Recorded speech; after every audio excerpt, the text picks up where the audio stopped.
师妹，在你离开我之前，能成全我一个心愿吗？师兄请说。我想跟你再试一次。碧霄宫后山，一位身穿白色开叉长裙，玉腿笔直修长，脚踝白皙粉嫩的绝美可人儿，如画一般站在那棵桃树下。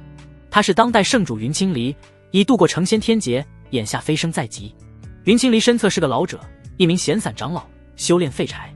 岁月留给他满头的白发，佝偻的身形，布满皱纹的脸，以及很虚。你这老登一把年纪了，还在想着那些事，干脆死在我肚皮上算了。云清离有些嗔恼，又不忍拒绝。既然这是你的心愿，答应你又有何妨？快扶我进去，我还能行。木长歌激动到丢出手里的拐杖，被云清离抱着，直奔桃林附近那个小院。5分钟后，一场亘古持久的旷世大战终于落下了帷幕。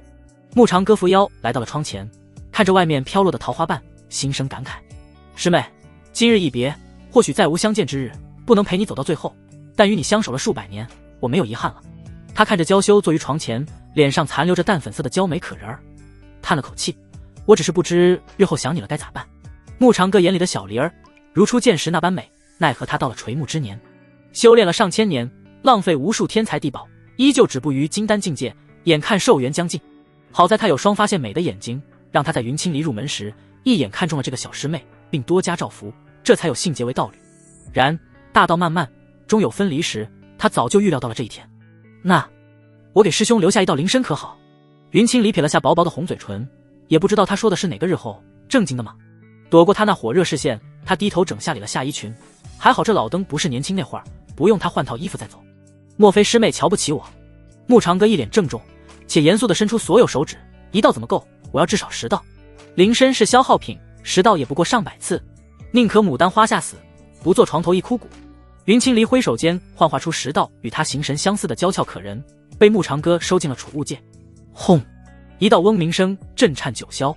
木长歌向外看了眼，却是通天之路即将关闭，云清离已是不能逗留在下界。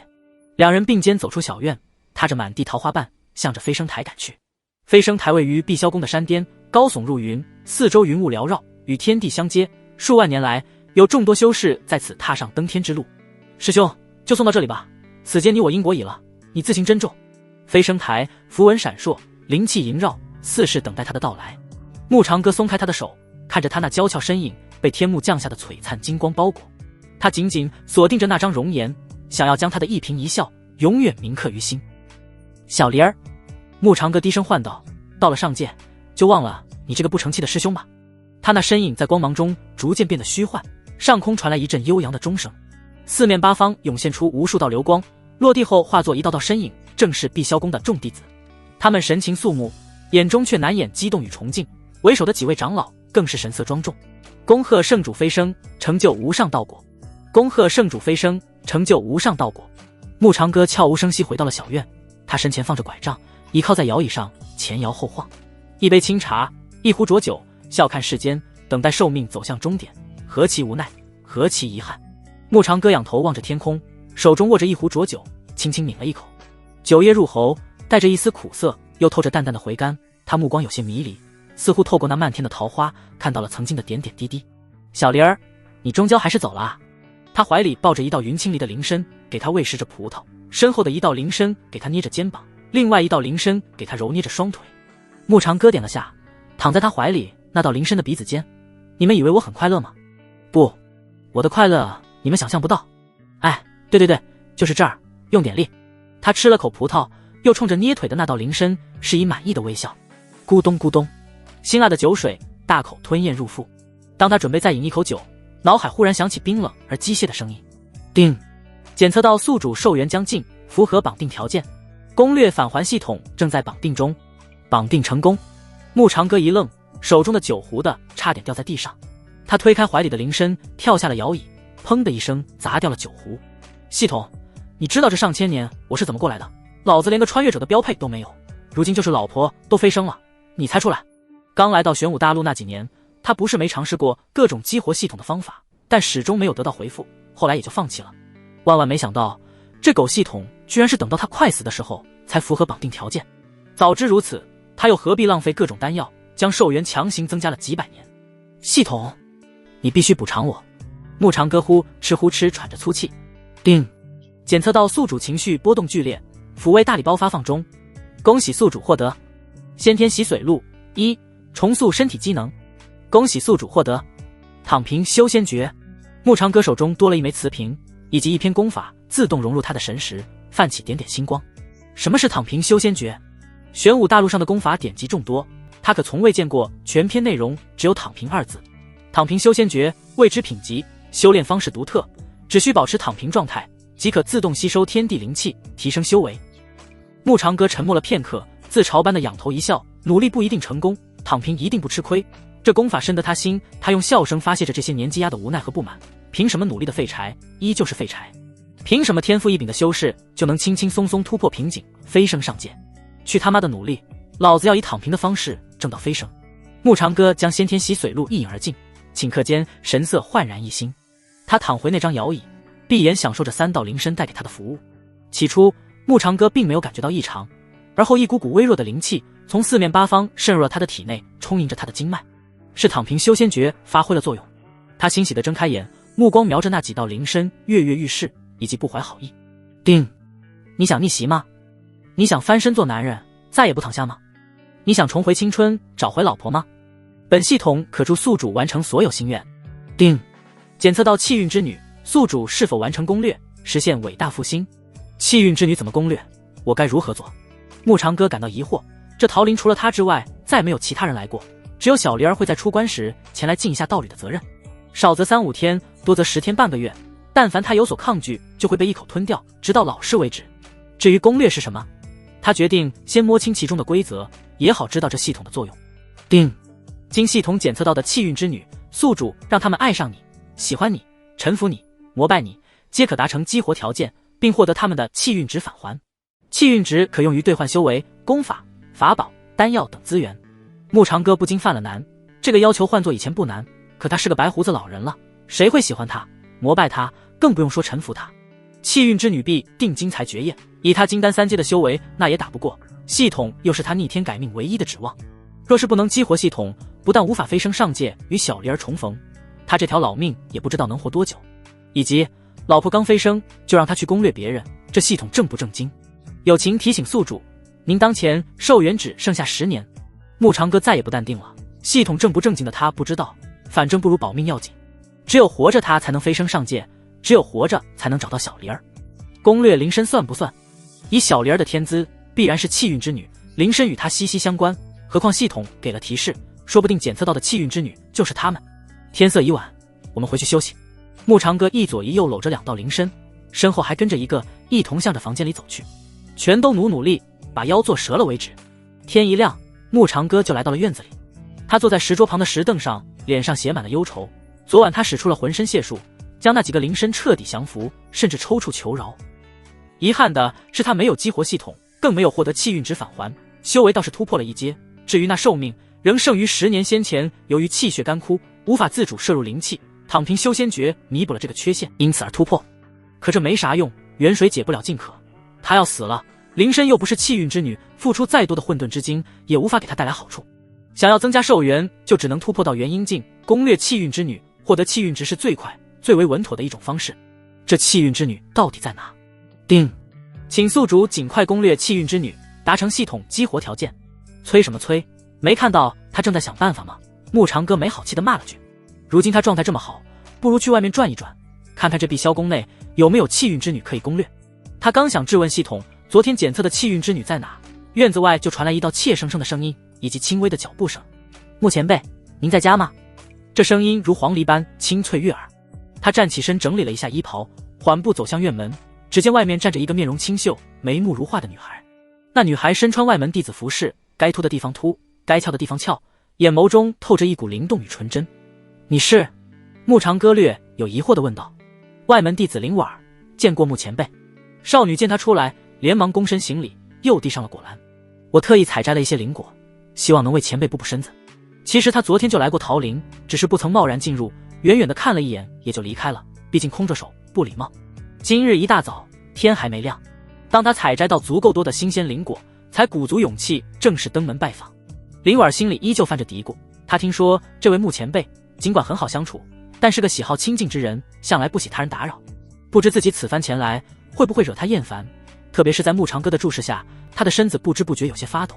实在是他身上灵石比较欠缺，又到了修炼的关键时刻，他们这些外门弟子每个月的资源可是少得可怜。他这才想到来牧长歌这里讨他欢心，以此碰碰运气。过来坐吧。牧长歌看出了些什么，也没点透。他这上千年不是白活的，有些话说出口只会伤人尊严，何况自食其力并不丢脸。不敢打扰前辈休息，我这就走。林婉儿有些受宠若惊，将篮子放在了院子里的石桌上，做事准备离去。谈不上打扰，反倒是我这院子里很久没来过客人了。牧长歌伸手让他坐了下来，见他如此拘谨，温和地笑了笑。你叫林婉儿？是的，前辈。他双手放在膝盖上，面色有些局促。牧长歌点头问道，来宗门多久了？至今入门已有3年。林婉儿怯怯地打量了眼牧长歌，弟子资质愚钝，尚未突破筑基，消耗的资源也是其他师兄的数倍。对面牧长歌十指敲打着桌子，也不回话，目光灼灼地看着他。感受到那被审视的眼神，林婉儿愈发紧张。前辈，可是弟子说错了话，惹您不高兴了。完了，牧前辈一定是看出他过来的目的了。刚想着起身逃离这个小院，牧长歌再次问道，你多大了？啊！林婉儿以为牧长歌嫌弃他的资质，低头委屈道，人家刚满18岁。臭！牧长歌差点绷不住。他18岁的时候还处在炼气4层呢，就是赶在了入门早，又四处结善缘，才洗得软饭碗。人比人果然气死人。老年人流下了不争气的眼泪。当林深端着一盘灵果走了出来，他放在桌子上后，转而给牧长歌捏起了肩膀。圣主。林婉儿看清那张嫩里透红的娇容，吓得疼的一声起身，内心还在疑惑，圣主昨日不是飞升了吗？怎么在牧前辈这？虽然疑惑，可他不敢抬头。哦，他只是……丁，检测到气运之女，宿主是否攻略？牧长歌话音突然止住，这丫头竟然是气运之女，而且修为不高，身份不高，正是他用来激活系统的最佳人选。牧长歌难掩激动，眼前的光幕浮现出林婉儿的相关信息：姓名林婉儿，年龄18岁，身份碧霄宫外门弟子，修为炼气9阶，卡顿中，气运值5000，可攻略，天赋中等，潜力未完全开发，性格善良坚韧，略带自卑。备注：此女心性善良，气运深厚，若能得其清心，将会获得大量气运值返还。系统，你说的清心是几个意思？丁，装傻遭雷劈。噗！牧长歌一口茶水吐了出来。前辈，您不要紧吧？林婉儿侧了下脑袋，再次倒满一杯茶，递给了牧长歌。无妨。牧长歌摆着手擦了擦嘴角流出来的口茶水，果然不是什么正经系统。他活了上千年，正人君子算不上，可不至于向一个只有18岁的女孩下手。这可是未来的花朵，于心何忍啊！该说不说，这小丫头挺好看的，那挺拔的双腿，如果套上蓝星的白丝，可这个想法很危险啊。他对面，林婉儿下意识心中一紧，这个眼神怎么像是要看光了他似的，就跟有些想要和他以灵石为交换，做某种秘密交易的外门师兄一个样。林婉儿夹紧了双腿，那对玉足也变成了那8字。他有些想要逃离这里，刚要找个借口，就听牧长歌开了口：以我的观察，你已迈入炼气9阶巅峰，距离10阶圆满仅仅一层隔阂。牧长歌又问出自己的疑惑：以你的资质，为何没有人收你为徒？若有师傅照料，不会缺了修炼资源。这也是他为什么笃定林婉儿背后无人，这对他来说是好事。一个孤苦无依的小女孩，攻略起来可以事半功倍。只要稍微给她点温暖，就能得到涌泉般的回报，还可以细水长流。他指的是气运值，可不是些别的。我入门前就是炼气9阶了，如今还停在原地踏步，长老们一致认为我资质有限，所以不愿意收我为徒。林婉儿有些尴尬，倒也没有说谎的必要，这在外门中一打听就能知道。牧长歌沉吟片刻，随即又问道：那你平时如何修炼的？晚辈就是按照宗门发放的基础功法，每日打坐吐纳，吸收天地灵气。他眼中带着茫然，可是不知道怎么回事，每当灵气进入我体内后，总是无法凝聚，反而会慢慢消散。林婉儿为此苦恼了许久，原以为拜入碧霄宫后能够解决这个问题，没想到还是让他失望了。他一直不间断努力，既有不甘又有执着，他不相信自己不如别人。牧长歌心中顿时了然，这可是气运之女，寻常功法怎能行得通？你的问题不在于资质，在于功法，只要找到适合你的功法便可。前辈，你有办法帮我吗？林婉儿大眼睛闪烁，目光灼灼。牧长歌笑着点头，这有何难？不过我有一个条件。来了。根据以往的经验，一般男人对女人提条件只能是那种事，可慕前辈一把年纪了，确定能行。不管是不是，他还是想听一听，至于会不会同意，听过以后再决定。前辈直说就是，只要晚辈力所能及，绝不推辞。反正圣主在这儿，他应该是安全的。林婉抬了下头，正好看到那林深给牧长哥嘴里塞了口灵果，又乖巧地回到他身后，捏起了肩膀。牧长哥看到他那怯怯的眼神，以为是他紧张，挥手间将林深收了去。林婉哪还不明白，这就是个林深。好了，悬着的心终于死掉了。难怪圣主看上去只有灵动之气，真身果然飞升了。自己这次恐怕是真的羊入虎口了，逃过那么多外门师兄的纠缠，最终要栽在这里了。此刻他已经能听到自己的心跳声。叮，检测到宿主温水煮青蛙，系统表示不满。温馨提示，建议宿主莫走弯路。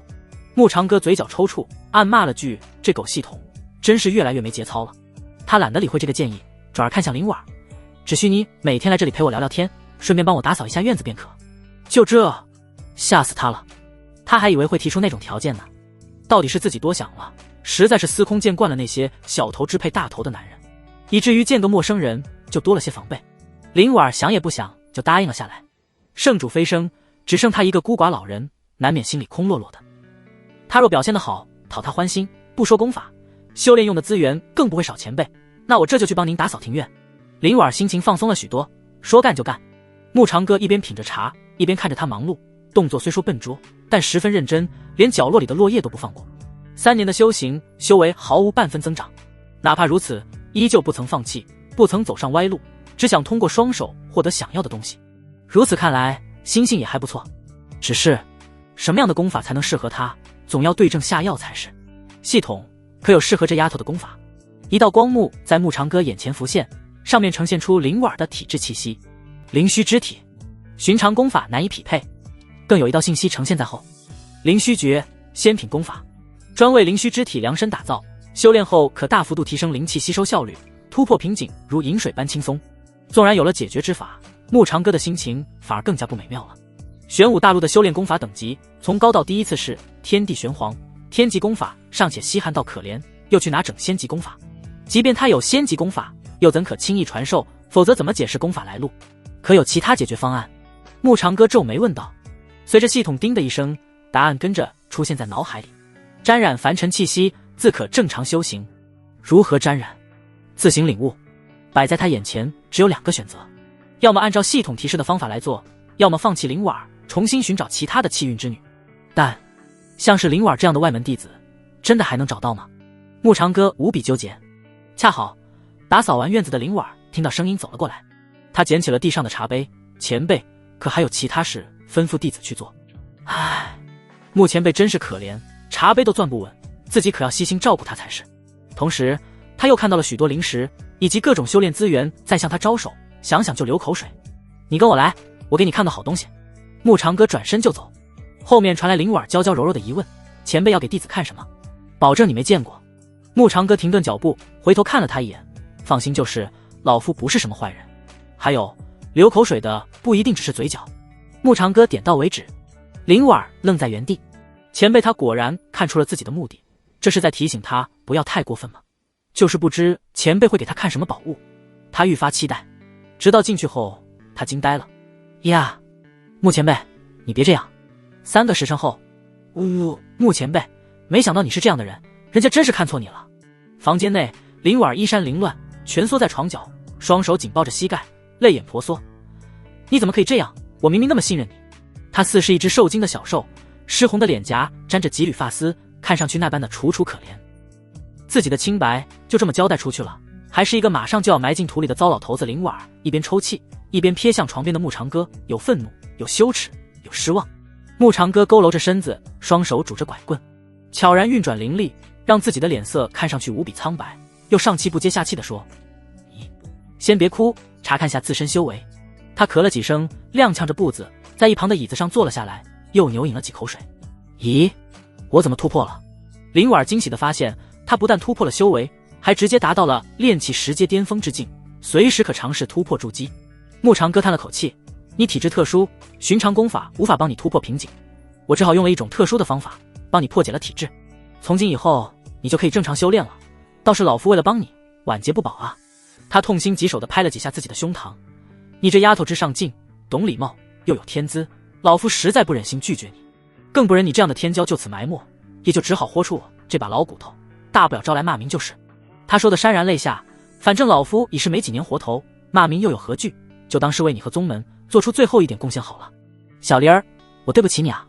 穆长歌象征性的抹了几把眼泪，我这张老脸怎么出去见人啊？穆前辈，是我误会你了。林婉下了床，看着他呼吸急促，额头上不断渗出细密的汗珠，拄着拐杖的双手颤抖不休，心中的内疚愈发强烈。这副模样哪里还有半点3个时辰里的精力充沛，分明是一个行将朽木的老人。前辈，您不要紧吧？都怪我不好，不理解您的良苦用心。他摇了摇穆长歌的胳膊，轻咬着下唇，是我目光短浅了，看不出您的用意，甚至把您当成了坏人。前辈为了自己牺牲那么大，怎么还能怪他呢？实在太不应该了。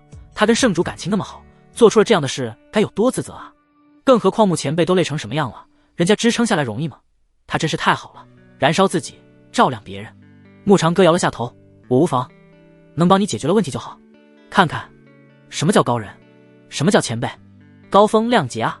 没有穆前辈的自我牺牲，他哪来的修为突破，还是直入巅峰境。倘若他知晓自己之所以能迈入炼气10阶巅峰，完全受益于自身的持续积累，不知会作何感想。叮，恭喜宿主完成首次攻略气运之女灵婉儿，攻略指数30，系统正式激活，获得气运值返还3000点。恭喜宿主获得额外奖励无垢道体，并赠予老当益壮影帝双称号。一道光幕在穆长歌眼前浮现，上面显示着他的信息：宿主穆长歌，年龄1024岁，修为金丹4阶提升中，功法躺平修仙诀，品级未知，寿元剩余10年。系统功能攻略返还已激活，气运值3000，体质无垢道体。无垢道体，这可是个意外收获，有了这种体质，他吸收灵力的速度就更快了些。随后穆长歌又扫了眼灵婉的个人信息，发现这丫头的气运值竟然从5000涨到了1万，天赋从中等变成了高等，潜力转变为激发中，进度为10个百分点。灵婉看不到系统上的光幕，只当穆长歌在发呆。他连忙蹲下身，给他捶了捶腿：前辈，您放心，这件事我是不会说出去的，这是我们之间的秘密。前辈对他这么好，他也就只能付出这么点微不足道的回报和关心了，绝不能让别人损毁他老人家的口碑。他就说嘛，像穆前辈这样的高人，岂会是那垂涎美色之人？难怪他虽然修为不高，口碑在整个宗门里却是1顶1的好。叮，恭喜宿主又一次完成攻略气运之女灵婉儿，攻略进度40，再次获得1000点气运值回返。系统的提示音在耳边响起，穆长歌满眼茫然，发生了什么？怎么又攻略了？他这次什么都没做，难不成是因为这3个时辰的表现太好了？一定是这样。可他尽量摆出一脸严肃，摸了摸灵婉的脑袋，这会不会对你不公平？才没有呢。灵婉拱了拱小鼻子，我知道前辈的境界，凡所有相皆为虚妄，您就是可怜我，想要帮我，还害得前辈损失了那么多的元气。还好还好，谬赞了。穆长歌老脸一红，对人家做了那种事，反过来还要人家小丫头对他感恩戴德，他都觉得这是做的不地道。呸，渣男，你刚刚突破，回去巩固下修为，别浪费了这次的机缘。看到灵婉如此天真，他都心疼到想要跟这傻丫头说实话了。另外，这有枚丹药，你出经破瓜之痛吃了以后不疼了。穆长歌随手拿出一枚丹药，递到了他的手心。前辈，那我就不打扰了。灵婉向着门外走去，1步3回头，我还能过来找您吗？如果可以，婉儿，希望能够继续得到前辈的指点。善。看到穆长歌点头，他这才笑着跑了出去，到了院子里连忙吃下了丹药，一股奇异的感觉流淌过后，果然不疼了呢。穆前辈实在太贴心了，不愧是当年能够令圣主倾心的男人，大爱穆前辈。叮，恭喜宿主又一次完成攻略，指数进度50，获得气运值回返1000点。听到系统的提示音，穆长歌腿不颤了，腰也不酸了，面色上的红润也回来了，哪有半分亏损元气的模样？会不会把这丫头坑得惨了点？他摸着下巴，看着面板上显示的那5000气运值，嘴角咧开了笑，瞳孔中伴着2道红光真香。这些气运值足够他提升修为了，可不能急于一时，等到他有足够的资本，才能展露真正的实力，还是要在攻略的道路上越走越远才行。人生啊，总是有那么多的迫不得已。木长哥一边经受着良心上的谴责，一边放出几个云清离的铃声给他捏肩揉腿。木前辈好强哦。林婉离开木长哥的小院时，心情很是愉悦。那么久他都不带歇息一下的，谁说上了年纪就变成草包了？人家木前辈瘦死的骆驼比马大，破船还有3000锭呢。新船肯定也比不上，只是自己该怎么报答他呢？林婉冒出个大胆的想法，以至于那张小脸顷刻间红得如同熟透的苹果。他决定只要木前辈有所需要，随时可以奉献自己。而且他那么强的男人，道侣又飞升了，日后难免有些寂寞，就让他来填补，反正又不亏，还能获得很多好处。林婉眼中掠过狡黠，他的头顶似是长出了恶魔的犄角，整个人散发着一股黑化的气息。只是木前辈明明已经很难过了，他怎么还能这么想呢？可莫名的兴奋是怎么回事？与此同时，木长哥悠闲地躺在摇椅上，享受着几道铃声的热情侍奉。一道铃声为他捏肩，一道铃声为他喂食灵果，还有一道铃声正在抚琴助兴，以及那道摇曳着身姿的铃声。叮！恭喜宿主又一次完成攻略气运之女灵婉，攻略进度60，获得气运值返还1000点。恭喜宿主获得额外奖励天眼瞳，可看穿虚妄。当！木长哥差一点从摇椅上跌下去，他眨巴着茫然又无辜的双眼。这又发生了什么？这一次他确实什么都没做啊，何况灵婉那丫头已经离开他的小院了。他若得知灵婉想以报恩的方式报仇，将他给西城人干会作何感受？天眼瞳倒是好东西，不仅能看穿虚妄，洞察世间万象，更能看透一个修士的真正修为，这可是极大的保命手段。木长哥满意的点了点头，继续享受着灵绅们的服侍。舒坦，这才叫生活。难怪上辈子在蓝星，人人想成为地主老财。他们很快乐吗？只是一般人想象不到罢了。随后，木长哥看了眼摆在身前，用以时刻提醒自己的那块牌子：天行健，君子以自强不息。看到上面的字，木长哥冷笑一声，呵 ，to e。他挥手抹掉上的字，重新浮现出2个大字：躺平。叮！本系统温馨提示：路漫漫其修远兮，请宿主继续攻略气运之女，切莫自满自足。老子苦逼了1000年了，就不能享受享受吗？木长哥吃了口怀里铃声递过来的灵果，又看了眼跟前抚琴和摇曳身姿的2道铃声，接着奏乐，接着舞。就在木长哥沉浸在腐败生活时，灵婉回到了外门，走进炼工厂，他就看到一道身影正站在不远处。那人一袭白衣，气质清冷如霜，正是宗门内年轻一代的天才冷清霜。灵婉儿。冷清霜回眸望去，声音中带着一丝不容置疑的威严：你做什么去了？知不知道今天下午可是由我授课？我。灵婉刚想解释，又连忙低头：对不起，冷师姐。冷清霜是宗门内公认的修炼狂魔，不仅对自己要求严格，对别人同样如此。他最见不得他人懈怠，尤其那些天赋不错却不肯努力的弟子。在冷清霜的认知中，天赋固然重要，努力才是根本。若是有人在他面前懈怠，他绝不会客气，轻则冷言冷语，重则直接出手教训。灵婉深知冷清霜的性子，所以一见到他，心里就有些发怵，更没想到这位天骄会注意到他这个外门中不起眼的小弟子。你对不起的不是我，是你自己。怎么，你一个小小的外门弟子，莫不是瞧不上我们天剑峰的剑道传承，瞧不上我这位嫡传弟子？冷清霜身姿挺拔如剑，眉目间透着一股凌厉的寒意，随即冷哼了声：还是说你觉得自己强大到不需要听我授课了？师姐，我绝对没有这个意思。灵婉心中一紧，师姐前来授课是我们外门弟子的荣幸，实在是我有些私事耽搁了，这才误了时辰，请师姐恕罪。他并非有意漏掉今天的课程，相反，去到木长哥的庭院前，还在想着讨那位前辈欢心之后，拿到些灵石赏赐，再通过这次的剑道课程尝试突破修为。剑道讲究勇往直前，说不定就顺利突破了修为境界。直到他离开木长哥那里，被突破的喜悦冲昏了头脑，彻底忘记了今日还有授课这回事。什么私事比修炼还重要？冷清霜目光如刀，带着几分质问：灵婉，你可知道修炼一途如逆水行舟？更不用说你入门3年毫无进境，你门中长老刻意叮嘱我，为你寻一个突破契机，你就是这么对待门中长老栽培的？冷清霜看向灵婉的眼神带有难以掩饰的失望。本来他还听说灵婉之上进，又在外门中有较好的口碑，想着能帮就帮他一把，可机缘送到了眼前，这丫头居然不当回事，竟为了小小的私事错过他的授课。灵婉低着头，不敢直视冷清霜的眼睛：师姐，我知错了，以后一定不会再耽误修炼了。对就是对，错就是错，你犯下的错不会因为你的悔过就有半点改变。冷清霜蹙着黛眉，语气依旧冰冷：错过便是错过，我天剑峰的传承没那么廉价，你好自为之。哦。林婉看上去并没有太多的失望，她仰头微微一笑，还是感谢师姐能够跟我说这些，婉儿铭记在心。说完，她准备转身离开。等等，冷清霜的声音突然从身后传来，神色带着一丝惊讶和疑惑：“你修为突破了？”林婉心中一紧，步伐陡然停顿。她转过身笑了笑：“侥幸突破了。”“呵呵，是吗？”冷清霜眉目如剑：“你从炼气9阶直入10阶巅峰之境，可不是侥幸就能做到的。说吧，谁在背后指点你？怎么办？”林婉咬着嘴唇，不知该不该说出关于穆前辈的事情。可若是不说，冷清霜绝不会轻易放过他。就在他左右为难之际，冷清霜的声音再次响起：“你可要想清楚，宗门内不允许门中弟子私自接受外人的指点。”望着沉默的林婉儿，他眉头越锁越深。倘若不说实话，被我查出来，可知道后果？冷师姐，我只是侥幸突破。林婉思虑再三，决定还是不说出关于穆长歌的事。他喜欢清静，不能让人打扰到了那位前辈的清修。他也有私心，只要别人不知是穆长歌帮了他，那么这个在宗门内几乎被遗忘的老人就只属于他一个人。届时他修为突飞猛进，就不必再看别人的脸色。师姐若无其他事，婉儿告辞了。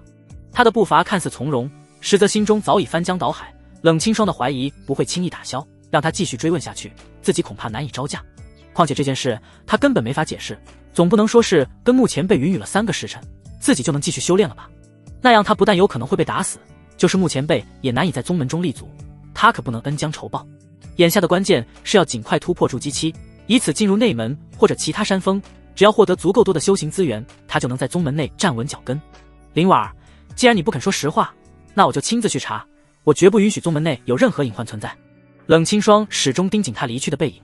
玄武大陆除去他们正道宗门，自然也有歪魔邪道。眼下圣主飞升，太上长老闭关不出，那些人也就蠢蠢欲动。他担心林婉儿会被那些人利用而不自知，那丫头的刻意回避也让他愈发坚信自己的猜测。加之林婉儿的修为如此突飞猛进，唯有邪道之术才能做到。无论背后那个人是谁，他都要把对方揪出来。冷清霜下定决心，正当离去，一道懒洋洋的声音从他背后响起：“哟，好巧啊，果然在这碰到了师姐。你来做什么？”他转头看去，只见一名身穿青袍的年轻男子依靠在不远处的一棵树上，脸上带着几分玩味的笑。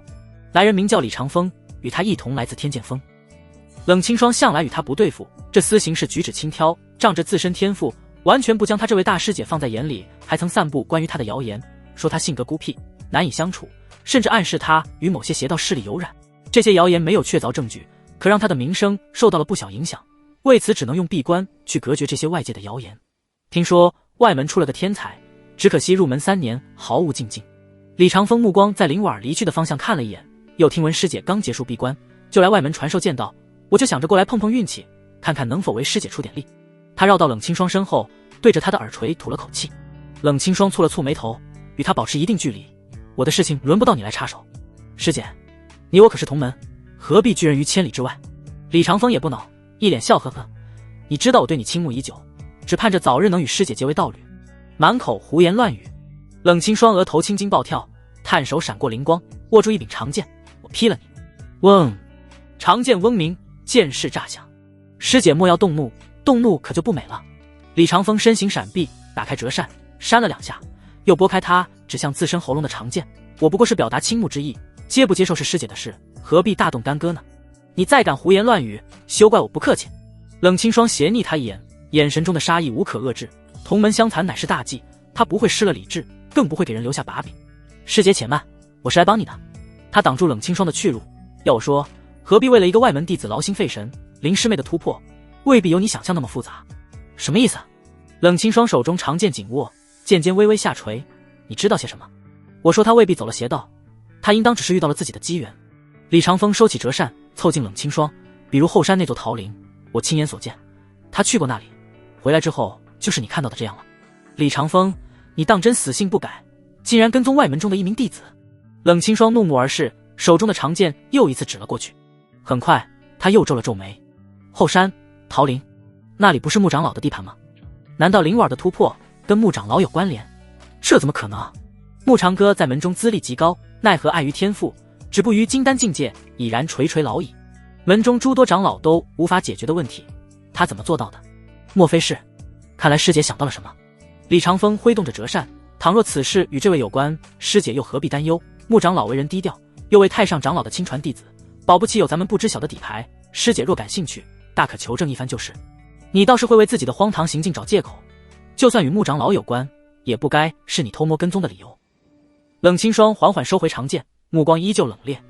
你今日之言，若有半句虚假，我定不饶你。李长风的行为虽带着些轻佻，可这番话并不无道理。穆长老修为停滞多年，毕竟是太上长老的亲传弟子，门中的许多隐秘之法，或许他真有所掌握。我李长风虽爱玩笑，可关乎林师妹前途和宗门的安危，岂能胡言乱语？他折扇再次一合，拱手道：“师姐若有吩咐，师弟愿代为效劳，指望师姐宽衣解带，共度一晚，也好让我一清芳。”轰！李长风话音未落，冷清霜怒不可遏，凌厉的剑气陡然爆发，强大的力量围绕他掀起一片烟尘。亲你太奶个头！他化作一道流光，头也不回地离开。烟尘散去，李长风的身影显露了出来。冷清霜性子还是这般急躁，倒是甚合他意。李长风唇角微勾，咧开一抹邪似的笑：“我的好师姐，你可是我的猎物，岂会让你逃掉？”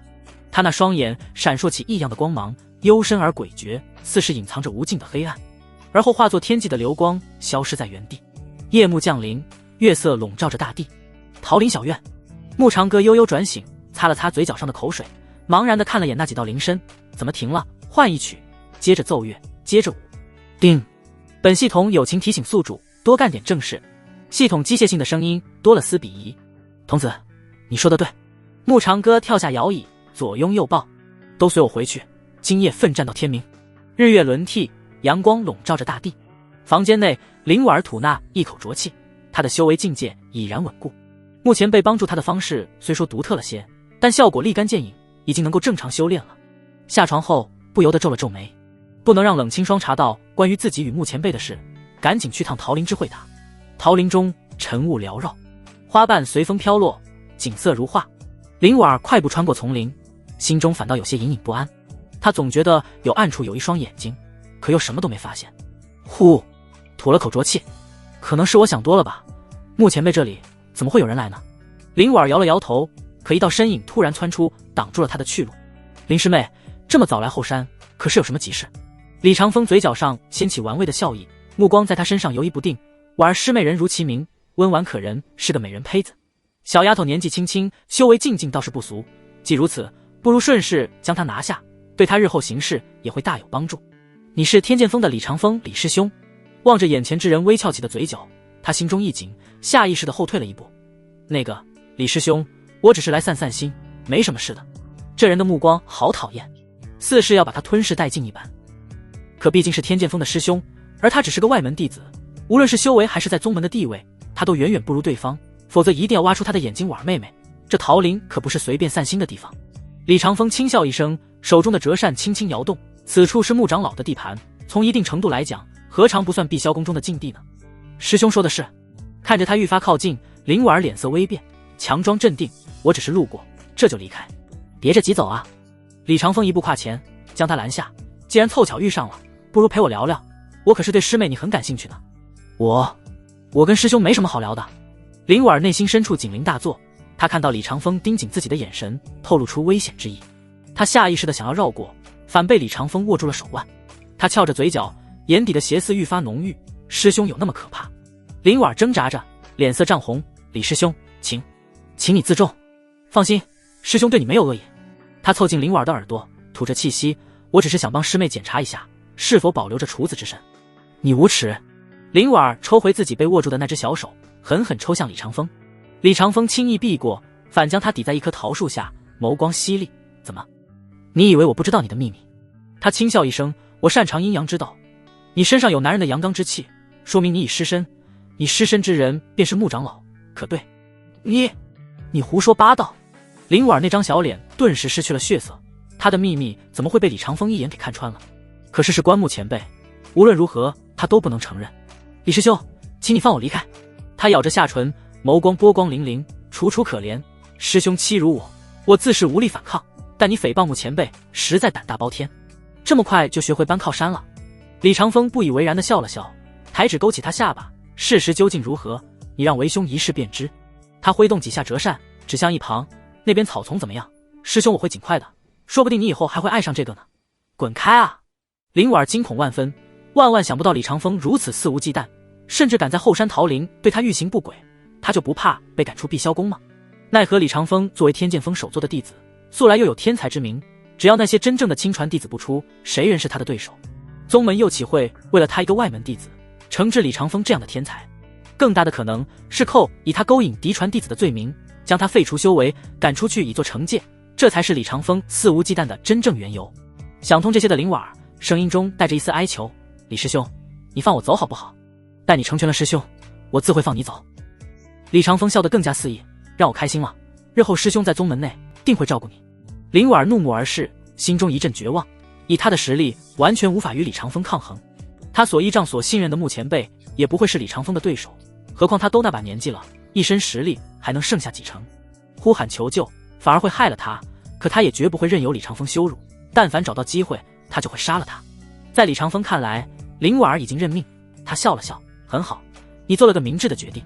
他剑指探出，定住了灵婉儿的身子。李长风，你好大的胆子！就在灵婉儿几乎要认命时，一道冰冷的声音骤然响起。冷清霜手持长剑，身形如电，眨眼间出现在两人面前，一剑直刺李长风。他的到来，李长风丝毫不感到并意外，他是故意在等着冷清霜的出现。师姐这是要与我动手？李长风双指夹住他的长剑，噙着抹玩世不恭的笑，不如师姐与婉儿师妹一起，你的身子我可是垂涎了许久。你找死！冷清霜眼中寒光一闪，手中长剑猛然一震，剑气迸发，将李长风逼退了数步，而后转身解开林婉儿的穴道，走。他将林婉儿推开，看向李长风时战意凛然。李长风，你屡次挑衅，今日我便替宗门清理门户。长剑一挥，剑光如虹。李长风眯了眯眼，邪魅一笑，不如由我帮师姐清理下门户。他手中折扇猛然展开，扇面泛起一道青光，与冷清霜的剑气相互碰撞，两人瞬间战作一团，剑光与扇影交织，周围的桃林被剑气波及，花瓣纷纷扬扬的飘落。林婉儿咬了咬牙，转身向着牧长哥的小院跑去。小院中，牧长哥正懒洋洋地躺在摇椅上，手中拿着一壶酒，悠闲地品味。林婉儿气喘吁吁地跑了进来，看到他的那一刹，所有的委屈席卷心头，就像是流浪在外的孩子找到了家的依靠。呜，牧前辈，我又给你添乱了。他冲进牧长哥怀里，紧紧抱着。冷师姐为了救我，和李长风打起来了。我知道。牧长哥淡然的一句话，让他错愕地抬起了头。有我在，不会有事。他轻柔地擦去林婉儿眼角的痕迹。不知为何，他看着牧长哥起身后，那略显佝偻的身影是那样高大伟岸，好似只要有他在，真的不会有事。冷清霜那丫头一直在暗中跟着你，李长风伤不了你。牧长哥负手而立，浑浊的目光内夹杂着一缕金芒，洞悉了桃林深处的景象。他的目标并非是你，而是那个丫头，当然还有我。啊！林婉儿愣了又愣，桃林中发生的事竟然瞒不过穆前辈的眼睛。他之所以没现身，不是为了明哲保身，是发现了冷师姐藏身在暗处。李长风的目标不是他，是冷清霜以及前辈他自己。又是什么意思？当他瞥过疑惑的目光以及担忧的眼神，牧长哥温和一笑，看着就是他们要来了。远处交手的动静愈发剧烈，整个桃林被一座阵法笼罩，外界感知不到动静。两人的斗战余波由远及近，很快便能捕捉到冷清霜与李长风两人的身影。轰！伴随着一道璀璨的剑意，冷清霜身影跌落进小院，恰好就在牧长哥脚下。噗！冷清霜吐出一口鲜血，长剑脱手，落地时发出一声脆响，上面的凌厉光芒失去力量支撑，转眼暗淡了下去。元婴七阶。冷清霜面露骇然，李长风，这才是你真正的实力吗？他脸色苍白如纸，嘴角挂着血迹，被林婉儿扶着勉强站了起来。冷师姐，你怎么样？有穆前辈在，他不敢撒野，实则是他觉得李长风一个人不是他们那么多人的对手。冷清霜摇了摇头，面向牧长哥拱手一礼：天剑峰弟子冷清霜，见过穆长老。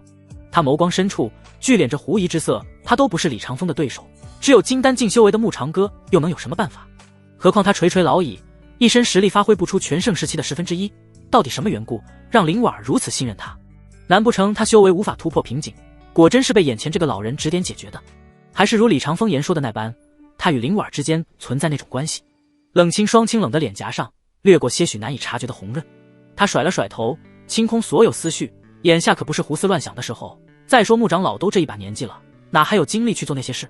自己可不能被李长风的胡言乱语蒙蔽了心智。丁，检测到气运之女冷清霜，宿主是否攻略？随着系统的提示，牧长哥的眼前浮现出一道光幕，上面显示着冷清霜的个人信息：姓名冷清霜，身份碧霄宫天剑峰首座弟子，修为元婴6阶，气运值2万，可攻略。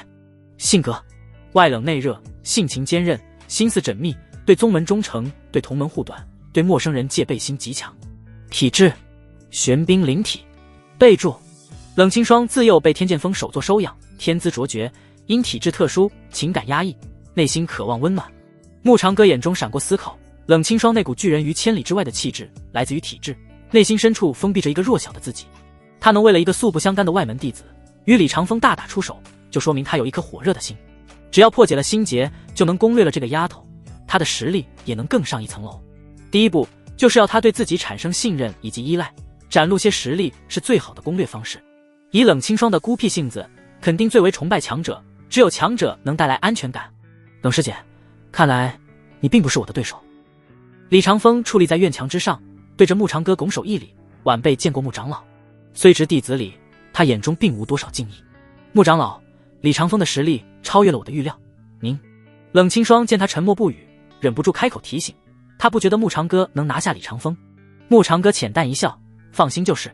冷清霜眉头微皱，不知道以他金丹境的修为，哪来的底气说出这番话。而且事已至此，李长风绝不会放过他们其中的任何一个。你的来意我知道，你的底细我也清楚。慕长歌不理会冷清霜的想法，目光落在李长风身上。你天赋不错，可惜心术不正，就凭你不足以在我面前放肆。慕长老，您可真是自信啊。李长风挥动着扇子，轻笑一声，晚辈倒要看看您这位宗门内最废物的长老究竟有几分本事。他手中的折扇一挥，一道凌厉的青色光芒直奔慕长歌而去。那光芒中蕴含着元婴7阶的强大灵力，他出手就不打算留手。李长风，你真是疯了，竟敢对宗门长老出手。冷清霜想要上前阻拦，可刚一动身就感到一阵剧痛，身体踉跄了一下。林婉连忙扶住他，冷师姐，你有伤在身，不如相信慕前辈，他一定能把坏人打跑。他轻咬着贝齿，来自内心的那股信任掩盖了下意识里的担忧，只是紧张到呼吸停滞。然而慕长歌依旧站在原地，神色淡然，连手也没有抬，只是轻轻一瞥，那道青色光芒就在距离他3尺之外的地方骤然停止，似是撞上了一层无形的屏障。李长风瞳孔一缩，脸上笑意凝固，几秒后又露出喜悦，不愧是宗门里最有资历的长老，身上的宝贝当真不少。他只当是慕长歌借助外力才挡下了这一击，否则这老头区区一个金丹期怎么会挡住他的攻势，且让他看不出任何灵力波动。一旁的冷清霜呆愣了片刻，他深吸一口气，心中也默认了李长风这个说法。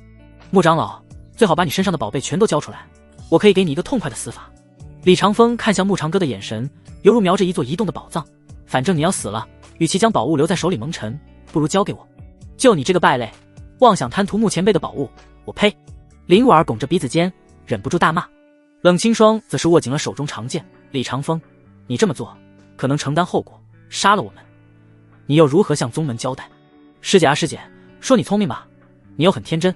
慕长老一把年纪了，寿终正寝跟我有什么关系？他目光轻挑，跃下了院墙。至于你和婉儿师妹，我自有办法让你们成为我的人，并对我唯命是从。你以为我用的是宝物？慕长歌的话打断了李长风的笑，他摊了摊手，不然呢？现在呢？他一挥手，那道停滞的青色光芒刹那间倒卷而出，直奔李长风而去。李长风脸色大变，急忙挥动折扇抵挡，那道光芒的力量远超他的预料，直接将他震得倒飞出去，撞在了院墙上。冷清霜和林婉儿被这一幕惊呆了，皮肤汗数。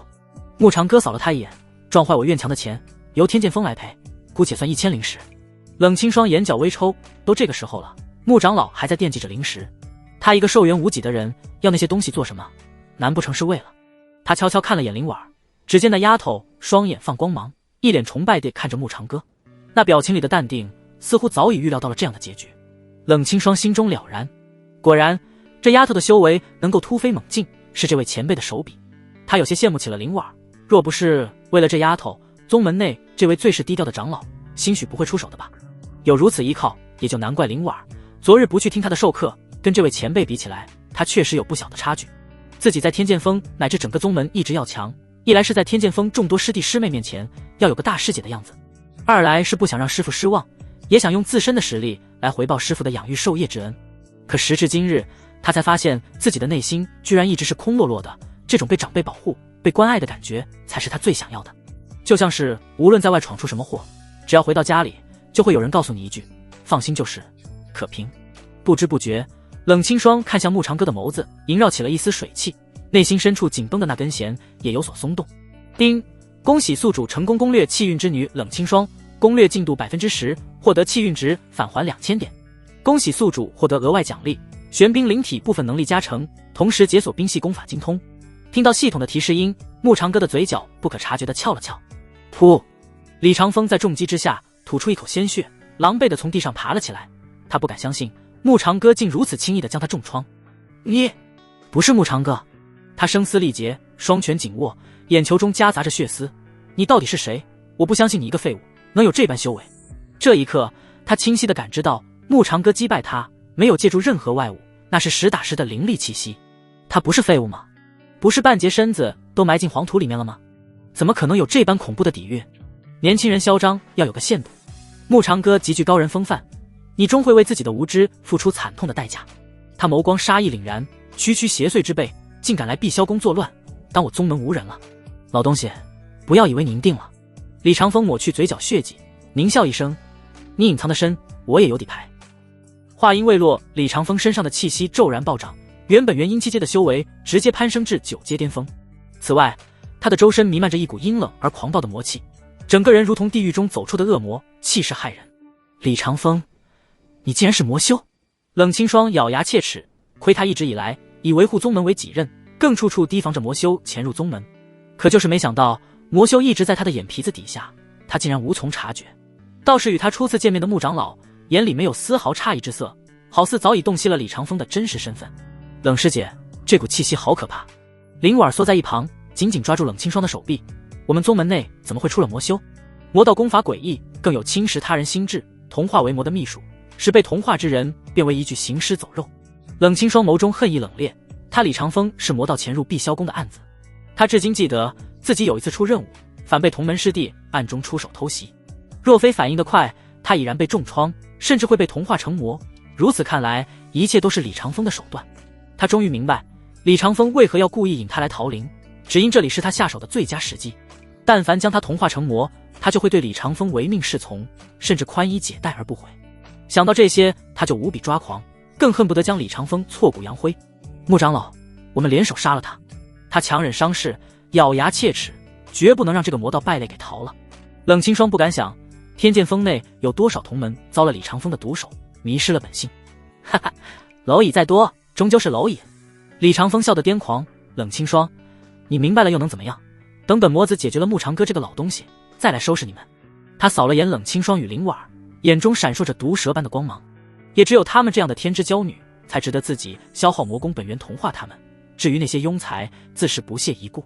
穆长歌依旧一脸平静，李长风的爆发似乎并未对他造成半点影响。清霜，你退下，我要装。可老夫要施展拳脚了。冷清霜歪了下脑袋。穆长老刚才似乎说要装什么？老东西，少在这装腔作势。李长风被滚滚魔气沾染，双眸中迸射着狠厉的红光。我会让你这老东西见识到什么是真正的魔道之力。去死吧！他挥动手中的折扇，一道漆黑的魔气化作巨大的鬼爪，鬼爪所过之处，空气被腐蚀，发出嗤嗤声响，令人不寒而栗。穆前辈，小心！冷清霜和林婉几乎同时惊呼出声。然而穆长歌不慌不乱，抬起一只手，指尖轻轻一弹，嗡！一道无形的波动扩散开，那漆黑的鬼爪还未靠近，就被这股力量震得粉碎，化作点点黑烟消散在空中。不可能！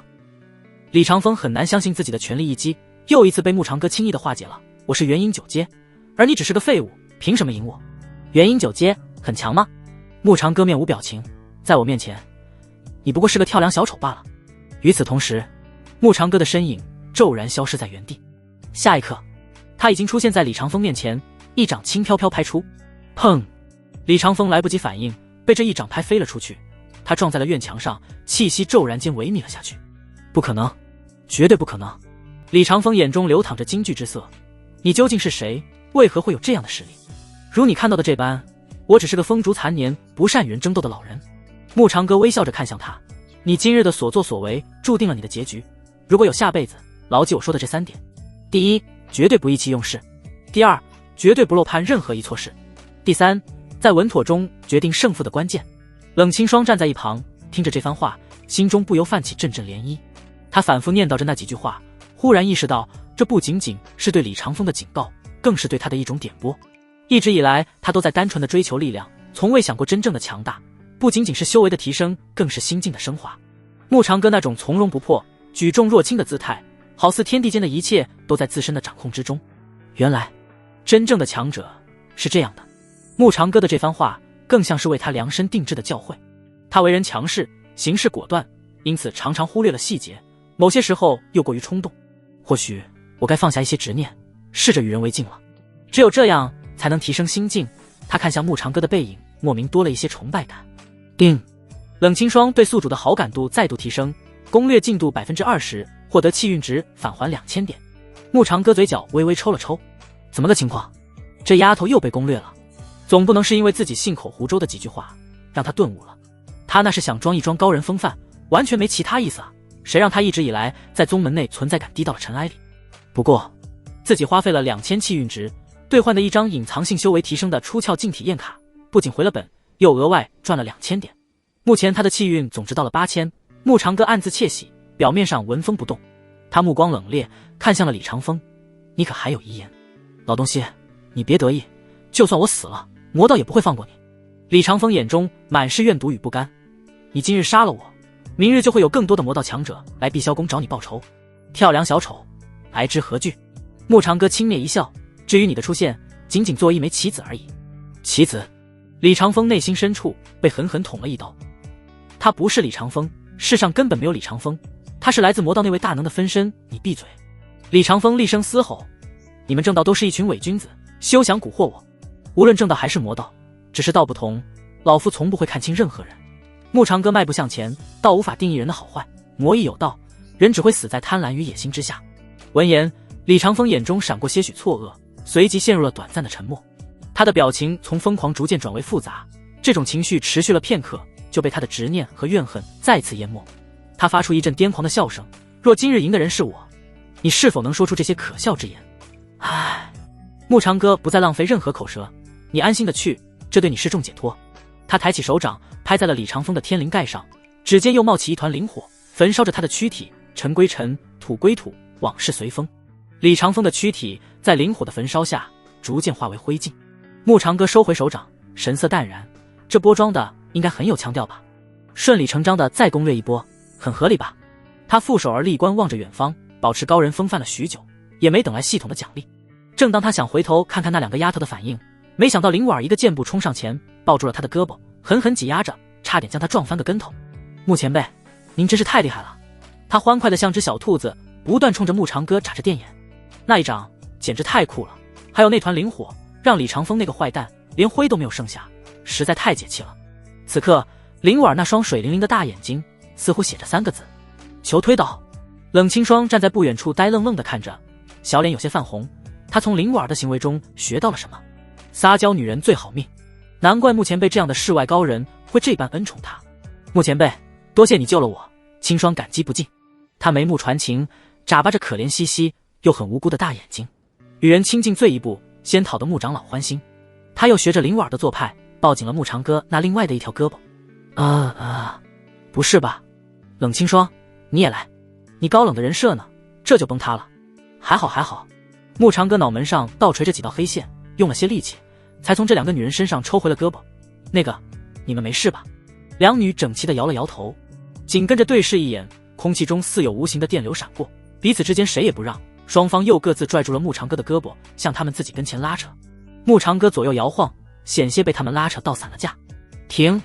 他呼哧呼哧喘着粗气，你们没事，我可有事。他要的是奖励，要的是气运值，可不是这种待遇啊。慕长歌眼眸流转，要做点什么才行。噗！转瞬他吐出一口鲜血，身形摇摇欲坠，立即吓坏了两女。慕前辈，您怎么样？两女同时大惊，搀扶着他来到石桌旁落座。慕长歌抬起颤巍巍的手，嘴唇泛白，表层带有干皮。水，快拿水来！林婉儿急得跳了起来，手忙脚乱的四处张望，最后冲进屋里，端出一杯清水，小心翼翼地递到了慕长歌嘴边。慕前辈，您慢点喝，别呛着。林武儿喂着水，紧张地看着他的脸色，生怕有个闪失。冷清霜也没闲着，第一时间扣住了穆长歌的脉搏，却没看到他探指点了下自己的腋窝。霎时，冷清霜那紧皱的眉头被脸上的惊恐所取代。穆前辈，你竟然以燃烧了气血为代价，短暂提升了实力。他连忙从储物戒中取出一枚丹药，递到穆长歌面前，这是天剑锋特制的疗伤丹，您快服下。穆长歌装模作样的咳嗽了2声，接过丹药，慢悠悠地吞了下去，长舒一口气。老夫年纪大了，让你们见笑了。穆长歌语气中带着一丝疲惫。林婉和冷清霜各自低下了头，愧疚难当。穆前辈，都是我们不好，刚才不该那样闹您的。林婉撇着嘴，渲然欲泣，摇晃着穆长歌的胳膊，您也真是的，那么一把年纪了，怎么能靠那种秘法提升修为呢？您不要命了？你们2个唤我一声前辈，我又是宗门里的长老，保护你们是我应尽的职责。他笑呵呵地拍了拍他们的手，好了，不要自责了，我这把老骨头还能为你们年轻人做点事，已经不枉此生了。穆长歌话音刚落，林婉和冷清霜眼眶瞬间通红，这种牺牲让他们既感动又愧疚。您总是这样燃烧自己，照亮别人。林婉紧抓他的手，略带着哭腔，我们太没用了，您要保重身体。是我们不懂事，让您费心了。冷清霜也低下头，声音低沉，从今以后我们会更加努力修炼，不再让您为我们操心。吐点血而已，旧的不去，新的不来，就像你们女人总有那么几天。可望着2人脸色通红如血，带着抹娇嗔，他连忙摆手，说不定老夫还能因此延长些寿元呢。2女听闻更显愧疚，内心的那股悸动犹如河岸上的花草被飓风狠狠吹拂。叮！恭喜宿主攻略气运之女林婉儿，攻略进度 70%， 获得气运值返还1000点。叮！恭喜宿主攻略气运之女冷清霜，攻略进度 30%， 获得气运值返还2000点。这一刻，穆长歌的嘴角即将咧到耳朵根，一炮双响。2女低着头，谁都没注意到穆长歌嘴角上那掩饰不住的笑。冷清霜还因此陷入了短暂的自我攻略。穆前辈真是长者中的楷模，为了不让他们担忧以及愧疚，便以这种风轻云淡的态度减轻他们彼此之间的心理负担。穆前辈跟他们什么关系都没有，师徒都算不上，仅仅是宗门中的长者，却肯为了他们去拼命自己。要是跟他处在一个时代，该有多好！哪怕面临前任圣主云清离的压力，他也要去争一争，与他结为道侣。回神后，他不由感到一阵诧异，道侣，他之前从没想过的事情，居然在这动了心思，真是太不应该了。人家救他一命，怎么反而还要贪图他的人呢？而且，即便他师父在，也要恭恭敬敬喊上穆前辈一声师兄。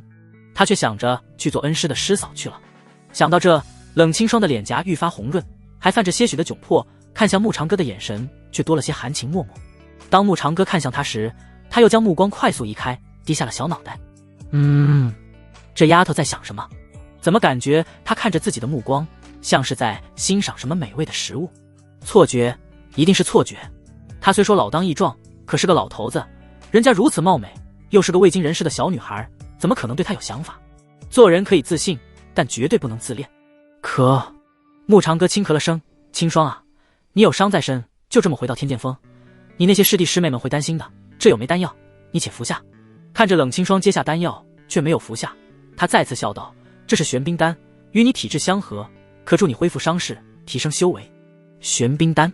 冷清霜望着手里的丹药，微微错愕，这可是极为罕见的丹药。穆前辈，这太贵重了。无妨。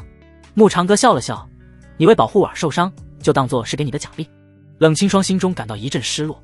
林婉这个外门弟子，在穆前辈眼里居然这般重要，连他这种天剑锋的嫡传弟子都比不上。想来在他眼里，林婉不只是个外门弟子，而是被他当作孙女般宠爱吧。谢过前辈。冷清霜将丹药递了回去，我只是做了分内之事，不敢受此大礼。他自然知道玄冰丹的珍贵，这种丹药不仅能够修复伤势，还能大幅提升冰系修士的修为，同时对玄冰灵体有着极强的滋养作用。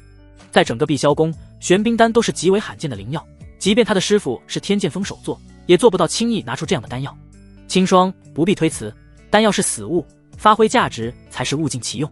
穆长歌摆着手，带着一丝不容抗拒的威严，比起你的安危，这不算什么。望着冷清霜依旧站在原地，他笑着摇头，怎么要我亲手喂你？不敢劳烦前辈。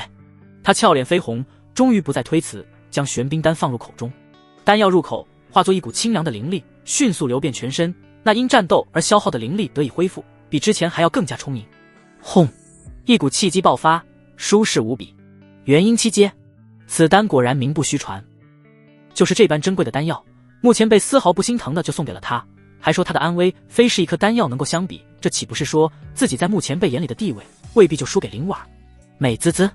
叮！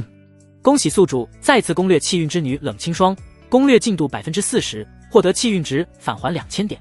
恭喜宿主获得额外奖励10倍经脉，经脉强度以及灵力容纳性超出同阶修士10倍。穆长歌暗自窃喜，他的经脉充斥着一股难以言喻的强大底蕴，意味着他今后在同阶之内难有对手。这一切只不过用一枚在他储物戒中已然蒙尘的丹药换来的。清霜丫头，给力啊！穆长歌只想对宗门内曾经瞧不起他的人怒吼一句：你们过来，老子一个要打10个。当然只是想想，那些人几乎战死在与魔道的冲突之中了。尤其在搞定了小梨儿之后，再也没人说他的坏话。清霜师姐，你的气息更强大了。林婉在一旁看着冷清霜的变化，眼中满是羡慕的灵光。冷清霜点头，多亏了穆前辈，我的伤势已经痊愈，修为有所提升。哦，他撇了撇嘴，穆前辈好偏爱你啊。闻言，冷清霜掩嘴一笑，眉宇间迸发着一缕得意。林婉更不是个滋味，醋坛子刹那间就打翻了。他摇晃着穆长歌的胳膊，眨巴着委屈巴巴的大眼：穆前辈，您可不能厚此薄此，是我先来的嘛。丫头，别摇了，老夫不是鸡蛋，再摇就散黄了。噗嗤！林婉听后忍不住笑出声。穆前辈这个比喻真的是很特别，明明是他差点被摇散黄。他想到了穆长歌在床上带给他的修行，小脸微红，低头轻啐了一口。一把年纪了，那么的有力气，让他这个年轻小女孩都差点招架不住。这是灵元丹。穆长歌拿出丹药递给他，它能助你提升修为，稳固根基。穆前辈，就知道您老对我最好了。林婉喜笑颜开，接过丹药就迫不及待地往那张红彤彤的娇嫩坛口里面送去，吓得穆长歌一把将他拉住。丫头，住嘴！他满头黑线，你尚未筑基，服用这种丹药岂不是暴殄天物？穆长歌无奈地摇了摇头，转而从储物戒中拿出一枚散发着淡淡金光的丹药，这是筑基丹，专为你准备的，回去后好好闭关。筑基丹，这是他眼下最需要的东西。林婉本来打算向宗门申请这种丹药，可穆前辈已然为他做过了准备，还是那么的贴心。我可不可以留在你这里修行？有穆前辈悉心照料外加指导，傻子才要回去呢。突破筑基之后，他要第一时间分享自己的喜悦。可以。穆长歌点着头，以后经常过来给我打扫院子，采摘灵果作为报答就是，包在我身上。他一拍胸脯，嘻嘻笑道：那我去闭关了。林婉跑向了木屋，穆长歌眨了眨眼，回味着方才的颤动，低喃了句：确实，包在你身上。回过头正要跟冷清霜说些什么，林婉去而复返，他脸上带着狡黠的笑，又挑衅地看了眼冷清霜，对着穆长歌吐了吐舌头：我有件事忘了做。穆长歌一愣，没来得及反应，林婉就在他脸上亲了一口，动作轻盈而迅速，如一只灵巧的小鸟，轻轻一啄就飞走了。他愣在原地，脸上还残留着一抹温热的触感。冷清霜张圆了坛口，目睹了整个过程，整个人被劈得外焦里嫩。这也可以，学到了。穆前辈，天剑锋还有事，我该回去了。冷清霜回过神，深吸了一口气，魔道暗子潜入碧霄宫，事关重大，而且他没发现李长风的真正身份。身为天剑锋的大师姐，实在感到愧疚，他要赶回去看看师弟师妹们可有遭受其害。尚且不知师父会何时出关，至于是否将这件事汇报给宗门，还要等师父出关后再做定夺。穆长歌似乎看出冷清霜的想法，说道：无需给自己太大压力，徒弟是你师父收的，与你无关，他都察觉不到的事，怎可怪到你头上？雷烈的性子他可再了解不过了，那就是个死要面子的铁憨憨，凡事又喜欢做个甩手大掌柜，想来必是冷清霜一直在打理天剑锋的事务。不过魔道同化秘法确实不俗，只从表面来看根本不会发现什么，除非探查对方的元神，雷烈不可能在收徒之前进行元神探查。况且李长风也有古怪，他的躯体是为先天道躯，足可遮掩元神中的魔气，若非他有天眼瞳，丝毫魔气在他面前无处遁形，他也不会那么容易发现李长风的身份。你回去好好休息，若有难题随时可以来找我。穆长歌头去温和一笑。冷清霜点头，面露欣喜，前辈这么说，那就是不讨厌他，还默许了今后随时可以来这座小院。他走了几步，去而复返，轻咬着粉唇，最终像是下定了什么决心。前辈，我有事忘了做。他飞快地在穆长歌脸上亲了一口，动作比林婉轻柔，似是一片羽毛轻轻拂过，带着一丝冰凉的气息。当，穆长歌手里的茶杯掉落在地，里面的灵茶逐渐渗入了表皮。他看着化作流光玉剑离去的冷清霜眨了眨眼，久久回不过神。干什么？干什么？老头子的便宜，你们也要占？这些天之娇女太没节操了吧！呵，TUE，不知道我老人家向来与赌毒不共戴天的吗？就拿这个考验他，哪个老人家经得起这样的考验？系统，你死了吗？老子牺牲这么大，敢不敢给点反应？牧长哥喘着粗气，拍了拍桌子，叮，检测到宿主得了便宜还卖乖，本统向你竖起中指。狗系统，把他当成什么人了？他在乎这个吗？自己那么辛苦赚取气运值就算了，被占了便宜还要遭受鄙夷，悲伤那么大，找谁说理去？恭喜宿主攻略气运之女冷清霜，攻略进度 50%， 获得气运值返还2000点。恭喜宿主攻略气运之女灵婉儿，攻略进度 80%， 获得气运值返还1000点。刚想含恨拆了系统的牧长哥，就听到脑海里的提示音，这还像话？他看着光幕中浮现的信息，气运总值已积累到了16000，当即笑到合不拢嘴。冷清霜这个突然袭击，倒是让他赚了一波好感和气运值。至于系统的鄙夷，他丝毫不在意，气运值才是实打实的好处。牧长哥看了眼天色，大日即将落山，天边的晚霞映照的整座桃林一片粉红，美不胜收。又到了腐败的时刻，他来到摇椅上躺下，挥手召唤出云青离的3道灵身，一个熟练的依偎在他怀里，给他喂食着灵果，另外一个凌空盘坐，身前搁置着古琴，另外一个挽弄着发丝，接着奏乐，接着舞。牧长哥慵懒地抬了下眼皮，看到这3道灵身都有些虚幻，默声道：系统消耗1000气运值为他们补充灵气。系统，呵，TUE，狗宿主竟然把气运值浪费在这种无关紧要的地方。灵光闪过，3道灵身逐渐凝实，不但恢复了原本的灵动与光彩，还愈发像个真正的人。其中一个极尽优雅，轻轻拨动琴弦，悠扬的琴声在桃林中回荡，仿佛天籁之音。另一个灵身妖娆端庄，随着琴声赤足翩翩起舞，身姿曼妙，宛如仙子下凡。依偎在他怀里的那道灵身妩媚动人，白皙的小手为他拨开灵果，轻轻送入他的口中。牧长哥躺在摇椅上，享受着这片刻的宁静与惬意。他眯着眼睛，感受着灵果的香甜，耳边是悠扬的琴声，眼前是曼妙的舞姿，不由得感叹，这才是人生啊！系统，你说我是不是还不够腐败？牧长哥在心中调侃道：我的道是躺平之道，看我领悟的如何。叮，检测到宿主的腐败行为，本统再次向你竖起鄙夷的中指。牧长哥不以为意，人生苦短，及时行乐才是正道。你以为我是在享受吗？错，我这是为了提升心境。系统 TUE， 牧长哥毫不理会系统的吐槽，继续享受着悠闲的时光。接下来的日子不会太平静，李长风的出现只是一个开端，更大的风波还在后面。他必须做好妥善的准备。自己在碧霄宫中待了将近上千年，这里就是他的家，绝不能让那些人毁掉这片家园。小灵儿，你刚飞升，魔道那边就有人按捺不住了，若是连师尊也飞升了，到时的局面想来会失控的吧？牧长哥微闭着眼眸，呢喃着，不知道师尊什么时候出关，将近100年未曾见过他了，还真是想他了。他脑海中浮现出一道妖娆自带仙气的女子，万一师尊是气运之女可咋整？他是攻略呢，还是不攻略呢？总不能欺师灭祖。不会的，世上哪有那么多的巧合？冷清霜御剑飞行在空中，他那娇俏的小脸上满是羞涩和慌乱，怎么也不敢想自己竟然也能跟灵婉那丫头一样疯。就是不知道穆前辈有没有生气，可看到他傻在原地以及震惊的眼神，又忍不住想笑。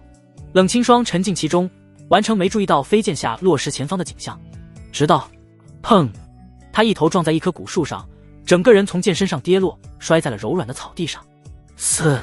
真疼！什么破树，怎么这么硬？冷清霜捂着额头，疼得直抽冷气。大师姐，你没事吧？一道娇俏的身影从空而落，来到跟前将他扶起。冷清霜扭头看去，这才看到来人是自己的小师妹，名为陆婉莹。没事，刚才想事情分心了。师姐一向沉稳，怎么会分心呢？陆婉莹疑惑地歪了歪脑袋，掠过一抹狡黠之光。师姐是在想男人吗？他刚点头，又连忙否认，不是男人。是跟师傅一个辈分的前辈，你不可无礼。陆婉莹更显疑惑，师姐肿么了？她脸红什么？还有这慌乱的解释，好没信服力。她不就是随口一问？师姐很不对劲。陆婉莹觉得惊奇，师姐这是典型的春心萌动啊！哪位前辈有如此本事，她愿称之为壮士，必须顶礼膜拜。哎呦，她捂着头，嘟起了小嘴。师姐，你干嘛打我啊？不许胡思乱想。冷清霜脸上泛着红晕，这次可真的是糗大了，简直是他修行以来最丢脸的一次。都怪你这棵破树，明明是师姐在胡思乱想。砰！话音刚落，他就看到冷清霜一剑斩断了害他出糗的那个罪魁祸首，吓得他连忙捂住了嘴。小师妹，你刚说什么？冷清霜嘴角扬着45度笑，眼底冒着渗人的2道红光。陆婉莹心跳加速，脑袋摇成了拨浪鼓。我什么都没说，什么都没看见。真乖。冷清霜揉了下他的小脑袋，向着天剑锋走去。陆婉莹跟在他身后拍打着胸脯，真是吓死他了，以为要被灭口了呢。等等，师姐最小心眼了，自己有她的秘密，一定会被针对的。以他懒散的性子，少不了被鞭策。想到以后自己的人生即将走向悲惨，陆婉莹整张小脸就变成了苦瓜。早知道就不过来迎师姐了，谁来救救孩子啊？不行，必须做点什么，转移话题，让师姐彻底忘记这回事。师姐，怎么就你自己回来了？他快步上前，嬉笑着问：李长风李师兄呢？死了。冷清霜脚步不停，神色之间未有几分变化。难怪不见李师兄，原来死了。陆婉莹瞬间僵在了原地，声音陡然提高了8度。谁这么大的胆子，敢杀了李师兄？他可是元婴6阶的修为啊，就算是自己面前这位大师姐，也未必是他的对手。冷清霜停下脚步，回头看了他一眼，他是魔道潜入宗门的案子，这怎么可能？陆婉莹脸上的震惊之色愈发浓郁，李师兄怎么会是魔道的人？他头脑不够用了，还用手拍了拍自己的脸颊，确认是不是在做梦。师姐，你确定没开玩笑？自家师姐与李师兄素来不睦，在他们天剑锋不算秘密，可事关魔道案子这个身份，又不得不让人匪夷所思。冷清霜点了点头，他引我去了后山桃林，将我打伤，幸好穆长老是破了他的身份救了我，并且将他当场斩杀。陆婉莹如同被雷劈了一样，半天说不出话，脑海中不断回想着冷清霜的话，心中掀起了滔天巨浪。李师兄竟然是魔道的人，他平时和李长风接触不多，就见过几次面，可怎么也想不到那个风度翩翩、天赋卓绝的李师兄会是魔道的案子。陆婉莹突然又想到了什么，那我们天剑锋其他弟子会不会也有问题？说不好。冷清霜眉宇微蹙，在自家小师妹身上打量2眼，又摇摇头。我会尽快调查清楚，确保天剑锋和宗门的安全。他并未过多怀疑这个小师妹。陆婉莹一向疏于修炼，只对些花花草草感兴趣，几乎与李长风毫无交集。魔道的童话秘法虽说特殊，但极其损耗自身本源，李长风不会将自己的精力浪费在一个毫无上进的人身上。这也许就是傻人有傻福吧。再加上这个小丫头时常喜欢粘在他身边，李长风更加不会铤而走险。师傅可有传递过消息，通知我们他何时出关？冷清霜问道。陆婉莹摇了摇头，想来快了吧，就是不确定师傅得知自己最得意的弟子是魔道案子会有什么反应。广场之上，冷清霜步伐再次停顿。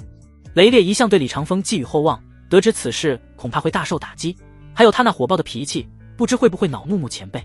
师傅心智坚定，不会因此动摇。冷清霜话中带着一丝不确定，又交代道：帮我准备1000灵石，这是我们天剑锋欠那位前辈的。这么多？他疑惑地看着冷清霜，师姐，这该不会是你给自己准备的嫁妆吧？宗门里的长老哪个不是德高望重，出手帮助自家弟子本就无可厚非，又岂会跟他们索要酬劳？自家师姐就是死鸭子嘴硬，喜欢还不肯承认，非要找这个蹩脚的借口。对了，那位穆前辈是谁？似乎听说过，又为何想不起来？陆婉莹，你想死吗？冷清霜狠狠扯住他的耳朵，眼底冒着寒光。李长风打坏了桃林的院墙，我们赔偿是应该的，绝没有你想的那回事。陆婉莹一边求饶，一边拿出自己炼制的丹药做赔偿，求放过。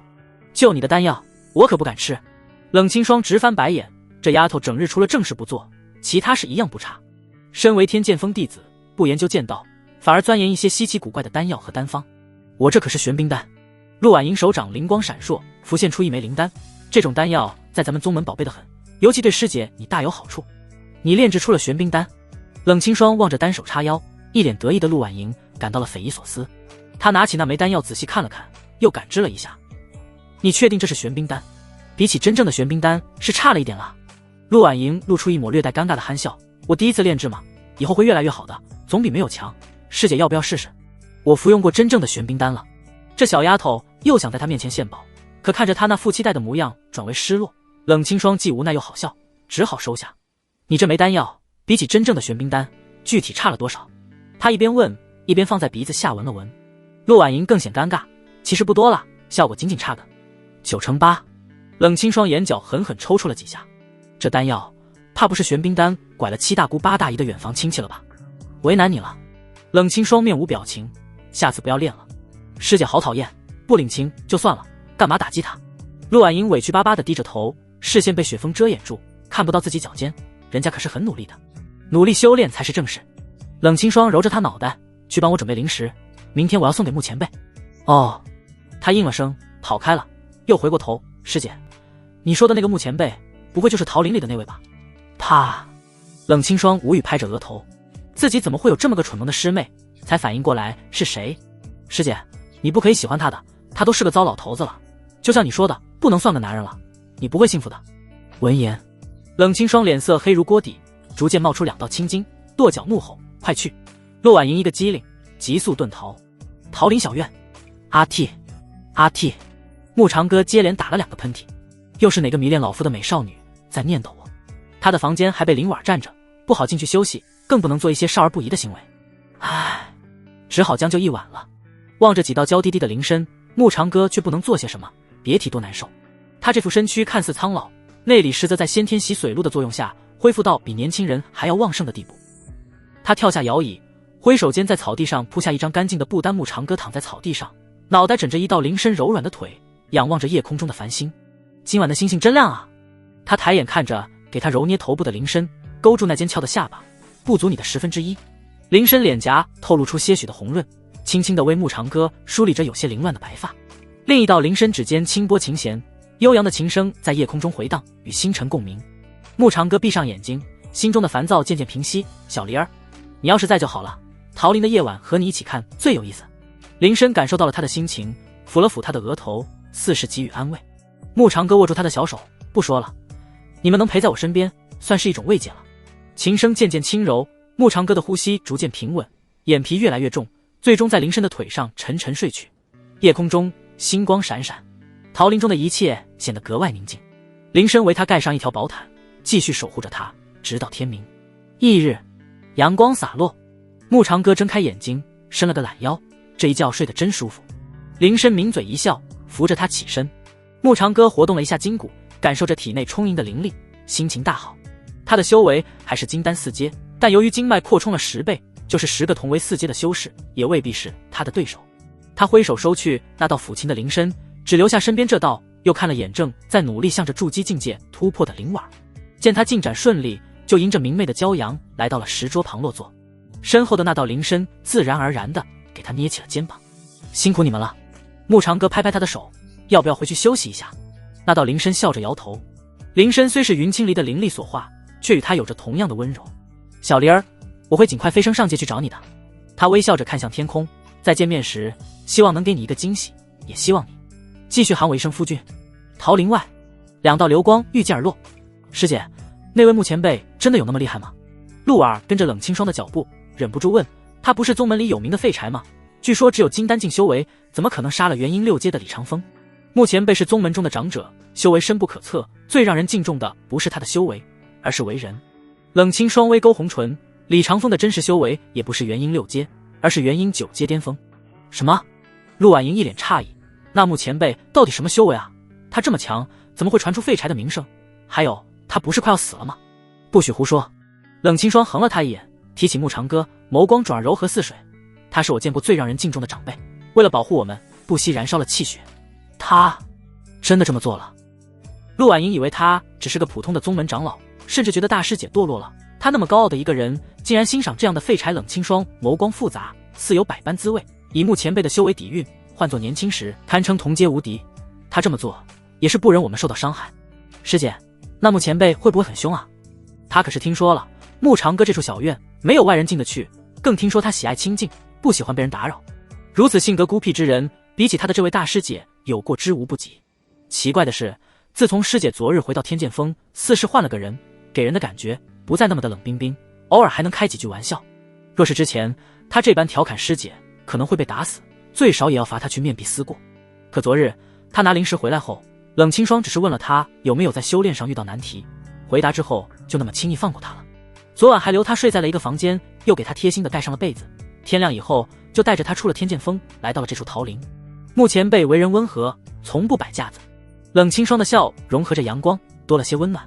那我们为什么走着进去？他一脸好奇，难道不是因为桃林里有机关，我们遇见就会直接被打杀了？冷清霜满头黑线，真想撬开这丫头的脑袋，看看里面都装了些什么。他有气无力地说了句徒步进入，也是表达敬重的一种方式。不多时，两人来到了桃林小院。陆婉莹看到了牧长哥正坐在石桌旁，身后站着那道温柔似水的灵身，给他捏着肩膀。圣主！他直接呆愣住，狠狠揉了揉眼睛。冷清霜舒展开眉头，不是圣主，只是圣主的一道灵身。陆婉莹这才松了一口气。圣主就算飞升了，还留下灵身给牧长老做个使唤丫头，真爱无敌啊！不错，清霜丫头有眼力。牧长哥淡然一笑，看向一旁，这位是见过牧前辈。冷清霜先是恭敬地行了一礼，她是我们天剑峰的小师妹陆婉莹。陆婉莹连忙跟着行礼，脸上带着一丝紧张和敬畏。丁，检测到气运之女陆婉莹，宿主是否攻略？紧接着，一道光幕呈现在牧长哥眼前。姓名：陆婉莹，身份：天剑峰弟子，修为：金丹2阶，气运值2万，可攻略。体质：丹王圣体，为炼丹而生。性格：活泼开朗，有些冒失，天真烂漫。备注：喜爱灵花灵草，炼制丹药，建议宿主投其所好。牧长哥看着面板上的信息，眼里多了些兴趣，倒是没想到这个看似冒失的小丫头有如此高的炼丹天赋。不必多礼。牧长哥笑着摆手，既然来了，就坐下喝茶。两人坐下后，牧长哥收了灵身，挥手召来2杯灵茶递给了他们。这是天剑峰欠您的1000灵石，请您收下。冷清霜递过储物袋，未曾抬头直视牧长哥，似是想到昨日离去前冲动之下偷亲了他一下，有些难为情。牧长哥没客气，挥手收进了储物戒。气氛突然安静，本就不善言辞的冷清霜不知道说些什么，只好踢了下陆婉莹，以此暗示。牧前辈，我能问您个问题吗？他好奇地打量着牧长哥。牧长哥回以微笑，什么问题？听说您不是男人。陆婉莹俏皮地眨着眼，伸手捏住裙肩往下轻轻拉扯，她露出半边雪白香肩，目光中透着狡黠，所以想让前辈帮我看看人家够不够白呢。噗！牧长哥喷了口茶，从牙齿缝挤出了几个字，谁说的？我师姐啊。他那动作戛然而止，并看向冷清霜。冷清霜犹如遭受五雷轰顶，当场石化，微风席卷过一阵凉意，带走一片凄凉的落叶。他狠狠抽搐着嘴角，握住灵茶的小手颤抖到差点打翻了杯子。反应过来后，他额头蹦着青筋，捂住陆婉莹的嘴。我什么时候说过这种话？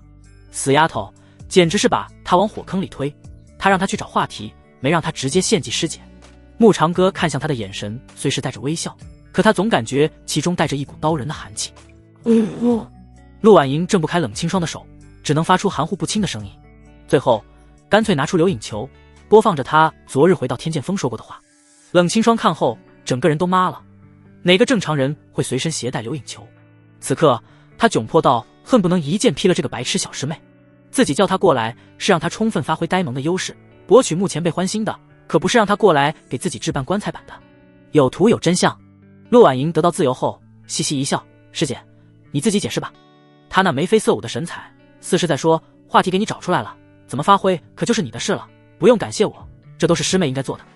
你少给我断章取义。冷清霜收了留影球，在他额头上狠狠敲了一下。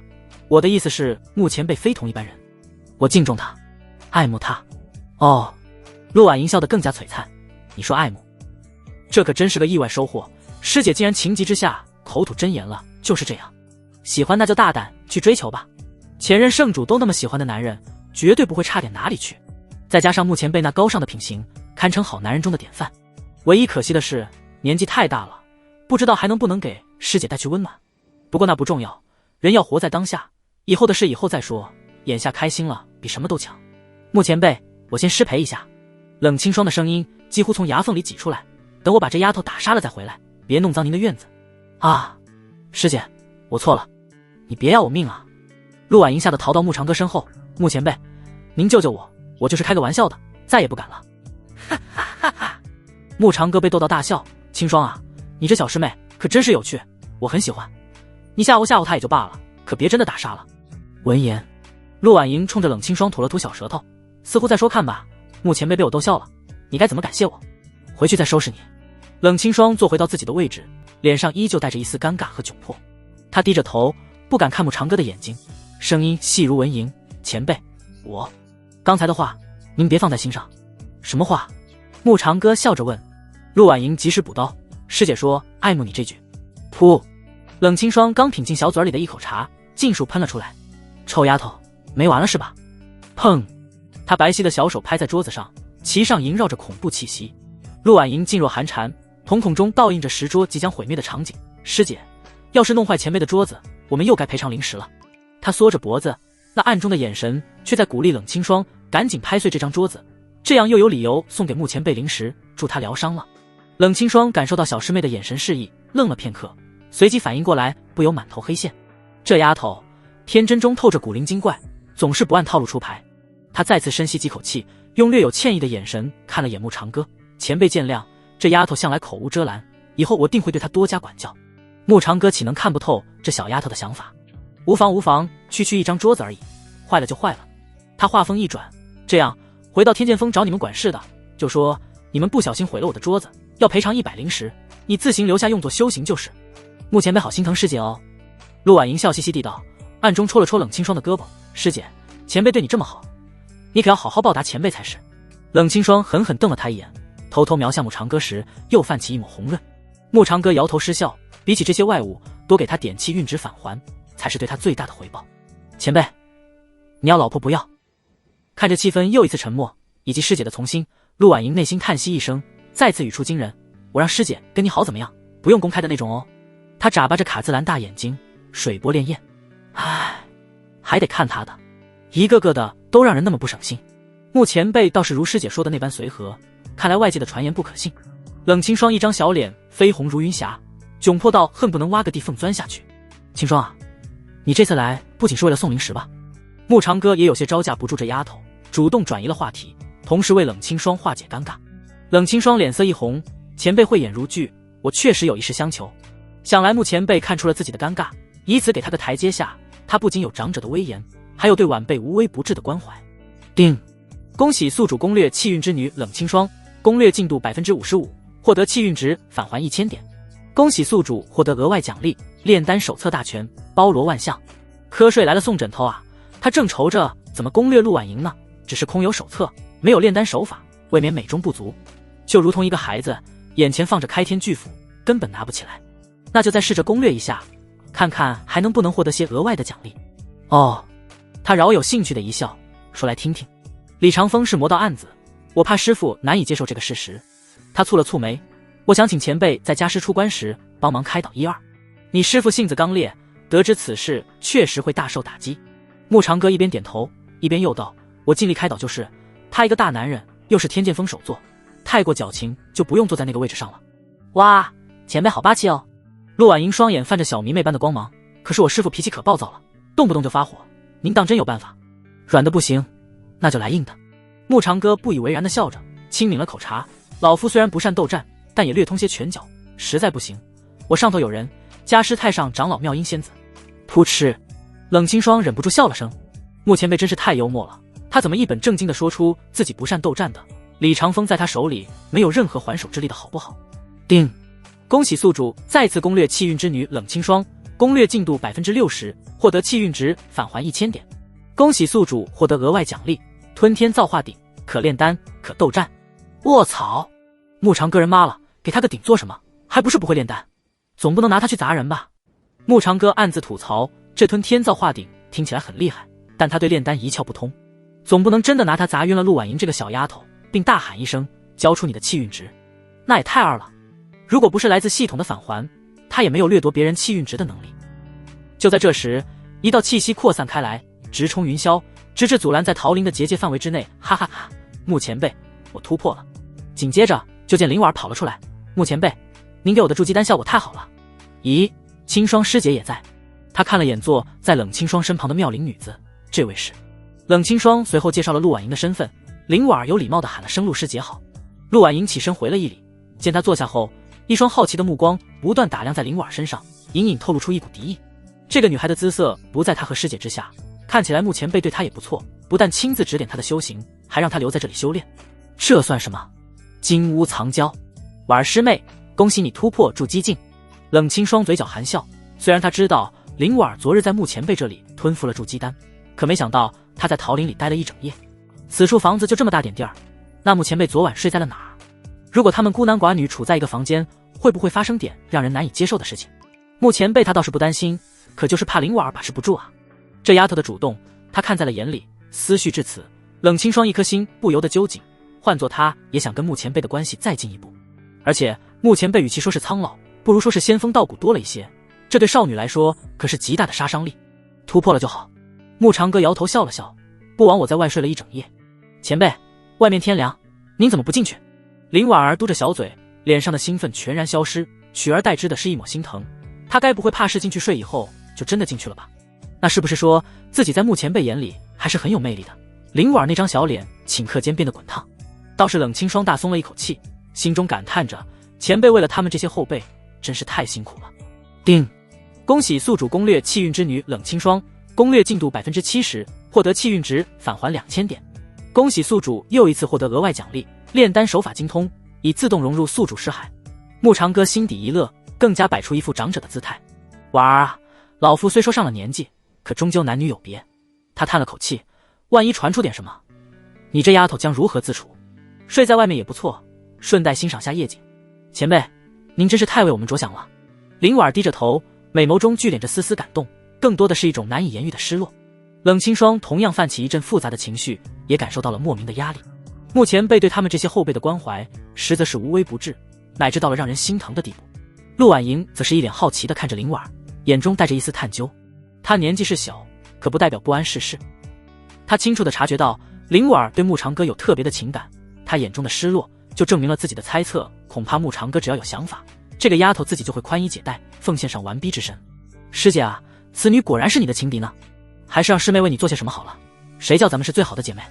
然而不等她付诸行动，木长哥已是看向她开了口。陆丫头，我观你身上有灵草之香，莫非对丹道一途有兴趣？前辈果然厉害，这都看得出来。他嘻嘻一笑，不瞒您说，昨日听闻师姐受伤，我特意送了她一枚玄冰丹，还是我自己炼制的呢。哦，木长哥略显诧异，你自己炼制的？那可不。他用挑衅般的眼神瞥了眼林婉，而后道，可惜师姐的伤好了，没能派上用场。话音刚落，林婉嘴里就传来咯咯咯的笑声，众人齐齐扭头。他捂住小嘴，我只是觉得陆师姐好像很遗憾，清霜师姐的伤不该好那么快。不知为何，本能的直觉告诉木长哥，气氛忽然有些不对了。林婉翘着嘴角与陆婉莹相互对视，别以为他看不出来，这个陆师姐故意在他面前显摆，好博得木前辈的好感。婉儿师妹，你这话就不对了。陆婉莹眯缝着美眸，师姐的伤好了，我自是高兴的，遗憾的只是丹药暂时没派上用场，莫要混淆视听哦。气氛再次沉默，两人相互瞪视，谁都不肯让谁。林婉更是气恼，天剑锋这是摆明了人多欺负人少，不就是炼丹吗？有什么了不起？此时的木长哥感受到了空气中弥漫着一股无形的火药味，心中暗自苦笑。他只是想转移话题，不成想引来了两个小丫头的暗中较劲。丫头，你炼的灵丹可否给我瞧瞧？木长哥打破了空气中灼烧起的烈焰。前辈，在我这儿。冷清霜及时拿出丹药，依您看这枚丹药效果如何？木长哥接过丹药，端详了一番，丹药表面光滑，散发着淡淡的药香，虽不达上乘，却可见用心程度。不错。察觉出几道目光聚焦在自己身上，他抚须轻笑，9成8，这么厉害！林婉惊呼出声。木长哥轻咳一声，差了9成8。噗！林婉听后没忍住笑得花枝乱颤，那不就是一枚废丹吗？很好笑吗，林师妹？陆婉莹想要刀人的眼神再也藏不住，话音几乎是从她的牙缝里挤出来。不如你试试。我对炼丹不感兴趣，干嘛要试？林婉撇撇嘴，表露出不屑一顾，实则有些钦佩陆婉莹。这可是玄冰丹，就算这枚丹药的效果差了9成8，可若是容易炼制的话，何至于成为稀缺丹药？与两人的暗自较劲相比，冷清霜倒是看到了不同的地方。目前被当真是位高人，连效果具体差了多少都一眼看得出来，婉儿不得无礼。木长哥斜睨他一眼，你陆师姐的丹药是有些瑕疵，可很有天赋了，假以时日必成一代丹道宗师。陆婉莹顿时喜笑颜开，不忘对冷清霜打了个眼色。冷清霜对于他的得意视若不见，说不定这只是目前辈的客套之言，这小丫头靠自行钻研，岂可成为丹道宗师？木长哥问出自己的疑问，陆丫头，我比较好奇，你既执着于丹道，又为何要拜入天剑锋？因为天剑锋没有炼丹师啊。望着呆愣的众人，他打了个响指，等到师姐成为首座，我就是首席炼丹师，多风光。就为这。牧长歌满头黑线。好吧，他承认有些跟不上这个丫头的脑回路。前辈可懂炼丹？陆婉莹看似在笑，眼底深处反而有那么一抹狡黠。牧长歌失笑，这小丫头在考验他，倒不是个吃亏的主，想必还在记恨着他那句9成8的实话。小师妹，岂可对前辈无礼？冷清霜皱眉呵斥，还不道歉？这死丫头真的是，竟然刻意给穆前辈难堪，这不摆明了让穆前辈讨厌他们？倒是林婉儿似是想到了什么，嘴角不由得浮现出一抹微笑。在他看来，无论穆前辈会不会炼丹，他都是最后的赢家。陆婉莹反应了过来，这才察觉自己聪明反被聪明误，刚想起身道歉，就听牧长歌开了口：无妨。他笑着摆了摆手，炼丹一道，老夫并不精通，只是略知一二。既然陆丫头想见识，那我就献丑一番。嗡！随着他手掌挥动，吞天造化鼎符悬浮在空中，散发出淡淡的光芒。他随手一挥，几株灵草从储物界中飞出，落入小鼎之中。陆婉莹观看那些药草，惊呼道：玄冰草、天之蓝、利合果、双叶花，前辈莫不是要炼制玄冰丹？他心跳不由快了许多。倘若穆前辈当真能够炼制这种灵丹，这可是很好的观摩机会。原来穆前辈不仅没有生他的气，还在故意给他指点，这让陆婉莹更加汗颜。而且能够炼制这种灵丹，绝非穆长歌所言仅是略通1、2而已，更何况他随身带着丹鼎，显然在丹道一途有很高的造诣。就是一旁的冷清霜和林婉儿也都各自诧异不已，他们本以为穆长歌只是说说，谁都没想到会来真的。穆前辈果然深不可测。冷清霜愈发崇拜起了穆长歌。陆婉莹连忙取出一个留影球，将整个过程录下来。她偷偷研究丹道那么长时间，不难看出那丹鼎也非凡品。冷清霜抽着眼角，这丫头随时随地带着这东西，原来是在准备时刻偷师学艺。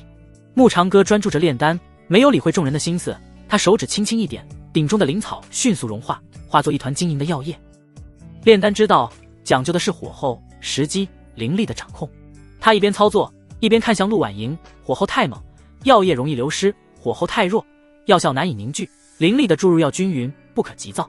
陆婉莹目不转睛地盯着他的动作，生怕错过任何一个细节。他心中震撼不已，穆长歌的炼丹手法不仅娴熟，每一步都精准无比，对他来说就好似呼吸一样自然。前辈，您这火候掌控得太妙了。陆婉莹边看边点头，他每次炼丹要么火候太猛，要么太弱，从而导致丹药品质参差不齐。穆长歌不以为然，灵力轻轻一引，药液在鼎中逐渐凝聚成一颗丹药的雏形。尽管只是雏形，依稀可见丹药表面光滑如玉，以及散发着浓郁的香气，显然成丹后品质不会太差。炼丹时心要静，神要宁。穆长歌继续说道：心浮气躁，丹药难成，炼丹时摒弃杂念，保持内心空明，这样才能掌控好火候与灵力。陆婉莹连连点头，眼中尽是虚心好学。冷清霜察觉到他的目不转睛，似是要将穆长歌所有手法刻在脑子里，嘴角跟着浮现出一抹苦笑。他从未见过自己这个小师妹在修炼剑道时有此刻一半程度上的用心。也罢，只要穆前辈愿意指导，对这丫头来说未必是件坏事。2个时辰转眼即逝。丹成。穆长歌手指一挑，一枚丹药从丹鼎中飞出，悬浮于陆婉莹眼前。这便是玄冰丹的炼制过程，你可学会了？谢谢前辈。虽然他只是眼睛学会了，但没关系啊，反正他留影了，今后学起来事半功倍，有的是时间慢慢实践。冷清霜看了眼那枚灵丹，以及愣神的他，前辈的这枚丹药品质如何？极品玄冰丹。陆婉莹捧着丹药的手在发颤，咱们的丹宝阁也未必找得出这种品质的丹药，前辈怎么做到的？他吞咽着口水，眼中不断闪烁着炽热的光芒。如果这也算略通1、2，那么谁人敢称丹道宗师？这一刻，他瞳孔中倒映着穆长歌的轮廓，犹如在看一只香喷喷的烤鸡，散发着诱人的香气，让他恨不得扑上去咬一口。叮！恭喜宿主成功攻略气运之女陆婉莹，攻略进度10%，获得气运值返还2000点。恭喜宿主获得额外奖励，寿元10年。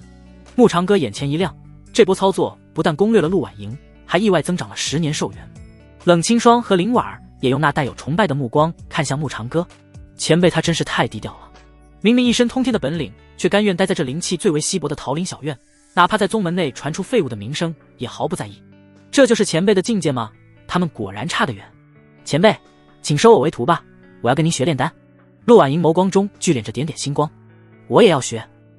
林婉儿不甘落后，摇晃着穆长歌的胳膊，眨巴着可怜兮兮的大眼，人家最先来的嘛，您不教我，我就哭给你看。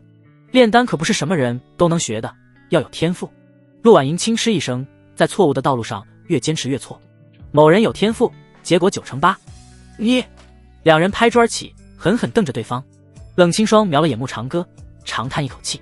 慕前辈实在太受欢迎了，2个小丫头都在争着讨好他。都坐下。慕长歌黑着脸，率先看向林婉，炼丹要建立在自身修为基础之上，日后修为足够再学不迟。闻言，陆婉莹红唇微挑，冲他甩去一个挑衅的眼神。林婉委屈地低下了头，双手食指互相对戳着，不是日后了吗？慕长歌、冷清霜、陆婉莹，他们在说什么？两女一脸懵圈，可为何会看到慕前辈老脸一红呢？难道是错觉？可……慕长歌清了清嗓，婉莹丫头，拜师就不必了，日后有疑惑，大可来桃林。林婉扬了下唇，自己学不到没关系，只要没收下陆婉莹就行。陆婉莹自知强求不得，也不失落。清霜，这枚丹药就送与你。慕长歌手掌一挥，玄冰丹就落在了冷清霜掌心里。冷清霜愣住，前辈有些贵重了。此丹对你最是有效，说它贵重不及你半分，收下就是。慕长歌噙着淡笑，我希望你永远用不上它。前辈。冷清霜望着那枚极品玄冰丹，妥善收了起来。本是因为慕长歌温柔话语羞红的脸颊，被这种难以言喻的感动所取代。定，恭喜宿主攻略气运之女冷清霜，攻略进度 80%， 获得气运值返还2000点。定，恭喜宿主获得额外奖励，剑道精通大全，解锁剑仙称号。慕长歌脑海里自动融入了许多关于剑道方面的感悟，他的总气运值也积累到了23000点。前辈，你要老婆不要？陆婉莹一脸认真，我跟师姐一起侍奉你，纵享丝滑哦。冷清霜很平静，平静的感受不到丝毫呼吸，这让陆婉莹很是害怕。不怕暴怒的冷清霜，最怕空气突然安静，这是风雨欲来前的前奏。师姐她生气了，还是极其生气，哄不好的那种。陆婉莹慌了，刚要开口，就看见师姐起身对慕长歌说道：前辈，今日叨扰了，清霜改日再来拜访。他扯着陆婉莹的耳朵，直接御剑而起，向着天剑锋的方向飞去。前辈救我啊，师姐要杀人了。陆婉莹的声音在空中回荡，带着一丝夸张的哭腔。他这么做还不是为了天剑锋着想吗？总不能让前辈被别人抢了去。慕长歌抬头看着虚空，淡淡地品了口茶，无奈摇着头。虽说有这些丫头在，他的桃林闹腾了些，可比起先前倒是多了几分生气。林婉偷偷看了眼慕长歌，心中暗暗想着，自己要有陆婉莹这么大胆就好了。不过他们那点想法，休想骗过他，想抢走慕前辈，绝对没有那么容易。丫头，你也该回去了。慕长歌起身，笑着拍了拍他的肩膀。林婉走了没几步，又回过头，吓得他连忙往后一退。慕前辈在干嘛？他这是怕自己会偷亲他吗？前辈第一次见他时还那样对他呢，可现在他倒是希望慕前辈能够收他当个道侣，只是他尚且不具备那个资格，要争取早日让前辈刮目相看才行。定，恭喜宿主攻略气运之女林婉，攻略进度 85%， 获得气运值返还1000点。慕长歌略感惊奇，比之先前的进度只是增长了 5%， 得到的返还怎么依旧是1000位变。通过系统的扫描，他才看到林婉的气运值已经从1万变成了2万，看来这丫头突破后的收获不小。那岂不是说，只要能帮他们增长修为，自己今后的收获也会更多？婉儿，你过来。慕长歌冲他挥了挥手。林婉低头向前，每迈出一步都像是踩在自己的心尖上。莫非前辈打算让他留下来过夜？他心跳如肋骨，手指不自觉地绞着衣角。万一前辈真的表达出某些意向，他是同意呢，还是直接躺平呢？哎呀，那也太不矜持了。前辈会不会觉得他太随便了？要不假意推拒一下，再让他得逞。反正前辈修为比他强，自己反抗不过，不是很合理吗？前辈，什么事啊？他脸颊泛着红晕，心中既紧张又期待，百般思索着自己该怎么做，以至于声音低到轻如蚊蝇，几乎听不见。慕长歌从储物戒中取出一枚丹药，这是固元丹，可以固本培元，配合灵元丹一起使用，对你有莫大的好处。哦，林婉伸手接过，没来由一阵失落。他鼓足勇气抬起头，前辈，1个月后就是外门弟子进入内门的考核，炼气9阶以上的弟子都能参加，您能过去看我参赛吗？在碧霄宫中，考核是所有外门弟子达到一定修为后必有的流程，通过了考核便有进入内门的资格。不只是内门，各峰首座也会选出一些出类拔萃的弟子收入自己麾下。慕长歌点了下头，外门考核也算是比较隆重的盛会，意在挑选具有潜力的弟子，或许能够发现新的气运之女。真的？林婉儿脸上的失落一扫而空，取而代之的是满满的期待和激动，忍不住再次确认：您真的会来看我参加考核？他有点不敢相信，几乎不走出桃林的穆前辈会应下这个请求，同时又有点自豪和窃喜。前辈肯专程去看他的考核，是不是意味着自己在他心里占有一定的位置？老夫既然给了你承诺，又岂能言而无信？穆长歌负手而立，你与我有缘，打输了不要紧，别伤到就行。其实我更相信，你不会输给任何人。前辈，我不会让你失望。林婉儿心中千言万语不知该如何表达，穆长歌每一句话都如同一股暖流流入他的心间，让他无比安心。穆长歌抹了抹林婉儿眼角滴落的晶莹，笑着说：傻丫头，怎么又哭鼻子？这次老夫可没对你怎么样。林婉儿俏脸泛起一抹羞涩，她抬起头，美眸中充斥着狡黠，飞快地在穆长歌脸颊上亲了一口，四指受惊的小兔子转身逃走了。穆长歌站在原地，摸了摸被亲过的脸颊，面容扭曲到了极点。卧槽，大意了，没有闪，又被偷袭了。为何你们这些女人就是不肯放过老夫的色相？穆长歌凄厉哀嚎。林婉儿突破了筑基期，也学会了御剑飞行，加之后山桃林本就与他们外门弟子住处相近。他回到自己的房间，关上门，靠在门后，深吸了几口气。噗嗤，回想起穆长歌那呆愣的表情，他就忍俊不禁，连忙取出从桃林得来的2枚丹药，握在了手里。1个月后的考核，我要夺得第一。林婉儿来到床边盘膝而坐，口服丹药，运转了灵力。与此同时，天剑峰深处一道漆黑的雾气悄然出现，里面传出阴冷的声音：穆长歌，你以为杀了李长风就结束了吗？你的死期马上就到了。一阵瘆人的笑声过后，那漆黑的雾气渐渐消散，仿佛从未出现。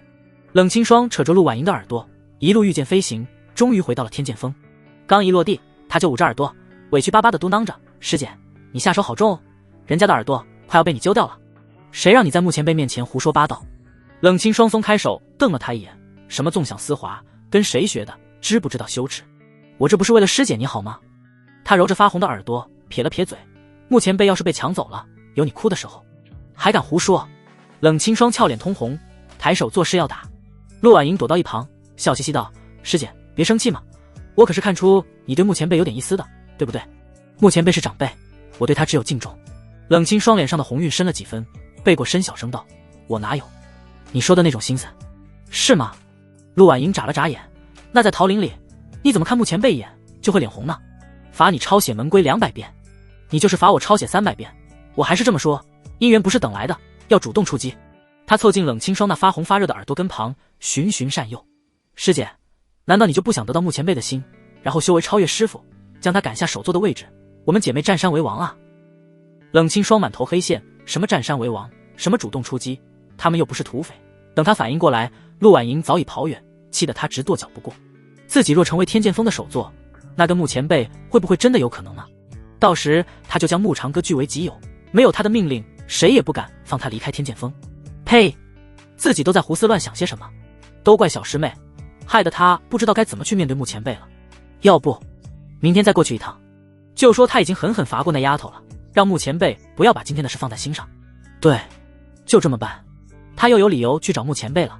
冷清霜离开不久，天剑峰的山道上便出现了2名弟子，其中一个叫做王强的揉了揉眼睛，满脸不可思议：我眼花了。冷师姐那是脸红了。费洋洋同样一脸震惊，压低了声音：冷师姐平日里可是冷若冰霜，连笑都很少见，今天居然脸红了，这太阳打西边出来了。啧啧，真是稀奇啊。王强摸着下巴，若有所思：你说冷师姐是不是遇到什么好事了，还是说她有了心上人？嘘，小点声。费洋洋连忙捂住他的嘴，警惕地看了看四周，这话可不能乱说，要是被冷师姐听到了，咱们可就惨了。怕什么？冷师姐都走远了，除非她进化成了气体。王强不以为然地摆了摆手：话说回来，能让冷师姐脸红的人到底是谁啊？咱们天剑峰可没人有这本事吧？难道是穆前辈？费洋洋皱着眉，听说冷师姐这2天经常往桃林跑，说是去那里请教修炼上的难题。她一个金丹期，哪有资格指点咱们师姐？依我看，请教是假，见人才是真。2人说的兴起，完全没注意到身后有一道泛着红光的眼睛正在凶厉地盯着他们。你这么一说，还真有可能。费洋洋忍不住乐了。那穆长歌是咱们碧霄宫最大的废柴，冷师姐和他一起，等师傅知道了，就有咱们的乐子看了。走走走，回去修炼去，等师傅出关，咱们再来看乐子。2人正要转身，忽然感觉背后一阵凉飕飕的，好似有什么可怕的东西在盯着他们。王强下意识地回头一看，顿时吓得魂飞魄散。冷清霜站在他们身后，双手抱胸，眼神冷得像块冰。冷，师姐。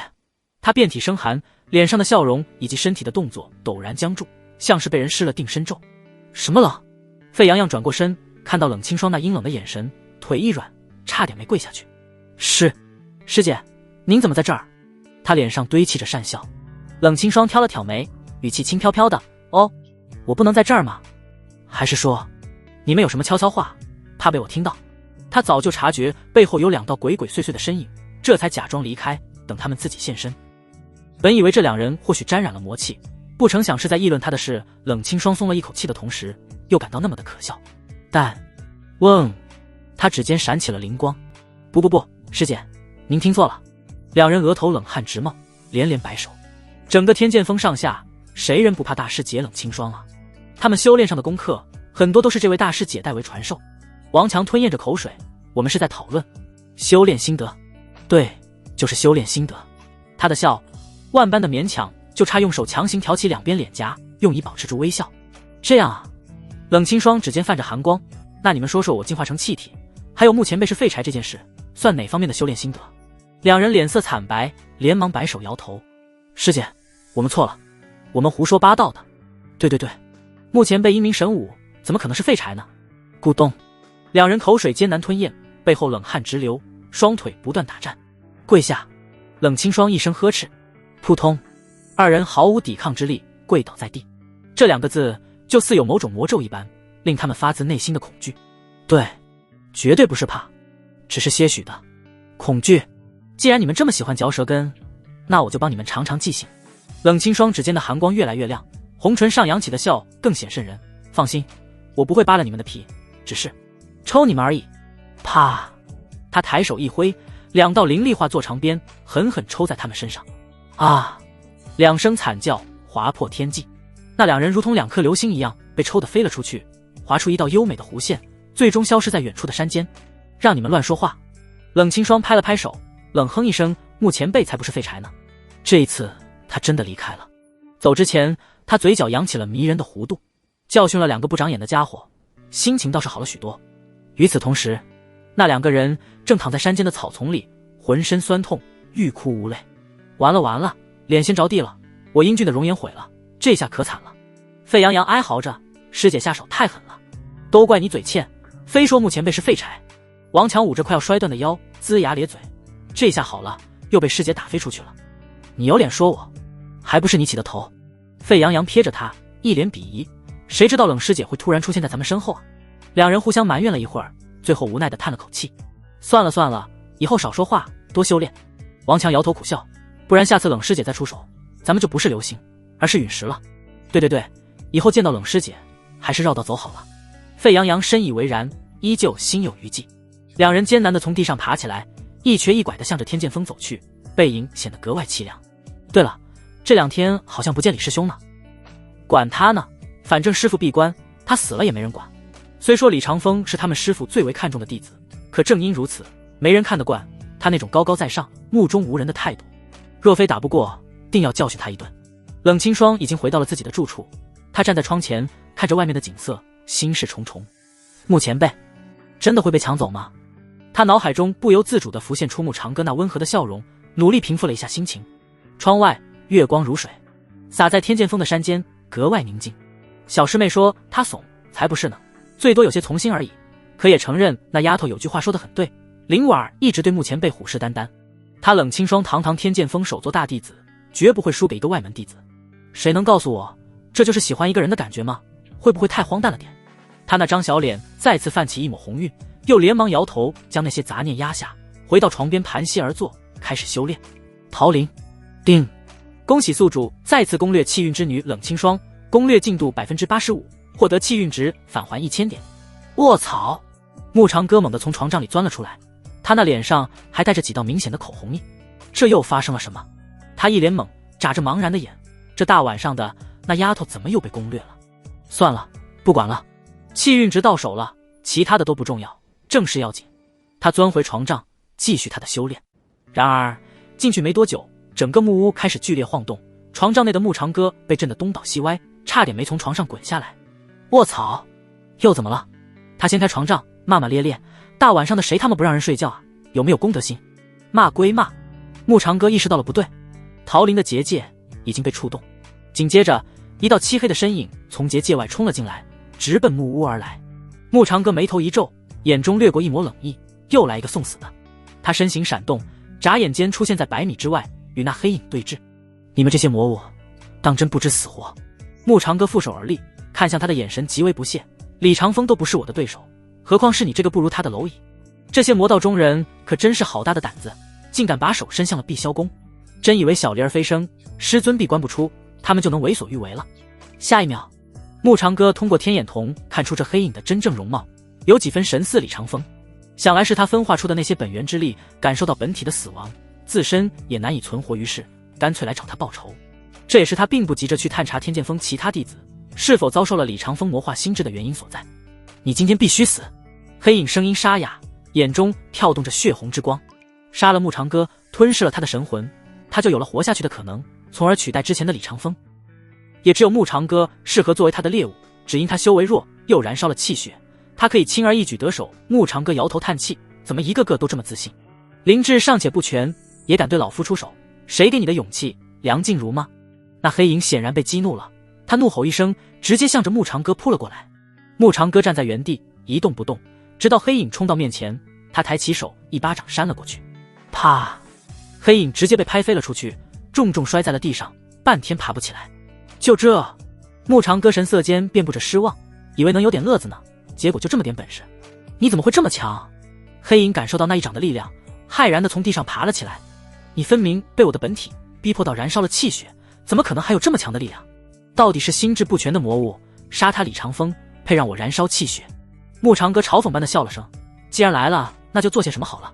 我院子里的墙可被你本体砸坏了，不如由你代劳修好它。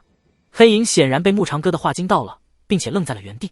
他脸庞闪过一丝狰狞，牧长哥，你竟敢如此羞辱我！少废话！啪！牧长哥甩出一道灵力幻化的长鞭，狠狠抽在了他身上。黑影被牧长哥一鞭子抽得惨叫连连。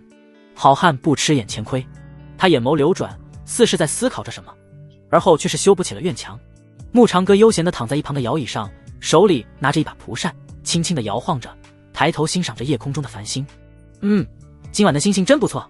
他眯着眼睛极为惬意，再来点小酒，那就更完美了。屋内，云清离那道娇俏的铃声，扭着纤细的腰肢，很是满足地走了出来。透过皎洁的月光，能够清晰地看到他那张小脸上泛着水蜜桃般的红润，好似经受了混沌之精的滋养。他走上前，倒满一杯酒，将酒壶放在了一旁的石桌上，而后坐在牧长哥的腿上，凑上白皙的小手，笑盈盈地将杯中酒喂到他嘴里。真乖。牧长哥美滋滋地品着酒，抬手在这道林深的额头上轻触了一下，林深嘴角上的笑意更加迷人，就那么趴在了他怀里。黑影更是气不打一处来，就算他失去了本体，就算他没有多少灵智，可也经不住这般羞辱。牧长哥，你欺魔太甚，我不干了。他将一块青砖狠狠拍进墙缝，指甲缝里渗出的魔气悄然钻入砖石缝隙。牧长哥扑扇间拧出一道电弧，懒洋洋地甩向他后背，左边第3块砖歪了3分，重气。你！黑影浑身一颤，砖块咔嚓裂开，藏匿在其中的一只黑虫瞬间暴露在外。那绿豆大的黑虫在牧长哥指尖勾动之下，挣扎着悬浮到半空。怎么还想利用这石心骨夺舍我？随后黑影又见那蛊虫化作了粉末，顿时睚眦欲裂。牧长哥，我们走着瞧。这厮竟然发现了他的小动作，他本以为能用这蛊虫趁其不意，可现在来看，只能先逃出去，再做其他打算。还想走吗？牧长哥手中蒲扇挥动，灵力化作长鞭再次抽在他身上。啪！啊！黑影惨嚎，坠落在院墙边缘。牧长哥抱着怀里的铃声，看也不看他一眼，别偷懒，天亮之前修不好，我会让你知道花儿为什么这么红。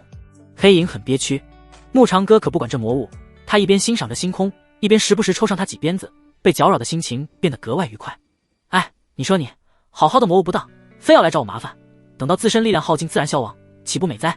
牧长哥略带着几分惋惜，这下好了，成了我的免费劳动力了吧？黑影气得差点把手里的砖块捏碎，偏偏不敢反驳，只能低声嘟囔，等我修完墙，一定要让你好看。我发誓，这次是真的，真亦假，实假亦真，真真假假，谁又说得清？牧长哥手中的蒲扇再次一挥，啪！啊！黑影又是一声惨叫，手里的砖块终于掉在了地上。你欺魔太！啪！牧长哥，你……啪！我说了，专心干活。牧长哥懒洋洋地伸展了下双臂，再让我听到你嘀咕，我保你活不到天明。黑影脸都黑了，硬是不敢吭一声，默默地流下了2行泪。太欺负魔了，自从他被分化的那一日，就没想过自己会沦落到这么凄惨的地步。牧长哥，你简直不是人啊！哎，你说你修完墙之后，要不要顺便帮我打扫下院子？牧长哥依旧仰望着星空，长夜漫漫，反正你闲着也是闲着，不如多发挥些价值。你休想！他简直要吐血，这丝针把他当成免费劳动力了。刚想大骂2句牧长哥，又一想到被鞭子抽得火辣辣的疼，他就打了个寒战。我修完墙就走。他深吸一口气，将所有悲愤化作了动力。牧长哥咂嘴轻叹，你这魔物真是不懂感恩，我让你修墙，那是给你一个改过自新的机会，你怎么不领情呢？我领你姥姥个腿儿！黑影心中大骂，可不敢真的骂出来。啪！牧长哥随手挥动蒲扇，凌厉化作的长鞭夹杂着闪电，狠狠抽在了他背上。黑影又是一声惨叫，我听到你骂我了。牧长哥淡淡地道。黑影，他妈的，畜生啊！黑影没想到，更悲催的还在后面。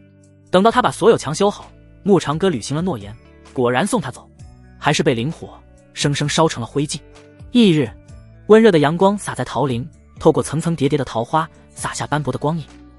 牧长哥看着修葺一新的院墙，满意的点了点头，修得不错，那魔物挺有天赋的吗？他转身走进屋内，随手拿起一杯灵茶，轻轻抿了一口。天剑峰深处，一个隐秘的山洞中，洞内昏暗，只有几缕微弱的光线透过石缝洒了进来。中心处盘坐着一名身穿火红色长袍的男人，他面容阴鸷，双眼紧闭，周身缭绕着一股浓郁的魔气，而后又猛地睁开双眼，其中掠过一丝冰冷的杀意。牧长哥，他低声嘶吼，你竟敢毁我分身，本尊定不饶你！那身影陡然消失，只留下一道残影在洞中缓缓消散。洞外阳光明媚，红袍男子的身影出现在天剑峰的山巅，他负手而立，目光冷冷地看向桃林。本尊千算万算，就是没算到你这个废物，坏了本尊的大计。红袍男人勾勒着冷笑，既然如此，我又岂能留你？桃林，牧长哥正悠闲地品着茶，当他睁开眼，天眼瞳自动亮起，捕捉到一丝阴冷的魔气。麻烦还没结束啊！他眉头一皱，随即舒展开来，如此才有点意思，就让他看看对方还有什么手段。小玲儿当初把他们打疼了，他就找机会彻底将他们打残。牧长哥眉头一皱，感受到桃林的结界轻微颤动了一下，有人来了。他心中一动，放下茶杯，看向桃林入口的方向。没过多久，陆婉莹手里捧着一篮子新鲜的灵果，脸上带着灿烂的笑容，蹦蹦跳跳地走了进来。他声音清脆悦耳，远远地喊道：牧前辈，我给您送灵果来了。牧长哥转而来到石桌旁落座。这小丫头来的正是时候，她昨天只攻略了10%，今日可要多攻略她一番。这不是陆丫头吗？牧长哥笑着看向跑进来的那道娇俏身影，问道：怎么不见你师姐？没见到我师姐，你好像很失望呢。他撇着嘴将灵果放在桌子上，亏得人家一大早就给你采摘了那么多的灵果呢，您果然偏心，一点不喜欢婉莹。牧长哥看着陆婉莹那撅起的小嘴，忍不住笑出了声。他从篮子里拿起一颗灵果，咬了一口，哎呀，这灵果怎么这么酸啊？是不是没熟透？不可能，我特意挑的最新鲜的灵果，怎么会酸呢？他不信邪，从篮子里拿起一颗咬了口，明明就很甜啊，你味觉出问题了。是很甜。牧长哥拿过他手里的灵果，一边吃一边笑说，不过不是因为灵果，是你这丫头甜了我的心。这要换作曾经的蓝星，他非要被骂上一句油腻，可这里不同，这招绝对好使。玄武大陆的女人哪会知道什么叫做油腻，不迷失在这甜言蜜语中就不错了，要不然以为他当初怎么哄骗到小莲的，靠硬舔。别开玩笑了，这里的女人可比蓝星更反感舔狗，他牧长哥也做不了舔狗，毕竟实力不允许碧霄宫这偌大的宗门岂会缺少了女人，对他有意思的也不在少数。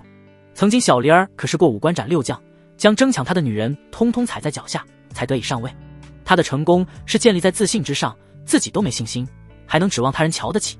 做人可以没实力，但不能没品味，只要英俊潇洒，风流倜傥，再加上点挑逗小技巧，软饭不就来了？越是高冷的女人内心越风骚，就看你这把钥匙能不能撬开她的锁。果不其然，陆婉莹整个人心花怒放，双手捧着脸颊左摇右晃，扭捏极了。哎呀，前辈你好讨厌。她娇嗔地跺了跺小脚，鼓起腮帮子时又像只生气的小河豚，可爱极了。明知自己被戏弄了，但就是很舒服。等等，陆婉莹突然意识到了什么，那分明是她吃过的呀，前辈就这么吃下去了，算不算间接接吻了？前辈可真坏，清霜师姐也没走到这一步吧？那她岂不是后来居上了？这又怎么能怪她呢？可是前辈主动宠幸她的，而且谁让师姐那么不给力？再说目前辈都能炼制出玄冰丹，灵草灵药看一眼就能分辨出具体药效，何况区区灵果怎会看不出甜不甜？他就是故意这么做的，因此他得出一个结论，前辈喜欢他多过师姐。叮，恭喜宿主攻略气运之女陆婉莹，攻略进度 20%， 获得气运值返还2000点。牧长哥听到系统的提示音以及他个人信息页面上显示的气运总值27000，内心简直笑开了花。他清了清嗓，一本正经地道：实话实说罢了，小丫头怎么还害羞上了？才没有呢。陆婉莹俏脸通红如血，我是觉得前辈的实话很好听，要不再多说几句。这是高手。牧长哥摇头失笑。陆婉莹吐了吐舌，前辈，这是我炼制的玄冰丹，您瞧瞧。牧长哥接过后给予他肯定的答复，到底是丹王圣体，只靠自己研究就能在丹道之路上入门，经过他一番指点，转眼就能炼制出一成药效的玄冰丹，都是前辈教得好。牧长哥的夸奖让他脸上的红晕稍稍褪去了一些，心中跟着涌起了自豪感。虽然与牧前辈相差甚大，丹药的效果只是提升了1成，也是很大的进步了。牧长哥看着他渐渐迷失了自己，又在一旁思考着怎么进一步攻略他。很快他想到了主意，都是些基础性的东西，在我这里学得到，你自己也能领悟得到，说起来还是你聪明罢了。他摆手叹了口气，老夫时间不多了，但愿能在我活着的时候看到你成为一名出色的炼丹师，我就死而无憾了。陆婉莹在得到这番肯定后，不仅没有丝毫的兴奋，反而内心很是失落。他想跟前辈保证自己绝对不会让他有事，可他凭借什么能做到？他又想告诉前辈自己会完成他的心愿，又怕到了那一天他人真的不在了。陆婉莹好想哭，纵有万千话语，如鲠在喉。丫头，我没什么好送给你的，这是我整理的关于一些炼丹的小册子。牧长哥将小册子塞了过去，我相信它在你手里会发挥更大的价值。陆婉莹接过翻看，里面不仅详细记载了许多丹药的炼制方法，还有牧长哥亲自标注的心得和技巧。他将手册抱紧在怀里，美眸萦绕着水雾，我就算丢了性命也会保管好他的，这是前辈一生的心血，莫要胡说。牧长哥很是严厉地敲了下桌子，身外之物岂可触及你半分。刹那间陆婉莹娇躯轻颤，好似有电流击穿她的心田，彻底破了她的防御。叮，恭喜宿主攻略气运之女陆婉莹，攻略进度 30%， 获得气运值回返2000点。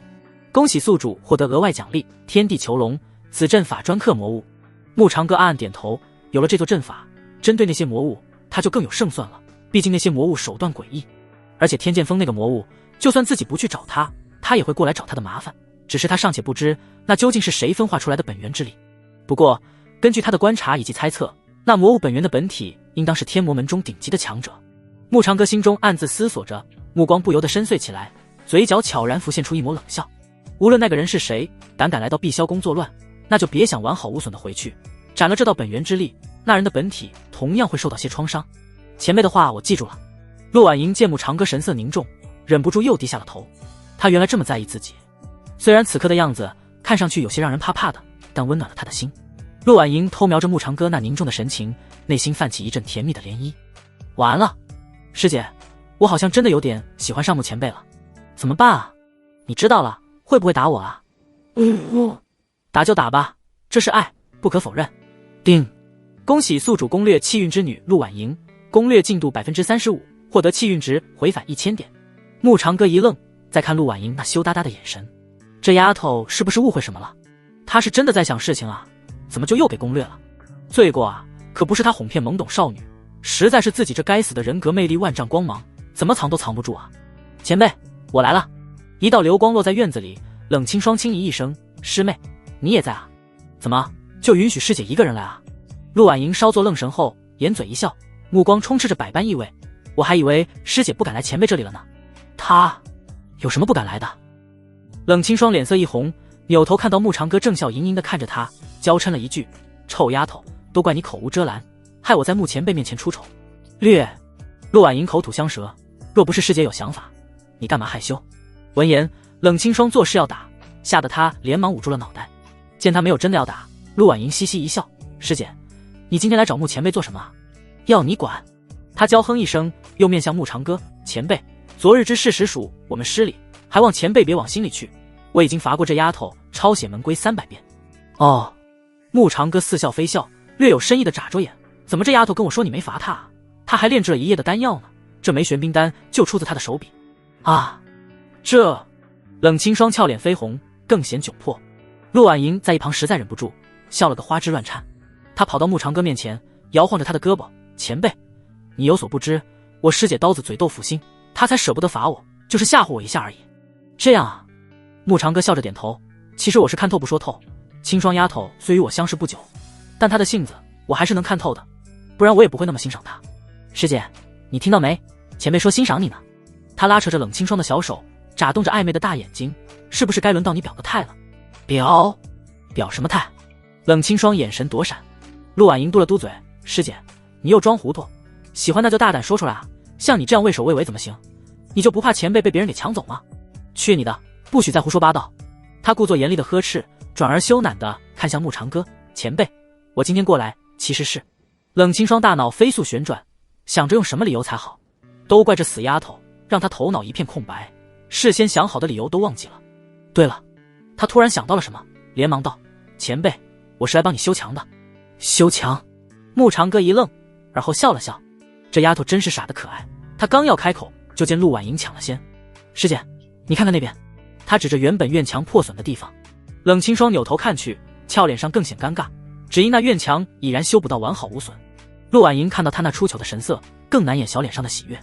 他凑近冷清霜耳边：“你这个理由我用过了，而且院墙穆前辈已经修好了。”啊，是这样啊。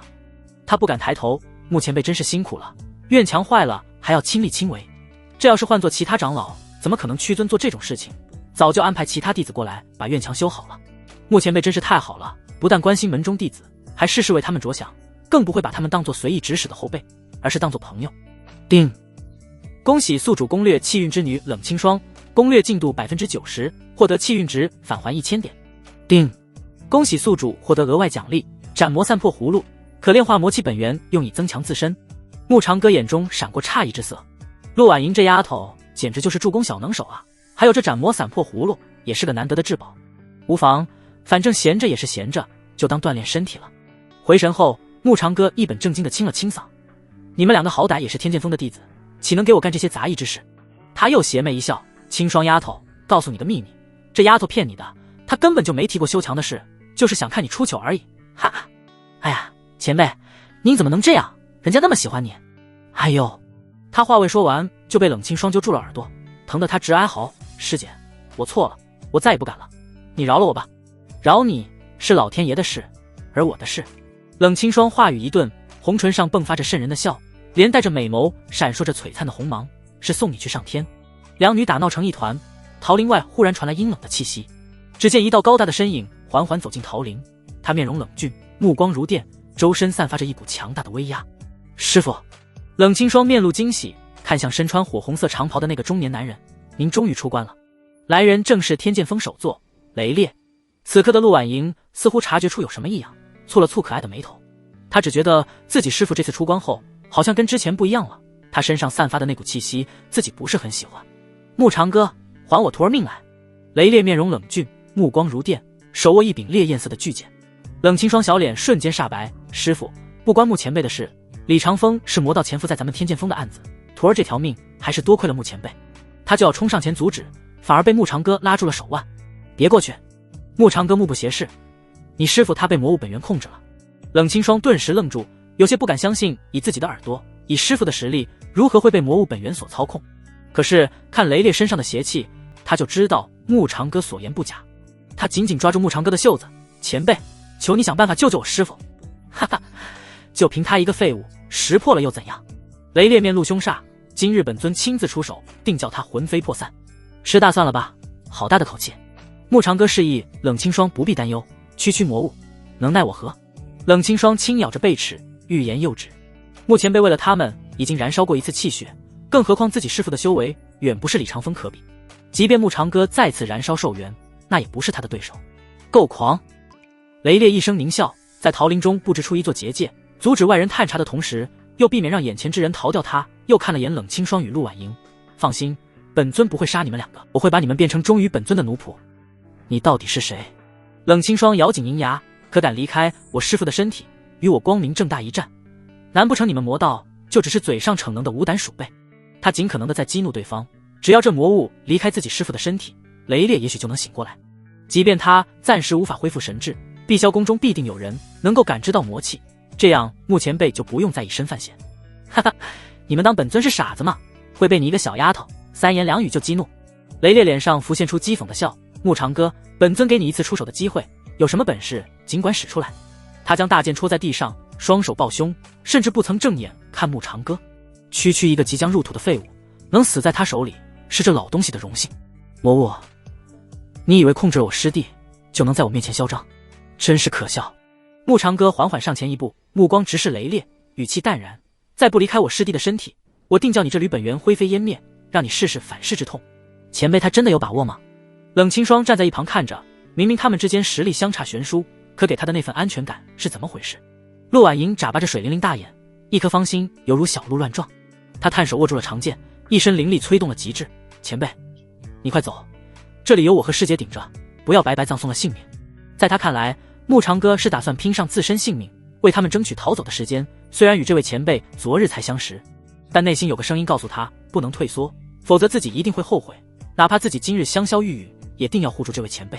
两个傻丫头，有我在，轮不到你们去拼命，全给我退后。他声音中充斥着不容置疑。你们师父我或许不是对手，但他是魔物，可不是你师父，还不配被我放在眼里。开什么玩笑？他们两个要是战死了，自己可就少了两个攻略的人，那可是极大的一笔损失啊。更何况穆长歌是真的没把这魔物放在眼里，尽管这个魔物比李长风难缠了许多，跟系统奖励他的底牌比起来，什么都不是。他根本无需催动自身修为，只凭那两样手段就能轻松拿捏。之所以未急着出手，而是他需要时间在暗中布置些什么。如果附身在雷烈身上的那魔物认真一些，就不难察觉到穆长歌身后的一只手已然捏决到了现在。找死！雷烈被穆长歌的小觑之言所激怒，他眼中红光更甚，手中的烈焰巨剑猛地一挥，一道炽热的剑气夹杂着漆黑的魔气直奔穆长歌。穆长歌站在原地纹丝不动，轻轻抬起手，口中低喝了声天地囚龙起。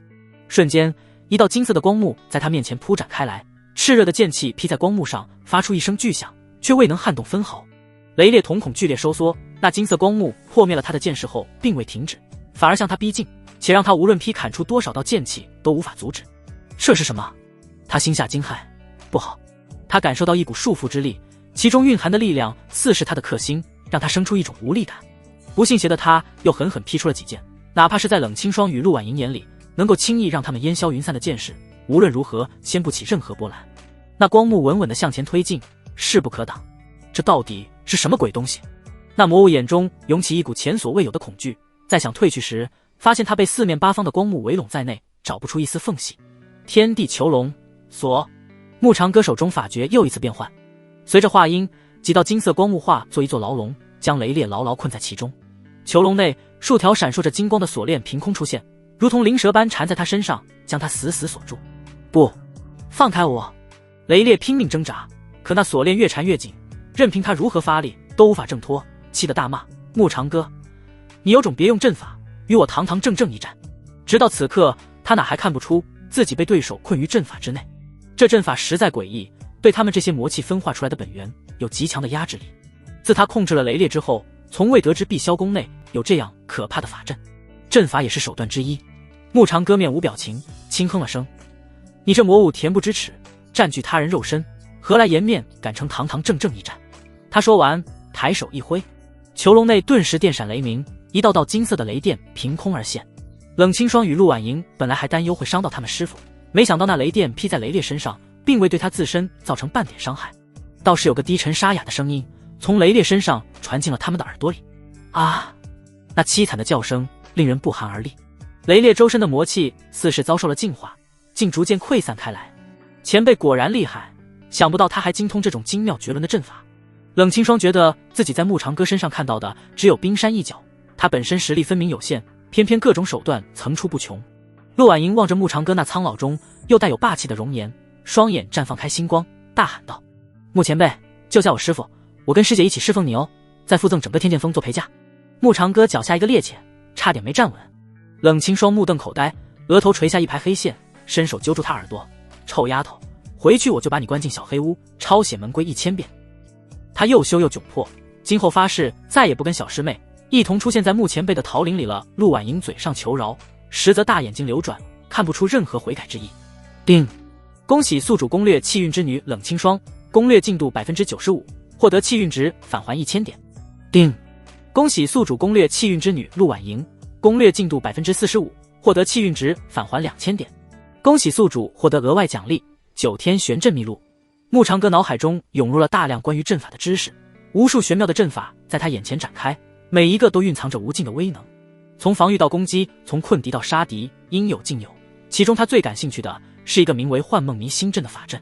这个阵法以困为主，就石化神器的强者进入阵法之内也难以走出来，刚好布置在桃林内。穆长歌心情大好，冲着困于阵法内的雷烈笑道：“魔物，我给你2个选择，要么离开我师弟的身体，要么灰飞烟灭。”雷烈被困在天地囚笼中，周身魔气被劈得无法凝聚。穆长歌，你以为凭这点手段就能奈何我？他面容扭曲，狠狠咆哮：“就算你能困住我，又能如何？你敢杀我吗？这可是你师弟的身体，杀你何须伤到我师弟？”穆长歌冷笑一声：“魔物，你未免太瞧得起自己了，那就让我看看你能坚持到什么时候。”他手中法诀一变，囚笼内的雷电顷刻之间变得更加狂暴。雷烈的身体在雷电的劈打下发出一声凄厉的惨叫：“阿穆长歌，你不得好死！”他那凄厉的声音中充斥着怨毒：“本尊不会放过你的，你等着，总有一天你会为今天的所作所为付出代价，顽冥不灵！”穆长歌脸色一黑，不再留手。囚笼内的雷电狂暴了数倍，雷烈的惨叫声随之愈发凄厉。若不是他想炼化了这魔物的本源之力，岂会耗费这些时间，早就叫他灰飞烟灭。冷清霜紧握着粉拳，既为雷烈的安危感到担忧，又被穆长歌那强大的实力和冷静的态度所震撼。前辈他真的是深不可测。他看着前面略显佝偻的身影，红唇扬起了笑意，或许前辈真的能救下师父。此刻在冷清霜眼里，任何人都比不上穆长歌高大伟岸，他的一举一动总是能够给他带来安全感。虽说是师父从小将他养大，但在他的记忆中，师父只是传了他修炼之法，并叮嘱他要有作为大师姐的表率。他的生活是单调的，心中是落寞的，他渴望得到一份温暖，却不敢祈求，只能按照雷烈之言日夜修炼。天剑锋的弟子大多数由他一手带起来的，这也是为什么很多人对他又敬又怕。直到20年前，雷烈外出游历，收了李长风为徒，并亲自带他在身边修行了10年。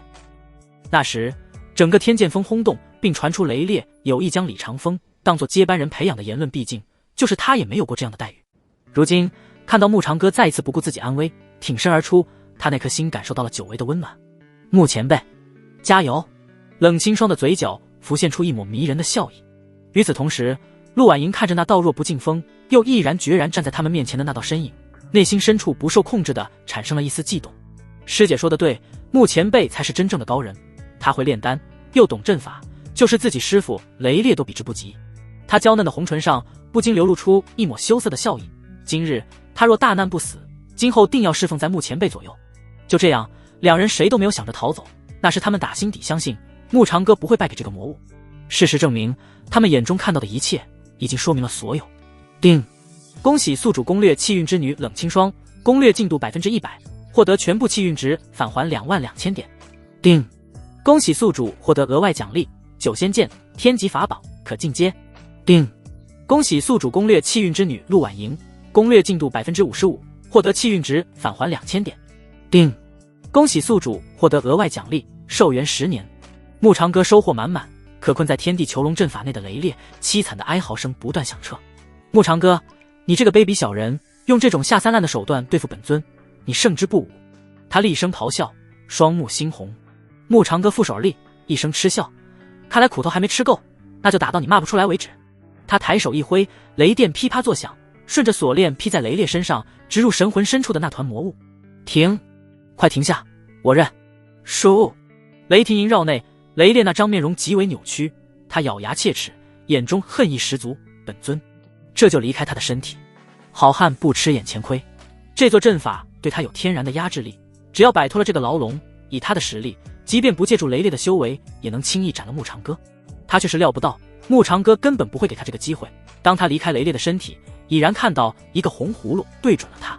木长哥挥出剑指，打开葫芦口，对准雷烈头上那团黑雾，低喝了声收。顿时一股强大的吸力从斩魔散魄葫芦中涌出，他拼命挣扎，可就是无法摆脱那股吸力。木长哥，你等着，本尊本体不会放过你的。他被吸进了葫芦里，声音从中传了出来，放我出去。吵死了。木长哥施了个法咒，葫芦里再无任何声音。你的本体，我迟早会去找他。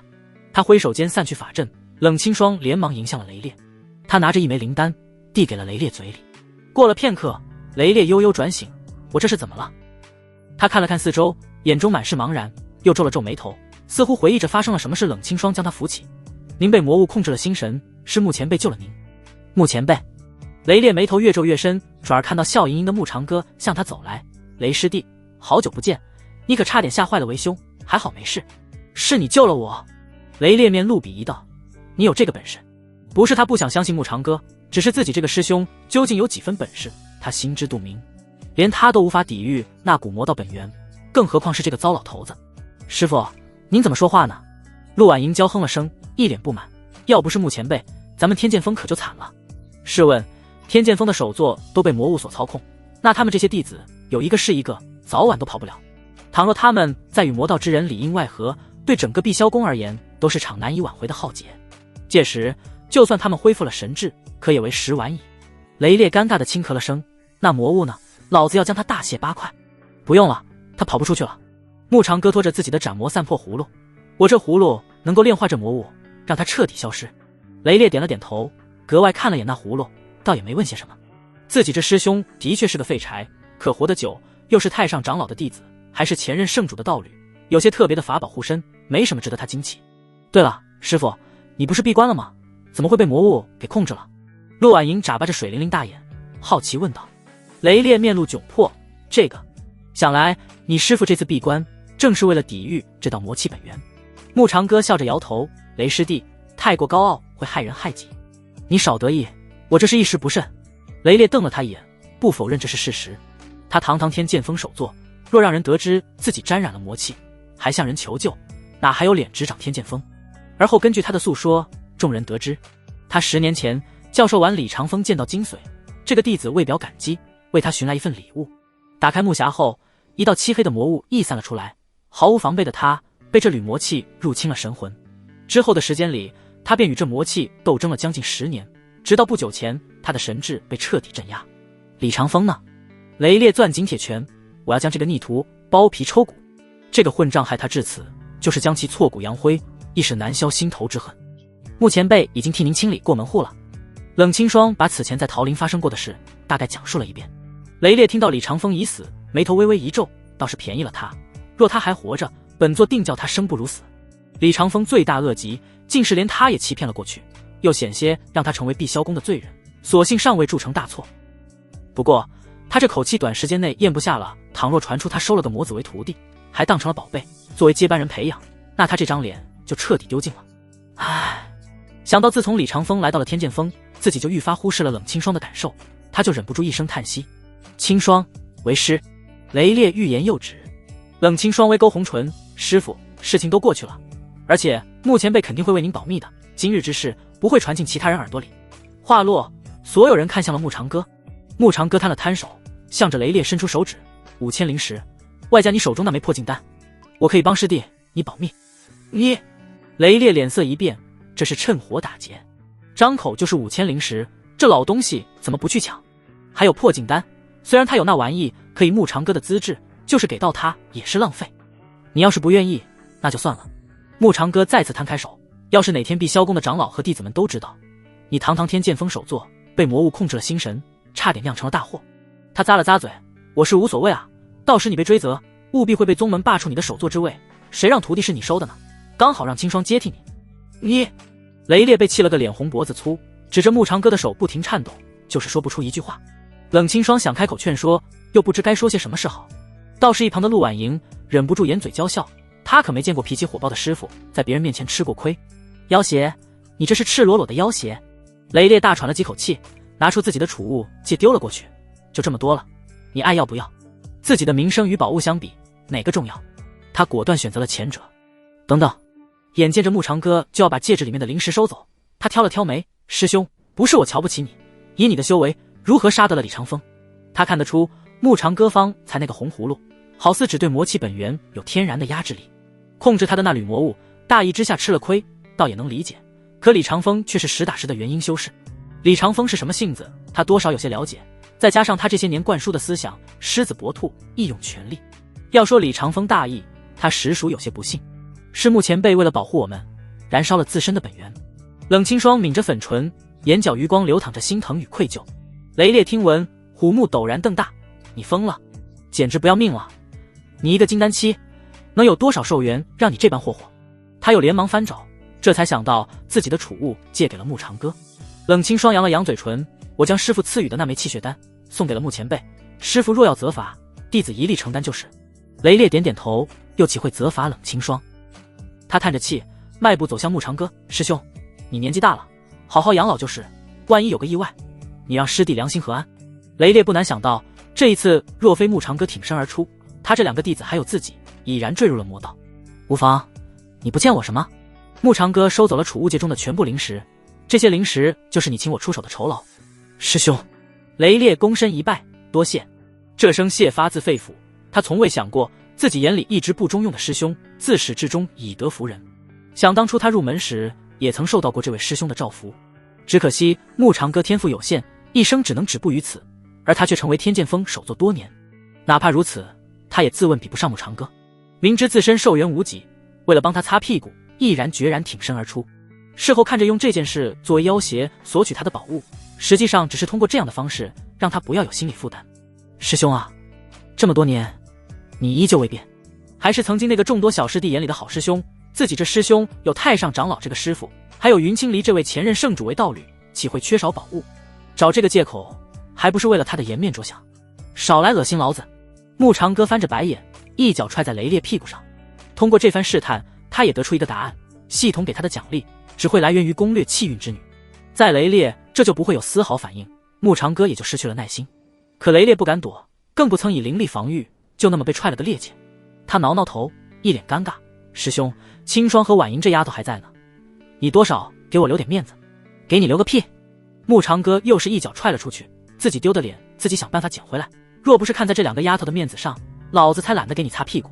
他这一脚可是用了全力，尽管雷烈修为高深，在不抵挡的情况下也被踹成了流星，只有声音传来回来：“师兄，你变了，再也不是当年那个疼爱我的师兄了。”“疼你有个毛用！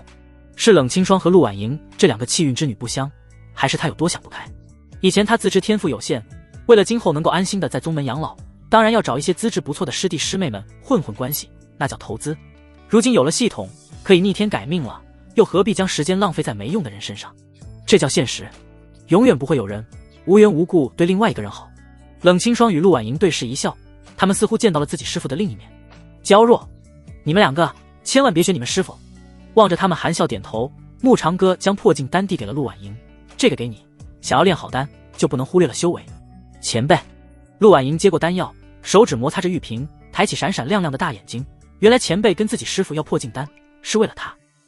他暗中发誓，总有一天要炼制出最好的丹药，可以让穆前辈延年益寿且重振雄风的那种。就是不知现在的穆前辈有年轻时的几分能力。陆婉莹小脸不禁泛起了红润。叮！恭喜宿主攻略气运之女陆婉莹，攻略进度 50%， 获得气运值返还1000点。系统的提声音落下，穆长哥摆了摆手：“去照顾好你们师父，别再让他惹出什么乱子。”“是，前辈。”冷清霜直了一礼，带上陆婉莹离开了桃林。两人自主的不去喊师伯，兴许只有这样才能符合隐藏在他们彼此心中的期待。穆长哥送走了他们，拿出斩魔散破葫芦，轻轻一点，波澜荡漾开，下半身葫芦表面上弹出里面那道魔气本源又惊又怒，以及如无头苍蝇乱撞的画面。就用你试试看，能否助我修为再突破上一阶？天剑锋方才为何不帮为师说话？雷烈看到自己这两个弟子回来后，没好气的道：“眼睁睁看着为师被你们穆师伯羞辱是吧？良心呢？痛不痛？师傅，你要不要看下师姐的良心软？”“哦不。”陆婉莹将冷清霜推到前面，躲在他身后：“我是说，师姐良心大，要找就找师姐，不关我的事。”霎时雷烈满头黑线：“我的大宝剑呢？逆徒啊，简直就是逆徒！”他做事就要掏出烈火剑，准备亲自清理门户，一剑将这丫头砍成两半，吓得陆婉莹根本不敢露头。冷清霜黑着脸，又羞又怒，转身一记暴力敲在陆婉莹脑袋上。真的是什么话都敢往外说，毫无规矩。师傅，您刚才的样子。冷清霜堆砌着笑，蛮可爱的。雷烈翻了个白眼，目光看向远处，也不知还有没有能为师兄延长寿命的方法。可能性微乎其微，若非如此，云清离又岂会随缘而为？他比任何人都想看到慕长歌能活下去。不爽啊，为师需要发泄一下。雷烈不怀好意地看了眼陆婉莹，吓得他再次躲了起来。师姐冷清霜，师父要打请随意。冷清霜满脸鄙夷，这臭丫头可真会拿他当作挡箭牌。他狠狠扯了下陆婉莹的耳朵，疼得他眼眶泛红，那可怜兮兮的模样让他忍不住一笑。师父别生气了，穆前辈何尝不是为了咱们碧霄宫，以自己的方式在默默付出。冷清霜红唇噙着盈盈笑意，美眸泛着微光，没有他，咱们天剑锋就要闯下祸端了。此事就此接过。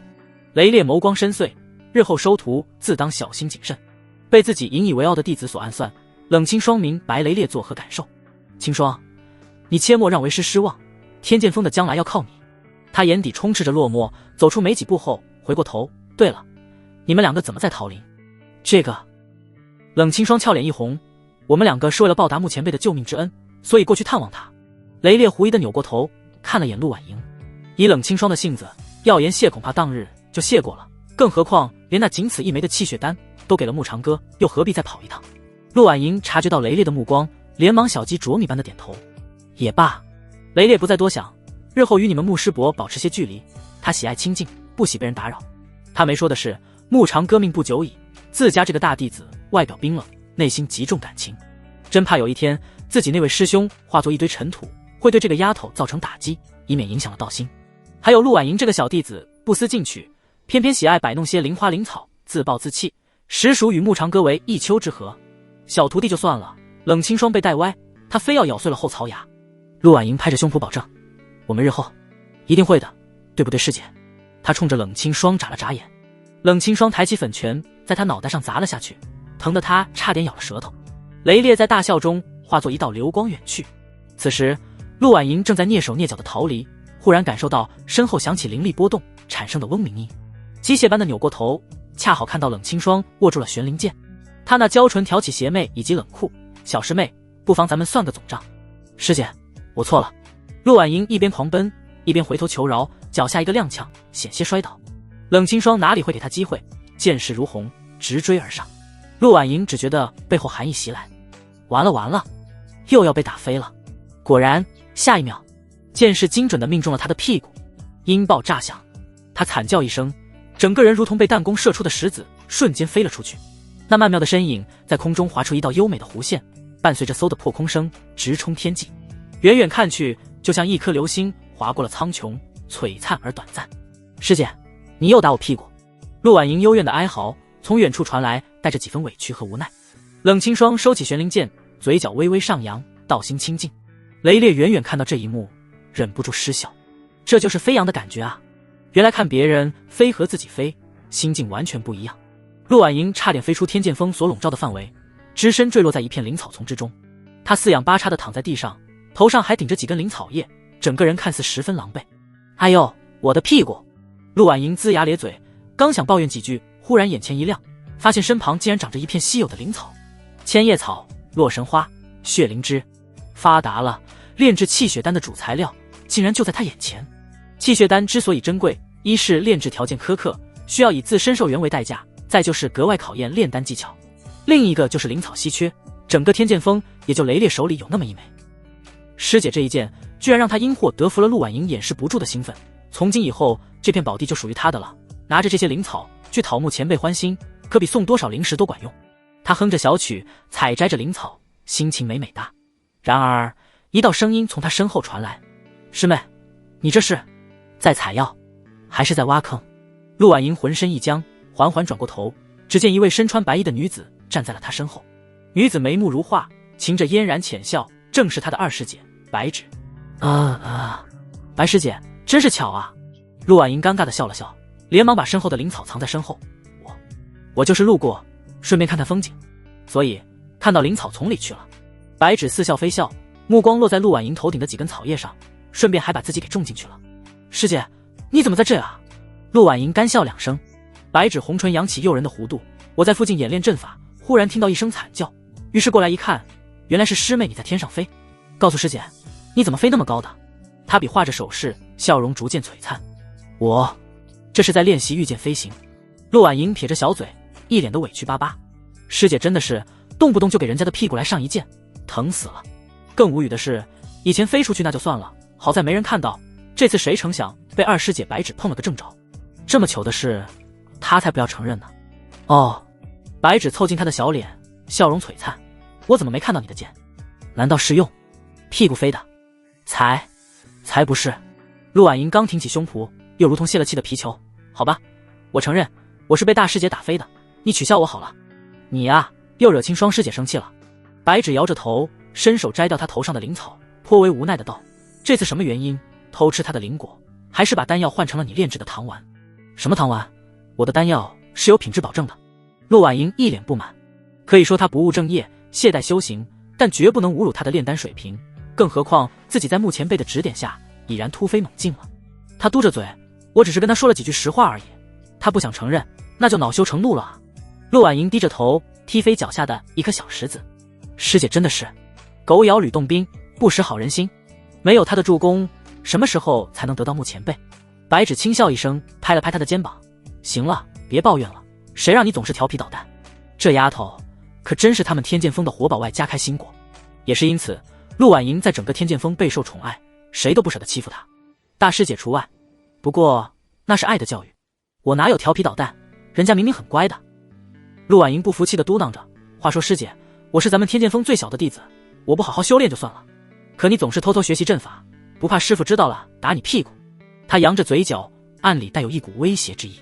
只要二师姐把自己的糗事说出去，她就把这件事告诉师傅，反正都是天剑峰的姐妹，要丢脸大家一起丢，谁也别笑谁。白芷表现得浑不在意，天剑峰有大师姐就够了，我只想做些自己喜欢的事。二师姐，你那么喜欢阵法，为什么要来天剑峰啊？她一脸好奇。白芷笑了笑，还不是因为天剑峰没有阵法师，我要成为这里最杰出的阵道大师，反正见到有大师姐，我干嘛想不开去跟她比剑？陆婉莹无语，这话怎么听着那么耳熟？等等，她之所以研究丹道，也是这么想的，还这般跟穆前辈说过。这就是英雄所见略同。可怜的师傅啊，身为剑道峰首座，门下的弟子又有几个是为了剑道传承来的？或许其他人是，但他和二师姐绝对不是。在天剑峰靠剑道超越大师姐出人头地，那简直是天方夜谭。只有傻子才去钻研剑道呢。倘若雷烈知道他们的想法，不知会不会把他们打死，最差也要逐出师门。走吧，我送你回去。他拉起陆婉莹的小手，再晚点，说不定青霜师姐就追过来了，到时再给你的屁股来上一剑。白芷故作恐吓，吓得陆婉莹缩了缩脖子，让她忍俊不禁。陆婉莹刚想让白芷自己回去，却被扯住手往前走。她一边走一边不忘回头看看那片灵草，心里盘算着下次再来摘。白芷瞥着她，别看了，这里的灵草被我标记下来了，回头就告诉青霜师姐，让她派人采摘，入天剑峰要草阁。师姐，你怎么这样？陆婉莹整张小脸垮了下来，这就是塑料师姐媚情吗？报复来的那么快，自己不就是用师傅的名头恐吓了她一下吗？要不要这么记仇？这叫防患于未然。白芷眼中掠过狡黠，免得你下次又路过这里，把自己给种进去。陆婉莹默默叹了口气，心里哀嚎，为什么我的师姐们一个比一个精明啊？既生银，何生双鱼指？不就是互相伤害吗？她也会，反正你们不仁在先，就不能怪她不义在后。夕阳的余晖洒在他们身上，拉出一道长长的影子。陆婉莹的声音迎着微风隐隐约约传了回来，师姐，改日我给你介绍一个前辈，他可厉害了，样样精通，而且挥手成阵，最关键的是不用拜他为师就能学到很多东西。咱们宗门里有这样的前辈？当然有啊，明天我就带你过去见识一下。陆婉莹将他口中描述的那位前辈一顿吹捧，一直回到住处为止。他的喋喋不休也愈发引起白芷的好奇，可无奈他怎么追问，这丫头就是不肯说那位前辈是谁，眼见鱼儿上钩，陆婉莹的笑意愈发狡黠。嘿嘿，青霜师姐，这可怪不得我喽，谁让你那么不给力？咱们天剑峰可不止你一个漂亮女孩子，搞定穆前辈的任务还是交给我和二师姐好了。唉，天剑峰发扬光大的使命，最终要靠我这个小师妹才行啊。只是她并不清楚自己到底真心喜欢上了穆前辈，还是当真为了天剑峰。陆婉莹望着白芷渐渐走远，眼底泛起了一抹迷茫。很快她又甩了甩头，不会的，一定不会的。穆前辈不就是幽默风趣，温和有礼，见识广博，还总是能在关键时刻挺身而出。他不就是随手一挥就能布置出一道精妙绝伦的阵法，以及炼丹手法出神入化？不就是明明一把年纪了，依旧风度翩翩，举手投足间都带着一股让人心安的沉稳气质吗？除此之外还有什么呢？陆婉莹手指无意识地绞着衣角，心里却像被什么东西给轻挠了一下，痒痒的，又带着一丝说不清道不明的悸动。他低着头，呆呆地看了眼手里的破镜丹，他就是让人喜欢。陆婉莹洋溢着笑，刚想回到屋子里，陡然停住了步伐。妈呀，有些不对劲，怎么黏黏的？霎时他捂住了小嘴，满脸惊呼地逃了进去，砰的一声关上了房门，还布置出一道结界，以防他人进入。桃林，穆长歌在床榻上盘膝而坐，双目睁开时吐了口浊气。封印在斩魔散破葫芦里的那缕魔气本源已经被他炼化，自身修为也从金丹4阶突破到了5阶。小境界的突破并没有带来寿元的增长，不过有系统的奖励增加了20年，寿元总数30年。定，恭喜宿主攻略气运之女陆婉莹，攻略进度 60%， 获得气运值返还2000点。恭喜宿主获得额外奖励，寿元20年。听到系统的提示，穆长歌差点飙了句蓝心的国粹，又是个意外收获啊！不但吞噬了魔气本源，修为得到了提升，还得到了寿元增加的奖励。再给他来点提升修为的补品吧，就这一个魔物不够塞牙缝的，老子要装逼，老子要起飞，正经修炼狗都不要，躺平才是正道啊！话说陆婉莹那丫头在做什么？怎么就突然给她贡献气运值了？天魔门一处隐秘洞穴，一名黑袍男子猛地睁眼，哇的吐了一大口鲜血。怎么可能？他的魔气本源被炼化了。黑袍人脸色苍白如纸，嘴角溢着鲜血，猩红的眸子充斥着滔天戾气。穆长歌，你竟敢坏我好事！殷无涯面容扭曲，咬牙低吼：他日本尊必杀你！他堂堂天魔门的魔尊，栽在了一个只有金丹期的废物手里，此等屈辱，定叫那斯万倍偿还。尽管难以置信败于那个废物之手，可在碧霄宫中发生过什么，他一清二楚。他修炼的魔功极为特殊，能够将自身魔气本源分离出去，附身于他人体内，借此控制对方的心神。雷烈体内的那缕魔气本源，自然也是他耗费极大的代价分离出去的，连同李长风在内，是他以本源幻化的分身。为了避免被碧霄宫察觉出端倪，他使出浑身解数，以100年修为作引，打造出一具道躯。他以为凭借这些手段，能够彻底掌控天剑锋，继而渗透碧霄宫，为天魔门的大计铺路。万万没想到，自己的魔气本源竟然被穆长歌给炼化了。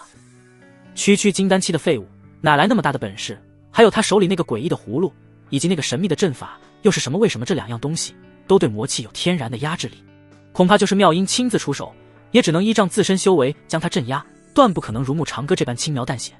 咔嚓，殷无涯手里的一块黑色灵石被他捏成了碎块。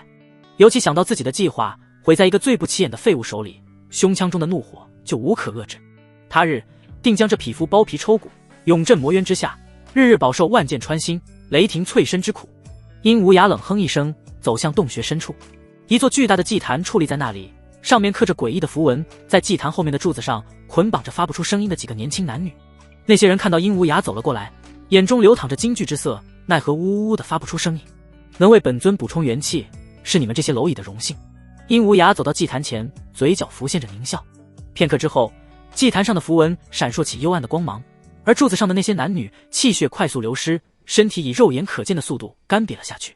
那些人眼中充斥着绝望与恐惧，却连一声惨叫都无法发出，只能眼睁睁感受着自己的生命被一点点抽离。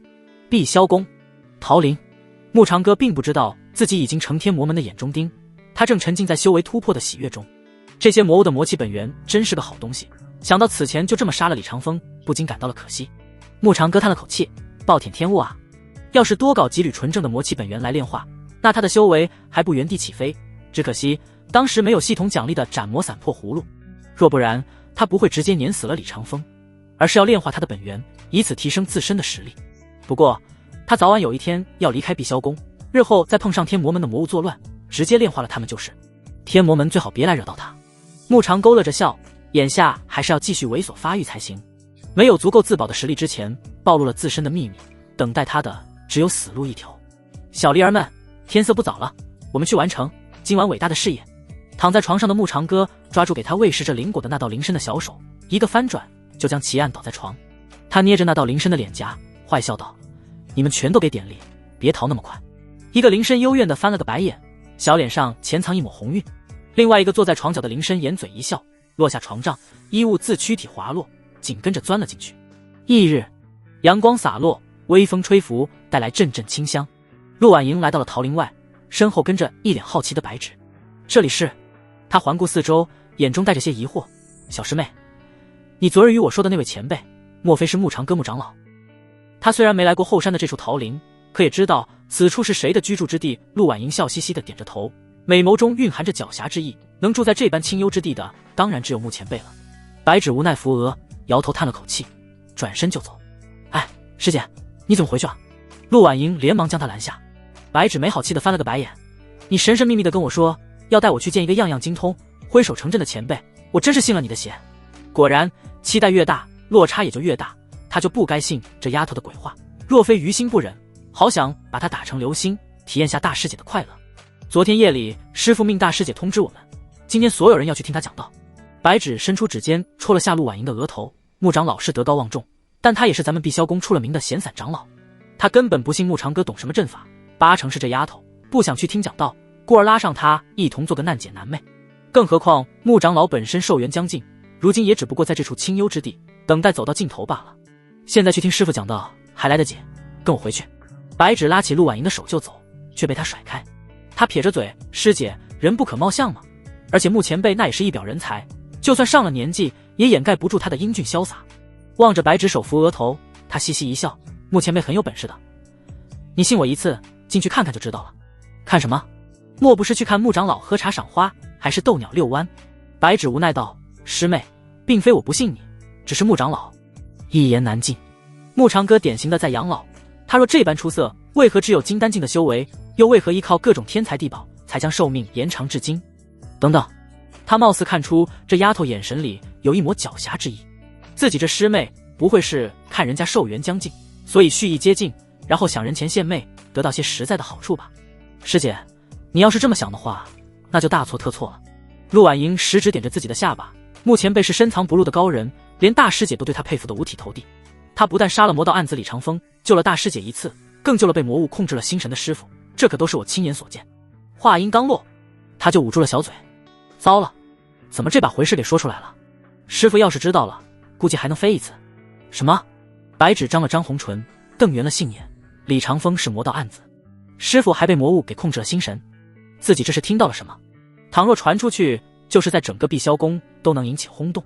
我什么都没说，你什么都不知道，反正就算回去也来不及了。天剑峰那么多弟子，我们不去听讲道，师傅也不一定能发现。他拽住白芷的胳膊就往桃林里冲，错过去见穆前辈的机会，你一定会后悔。穆前辈是个很有趣的人，待会儿见了他，你可别太惊讶。陆婉莹抓住他的手，生怕白芷逃走。前辈的正道造诣，随手指点你几下，够你受益无穷了。白芷轻笑一声，摇了摇头，既来之则安之。正如这丫头所说，赶回天剑峰听到可来不及了，回去只有被抓包的可能。但愿师傅老眼昏花一些，看不到他们的存在，也好让他亲自看看这位穆长老是否如这丫头所说那般。两人穿过桃林，一边聊着，一边即将来到深处的小院。陆婉莹忽然停下脚步，转头看向白芷，师姐，其实我有件事想要跟你说。什么事？白芷见他神色突然变得严肃，不由得收敛了笑意。只见他抿了抿唇，凑近自己耳朵，并压低了声音，你觉得穆前辈怎么样？白芷一愣，随即笑道，我又没接触过，怎么评价？奇怪了，这丫头怎么神神叨叨的？他总觉得陆婉莹来桃林似乎带着某种目的，具体是什么他无从得知。如果穆前辈像我说的那么厉害，师姐你会不会？陆婉莹凑近他耳边，吐着热气低语，对他有好感。白芷闻言顿时羞红了脸，他忍不住轻敲陆婉莹的头，胡说什么呢？我只是来见识一下穆长老是否如你说的那般，可没你想的那么复杂。这小丫头果然是拉上他一起在打人家穆长老宝物的主意，他可是有节操的，这种事怎么能做？除非这位前辈有关于提升阵法造诣的宝物，倒是可以考虑一下。哟，师姐满嘴硬的嘛，亲上去都是软的，要不然我先试一下。他嬉笑着凑上前，羞得白芷连忙将他推开。陆婉莹耸了下肩，等师姐见识过穆前辈的厉害，他就不信这小妞还能这么淡定。见到穆长歌之前，他也一度认为对方只是个快要入土的糟老头子，哪成想他是那么的有魅力，而且他的修为还亏了人家穆前辈给的破镜丹，又得以提升了一阶。这才过了一晚，自己就是金丹3阶了。要是换做雷烈，才不会给他丹药呢，反过来还要训他不肯努力修炼，却要走这种不可取的捷径。叮！恭喜宿主攻略气运之女陆婉莹，攻略指数 70%， 获得气运值返还2000点。恭喜宿主获得额外奖励先锋云体术换身法门，可提升速度，最先望月步天级身法，无需灵力可施展。叮！检测到气运之女，宿主是否攻略？随着系统的提示，一道光幕浮现在牧长歌眼前。姓名：白芷，身份：碧霄宫天剑锋弟子，修为：元婴1阶，气运值2万，可攻略。体质：天眼阵体，天生与阵法相契合，能够轻易感知天地灵气流动，布阵速度远超常人。性格心思细腻，外表随和，内心高傲，不服输。备注：阵道天才，未来必成一代阵道大师，宿主可以此为突破口，攻略此女。牧长歌看到光幕上的信息，眼中闪过一丝讶然。他不知该说雷烈这小子运气好，还是该说他悲催。好的是，2名天赋杰出的弟子都在他天剑锋。让雷烈难以接受的是，这2名弟子没有一个真正想要钻研剑道传承，即便专注剑道，成就必然有限。到底都是碧霄宫的弟子，无论他能不能接受，不可否认这2个丫头天赋非同一般。牧长歌手只敲打着石桌，抬头看到那2个丫头来到了外面。2人在门外驻足，白芷不忘警告：小师妹，你可千万别在牧长老面前乱说话，免得丢了咱们天剑锋的脸。师姐，你就不要再啰嗦了，牧前辈真的可好了。他摇晃着白芷的胳膊，他不喜欢繁文缛节，咱们进去后随意些就好。四世听到了外面的对话，牧长歌微微一笑。下一刻，他的身影如同幻影般消失在原地。婉莹丫头说的对，来了我这桃林，没有那么多的规矩。牧长歌的声音温和而淡然。白芷猛地一惊，下意识转身，看到牧长歌正站在他们身后，距离不超过3尺。他心中一震，以自己元婴境的修为，竟然完全没有察觉到牧长歌的靠近，且没有任何灵力波动。除非方才那神秘莫测的手段依仗于某种阵法。难道这位前辈并非如传闻所言那般一无是处，而是如自家小师妹所说，是个韬光养晦的高人？牧长老看到牧长歌向他投去一笑，白芷有些结巴，显然还没从刚才的震惊中回过神。陆婉莹倒是见怪不怪，笑着摇起他的胳膊：前辈，您一声不响的就出来了，连我师姐都被您吓了一跳呢。有吗？牧长歌轻笑一声，摆了摆手，不过是些小把戏，不值一提。陆婉莹直翻白眼，高人就是高人，这也算小把戏？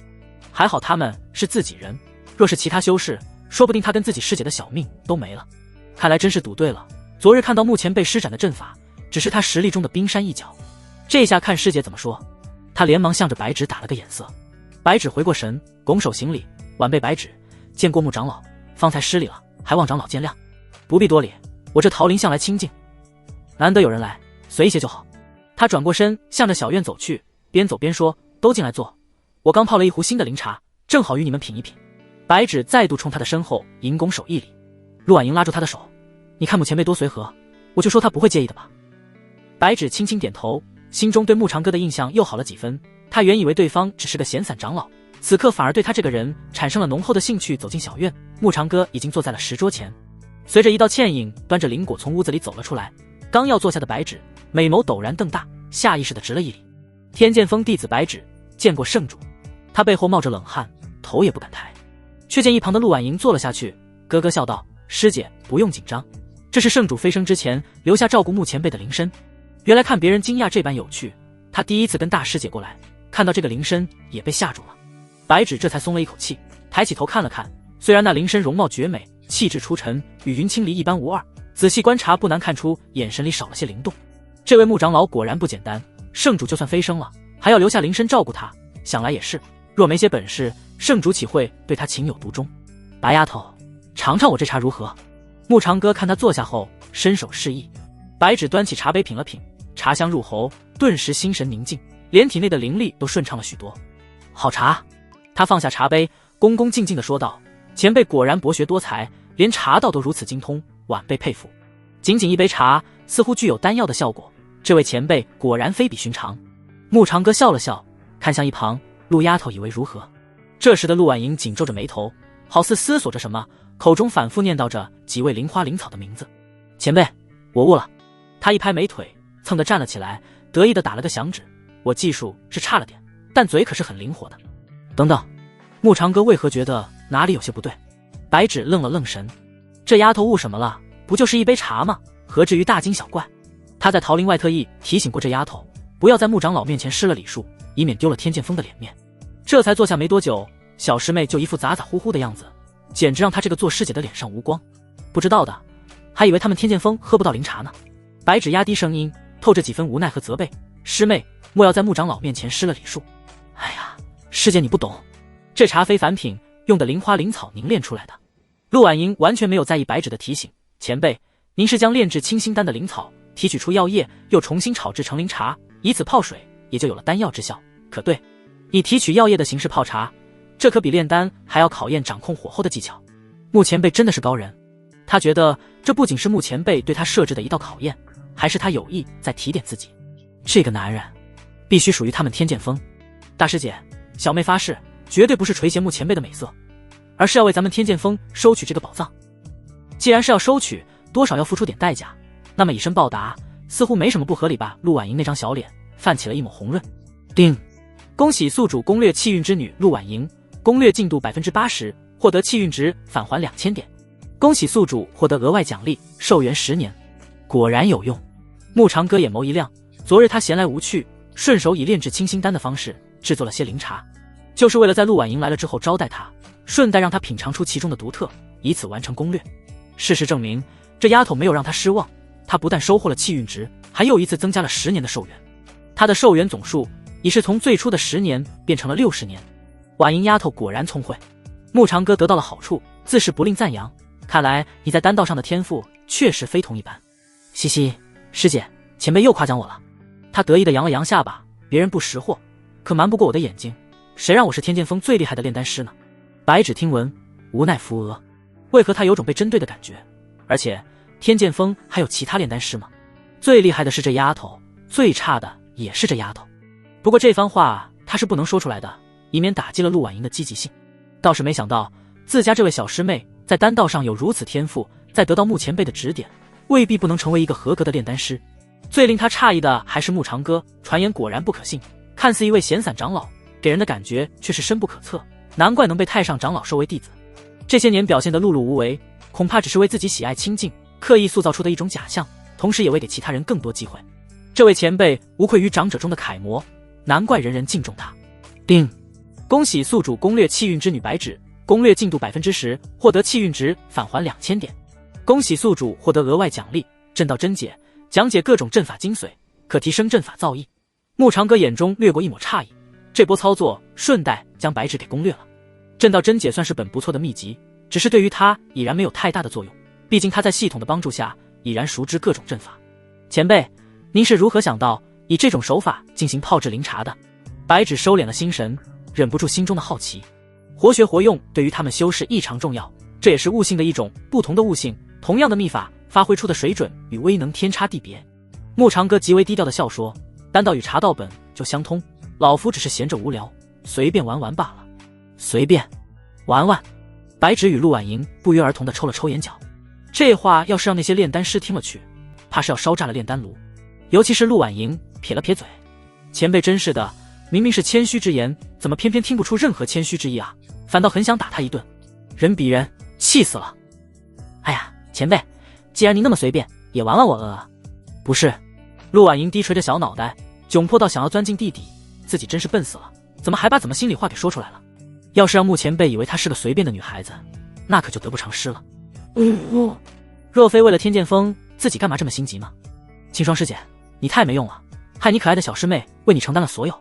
一旁的白芷美眸中掠过些狐疑，她似乎觉得自己这个小师妹对穆前辈动了真情呢，可也不能如此口无遮拦，何况差了辈分，日后总不能见了雷烈一边喊师傅，雷烈一边回礼喊师嫂。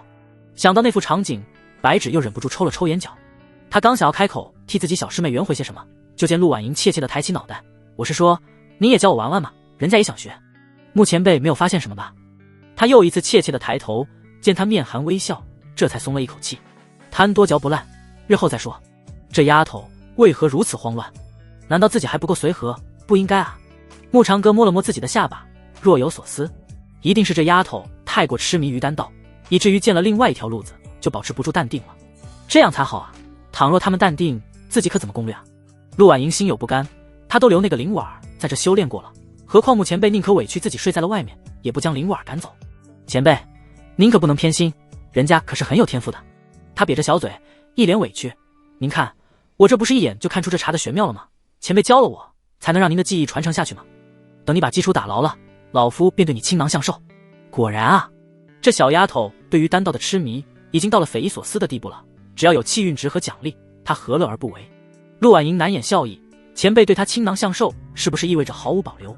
白芷看着他们互动，愈发觉得穆长老是个随和之人，他收敛了几分拘谨。前辈，您对阵法可有研究？来了来了，他来了。小丫头啊，你终于忍不住了。他可一直在等这句话。陆婉莹看到师姐迫不及待的询问，心里暗自窃喜。成了成了，师姐送上门了。你马上就要沦陷在穆前辈的魅力之中，无法自拔了。有自己和二师姐出马，绝对压得过外门那个小狐狸。老夫略懂一二。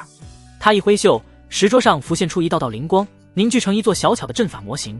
不妨你来看看，这阵法有何玄妙之处？白芷蹙着眉头，打量着那座阵法模型。片刻后，他瞳孔骤然收缩。这是九转乾坤阵，这可是传闻中能够逆转阴阳、颠倒乾坤的顶级阵法，就这么被随手布置出来了。白芷此刻的震撼难以用语言来形容。他发现穆长老才是这碧霄宫中最为神秘的强者，甚至认为他那只有金丹境界的修为来自于自身的伪装。终究他是太上长老的弟子，又岂会是那碌碌无为之辈？明明有一身滔天的实力，却丝毫不在意他人看法，更不去占据灵气浓郁之地，仅仅是待在后山这种不起眼的地方，终日与桃林为伴，这份心性就很值得他学习。穆前辈无愧于自家小师妹那句真正的世外高人。叮，恭喜宿主攻略气运之女白芷，攻略进度 20%， 获得气运值返还2000点。随着系统的提示，穆长歌看了眼自己的气运总值，足有66000之数，若是全部用作兑换修为，必会让人大吃一惊。可这毕竟是自己的底牌，在没有足够的实力之前，岂能暴露？千年的岁月早已让他的心性磨练到古井无波，继续赚取气运值才是重中之重，岂可因这点小成就骄傲自满？闷声发大财永远是真理，只有那些暴发户才会忍不住到处去炫耀，既招人恨，又将自己置身于危险之地，不可取。不错，正是九转乾坤阵。望着迫切想要得到答案的白芷，穆长歌眼中带着几分赞许。真正的九转乾坤阵威力无穷，即便化神修士也难以抵挡。哪怕眼前的阵法模型是简易版，也足以让白芷领略其中的精髓。穆长歌扭头看去，那丫头果然在目不转睛地盯着。前辈，这座阵法如何布置？他下意识地将穆长歌当作了真正的长者，更不再以长老相称。晚辈听说过这阵法，从未真正的见过。不得了，不得了！前辈实在太厉害了，听人言说，果真不如亲眼所见。这绝对是他最为震撼的一天。尽管这阵法是个简易版，可能够随手布置出来，又像是演练了无数遍。没有一定程度的阵道造诣，绝无可能做到这等地步。就算是碧霄宫中最为杰出的阵法师，那也绝对做不到。有前辈坐镇碧霄宫，实为他们的福气。难怪云清离这位圣主能够放心的飞升，难怪太上长老闭关不出。只要穆前辈在一天，就没人胆敢前来冒犯他们。任何阵法万变不离其宗，此阵的核心在于阵眼，不同的是它有9道阵眼，视为9转。你且看来。他伸手在阵法模型上轻轻一点，顿时灵光四溢，阵法中的符文开始缓缓流转。穆长歌继续道，每一道阵眼需以特定的灵力催动，才能发挥出阵法的威力，这也是此阵较为难以领会之处。白芷听得入神，眼中满是专注。他一边听着穆长歌的讲解，一边默默推演阵法的布置方法。随着穆长歌的讲解，他渐渐明白了其中的玄妙之处，心中对穆长歌的敬佩之情愈发深厚。陆婉莹在一旁看着两人互动，眼中满是狡黠的笑意。二师姐啊，遇到了穆前辈，你这只傲娇的小凤凰就只能乖乖低下小脑袋。加油啊，穆前辈，攻陷他，让他迷上你，为你死去活来，这样你就逃不出我们的手掌心喽哟吼。陆婉莹，你可真是个小机灵，就让清霜师姐独自抱头痛哭去好了，自己怂那可就不能怪别人下手，索性趁着现在自己试着做一些清心茶看看效果。前辈，我好像懂了。白芷紧皱的眉头舒展开来，并露出甜甜的笑意。砰！陆婉莹刚取出丹鼎，正准备开始，被白芷的话惊了个目瞪口呆。这么快？他满是诧异地看着白芷。二师姐，你要不跟穆前辈去屋里再仔细研究一下？开什么玩笑？这就懂了。那还让他怎么迷上穆前辈？这可会严重影响到自己的计划。以白芷的性子，学会这种威力强大的法阵，必然会闭关仔细钻研。那他好不容易拉来的壮丁不就飞了？不行，绝对不行，自己要想办法破坏下才行，绝对不能让他成功。陆婉莹还没阻止，白芷已然双手结印，尝试布置阵法。随着他的动作，一道道灵光凝聚而成，逐渐汇聚出一座小巧的阵法模型，看上去与牧长歌的一般无二。不是吧，师姐的阵道造诣有这么高？陆婉莹诧异道，张大了整个小嘴。前辈以为如何？白芷笑着问，眼底深处氤氲着些许的自豪。牧长歌笑着点头，不错，能在这么短的时间内领悟这些，可见悟性非同一般。白芷脸上浮现出一抹淡淡的红晕。牧长歌话锋一转，其中仍有几处细节需要改进，比如这一道阵眼，若是能将灵力的注入速度放缓，稳定性会更强。其次，第三道阵眼的符文排列有些偏差，若是稍微调整一下，威力会提升许多。白芷闻言皱了皱眉，他按照牧长歌的指点再次调整了布置，整个模型内散发的气息陡然提升了一个档次。多谢前辈指点，晚辈受益匪浅。白芷起身恭敬的一礼。见状，陆婉莹有些头大，要说整个天剑锋谁最循规蹈矩，她这个二师姐可不在大师姐冷清霜之下，如此呆板怎能拿下牧前辈？可自己该做些什么好呢？她正运转着小脑袋，想着各种稀奇古怪的招，就听牧长歌笑着说，不浅了，你这丫头水深着呢。陆婉莹似是抓住了机会，先是看了眼牧长歌，又扭头看向呆愣的白芷，师姐，快向前辈证明一下你有多深啊。哎呦，白芷俏脸绯红，如同煮熟的螃蟹，黑着脸伸出粉拳，哐当一声砸在了他小脑袋上。是可忍，孰不可忍？这可不是天剑锋，这臭丫头仍是那般语不惊人死不休，害得他窘死了，以后还怎么见牧前辈？还有，要他怎么证明？他偷偷看了眼牧长歌，越看越羞涩以及窘迫。定，恭喜宿主攻略气运之女白芷，攻略进度 30%， 获得气运值返还2000点。恭喜宿主获得额外奖励，阵道真解进阶篇，内含所有阵法精髓，可大幅提升阵法造诣。牧长歌当真哭笑不得，陆婉莹这小妮子真是个助攻小能手，呜呜呜。陆婉莹正在抱头委屈，师姐，你干嘛打我？人家不就是要你证明一下，你对牧前辈的崇拜之意有多深吗？你说的是这个？不然呢？陆婉莹摊开手。白芷。与此同时，天剑峰广场之上，数百弟子盘坐在蒲团之上，雷烈端坐上方，喋喋不休地讲了多半日，口中泛起了饥渴之意。冷清霜适时递上灵茶，给他润了润喉咙。什么时辰了？雷烈扭头问。冷清霜接回茶杯，再有1个半时辰，太阳就落山了。雷烈轻微颔首，正准备继续，却眉头一皱。他深沉问道，婉莹和白芷呢？为何没来听我讲道？婉莹贪玩，应当拉着白芷去了桃林。冷清霜微微低头，语气淡然，他向来不喜欢听这些枯燥的讲道，与您相比，他更喜欢牧前辈的指点。你说什么？雷烈咬牙切齿，表情扭曲，他的指点？就那个牧长歌区区金丹境的废柴，哪来的资格指点他的弟子？更可气的是，今天可是他讲道的日子。婉莹那丫头也就算了，白芷也跟着胡闹。这若是传出去，让他这张老脸拿网放，不知道的以为他这个师尊沽名钓誉，甚至让人觉得比不上牧长歌呢。他乃堂堂天剑锋的首座，整个碧霄宫中见到天赋屈指可数的杰出修士，师傅莫要动怒。冷清霜连忙劝阻，他们一个喜爱丹道，一个执着于阵道，这些非是您的强项，所以够了。雷烈一挥手打断他的话，你不用替他们辩解，这2个丫头就是被惯坏了，今日我非要好好教训他们不可。他的脸色难看到了极点，什么叫做不是他的强项？就像牧长歌精通丹道与阵道似的，还不是靠着太上长老给的护身之宝，从而在他的弟子面前狐假虎威吗？真是岂有此理！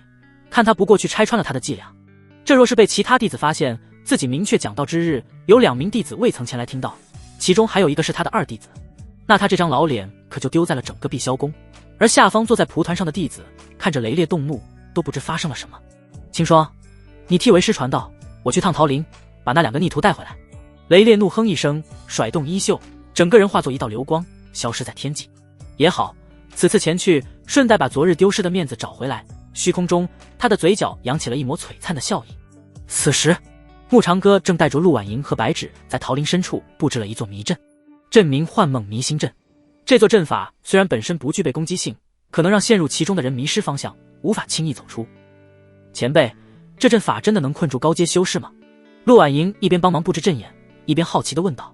牧长歌笑了笑，此阵核心在于利用桃林的自然环境，结合灵力的流转，制造出一种虚实难辨的幻境，陷入其中之人会不自觉被幻境所迷惑，从而找不到正确的方向。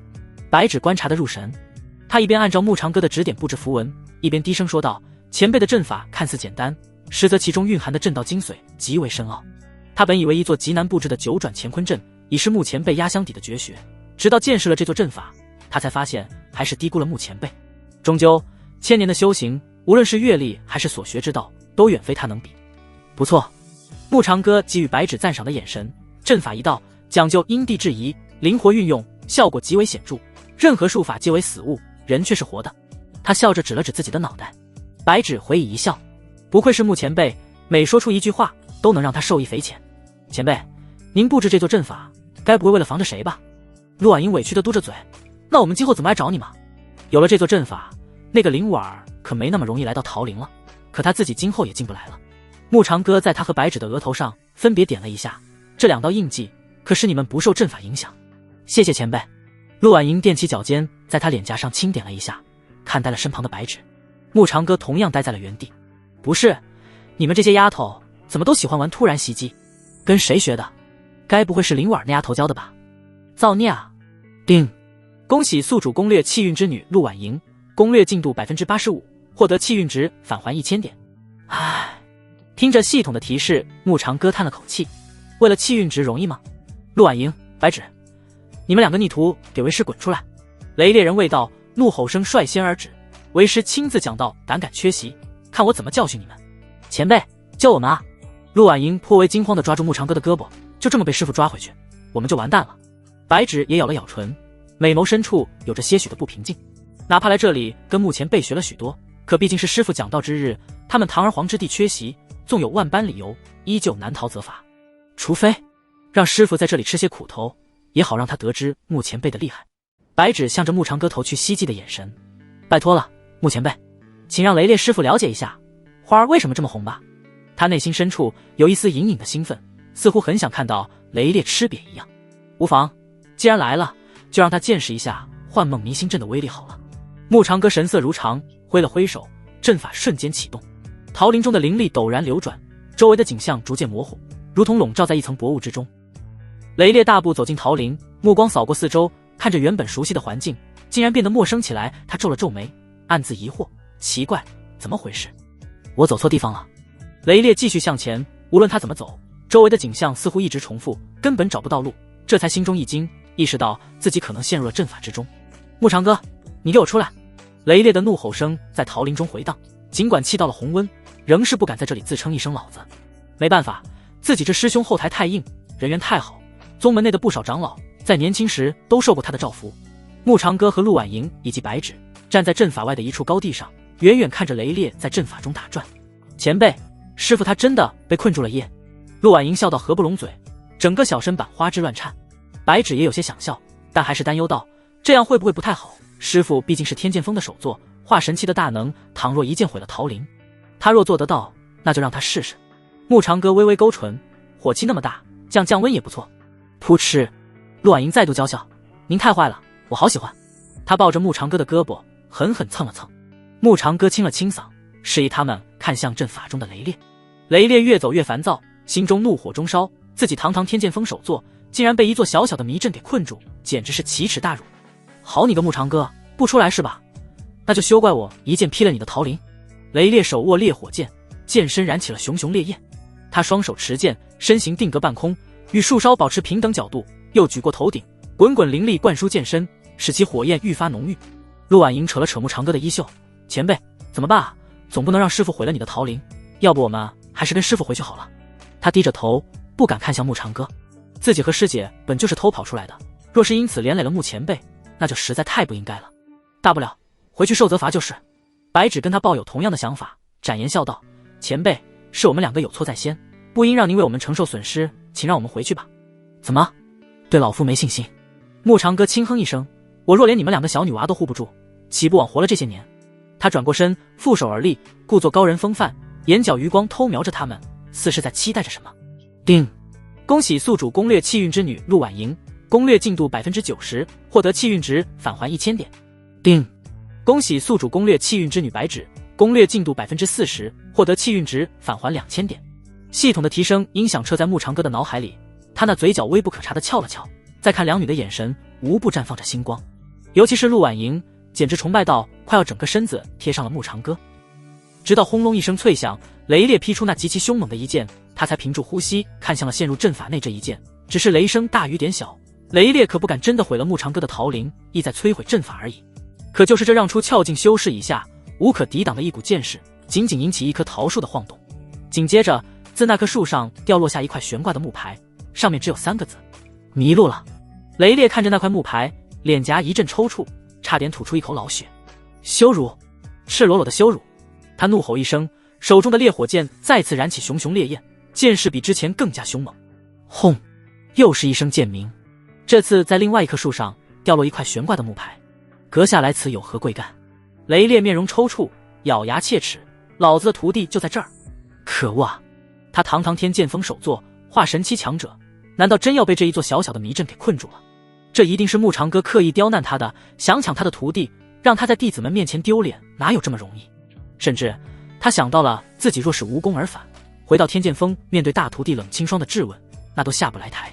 该死啊，穆长歌，你可忒阴险了！明知他不通正道，专门以这种轨道给他难看。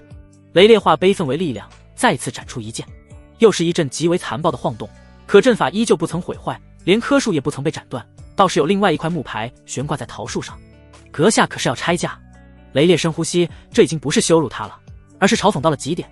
穆长歌，你好得很啊，老子不玩了！碧霄剑道绝技火鸟烈焰斩。随着雷烈的嘶吼，一只通红燃烧着火焰的凤凰厉声嘶鸣地冲向了大阵高处，似是要打出一个缺口。下一刻，雷烈陡然惊呆在原地，只因那火鸟冲向高空时，在空气中荡起了层层涟漪，而后就消失不见了。这……雷烈眼角微抽，阴险啊！迷阵里面竟然还有转移法阵。他猜测自己那祭剑士肯定被转移了，只是不知转移到了何处。而且穆长歌跟他的那2个徒弟一定看着他被困在阵中团团打转，偏偏出不去。雷烈好一阵抓耳挠腮，几百年了没这么被人欺负过了。关键是这次他都不好意思说被谁给欺负了，谁又相信他一个化神期大能被一个金丹期修士布下的阵法耍到了团团转。当听到声音，雷烈扭头看去，身侧的那颗上了掉落下3个悬挂的木牌。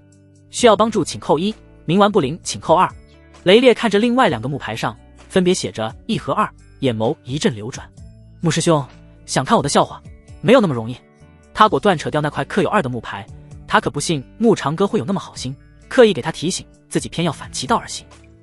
忽然，雷烈脚下一阵晃动，地面化作一道漩涡，似有一只无形的大手猛地将他往下拽去。什么情况？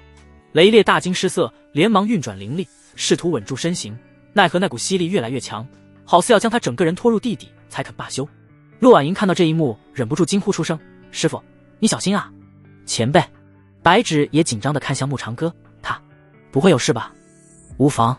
穆长歌风轻云淡地摆着手，一点小游戏罢了。你看，你们师傅玩得多愉快。愉快？有吗？为何他只从雷烈的脸上看出惊恐、诧异、不可思议、愤怒、抓狂，唯独没有看出快乐呢？不过穆前辈的阵法当真厉害，连他师傅这样的化神境强者都能轻易困住。他要是想摆脱闲散长老的称号，岂不是轻而易举？偏偏无论旁人怎么看他，他依旧毫不在乎。这就是心境。白芷又一次学到了很重要的东西。叮！恭喜宿主攻略气运之女白芷，攻略进度 50%， 获得气运值返还2000点。恭喜宿主获得额外奖励，寿元10年。穆长歌看了看光幕上的气运总值74000点，以及寿元总数到了70年，倒是没想到随意增设的这些恶趣味，反倒让他有了意外的收获。看来白芷这丫头也有一颗狂野的心。果然，人不可貌相，长得越美的女子都有一颗追求刺激的心。阵法中的雷烈半个身子陷入了地面，眼看着越陷越深，他终于忍不住大喊：“穆师兄，我错了，请放我出去！”穆长歌闻言，轻轻一挥手，阵法的吸力瞬间消失。雷烈只觉得身体一轻，整个人动地面弹了起来，狼狈地摔在了地上，那道小漩涡跟着消失不见。他灰头土脸地爬起来，拍了拍身上的泥土，脸色一阵青一阵白。穆长歌的笑声隔空传进他的耳朵里：“师弟可还安好？”“好个锤子！”雷烈就想不明白了，以前修为不如他的时候是自己吃瘪，如今修为将他远超，还是自己吃瘪，那自己的修为不是白强大了？就可气！人在屋檐下，不得不低头。毕竟他这位师兄向来不能以常人论之，好时好到无可挑剔，损时损到整个碧霄宫的损都是他家的。比如他曾修炼走火入魔，木长哥在妙音仙子那跪了3天3夜，为他求来宗门内仅此一颗的烈火丹给他服下。自那之后，他修为突飞猛进，直至成为天剑锋首座。也曾在他刚入门时带他偷看女弟子洗澡，美其名曰磨练心性。被发现后，妙音仙子亲自下令让戒律堂吊打他3天3夜。满身狼狈的出去后，木长哥又给他来了句：师兄这招多棒，你成功引起了圣主的注意，往后前途不可限量。就无语，师兄，是我鲁莽了。想起这些过往，雷烈又无奈又好笑，只好拱手抱拳，请师兄行个方便，让我带回那2个丫头。师弟修炼一道，讲究因材施教，他们既对丹道和阵道有兴趣，何不让他们尝试一番？木长哥瞥了眼神侧面容紧张的两女，为兄替你考验过他们，师弟若懂变通，天剑锋未来必定增添2名大道宗师。就那2个丫头，当真能成为2种大道的宗师？倘若天剑锋出了这种事，雷烈不知该哭还是该笑。可徒弟是自己收的，还能怎么办呢？既如此，那一师兄便是。陆婉莹和白芷听到雷烈不再阻拦，难掩小脸上的喜悦。木长哥屈指一弹，打开一条出去的道路。陆婉莹看着雷烈的背影，喊道：师傅，您慢走啊，下次再来玩。雷烈脚下一个踉跄，差点摔倒。出了桃林，他抬头看了看天空，似乎觉得今天的夕阳格外刺眼。刚走出没几步，脚下一滑，摔进了路边的泥坑里。雷烈满身泥泞爬起，抬头看着悬挂路边木牌上的几个字，顿时满头黑线。小心路滑，请绕行。雷烈，师妹，哪来的泥坑？白芷看到后瞥了眼自己的小师妹。陆婉莹对戳着她的双手食指，怯怯地说着：我炼制灵茶失败了，所以就利用阵法将那些污秽转移了出去。师傅这是倒霉他妈给倒霉开门吗？自己明明像木前辈一样刻意做了块木牌提醒，他还能撞进去，堪称衰神附体了啊！雷烈又怎么可能想到世外桃源般的桃林会突然出现个泥坑，又何况他的心思在其他方面啊！雷烈一顿捶胸顿足，是可忍孰不可忍。想来自己的窘迫一定被那2个丫头瞧见了，他堂堂化神期强者，奈何不了师兄的阵法就算了，还栽进泥坑了，那简直就是笑柄。而且就这般饱受屈辱，岂不影响他的道心？见到乃勇往无前之道，方才他是在阵法里认输，但出了阵法，赢的人一定是他。他要毁了这破阵。雷烈忽然仰头大笑，且笑得疯癫，只不过眼眸中并无半点笑意。他手握烈火剑，对着阵法就是狂轰猛炸。可无论他怎么挥剑，剑气一接触到桃林的边缘，便如同泥牛入海，消散无踪。雷烈越劈越气，越气越劈，整个人陷入到某种疯狂的循环中。师傅这是疯了吗？陆婉莹惊呆地眨了眨眼。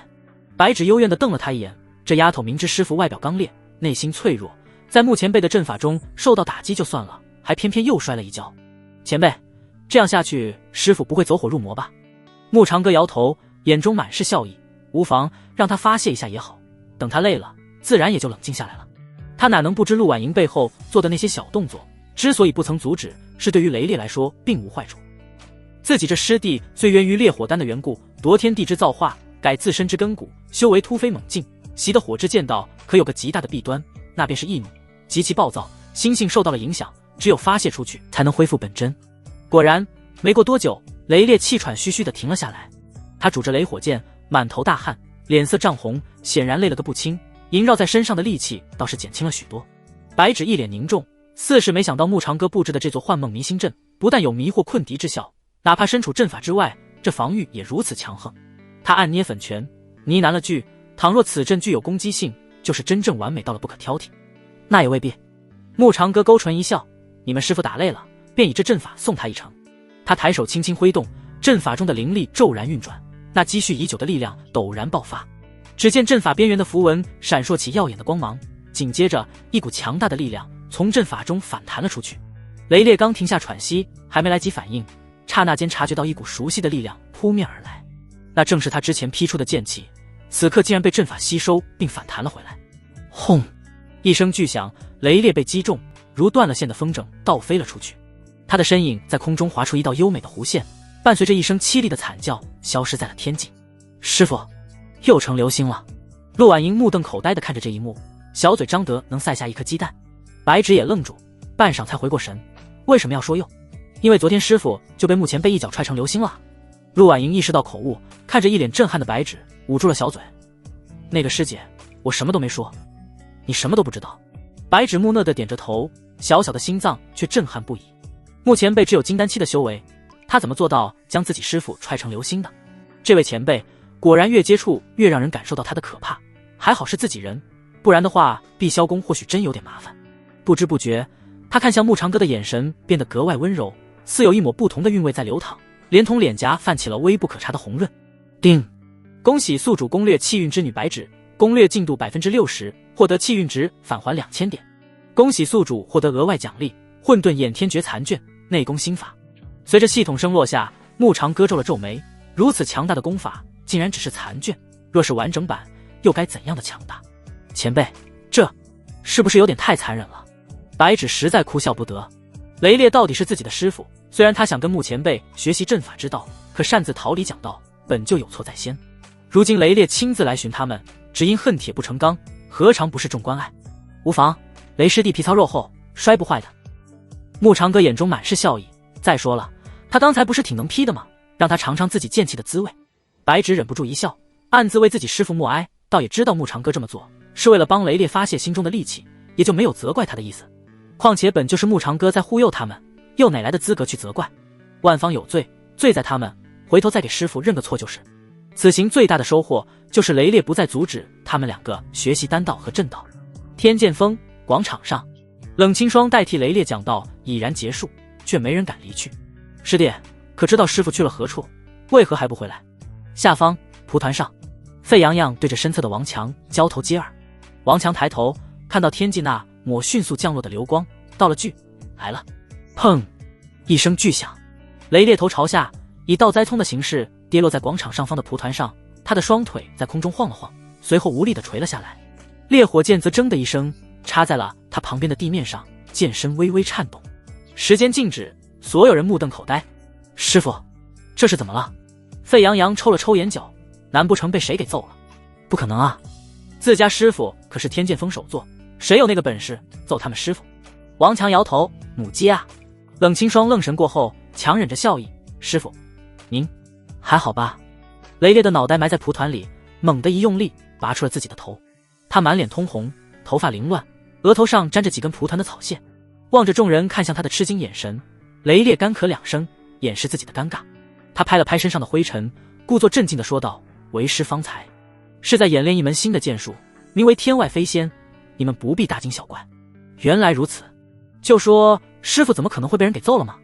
沸洋洋和王强对视一眼，而后问道：师父，您这天外飞仙怎么是头朝下的？问得好。雷烈勾唇一笑，眼冒寒芒，掌嘴。沸洋洋人傻了，一旁的王强毫不客气地遵从师命，抽得他原地转体3圈。雷烈这才笑道：你们懂什么？头朝下能更好地感悟天地之力。可恶的穆长歌啊，让他丢脸丢到所有弟子面前了，但也不得不承认，自己这师兄每让人看不透，深藏不露，或许说的就是他吧。师父，是这样吗？天剑峰众弟子有一个算一个，个个头朝下，场面整齐划一。雷烈、冷清霜、陶林，前辈，我们该告辞了。白芷躬身行了一礼，今日经前辈指点，获益良多，改日再来登门拜谢。师姐，别改日了，不如就以身相许，做前辈的道侣好了，一定能学到更多的东西。哎呦，他捂着额头，满脸的委屈，师姐都跟大师姐学坏了，就会欺负我这个可爱的小师妹。谁叫你胡说八道的？白芷俏脸绯红，跟穆长歌解释道：前辈，小师妹性子如此，还望前辈莫要见怪。无妨。穆长歌目光温和，捋了捋胡须，白丫头，既然你对阵法感兴趣，我这里恰好有一本关于阵法的典籍，你且拿去学习。一本古朴的典籍出现在他手中，封面上写着阵道真解4个大字。白芷接过翻看了一眼，流露出一丝震惊：前辈，这太贵重了，晚辈不敢收。他尽管很想要这本阵法典籍，只是一眼就看出了其中的不凡，但自身实在没有可以用作回报的东西。典籍再珍贵，也不过是死物。穆长歌笑着摆手，能对你有帮助才是它价值所在，我希望你不要浪费了这身天赋，将来好为碧霄宫做更多的事。白芷欲言又止，如鲠在喉。他便是用这样的方式一直在默默守护着碧霄宫，守护着他们这些后辈的吗？难怪大师姐那样的女子会为他而融化。哪怕是他自己仅仅在桃林与这位前辈结识了一天，心中便多了许多说不清道不明的情愫。他那张脸明明是那样的苍老，可眼眸却是常人难有的清澈，似是只想燃烧自己，为他们做更多的事。而且他觉得穆长老这苍老的面容，比起宗门所有正值壮年的男弟子还要帅气了许多。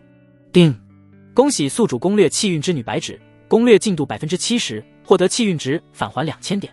恭喜宿主获得额外奖励斩天剑诀天级功法。随着系统的提示响彻在牧长哥的脑海，白芷颤抖着小手接过了点击。陆婉莹看到自家师姐那含情脉脉中带有羞赧的眼神，以及简直要拉丝，就让她忍不住掩嘴一笑。很好，就是这样，我的好师姐，快点沦陷吧，让我们姐妹尽快拿下牧前辈，好为咱们天剑锋开枝散叶，做出杰出的贡献。牧长哥的大手不经意间碰触到的他小手，白芷俏脸欲发滚烫。他眼神躲闪，晚辈定会努力钻研阵法，不负前辈成全之意。阵法一道，博大精深，我只是略懂一二。牧长哥笑呵呵地看着白芷，你有兴趣，日后可以经常来桃林，我们多交流。啪！陆婉莹打了个响指，凑近白芷耳边，师姐，牧前辈说的对，有交才有留。哎呦，你又打我！他的小脑袋上又挨了一下，顿时委屈巴巴。自己说的也都是实话嘛。牧长哥轻咳一声，再次递过一本秘籍，并嘱咐白芷，这个交给你师傅，他一直想要，却不知在我这里。白芷看了眼封面，上面写着九霄惊雷剑诀几个大字，这可是碧霄宫的剑道绝技，他就这么送出去了。望着他那不可思议的眼神，牧长哥转过身，功法也好，秘术也罢，对老夫来说只是外物罢了。随后他回过头，笑盈盈道，有了这个，你师傅再想责罚你，可就说不过去了。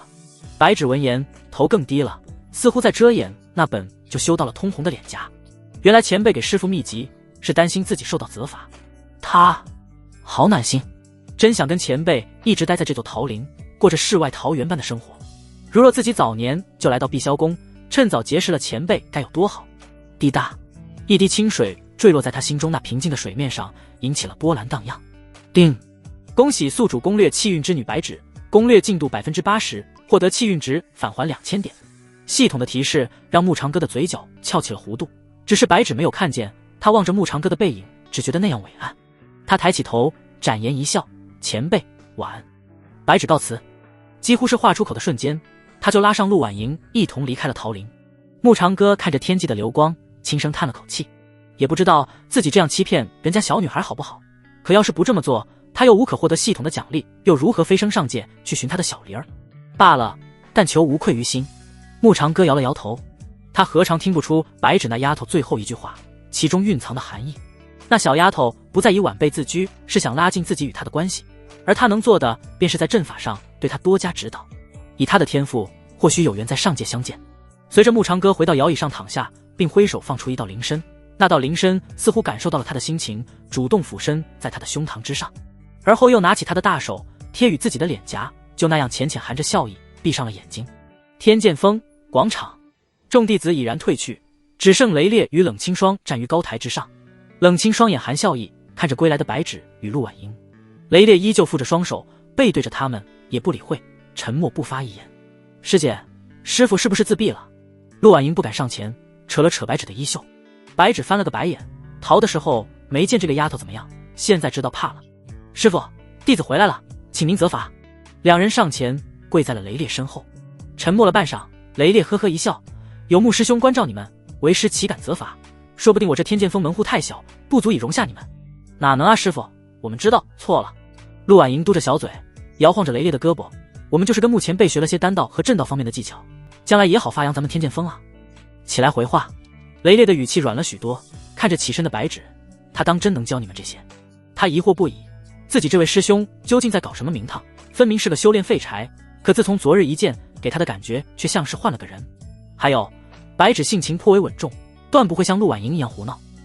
前辈教了我一门阵法，名为九转乾坤阵，日后可为我们天剑峰护锋大阵。还有这个，白芷递上那本秘籍，前辈说这秘籍一直在他手里，只是多年不曾见你，今日拜托我们转交给您。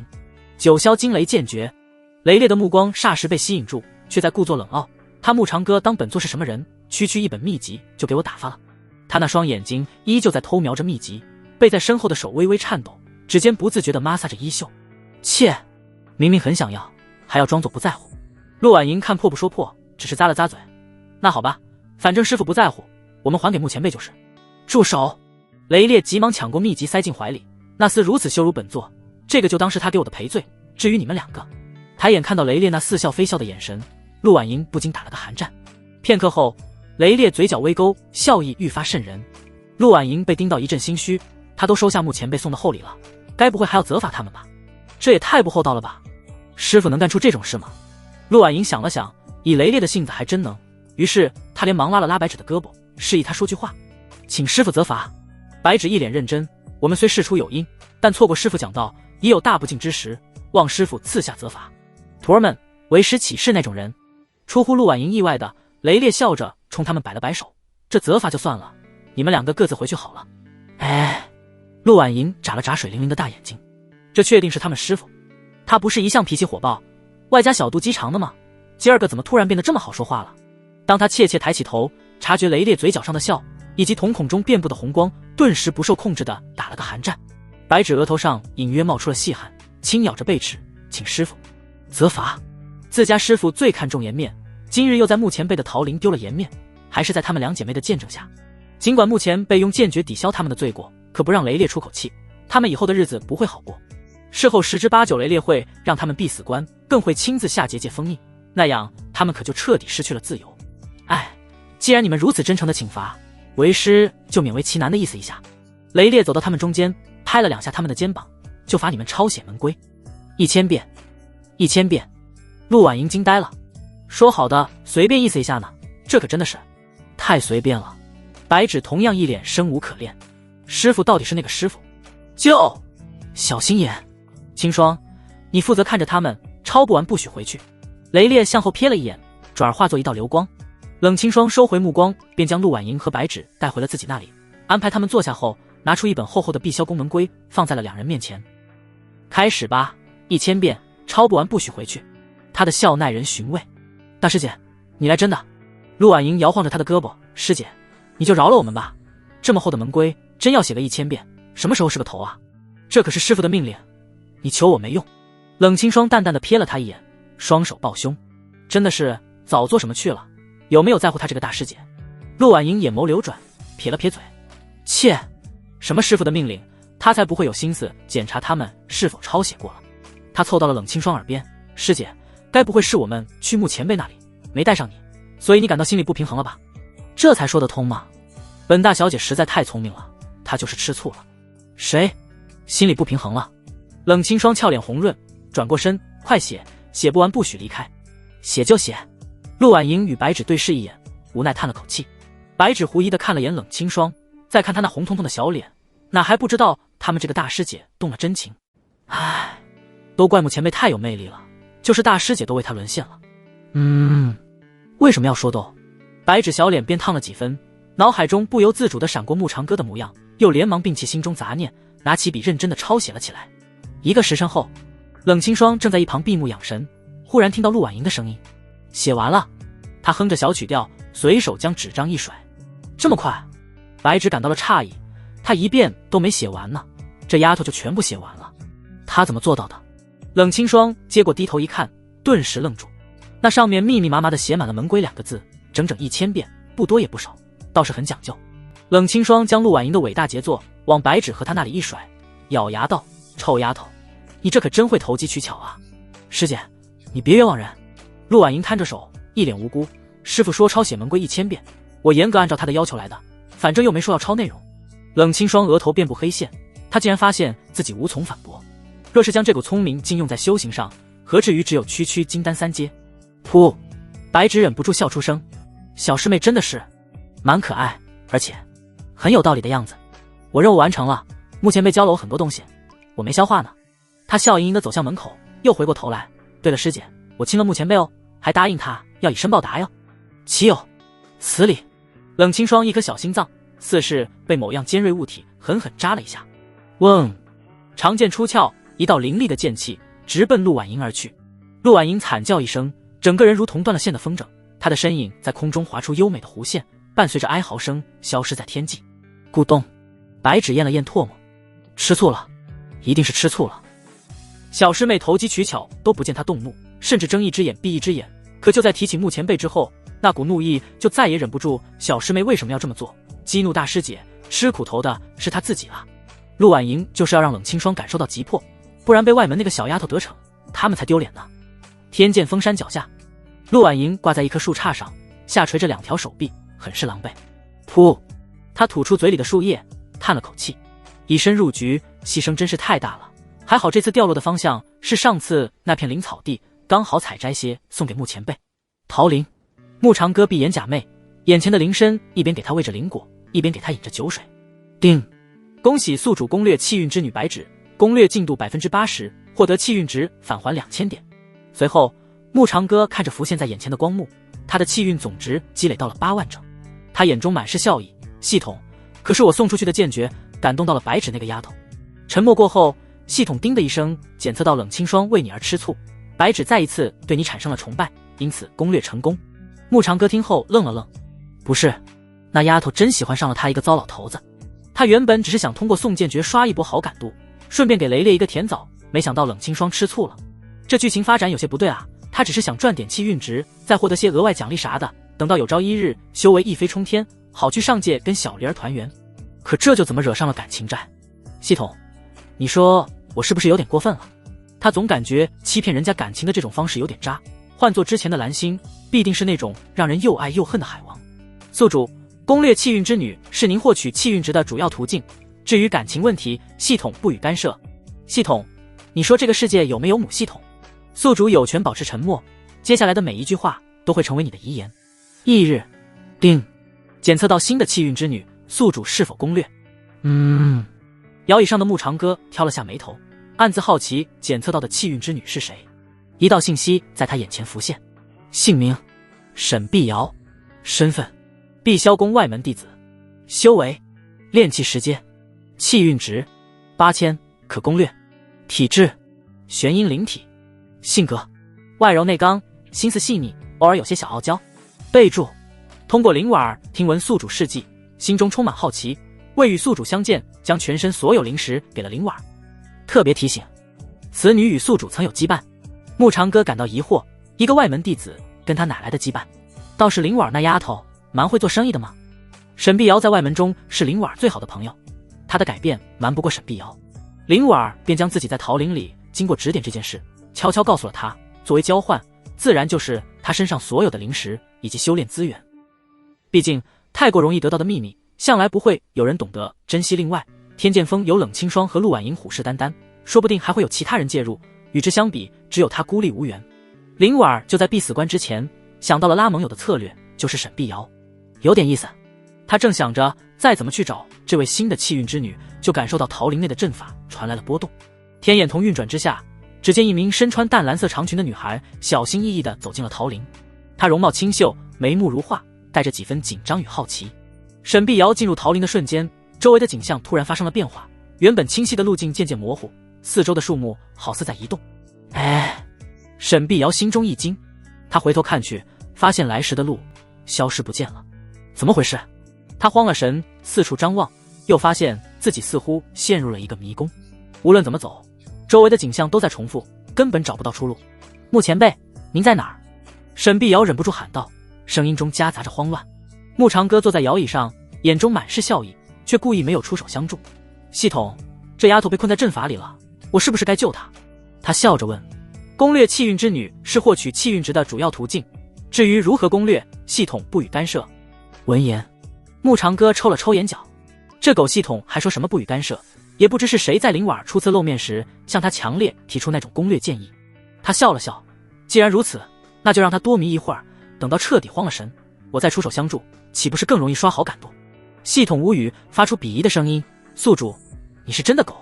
阵法中，沈碧瑶越走越慌，他只是想让穆前辈指导他的修行，哪成想人还没见过就被困在了阵法里。灵婉也没跟他说这里有阵法，这可怎么办？他该怎么出去？沈碧瑶的脚步不由得加快，可无论他怎么走，周围的景象都在重复，就是走不出去。穆前辈，您在哪儿？救命啊！不是，不就是被困在阵法里了吗？这丫头至于吓得哭鼻子，如此心性，磨练还不够啊！穆长歌叹了口气，身影陡然消失在原地。丫头，莫怕，我带你出去。他来到桃林内，伸出手搭上沈碧瑶的肩膀，用温和的灵力包裹住她的身体。沈碧瑶只觉得眼前一花，周围的景象迅速模糊，好似被一股无形的力量拉扯着。她下意识地闭上眼睛，等到再次睁开，自己已经站在了一个清幽的小院里。小院的四周栽种着桃树，花瓣随风飘落，空气中弥漫着淡淡的清香。石桌上摆着一壶热茶，茶香袅袅，沁人心脾。咦，这是哪里？他有些茫然地环顾眼前的景象。来到这里之前，好像有一双手拍他来着。慕长歌站在他身后，笑盈盈道：“不必惊慌，这是我的小院。”您是慕前辈？沈碧瑶惊了一下，转过身的刹那，看到一张非常和蔼的脸，又看着他缓缓坐在旁边的石凳上，浅尝了一口茶水。果然如尔说的那般，是个随和的老人。哪怕看似不再年轻，依旧难掩年轻时的俊美。只是前辈为何看上去又似曾相识？坐吧。慕长歌伸手示意，来喝茶。你好前辈，我叫沈碧瑶，我是婉儿的好朋友，方才多谢前辈相救，晚辈刚才实在是失礼了。沈碧瑶扭捏着上前，挥手间桌子上出现一个篮子，里面装着些新鲜采摘的灵果。这是晚辈的一点心意，前辈莫要嫌弃就好。他一边说，一边悄悄打量着慕长歌。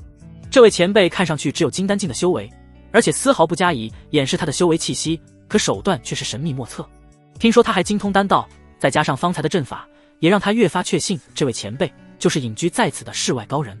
莫要多礼，既是婉儿的朋友，那就更无需在老夫面前拘谨。慕长歌摆了摆手，初次见面，我也没准备些什么。我这里有一块灵石，尚可给你拿去用作修行。他从袖子里掏出那块灵石，放在了石桌上。沈碧瑶表情微诧，那可不是块普通的灵石，而是一块极品灵石，仅此一块，其中蕴含的灵气就超越了100块普通灵石。他虽然在外门中算是天赋不错的弟子，但平日里修炼资源有限，哪里见过如此珍贵的灵石。目前被随手送给他一块，就好像这极品灵石在他眼里不过是寻常之物，果然财大气粗。此物于我而言只是身外之物。慕长歌不等他拒绝，就率先堵住了他接下来的话，也当作是刚才在桃林中吓到你的补偿。看着他那一张笑脸以及真诚，沈碧瑶内心涌起一股暖流。不知为何，在这位前辈面前，他竟然感受到了家的温暖。不，那是他在家中不曾有过的感觉。他自幼命运多舛，出生在一个偏远的山村，父母是普通的农户，家境贫寒，母亲勤劳能干，父亲花天酒地，喜好赌博。12岁那年，又遇到了一场瘟疫，母亲病死，父亲为还赌债，竟然要将他卖进青楼。所幸有一位前辈路过，并救下当年的他，还将他带入了碧霄宫，成为这里的弟子，让他走上了一条不寻常的路。沈碧瑶美眸中倒映着慕长歌的轮廓，握住茶杯的手开始止不住地颤抖。他瞳孔中的影像渐渐与10年前那位仙风道骨的身影重合。原来如此，这位慕前辈就是自己当年的救命恩人，只是那时他并没有胡须，恩人也不记得自己了。不过没关系，他记得就好，往后再寻机会好好报答这位前辈。叮，恭喜宿主攻略气运之女沈碧瑶，攻略进度 30%， 获得气运值返还2400点。恭喜宿主获得额外奖励玄阴真经地级功法，适合玄阴灵体修炼。多谢前辈，改日碧瑶再为您采摘更多的灵果。他收了那块灵石，展颜笑道：听婉说他还要为您打扫院子，只是他尚在闭关，前辈若不嫌弃，碧瑶可代为效劳。无妨，你们应当以修行课业为主。慕长歌放下茶杯，暗问了声系统，发生了什么事，怎么就直接攻略了这么多？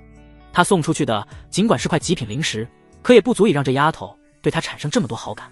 林婉是个例外，那是他们初次见面就进行了深入的交流，再加上经过他那一番天衣无缝的真情流露，由此收获并无意外。这个沈碧瑶只是通过林婉的关系来到了桃林，除此之外他们再无交集。还有，这丫头看向他的目光怎么带有一丝令人看不透的情愫在内，这又是什么原因导致的？宿主10年前外出游历，曾救过一个无家可归的女孩，并将其带入碧霄宫，因此产生了羁绊。慕长歌恍然又陷入到一段回忆。10年前，云清离最后一次闭关，为迎接飞升上界的天劫做准备。他既担心云清离渡不过天劫，又担心他渡劫后离自己而去。静不下心的他，决定去凡俗界游历。归来时，恰好碰到几个恶人，要将一个小女孩卖进那污秽之地。他顺手将人救下，带回了碧霄宫。入了外门之后，就再也不曾关注。原来是他。慕长歌仔细看了眼这个女孩，与10年前大不相同。如今该挺的地方挺，该翘的地方翘，可那双眼睛始终不曾改变。竟然是这个女孩先认出了他，也就难怪攻略进度会直接到了 30%。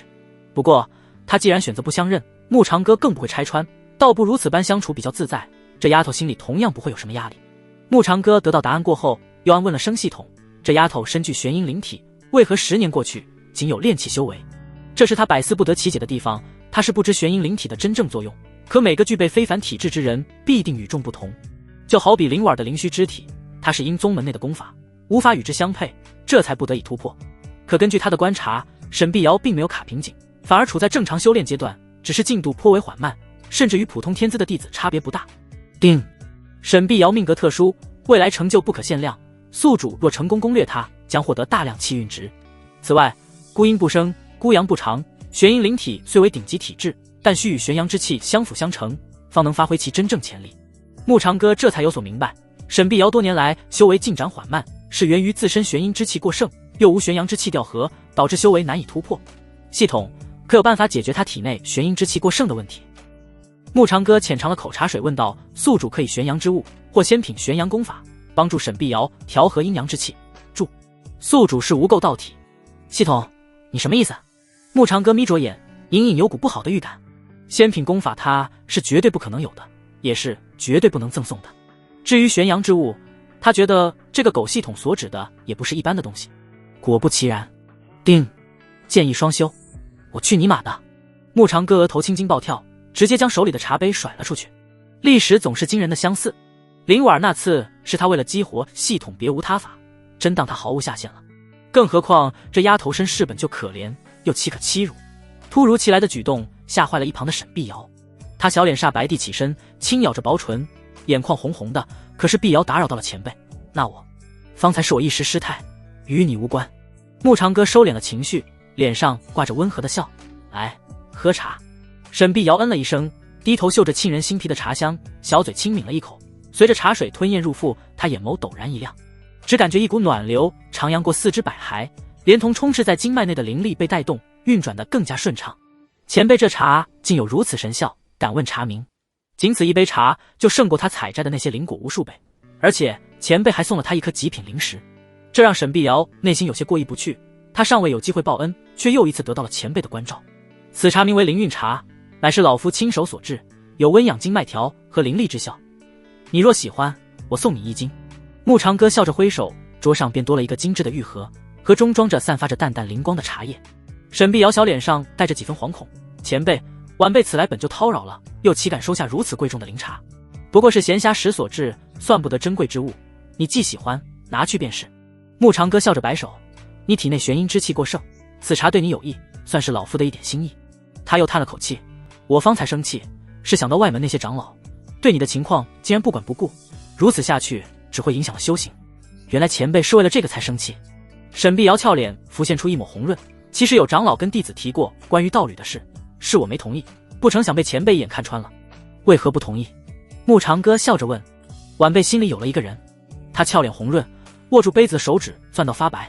他救了我，没有他就没有如今的我。沈碧瑶收起灵茶时，偷偷瞧了眼穆长歌。定，恭喜宿主攻略气运之女沈碧瑶，攻略进度 50%， 获得气运值返还1600点。恭喜宿主获得额外奖励玄阳丹，可调和阴阳之气，帮助沈碧瑶突破修为瓶颈。穆长歌一愣，系统，你这不是有办法吗？忽悠，接着忽悠这狗系统，前一秒还在忽悠他做禽兽，下一秒就给了这个奖励，还好他有节操。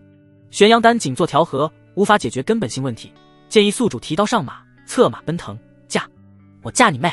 穆长歌黑着脸暗骂了一声，他迎向沈碧瑶那略有羞涩的目光，马上就是你们外门的考核了，错过这次又要等3年，既然我儿参加，你可有此意向？他咬了下薄唇，以我的实力很难取得好成绩，即便参加也只是浪费了机会。虽然炼气9阶就有资格参加，可大部分参加的人全部突破到了筑基，以他10阶的修为上去丢脸，不如暂时放弃，等到下一个3年之期，他突破了修为再参加不迟。穆长歌明白他的顾虑，沈碧瑶想在考核中脱颖而出确实困难，可既然与这丫头有那份羁绊，他又岂能坐视不理？不必妄自菲薄。穆长歌含着笑，你天赋卓绝，只是暂时被体内的玄阴之气所困，你我既然有缘，岂能让你空手而回？前辈的意思是，莫非他又要帮自己？他还是从前那般不在意回报，只凭一腔热血。穆前辈他真的好暖心，这是玄阳丹，可调和阴阳之气。穆长歌将丹药递给沈碧瑶，吃了它可打通你的筑基之路，再去参加外门考核就有了更大的把握。沈碧瑶看不出这丹药的具体品阶，可既然是前辈给他的，那就绝对非比寻常。他捧着丹药，没有推辞，没有多余的话，起身向着穆长歌深深的鞠了一躬。多年后再次相遇，哪怕他认不出自己了，依旧对他这样好。还有，自从他入了碧霄宫以后，尽管前辈没有明着交代些什么，那些长老也向来不曾忽略他的存在。林婉儿与他结交，正有这层缘故，那丫头也经常羡慕他，每个月拿到手的零食比起寻常弟子多了几块。或许这就是缘分吧。他暗自发誓，将来学有所成，必将报答前辈的恩情。穆长歌挥手阻止，你再给我举2个，就不是感谢，而是要送我走了。噗嗤，沈碧瑶笑出声，前辈您真风趣，人不疯流亡少。你是说风趣啊？望着他歪起来的小脑袋，穆长歌摆摆手，还好，我这个人风趣只有一点点，主要是很浪漫。那敢问前辈何为浪漫？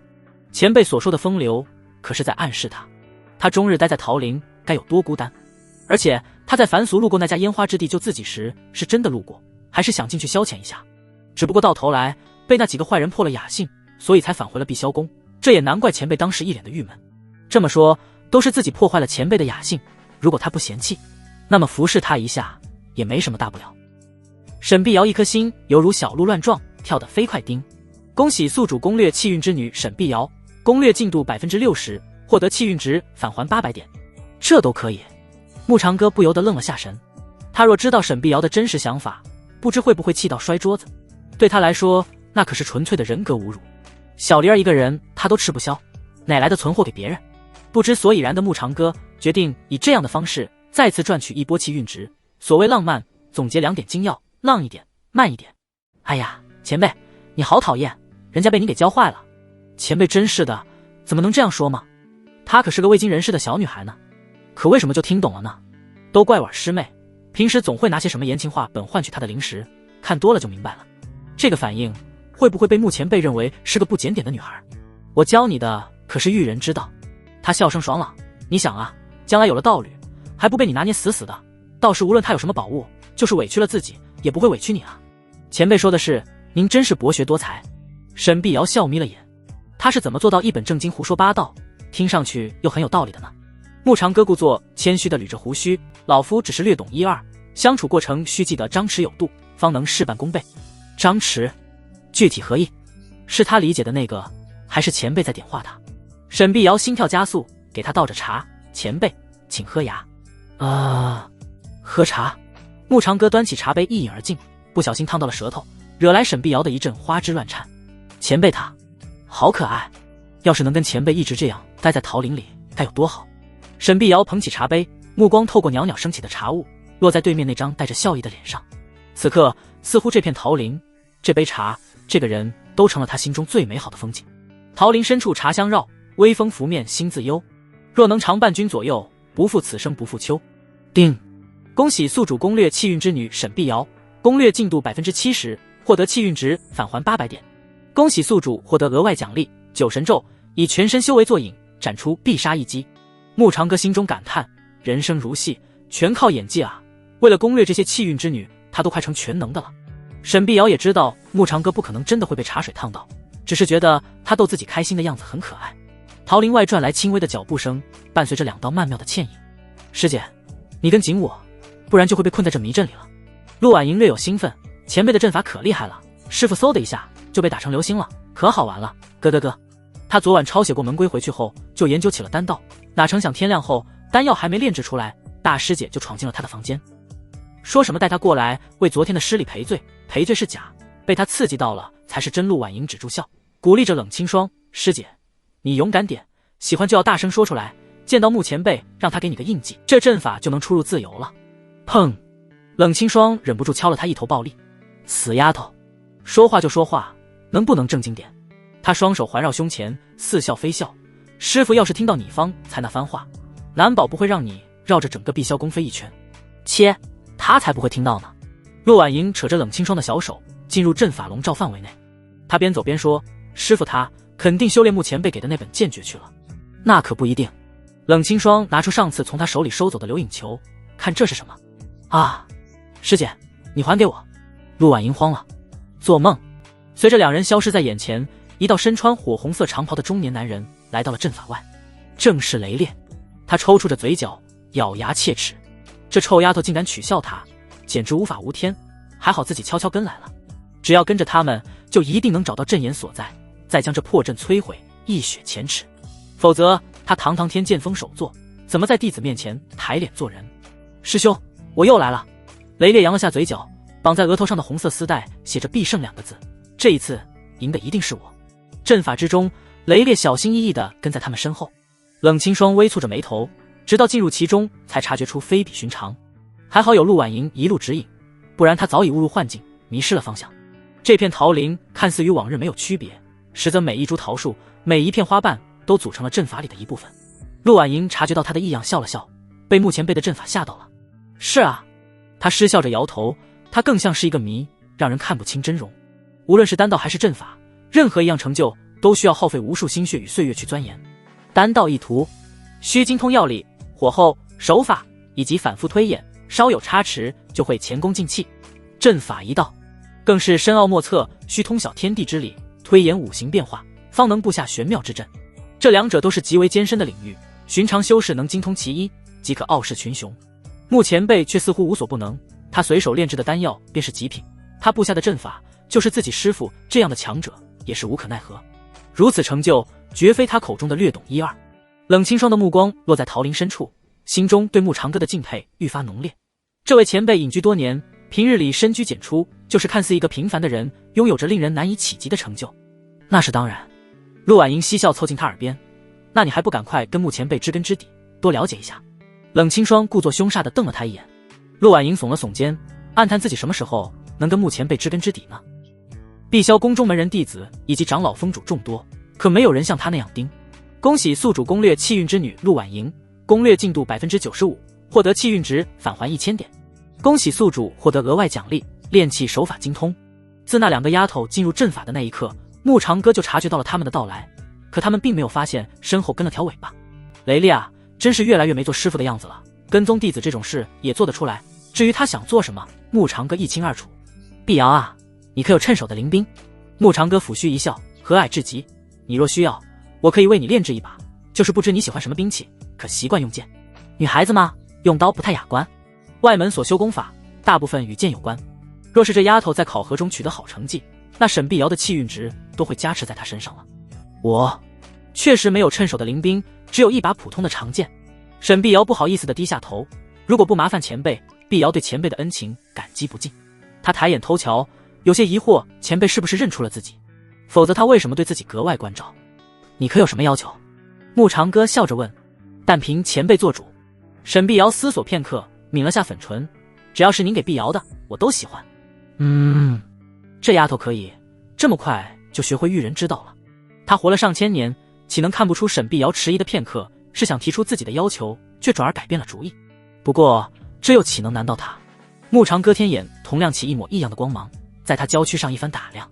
沈碧瑶忽然有种被看光的感觉，让他的小脸愈发滚烫，直到穆长歌收回视线，才松了一口气。那我就为你炼制一把流云剑。穆长歌又笑着说，此剑轻盈如云，与你再适合不过。沈碧瑶起身道了声谢，前辈当真是观察入微，又或者是他很暖心，至少他觉得如此。他从未向任何人提起过自己对灵兵的偏好，哪怕是灵婉儿，也不知道他一直喜欢轻盈灵动的剑法。穆长歌却一眼看穿他的心思，还要为他量身打造一把流云剑。或许前辈始终在暗中盯着他，只是不曾露面，怕他会有负担，自己又岂能让前辈失望？这次外门弟子考核，他一定要夺得头筹，如此才不枉费前辈的栽培。叮！恭喜宿主攻略气运之女沈碧瑶，攻略进度 80%， 获得气运值返还800点。听到系统的提示，穆长歌嘴角微翘。很好，已经 80% 了，气运总值也到了86400。碧瑶，你且回去，隔日再来取剑。穆长歌起身，目光深邃地看向桃林深处。老夫还有些事要做，等我忙完，就会为你炼制流云剑。他挥了挥手，沈碧瑶的曼妙身影消失在了小院内。等他反应过来后，已然出了桃林。此刻，阵法内陆婉莹以及冷清霜的身影就那么突兀消失在雷烈眼前。他揉了揉眼，人呢？怎么不见了？这阵法果然不简单。雷烈本以为跟着他们2个就能找到阵眼所在，不成想关键时刻把人给跟丢了，岂有此理！他额头青筋暴跳，好似又陷入了无尽的迷宫之中，无论怎么走，眼前的景象都在重复。终于在经过一番艰难的探索后，他来到了一棵桃树下。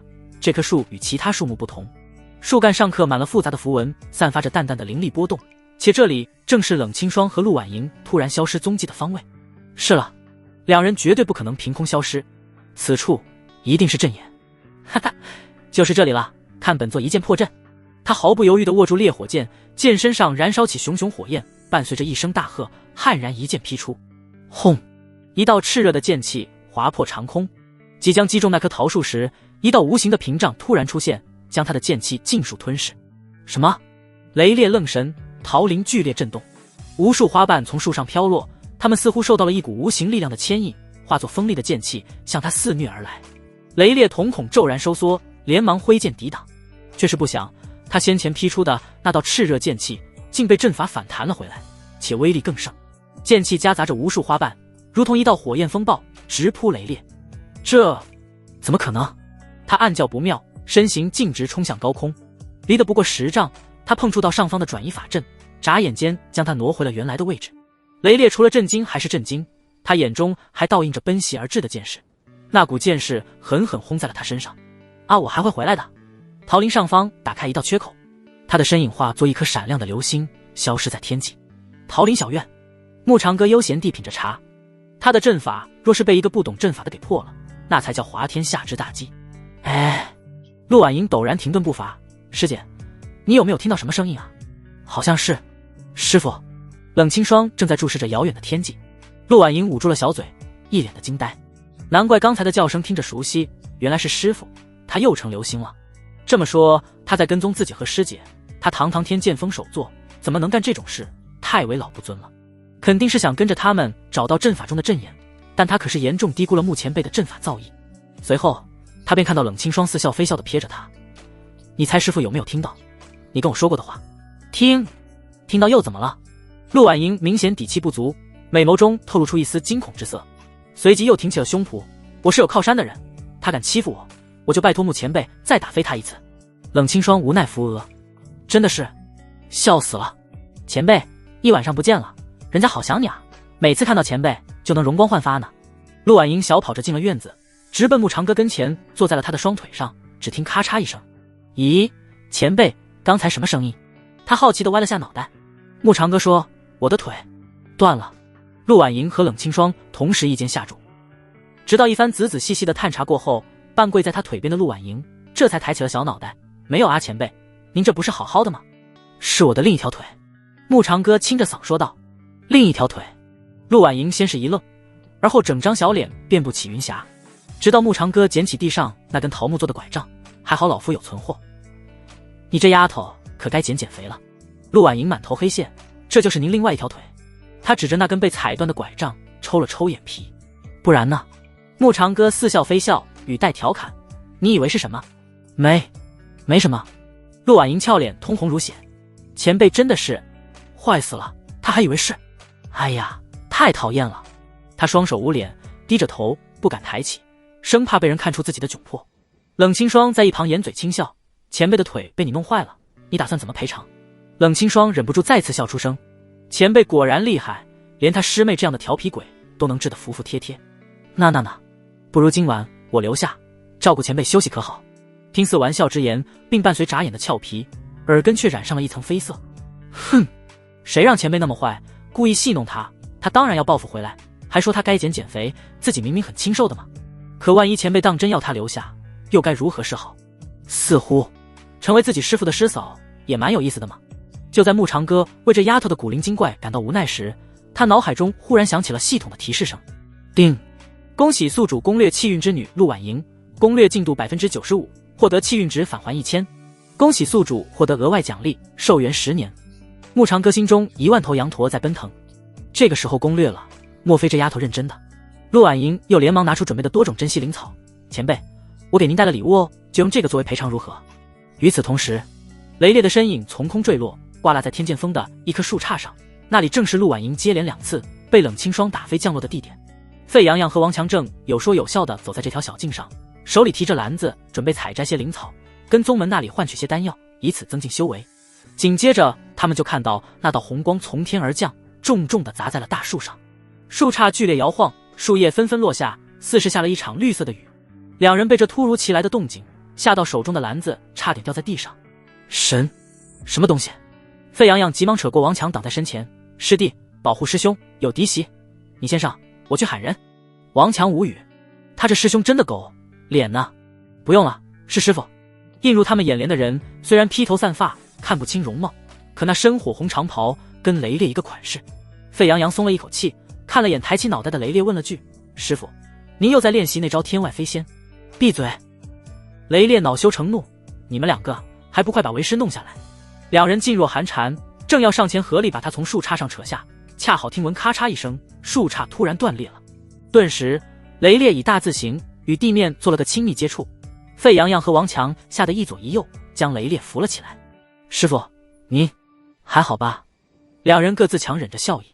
雷烈浑身沾满树叶和草屑，含怒甩开两人，全是废物，为师要你们何用？气得他一人踹了一脚，并问道：你们两个在此做什么？雷烈拍了拍身上的尘土，可真是倒了8辈子血霉，先是被木长哥的阵法打飞，又被这两个不成器的弟子害得摔了个狗啃泥。两人被雷烈经此一问，各自哑口无言。实话实说，肯定要被大骂一顿。雷烈最反感借助丹药修行。王强想要后退，哪成想被费洋洋一脚踹到了雷烈跟前，顿时心中涌起一股强烈骂人的冲动。费洋洋这个狗东西，不要脸，他妈给不要脸开门！呵，就狠狠地吐槽过后，王强迎上的是雷烈那血红的眼神。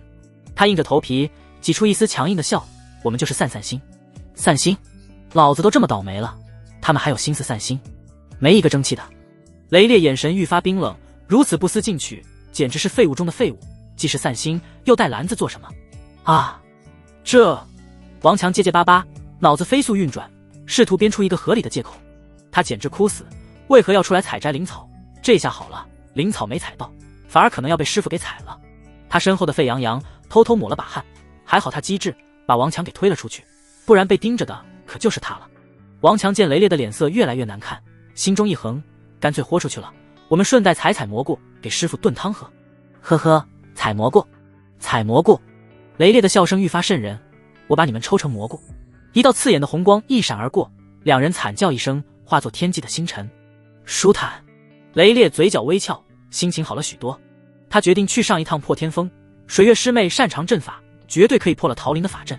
破天峰幽谷深处，一汪温泉氤氲着袅袅热气，泉水清澈见底，从高处流下，响彻着悦耳的水流声，灵气萦绕，宛如仙境。水月泡在泉中，娇嫩的红唇勾勒着淡淡笑意，纤细素手拨弄着水花，荡漾开层层波澜。水面在阳光的照耀下折射出七彩的灵光，泉水只及她的蛮腰，隐约可见修长的双腿。咕咚！躲在草丛后的雷烈不受控制地咽了口唾沫。他来的似乎不是时候，实在是路过水月居所时没见到他，离去时恰好听到了这里传来的声音。倘若被水月发现他藏在这里，那可就百口难辩了。雷烈意识里要离去，脚却如同生了根，直勾勾地盯着泉水中的美人儿。谁在那儿？水月身形骤然而起，一件雪白色的长裙自岸边飞来，迅速裹住她的曼妙身姿，裙摆如花瓣般展开其下，一双精致的白净玉足泛着淡淡的粉红色，隐约可见那对足弓上沾染着的水珠以及白色的雾气。吼！水月一眼锁定偷窥她的贼人，卷起一袭泉水，化作一条水龙。水月师妹，误会啊！雷烈祭出长剑，破碎了攻势，那4溅的水花将他淋成个落汤鸡。雷师兄！水月看到来人，眉心轻抿，他赤足踩在一块岩石上，居高临下俯视雷烈。你堂堂天剑锋首座，竟做出这等偷窥之事，真是令人不齿。雷烈叫苦不迭，这下可真是跳进黄河也洗不清了。他举手保证：师妹，我发誓，我什么都没看到，更没看清你那水蓝色的内劲。雷烈立刻抬手捂嘴，眨眼间又是一道水龙向他狠狠轰了过来。此刻的水月又羞又恼，更想要了雷烈的命。雷烈背后冷汗直流，想也不想直接祭出杀手锏。穆师兄有麻烦，我是来找你帮忙的。轰！水龙在距离他不足1丈时四散开来，伴随着一道香风出现在他眼前，只是那声音令人生寒。你说什么？望着水月那清冷的容颜，雷烈暗自松了口气，还好自己聪明，逃过了一劫。接下来就是哄骗水月，去帮他破阵了。桃林，穆长歌送离陆婉莹以及冷清霜，便回到了摇椅上，不等躺下召唤出灵身，突然一道传音传进了他的耳朵里：长歌，速来见为师。这道声音如泉水般清澈，带着一丝不容置疑的威严，正是他的师尊碧霄宫太上长老妙音仙子。穆长歌收了陆婉莹留下的灵草，身影消失在原地。走之前，他撤去了桃林中的阵法，以防有人误入其中。不多时，他来到了师尊妙音的闭关之地，踏入其中，迎面闻到一股淡淡的清香。妙音正侧卧在一张白玉榻上，身着一袭轻薄的白色纱衣。丁，检测到气运之女，宿主是否攻略？姓名：妙音，身份：碧霄宫太上长老，修为：渡劫七阶，气运值20万，可攻略。体质：鼎炉之体，难修的福音。性格：外似清冷孤傲，不通情爱，实则内心炽热如火，一旦攻破心房，便展现出极致的热情。备注：因心境不稳，修炼出差，气息紊乱，急需调理。卧槽，师尊果然是气运之女。还有鼎炉之体是几个意思？难不成当真要他欺师灭祖？他有几条命啊？自己这师尊随便挥挥手就能让他尸骨无存了。不过师尊的气运值真诱人。牧长歌压下心中的杂念，上前拱手行礼：弟子见过师尊。不必多礼。妙音抬头在他身上停留片刻，暗自叹了口气：坐吧。果然他的修为仍止步于金丹境，虽有些小小的提升，可无法打破桎梏，延长寿元，也不知这孩子具体还能活多久。他怕这次不见牧长歌一面，等他下次出关，就再也见不到这个弟子了。牧长歌定了定心神，在不远处的蒲团上坐了下来。这处位置的对面还有一个空余的位置，那里本是云清离听到的地方，妙音也只有他们这2个亲传弟子。望着牧长歌那空落落的眼神，妙音心中便知晓他在想些什么。他轻叹一声：长歌，可还记得当年你刚入门时的情景？当然记得。牧长歌点头笑道：若不是师尊收我为徒，我早已沦为尘埃。你虽天赋不高，但心性坚韧，秉性纯良，又尊师重道，为师一直看好你，这才将你收作亲传弟子。妙音眉头微蹙，眼中柔和，只是没想到这么多年过去了，你仍是停滞不前，如今这番模样让我心中着实不是滋味。奈何修炼一途与天抗争，为师一时无能为力。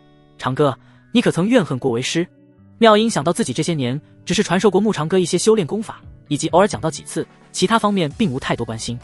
眼看自己这个弟子就要走到了尽头，心中难掩愧疚，是我辜负了师尊的期望。牧长歌起身抱拳行礼：凡是师尊能给弟子的，弟子一样不少，又岂敢生有怨恨之心？修真一途以争取为主，岂可百依百顺？为师既喜欢这样的你，又心疼这样的你。他缓缓坐起身，纱衣随着他的动作轻轻滑落，露出一截白皙如玉的手臂。罢了，再说这些已是无用。妙音指了指他边的位置，示意牧长歌坐下。牧长歌看着妙音，有些短暂的失神。她的美不同于云清离，是一种成熟中带着几分慵懒，慵懒中又透着一丝威严。妙音看到牧长歌的鼻子冒出一道血线，皱了皱眉：长歌，你气血怎会如此不畅？可要为师帮你疏导一下。不敢劳烦师尊。牧长歌讪讪一笑，抹了抹鼻子：许是这里灵气过于浓郁，弟子一时吃不消。妙音倒是不疑有他，他这处位置是整个碧霄宫灵气最为浓郁之地，以牧长歌枯败的气血有所不适，不足为奇。无碍就好，倒是为师近日心境不稳，许是轻离飞升，从而有些急迫了。他一边颔首一边说：你与他是师兄妹，他已踏上登天路，可你多半只腿迈进了黄泉，为师难免感慨。师尊不必为我担忧，修行之路各有机缘，强求不得。他站起身，在妙音面前恭敬行了一礼：只是弟子尚未报答师尊，还请师尊容弟子为您做最后一点小事。轰！他掌间的灵力凝成了一团火焰，又将各种不同的药草投掷进小型的丹鼎之内。千叶草、洛神花、血灵芝。妙音看着那一颗颗药草被投进了丹鼎之内，微蹙着眉梢：你这是在炼制气血丹？他竟然不知自己这个弟子何时学会了炼丹，诧异又很快被紧张所取代。不可乱来，我自有办法调理，无需你以命相搏。气血丹的炼制需以消耗寿元为代价，他本就寿元所剩无几，妙音想阻止又无从下手，生怕不小心伤了他。牧长歌手中的火焰稳稳燃烧，药草在丹鼎中逐渐融化，散发出淡淡的清香。与此同时，2道身影来到了桃林外，正是水月和雷烈。水月蹙着眉头，美眸紧紧盯着前方。雷烈告诉他，牧长歌被人以阵法困在了桃林中。听闻后，他只感到不可思议，谁人敢在碧霄宫对牧长歌出手，而且又能以阵道将他幽禁？精通此道的就只有他破天峰门下的弟子，难道是？水月想到一种可能，暗自冷哼一声：云清离啊云清离，你可真是霸道，人都飞升了，还不忘将牧师兄据为己有。难怪飞升当日，牧师兄将他送至飞升台，没一会儿人就不见了。若非雷烈跑去告诉他这里有阵法，他都想不到有这种事。可那又如何？既然自己知道了，他也飞升了，那穆师兄便与云清离断了因果，自己倒要看看这阵法能不能挡住他。水月师妹，拜托了。雷烈咧嘴笑着拱手，穆师兄可全靠你来解救了。他就知道水月对穆长歌一直有着特殊的感情，尽管他表面清冷孤傲，但每次提到穆长歌，他眼神中总会闪过不易察觉的温柔。而且只要他能破了阵法，自己就能找回颜面，若是破不了，那丢脸的不止他一个，怎么样都不亏。雷烈都在感叹自己的聪明。水月没有理会雷烈的恭维，他的美眸紧盯桃林深处，心中泛起一丝波澜。他与穆长歌相识多年，可两人之间未曾有过亲密的交集，只不过穆长歌那温和的笑，谦虚的态度，时至今日依旧深深印在他心中。尤其在他刚入门时遇到了修炼瓶颈，穆长歌耐心地为他讲解功法要诀，那时的他眼中满是真诚与关切，似是一缕阳光照进了他的心房。可他心中似乎只有云清离，他无数次看到他与云清离并肩而行，谈笑风生，每次他心中便会涌起一股难以言喻的酸楚。他曾试图将这份感情深埋心底，告诉自己穆长歌与云清离才是天造地设的一对，自己不该有任何非分之想。如今云清离飞升，穆长歌独自一人苦守桃林，既然雷烈找上他，那么他也不想再退缩。穆师兄，这一次我不会再放手了。水月深吸一口气，迈步走进了桃林。当他踏入深处，眉心逐渐锁紧，只因四周一片宁静，并没有阵法的痕迹。他再次感应，仍是没有任何阵法的波动。他那脸色骤然冷了下来，转身看向雷烈：“雷师兄，你确定穆师兄被人困在了阵法内？”“当然，我亲眼所见。”雷烈心中一紧，实在有些摸不清头脑，好端端的阵法怎么就忽然不见了？总不能是穆长歌知道他会带水月前来破阵，便提前撤销了阵法，那他可就完了啊！水月一定会认为他在故意戏耍他，再加上他偷看人家洗澡，想到这，雷烈就不由得打了个寒战。“师妹，你再仔细看看，说不定是阵法隐藏得太深。”雷烈满脸堆砌着笑意，可他也丝毫捕捉不到阵法的痕迹。以往走到此处时，他早就飞出去了。上当了，一定又上当了。他这老六师兄肯定得知了他的想法，就提前撤了法阵。雷烈，你是在戏弄我吗？水月脸色愈发冰冷，有没有阵法存在，岂能瞒过他的眼睛？你堂堂天剑锋首座，竟做出这等无聊之事，我水月岂能容你这般羞辱？漩涡之阵，起！随着水月双手掐诀，四周的灵气陡然凝聚，化作一道巨大的漩涡，卷向了雷烈。雷烈本就理亏在先，又见势不妙，当即就要遁逃，然而那漩涡之阵已然将他卷入其中。师妹，听我解释啊，我真没有骗你啊！水月根本无心听他的解释，反是那漩涡之阵的拉扯之力愈发增大，雷烈的身影在空中旋转，最终化作一颗闪亮的流星，直至消失。他冷冷地看着雷烈的身影在空中划出弧线，诱人的娇唇上终是扬起了一抹笑意。其实他明白雷烈多半没说谎，而且看他那满身狼狈，就猜到一定在这阵法里吃了亏。他这么做只是想借机报复雷烈，谁让这个臭男人偷看他洗澡，他又不是穆师兄。水月俏脸不禁泛起了一抹红润，心跳跟着加快，因为他已经看到了穆长歌的小院。至于这里为何会有阵法，以及穆长歌是否为阵法所困，只有见到他就全部明白了。让他失望的是，并没有在里面找到穆长歌，只有那张摇椅以及冲泡的灵茶摆放于院中的石桌上。师兄，你去了何处？水月来到石桌前，指尖轻触着上面的茶杯，似乎能让他感受到穆长歌残留的温度。他的目光又落在摇椅上，好似看到了穆长歌悠闲地坐在那里，对着他轻轻招手。水月忍不住上前，白皙的手掌划过那张摇椅，也曾无数次幻想过与穆长歌并肩而坐，品茶论道，谈笑风生。师兄，你可知我在等你？他抬头仰望着天际，虚空悬挂的那轮大日只剩下一角。另外一边的天剑峰上，费阳阳和王强两人手里各自美滋滋地捏着一枚丹药，这可是他们耗费极大的代价跟宗门换来的破镜丹。不知不觉，两人的脚步在那棵树下停留。师弟，最近为兄每次路过这里都有种不好的预感，你说这棵树挂过多少人了？王强摇头，不知，但我也有种不好的预感。说完他还打了个寒战。这几日天剑峰太古怪，先是不见了李长风，而后师父突然出关讲道，还说李长风犯下大错，已然将其逐出师门，可具体缘由无人可知。而雷烈每次去过桃林，又都要施展一次天外飞仙，实在诡异。什么东西？费阳阳看到了天际的那模糊红色流光，吓得魂不附体。快逃！他哪还认不出来，又是雷烈在修炼那招天外飞仙。砰！两人来不及行动，雷烈就此跌落在他们脚下，掀起一片尘埃。费阳阳手里的丹药恰好滑进了雷烈的指缝。师父。费阳阳勉强笑了下。雷烈爬起身，看了眼将手缩在身后的王强，拿来。那语气不容置疑。王强颤着手呈上了丹药，整个人却不寒而栗。老子让你们两个投机取巧！啪！伴随着一道红光消逝，两人惨叫着飞了出去，沸扬扬坠落山崖。好在被一颗枝干挂住了裤腿，刚按到了生得救了，他的瞳孔就缩成了针状。你不要过来啊！话音落，王强精准打击，哐！妙音处，已是过去了3个时辰。牧长歌以无限消耗自身寿元为代价，炼成了气血丹。他脸色苍白如纸，额头布满汗珠，整个人形同枯槁，全靠那根拐棍支撑着不倒。丹药已成，请师尊服下。牧长歌颤着手，将丹药塞进了呆滞中的妙音嘴里，顺着他喉咙自上而下滑落。滴答，妙音内心深处似有一滴泉水溅落在他那古井无波的心湖之上，荡起层层涟漪。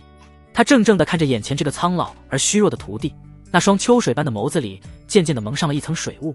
长歌，你为何如此？没有为何。牧长歌拄着拐棍，颤颤巍巍地向外走去，声音传回：小梨儿离开了，师尊就是弟子最重要的人。轰隆，妙音的心湖被一道惊雷给劈开，水面掀起了滔天巨浪。他从未想过自己这个废柴般的徒弟会为了他不惜耗费为数不多的寿元炼制气血丹。妙音就那么傻傻地站在原地，看着那道步履蹒跚的苍老身影迈出一步又一步。他既感动又愧疚，还有一丝说不清道不明的情愫，以至于自己那颗古井无波的道心不知不觉受到了触动。这傻孩子为了那份孝心连命都不要了，他已经油尽灯枯了。叮！恭喜宿主成功完成首次攻略气运之女妙音仙子，攻略指数 5%， 获得气运值返还1万点。恭喜宿主获得额外奖励推云36手房中秘籍，此手法一经施展便可使人如坠云端，对宿主产生极强的依赖感。卧槽，一种植物，这个推云36手是怎么回事？狗系统又在闹什么幺蛾子？不过师尊的气运值是真高啊！心神放松之下，他嘴角的笑意还未完全展开，就感到眼前的世界开始模糊。下一秒，他双腿一软，如同断了线的木偶向前倒了下去。妙音仙子瞳孔猛然收缩，身形一闪，顷刻间出现在牧长歌身旁，将他稳稳接住。为师可值得你这般做？牧长歌双目紧闭，呼吸微弱的几乎不可察，双手更是冰冷的吓人，似乎随时会消散在这天地之间。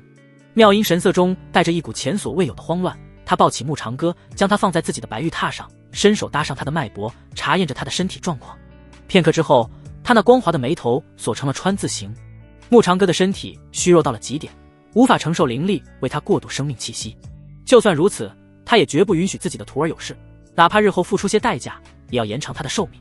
这是为师珍藏的9转骸魂丹，虽不能延长你的寿元，但可以暂时维持住你的生机。妙音取出丹药，掰开牧长歌的嘴，往里塞了进去。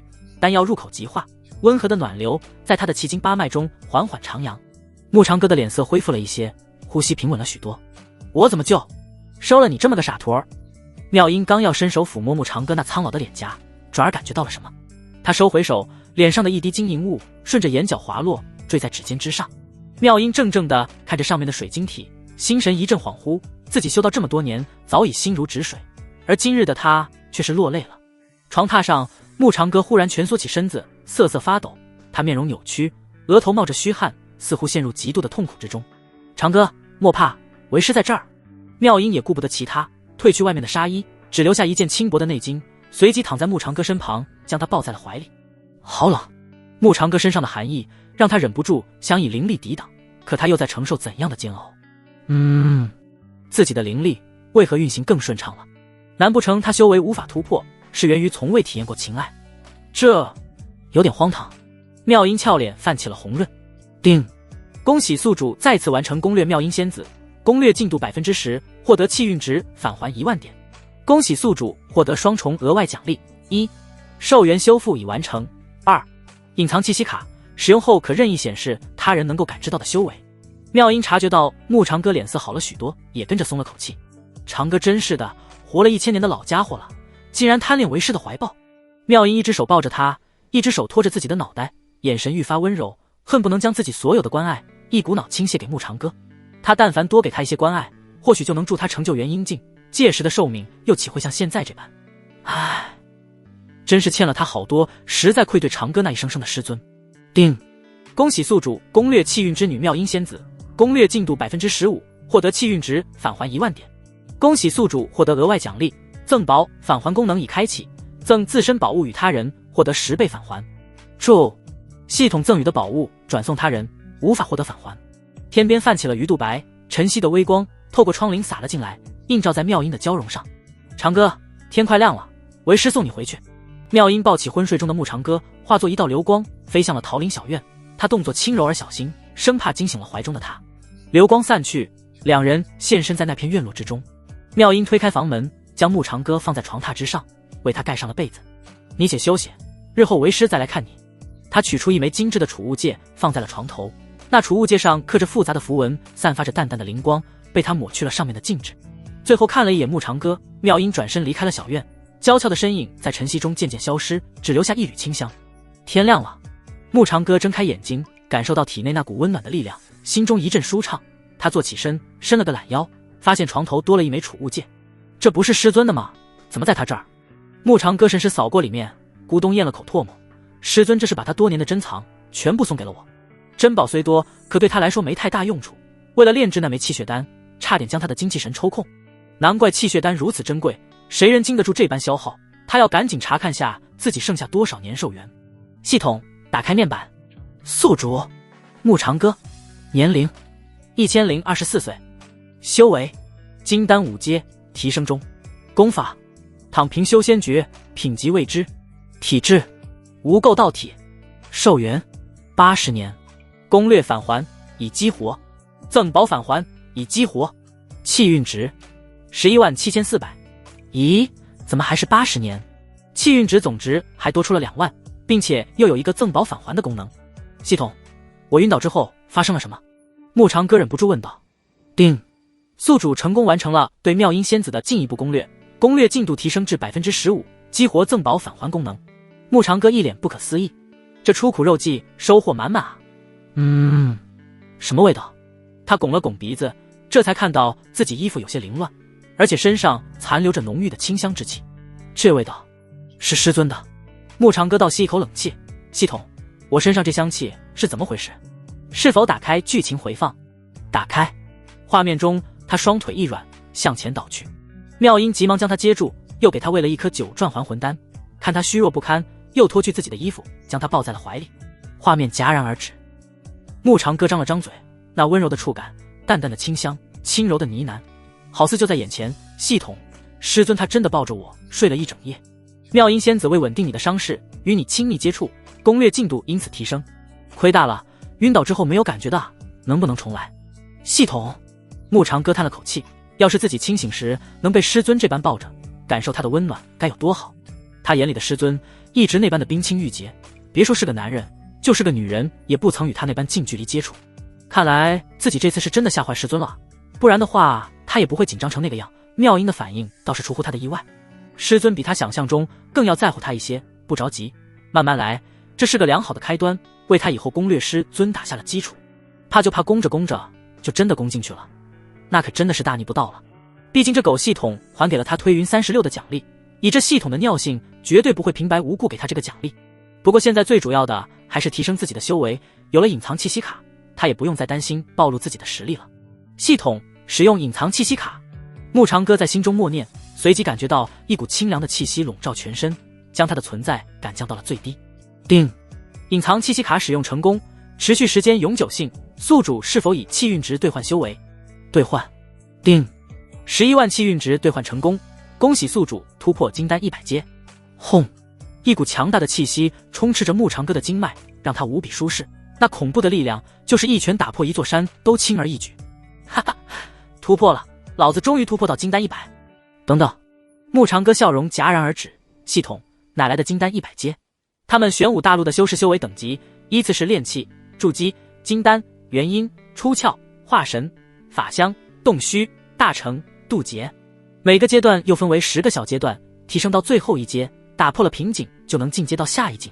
到了他这，怎么就直接变成100阶了？简直就是离谱他妈，给离谱开门。叮，宿主的经脉是寻常修士的10倍，相应的修为底蕴也是常人的10倍。卧槽！穆长歌想骂娘，这不就是说底蕴雄厚，突破的难度也增加了10倍，100阶的修为舍我其谁？随后他又问了句自己当前的修为有多强。宿主可与100个金丹修士打成平手。汗，蝼蚁般的金丹，跟他们比哪来的成就感？他又问道：要是遇上元婴境修士呢？元婴之内你无敌，元婴之上一换一，也还行，至少证明他现在的战力堪比寻常的出窍境强者。牧长歌深吸了几口气，终于接受了这个事实，直到看到自己的寿元，再也绷不住了。系统，你给我有感情的解释解释，为什么我的寿元还是80年？他娘的，整整突破到金丹100阶啊，寿元竟然没有任何增长，谁绷得住？随后系统给出了解释，宿主修为没有大境界提升，寿元不得已增加，建议宿主攻略气运之女获取气运值，同时宿主大境界的提升得到的好处仍是10倍。就无语。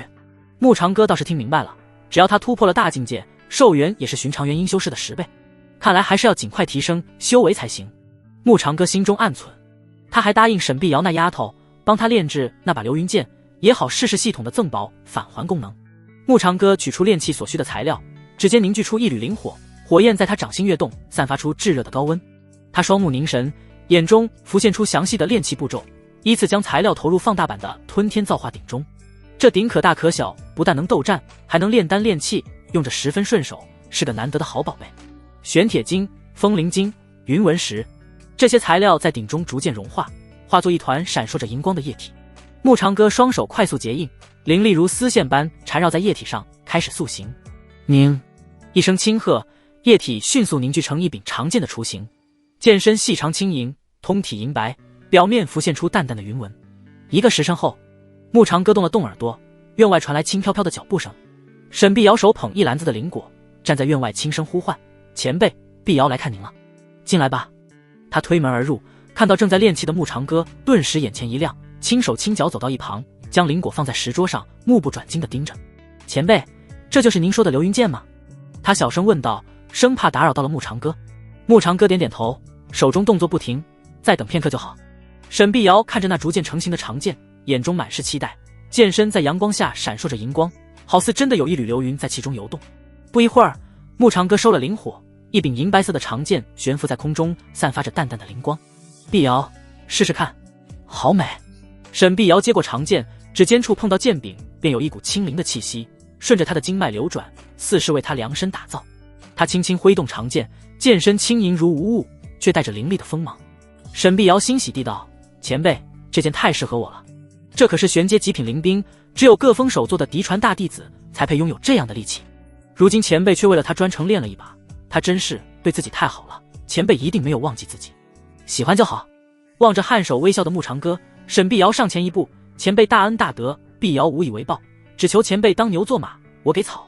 不，碧瑶的意思是，我给前辈当牛做马，终身侍奉您左右，也好让我不做那无根之草。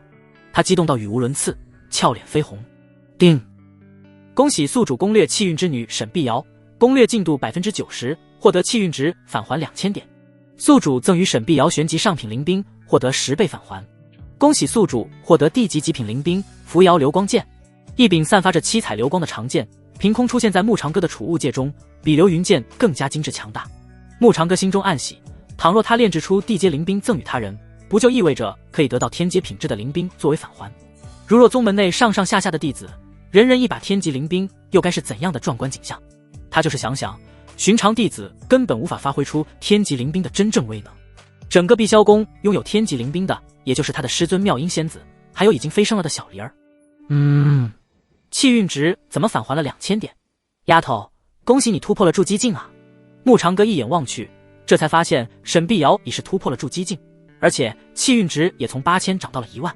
他也没想到系统给的玄阳丹效果这么好，不但让这丫头突破了修为，还稳固了境界，气息又极其内敛。方才他专注着练气，竟是不曾察觉出来。多亏了前辈赐丹，我才能够顺利突破。沈碧瑶娇羞低头：您一定累了吧？让碧瑶为您捏捏肩可好？牧长歌还没回话，他就走了过去，那两只洁白的小手自主搭在他的肩膀揉捏了起来。刚开始牧长歌还有些享受，捏着捏着就觉得不对了，这丫头似乎在有意无意地撩拨他。可以了，丫头。他连忙按住沈碧瑶游移在他胸膛的手：你不用想着报答我，更无需有心理压力。你是碧霄宫弟子，我是长老，照顾你责无旁贷。无论之前如何，都是过去式，现在的你只有一个目标。沈碧瑶呆呆地看着牧长歌，又听他道：踏仙途问长生。简短的6个字，震耳发聩。踏仙途问长生，谁人不想？可能做到的又有几个？哪怕前辈他自己，也只能苦守在这桃林内，等待寿命走到尽头。他为了不让自己报恩，为了不让自己愧疚，却以这样的方式拒绝了他。沈碧瑶心情是复杂的，也是暖暖的。他又看到慕长歌站起身，目光看向远方。我助你，是因为看到了你的潜力，真想报答我，那就好好修炼，而不是做我身边的一个侍女。碧瑶明白了，前辈果然是怕耽误了自己。他深吸一口气，郑重行了一礼。慕长歌转过身，将玄阴真经递给他，拿去吧，这本功法适合你修炼，它无法压制你的玄阴之气，却可使你日后进境难遇瓶颈。沈碧瑶双手微微发颤，指尖碰触到书页的刹那，仿佛与他建立了某种联系。那颗玄阳丹已是再造之恩，如今又赠予他如此珍贵的功法，还曾救过他的命。他与前辈非亲非故，又不图报答，自己何德何能受此厚待他？就是终生侍奉在他左右，也难以报答恩情中的1/10。叮，恭喜宿主攻略气运之女沈碧瑶，攻略进度100%，获得气运值返还22000点。恭喜宿主获得额外奖励，玄阴灵体亲和度50%。系统给他加亲和度做什么？他却不知，沈碧瑶眼前一阵恍惚，只觉得慕长歌是那般的神圣，让他忍不住想要靠近，甚至想奉献出自己的全部，乃至颠鸾倒凤。自己这是怎么了？前辈这把年纪了，为何还想去折腾他？那如果他不介意，躺着也行。想到这，沈碧瑶不受控制地打了个寒战，一双腿软到跪了下去。前辈大恩，碧瑶此生难忘，他日若有所成，必当。修行之人不跪天地，何况是人？慕长歌挥出一股柔和的灵力，将他托起。去吧，做你该做的事。1个月后的外门考核，让所有人知道你的名字。沈碧瑶愣在那，其实不是他想跪，可腿突然不听使唤了。他又感到一股莫名的冲动涌上心头，在慕长歌错愕的目光中，他猛地踮起脚尖，阴唇在他脸颊上轻轻一触。前辈，我去准备外门考核了。话音未落，沈碧瑶已如受惊的小鹿般转身就跑，只留下一阵香风和呆立原地的慕长歌。他摸了摸被亲过的脸颊，哭笑不得。系统给的玄阴灵体亲和度加成，效果未免太立竿见影了。叮，检测到沈碧瑶情感爆发，好感度突破上限，额外奖励玄阴灵体双修加成50%，双重好处。系统你认真的？慕长歌差点被口水呛到，有哪2重好处？好处1，他今后能够获得沈碧瑶修行的50%加成，就是说沈碧瑶修炼，他的实力同样能得到提升。听到这个解释，慕长歌暗暗点了点头，这系统总算靠谱一次，还好不是他认为的那种双修。第2个好处是什么？慕长歌忍不住问道。同修栈道。慕长歌差点喷出一口老血，狗系统还是那个狗系统？不是，那为什么冷清霜被他攻略了100%，就没有得到双修加成的好处？对此，系统给出了答案，为与冷清霜建立更深层次的羁绊。如何建立羁绊？叮，你中有他，他中有你。慕长歌深呼吸，咬牙道，那为什么沈碧瑶就可以？他可从未对这个丫头做过什么。而后他又得到了答案，沈碧瑶的命运因他而改变，因此建立了这份羁绊。慕长歌无语，他承认这狗东西赢了，谁让解释权在这货那里，非要逼他犯错误是吧？偏偏又让他找不出任何反驳的理由。而后他又像是想到了什么，倘若灵婉的攻略指数到达100%，想必也能获得这种羁绊，这样他的修行速度就能再增加1次。不愧是躺平修仙，还真他娘的是躺赢就是这个过程，不怎么正经，容易招惹桃花债。可要是按照系统这个规则进行攻略，即便他每层境界都有100个小阶段，突破起来一样如吃饭喝水那样简单。但他总不得把整个碧霄宫的气运之女都变成自己的女人，那他估计会被乱刀砍死。做人嘛，总是要有些底线的。还有，他的师尊也是气运之女，虽然对于这些小丫头他有些本能的抗拒，可想到师尊，怎么就有点小小的兴奋呢？慕长歌老脸渐渐泛红，慕长歌的笑容渐渐变。他正想着，忽然察觉到桃林又有人接近，这次的气息有点熟悉。慕长歌整理了下衣袍，刚转身就看见水月一袭红裙，画着精致妆容站在院门外。师兄，好久不见。水月清冷的眸子静静地注视着他。叮，检测到气运之女，宿主是否攻略？紧跟着一道光幕浮现在慕长歌眼前，姓名水月，身份碧霄宫破天峰首座，擅长震道与水道，修为化神10阶，气运值10万，可攻略。性格外表清冷孤傲，内心炽热执着，因早年经历习惯压抑情感，对认定之事极为专一，厌恶虚伪做作。体质：玄冥水灵体，水系灵体，可操控万水，但需定期调和体内寒息，否则易遭寒气反噬。备注：暗恋宿主多年，建议牺牲色相，完成攻略。师妹，你怎么有空来我这儿了？牧长哥都记不清有多久没见过水月了，不过这丫头过了这么多年，依旧如曾经那么美。看到她就想到了当年这丫头跟小梨儿争风吃醋，又打不过时那气鼓鼓的模样。水月的目光在她脸上停留了片刻，师兄脸上有唇印，小孩子胡闹，让师妹见笑了。牧长哥老脸一红，赶忙用袖子擦了擦。水月缓缓走近，从袖中取出一条丝巾，用这个。牧长哥还未反应过来，带着寒梅冷香的手帕已抚过他侧脸。水月踮脚，石发簪流苏扫过他下颌，竟比方才那个吻更让人心头发痒，以及他那动作温柔的不像话，似乎眼里只有那个苍老的男人。昨天我来过。水月将丝巾收起，微微笑了笑。雷师兄说你被困在阵法之内，我担心，就来了，只是不曾见你。他的笑格外温柔，那阵法可是出自师兄的手笔。师妹如何笃定？牧长哥笑着道。水月看着他的眼睛，师兄看似样样不通，实则无所不能，可否带我去见见你的阵法？随后牧长哥带着他离开小院，来到了桃林深处，并起了阵法。水月只是随意的看了看，他就指尖轻点，四周桃树摇曳生姿，花瓣纷纷扬扬飘落，在半空中交织成一张柔软的花榻。他广袖一挥，榻上铺开冰丝残被，泛着淡淡的寒雾。师妹这是何意？牧长哥看得眼角狂跳。师兄阵法精妙，小妹破不了，既然走不出去，不如就住在这儿，与你相伴如何？他斜衣榻上，红裙如燕，肌肤雪白，纤长玉指拍了拍身侧空位。小妹也有一阵，师兄可要过来试试阵眼？水月噙着迷人的笑，对着牧长哥勾了勾手指。牧长哥嘴角抽搐，他是都没试过就说破不了，你可是破天峰首座，阵道老玩家，居然碰瓷他一个老人家。水月的阵眼那是他能随便破的吗？师兄你怎么还不过来啊？难不成怕我吃了你啊？水月咯咯笑着，眨巴着如水的眼眸，媚眼如丝。见他不动，他指尖轻轻一挑，腰间丝带便松了几分，露出半截雪白的颈子。师兄年轻时可不是这般畏首畏尾，如今这是怎么了？谁让这老东西当初选择云青离，不选择他？这下好了吧，人家飞升了，就剩下他这把老骨头，独自留在桃林里，独自发霉。他永远忘不了牧长哥曾经那句对不起水月，我喜欢你，但我的选择是云青离。想想就可气。那女人不就是天赋比他好，修为比他强吗？他有自己这万般风情吗？他可为了这老东西暗中学了些房中秘术，他可倒好，直接无视了他。当然水月也为自己这个大胆的举动偷偷脸红。可云清离已经飞升了，他的机会也就来了，不想就这么错过，谁让牧长哥宝刀不老？他就要让云清离知道，他走以后自己的男人转眼被他迷住了。想来他会气到成为堕仙的吧？咯咯咯。牧长哥看着水月的表情三番变化，以及饱满微颤，咕咚吞咽着唾沫，只觉得喉咙发紧，双腿打颤。他浑身起了鸡皮疙瘩，视线连忙从那慵懒斜躺在花榻上的红衣美人身上离开。不对劲儿，自己这师妹很不对劲儿。他想干什么啊？他到底想干什么？谁又教坏了他的水月师妹，竟然学会了如此撩人的姿态，真他娘让人心痒痒。师兄，你怎么站着不动啊？那我可要过去了。水月红裙翻飞间已到他面前，他仰头看着他，美眸中带着几分戏谑。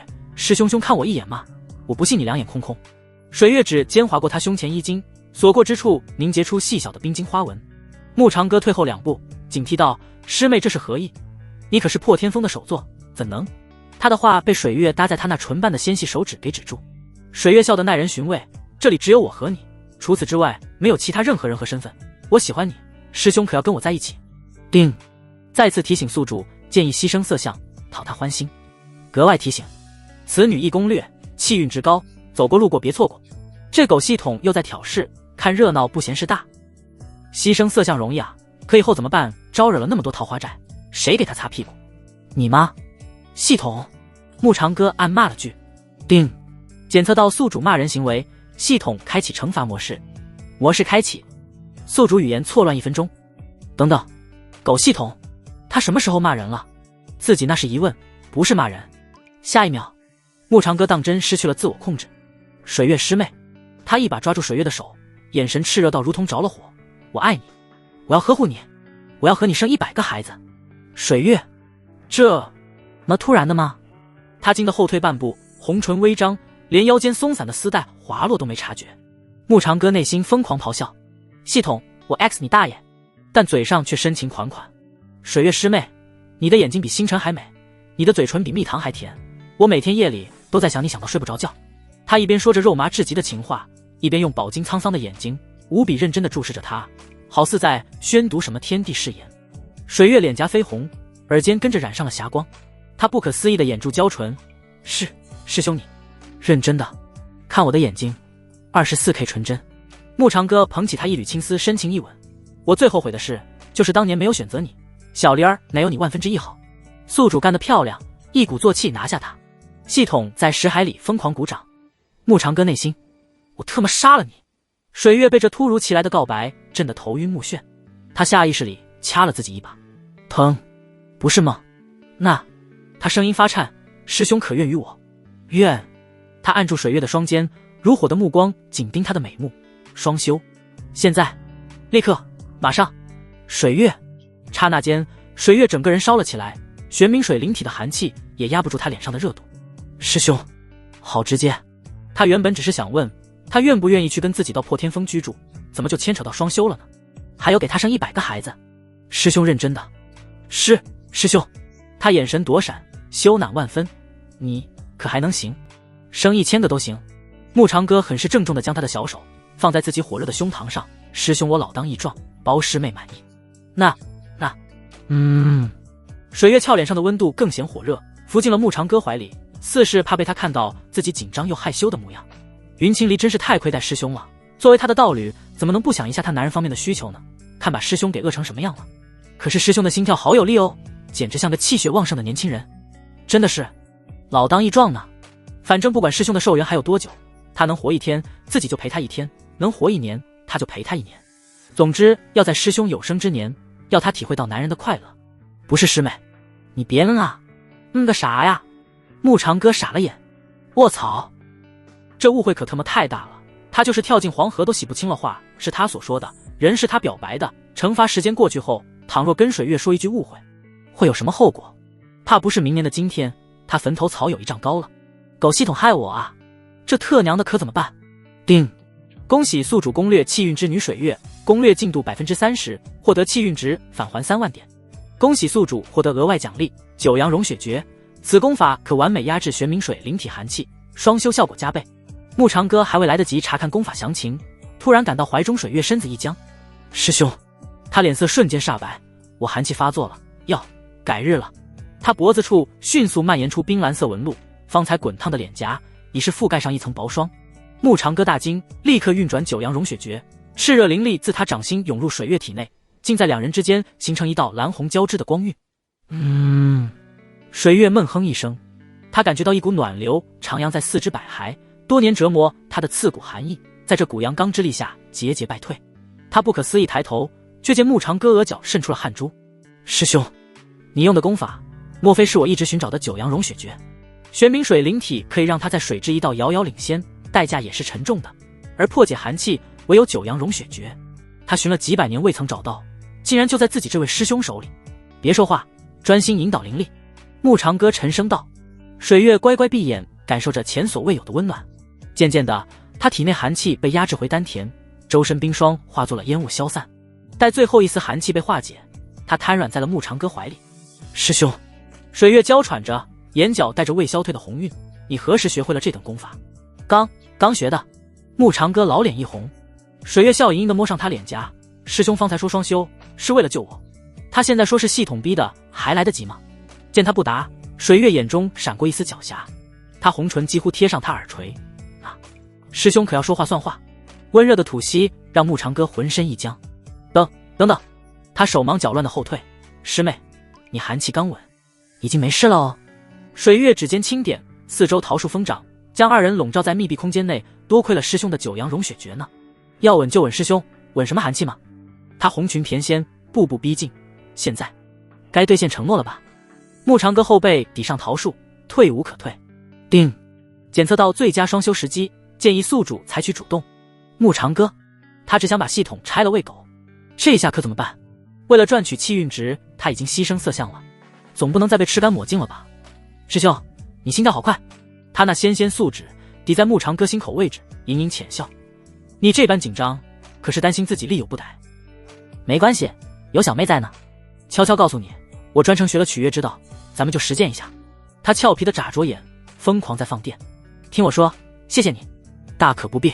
这个世道太疯狂，怎么一个个的全在打他这个老人家的主意？牧长哥也是正常人，对水月当然有那方面想法。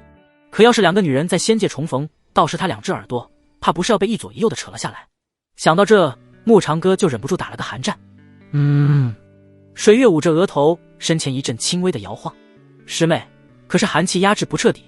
牧长哥将她扶住，看着她微微睁开眼眸，皱眉道：你不是每月15才会寒息反噬的吗？师兄还记得我的日子？水月倔强地站起身，发间步摇叮当乱响。他一定要把最好的自己呈现给师兄，如此虚弱就不美了。只是随着他修为与日俱增，寒息发作次数愈发频繁，否则以他积蓄的底蕴，完全可以尝试突破法相境。师妹的事，师兄怎敢忘记？牧长哥笑着将那本功法递给他，这个给你，有了它就无需惧怕寒气了。师兄要送给我。水月眼中倒映着九阳融雪诀，他肯定知道这功法是他唯一的救星，所以再苦再难也给他找来了，自己还提前修行，以身验证真假，直至确认无误，才把功法送给他。师兄没骗自己，他果然是爱我的，就是他怎么那么不给力呢？可恶的寒气接连发作，又赶在了要和师兄成就美好姻缘的时候，烦死了。牧长哥得知他的想法，非要吐血。他想要的就只有气运值，才不是这些桃花债。早知道就不住在桃林了，惹的都是烂桃花。师妹是很美，那双腿套上蓝星的肉丝比他命还要长，但万一将来他跟云清离打起来，倒霉的就是他了。我找他本就是为了你。牧长哥思绪繁杂，表面纹丝不动，他对着桃花捋了捋白花花的胡子，不然我要他有何用？闻言，水月愣了愣，看向牧长哥的眼神愈发痴迷。师兄，你对我实在太好了。他抱着牧长哥的胳膊，整个身子贴了上去。我们双修吧，师妹不想欠了师兄的因果。水月就插挂在了牧长哥身上。打住，不要再叠词词。呸，他怎么也被传染了？牧长哥满头黑线。我说师妹，你好歹也是破天峰首座，众弟子眼中如9天仙女一般的化神境大能，怎么到了他这就像个花痴妹了？你的节操呢？还有，你怎么这么会撒娇了？这要是让其他人看到，不惊掉下巴才怪。牧长哥自己都难以置信，这还是他认识的那个水月师妹吗？前后变化太大了吧？他都以为人设崩塌了呢。叮，恭喜宿主攻略气运之女水月，攻略进度 50%， 获得气运值返还2万点。恭喜宿主获得额外奖励，寿元20年。叮，建议宿主顺其意愿，与之完成双修。特别提醒，宿主可与水月建立更深层次的羁绊，从此他修炼以变强，一路躺赢。系统，我特么谢谢你。他现在躺赢，将来可就是躺平，外加一块墓碑。牧长哥噙着憨笑，自动忽略掉系统的提议。师妹啊，这个我看还是改日好了。我是看你一步步成长起来的，师兄岂会弃你于不顾？一本功法不算什么的。他好不容易才从水月那里抽出了胳膊。不过自己这便宜师妹的气运值真的好攻略，他积累的气运总值达到了81400，寿元总数也到了100年。美滋滋。狗系统虽然不正经，但每一个提议确实好使。如果他跟水月当真那啥的话，说不定直接就攻略了100%。不仅如此，还建立了羁绊，从此在躺平飞升的道路上又迈进了一大步。牧长哥挥手间撤去了桃林的阵法。师妹，时间不早了，你回去研究一下我送你的那本功法，有不明白的地方再来问我。他已经受不住水月的火热目光，真怕一个忍不住就冲动了。男人嘛，有些时候下半身思考的力度要大于上半身，更何况水月这种娇滴滴的小仙女主动投怀送抱，奥特曼他也守不住。那我听师兄的就是。水月掩嘴娇笑，饶有意味地看了眼牧长哥。师兄对他果然是真爱，为了他的身子着想，宁可委屈了自己。功法倒是难不倒小妹，至于最后一层的双修，还要和师兄多研究一下才好哦。他拍了下牧长哥的胸口，娇笑到波澜起伏。草，一种植物。妖精啊！水月这丫头好端端的学什么房中秘术啊，这他妈谁顶得住？快把曾经那个随口一逗就脸红的小丫头还给他，如今老是让他脸红，他吃不消啊。师兄，你说的那个我没意见。水月突如其来的一句话让牧长哥愣了愣，直待他娇羞一笑，100个孩子我给你生。虽然他不能延长师兄的寿元，但这个不难做到。哼，云清离真是太没用了，跟师兄在一起那么多年，肚皮这都没个反应，他都怀疑是不是女人了。师兄唯一的心愿就只剩下留后了吧。牧长哥深呼吸，大口吐气。那特么不是他说的，这可要怎么解释？看看师兄这都激动成什么样了。水月暗自窃喜。师妹，慕长歌眼神复杂，刚才那些话，师兄不用解释，我懂。水月掩住他的唇，1个月后外门大比，我会前去观战，无论沈碧瑶那个小丫头取得怎样的成绩，我收她做弟子。小丫头，做了他的弟子，看他敢不敢动歪心思。他也知道沈碧瑶是慕长歌带进的碧霄宫，这么做既抹除了隐患，又能在师兄面前博取好感。师兄只需记得，当夜子时前来探我的阵。水月点脚在他唇上轻啄了一下，等你哦，师兄兄。说罢，他化作一道红光，消失不见。慕长歌绝望看天，这叫什么事？探水月的阵，那他掉进阵眼里，可就出不来了。系统消耗8万气运值，全部给我兑换修为。慕长歌屈辱低吼。轰！一道金色光柱冲天而起，整片桃林风云变色。慕长歌白发飞舞，周身闪耀着金光，体内灵力如决堤洪水般奔涌，徜徉经脉之内。当前境界：元婴15阶、16阶、17阶、18阶、19阶。定！恭喜宿主修为突破元婴20阶，恭喜宿主寿元增加至1万年，获得万年王8称号。慕长歌想把系统拆了喂狗，他感受着体内这股澎湃的力量，忍不住想要仰天狂笑。多少年了，没有这么畅快过了。他的外表仍是老者模样，但体内灵力纯度堪比化神期修士，化神之下他无敌。不过慕长歌依旧不满意，系统那么多气运值，为何只突破到了元婴20阶？上次那11万气运值可是直接让他从金丹5阶突破到了100阶。这一刻，慕长歌似乎听到了系统的叹息声。匹夫，枉你活了1000年有余，修为越高，消耗的气运值就越高。家人们，谁信啊？他被个系统给骂了，偏偏又无法反驳。他不就是确认一下吗？干嘛这么侮辱人？下一秒，慕长歌还是没忍住放声大笑。哈哈哈哈！1万年，老子能活1万年！他猛地一拳砸向地面，一道光柱冲天而起。寻常元婴境也就只有1000余年的寿命，而他能活1万年。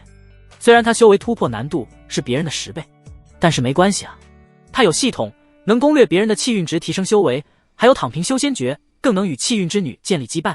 别人修炼他变强，一路开挂，一路躺赢。啊！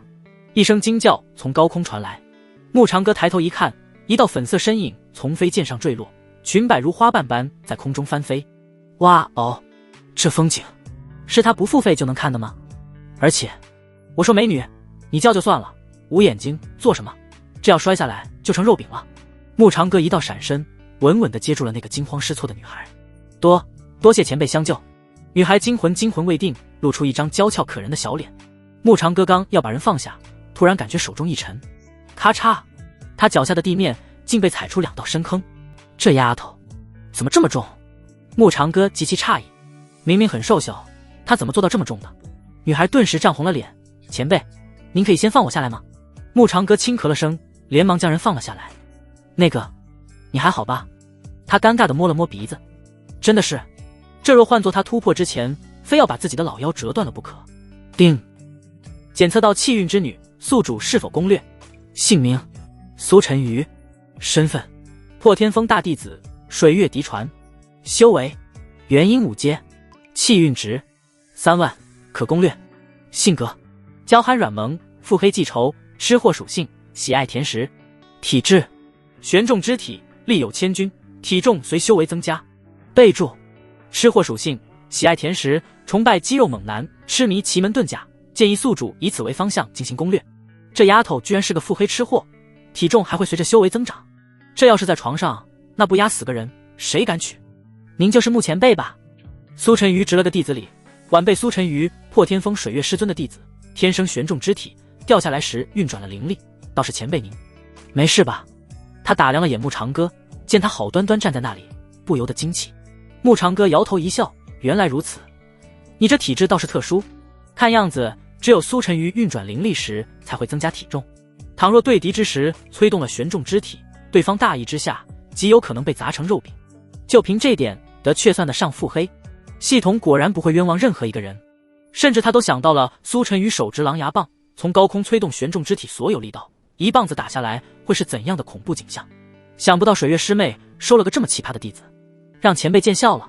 苏晨瑜俏脸一红，我刚才遇见来桃林，遇到一道灵光把我打了下来，别让我带到是谁干的，不然非把他拍成肉饼。他嘟着红彤彤的小嘴，扬起小粉拳时又多了抹胶酣软萌。穆长歌咳了声，这可就太尴尬了。他是不会承认，这丫头要找的人远在天边，近在咫尺。前辈，您真的没事？苏晨瑜一脸狐疑。他掉下来被接住时，以为是偷袭他的人要出手，本能地催动了悬重肢体，可看到是这个老人，这才及时收了手。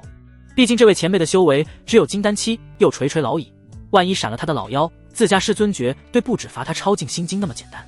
可穆长歌那副风轻云淡的表情，无不说明他真的游刃有余，好似那千钧之力对他没任何影响。这就是老当益壮吗？那他属于男人的方面十之八九不成问题，难怪师尊忘不了这位前辈。叮，恭喜宿主攻略气运之女苏晨瑜，攻略进度 10%， 获得气运值返还3000点。恭喜宿主获得额外奖励，老年人炼体诀无需灵力催动，可变身肌肉猛男。我勒个骚刚，肌肉猛男，他喜欢。这要是在床前搞个变身，膨胀起来的肌肉，谁见了不尖叫？穆长歌脑中的画面不自觉地浮现出妙音仙子，不知师尊被吓住会是什么模样。他老脸渐渐泛红，他的笑容逐渐变。穆前辈，苏晨瑜接连喊了他几声。看到穆长歌回过神，递过手帕，您流口水了。可穆长歌连忙用手抹了抹，你这是要到哪去啊？晚辈受师命前来见前辈。苏晨瑜歪着小脑袋，有些疑惑，这位前辈刚刚在想什么？怎么突然就从仙风道骨转变得猥琐了呢？错觉，一定是自己的错觉。望着穆长歌面露疑惑，他又道：师尊说他束腰的丝带遗落在您这儿，交代我给他拿回去。苏晨瑜随手指了个方向，小脸上多了抹羞涩。师尊他真是大胆呐，在桃林里以天为背，以地为席，就那样和穆前辈成就了姻缘，了却了夙愿。他就说师尊的寒气不仅没发作，反而肌肤更显红润呢。穆长歌顺眼望去，看到了那条丝带，不禁满头黑线。你师尊呢？为何他自己不来？故意的，一定是故意的。这个水月绝对是想用这种办法封锁他的退路。再看苏晨瑜满脸的羞答答，穆长歌哪还不知道这丫头想些什么。苏晨瑜稍作沉默，皱了皱眉，碧霄宫护山大阵出了个缺口，师尊被宗门长老叫去修补法阵了。闻言，穆长歌陷入了沉思，似乎有古怪。好端端的阵法为何会出现缺口？看来自己还是要留意一下才行。但愿是他想多了。前辈，那我就告辞了。苏晨瑜拿过水月的丝带，准备离去。穆长歌将他叫住：晨瑜啊，帮你师尊修补过阵法，他日若有闲暇就来桃林，给你尝尝我亲手做的桂花糕。桂花糕？前辈怎么知道自己喜欢吃那个？肯定是师尊说的。师尊绝对是想让他和穆前辈提前打好关系。苏晨瑜道了声谢，化作天际的一道流光。走之前，穆长歌倒是送给他一样东西，就让他为这个丫头再做些什么好了。想要人家的气运值，总不能白拿。望着苏晨瑜离去，穆长歌心中暗叹，虽然只有3万气运值，比不上水月和他师尊妙音仙子，但在弟子里面已经不算低了。悬重肢体果然有点意思，他也真的是享受过大气运值返还的好处，竟然有点瞧不上几万点气运值的弟子了。不知他传给苏晨瑜自己的炼体诀又会是怎样一番情景。当一个瘦瘦弱弱的小女孩爆开2块胸大肌，以及发达的4肢肌肉，搭配上黄颜色的头发、蓝色的眼睛，那特么就是超级苏晨瑜。想到那一幕，穆长歌双颊渐渐泛红，穆长歌鼻子冒出血柱。忽然，系统的声音打断了他的想象。叮，建议宿主与水月共赴巫山，享大气运值回报，可助宿主大幅度提升修为。狗系统，无时无刻不在蛊惑他。叮，再次提醒宿主，不想招惹桃花债，可成就露水姻缘，不负责任的那种羁绊一旦建立，不可取消，宿主永享福利。另外，可兑换记忆抹除卡，指定某段记忆进行消除，主打题库不留情，事后了无忧。我特么谢谢你，可真周到。穆长歌满头黑线，况且那有什么用？就算抹除了那段记忆，水月对他的心思并不会有任何改变，死循环罢了。这种事他也做不出来，要么不做，要做就一直做爱做的事，把他所有洁洁白白纯正浓厚的爱倾囊相授，毫无保留。穆长歌回到桃林小院，袖袍一挥，吞天造化顶稳稳落在院中。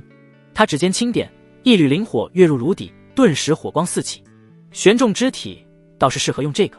他从储物界取出一块黝黑的陨星铁，这是他游历时在北极之地所得，又翻出一瓶千年寒水，几颗地火晶晶，这些都是他1000年来积攒的珍稀材料。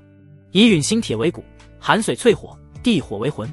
穆长歌双手掐诀，陨星铁悬浮于炉中，在灵火灼烧下逐渐软化。他指尖凌厉如丝，在虚空中勾勒出一道道玄奥符文。凝，符文没入铁块，乌光大作。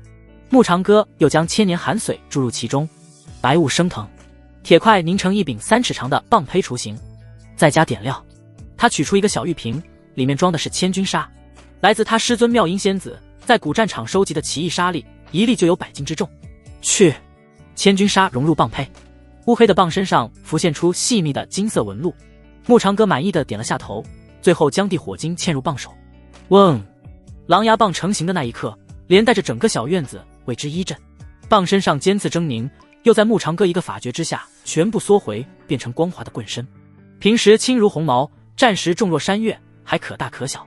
木长歌低头看着手心已然缩到巴掌大小的棒身，笑道：“就为你取名叫做千钧好了。”正当他认真欣赏自己的杰作时，忍不住皱了皱眉，似乎有些不对劲。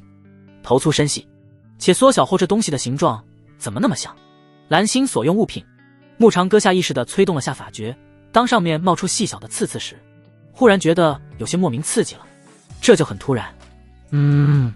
苏晨瑜那丫头一定会很喜欢，可斗战，也可战斗。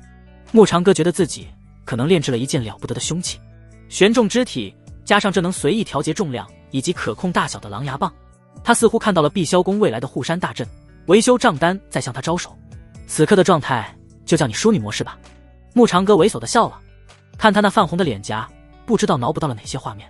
碧霄宫护山大阵核心处，水月凌空而立，红裙在罡风中猎猎作响。他指尖勾勒着阵法符文，眉间却凝着一丝疑惑。水月仙子，这阵法可有被人为破坏的痕迹？一位白发长老抚虚问道。水月眸光微闪，细细探查阵纹，片刻后摇了摇头，并非人为破坏，倒像是阵法自身灵力紊乱所致。奇怪，护山大阵运转千年，从未出现过这样的差错。另一位长老皱眉道。水月没有回答，只是指尖轻点，将一道道灵力注入阵眼。而且这阵法紊乱的时机似乎就在木师兄突破的那一刻，未免过于巧合。他的木师兄啊，果然不简单。虽然他看不出木长歌的真正修为，但他绝不相信那个男人的实力只有金丹5阶。他突破的动静就证明了自己的猜测。然而每个人都有自己的秘密，聪明的女人不会多问一句。若非他今日去了桃林，若非他刚离开不久，他依旧被自己这位师兄蒙在鼓里。无论他修为深浅，突破了就好，这样他就不用担心师兄寿元耗尽了，日后还能看着自己与他的孩子承欢膝下，享天伦之乐，想想就美妙。师尊，苏晨瑜御剑而来，手里攥着那条丝带。您的先放着。水月头也不回，继续修补阵纹。晨瑜，你往巽位再注入3成灵力。苏晨瑜乖巧照做，目光却忍不住往阵法破损处瞟。这裂开的痕迹像是被什么东西给硬生生震开的，他都看得出来，师尊更没道理察觉不到。似乎目前被得知阵法破损，也有过片刻的狐疑。晨瑜，水月再次开口，去库房取星尘沙来。我这有。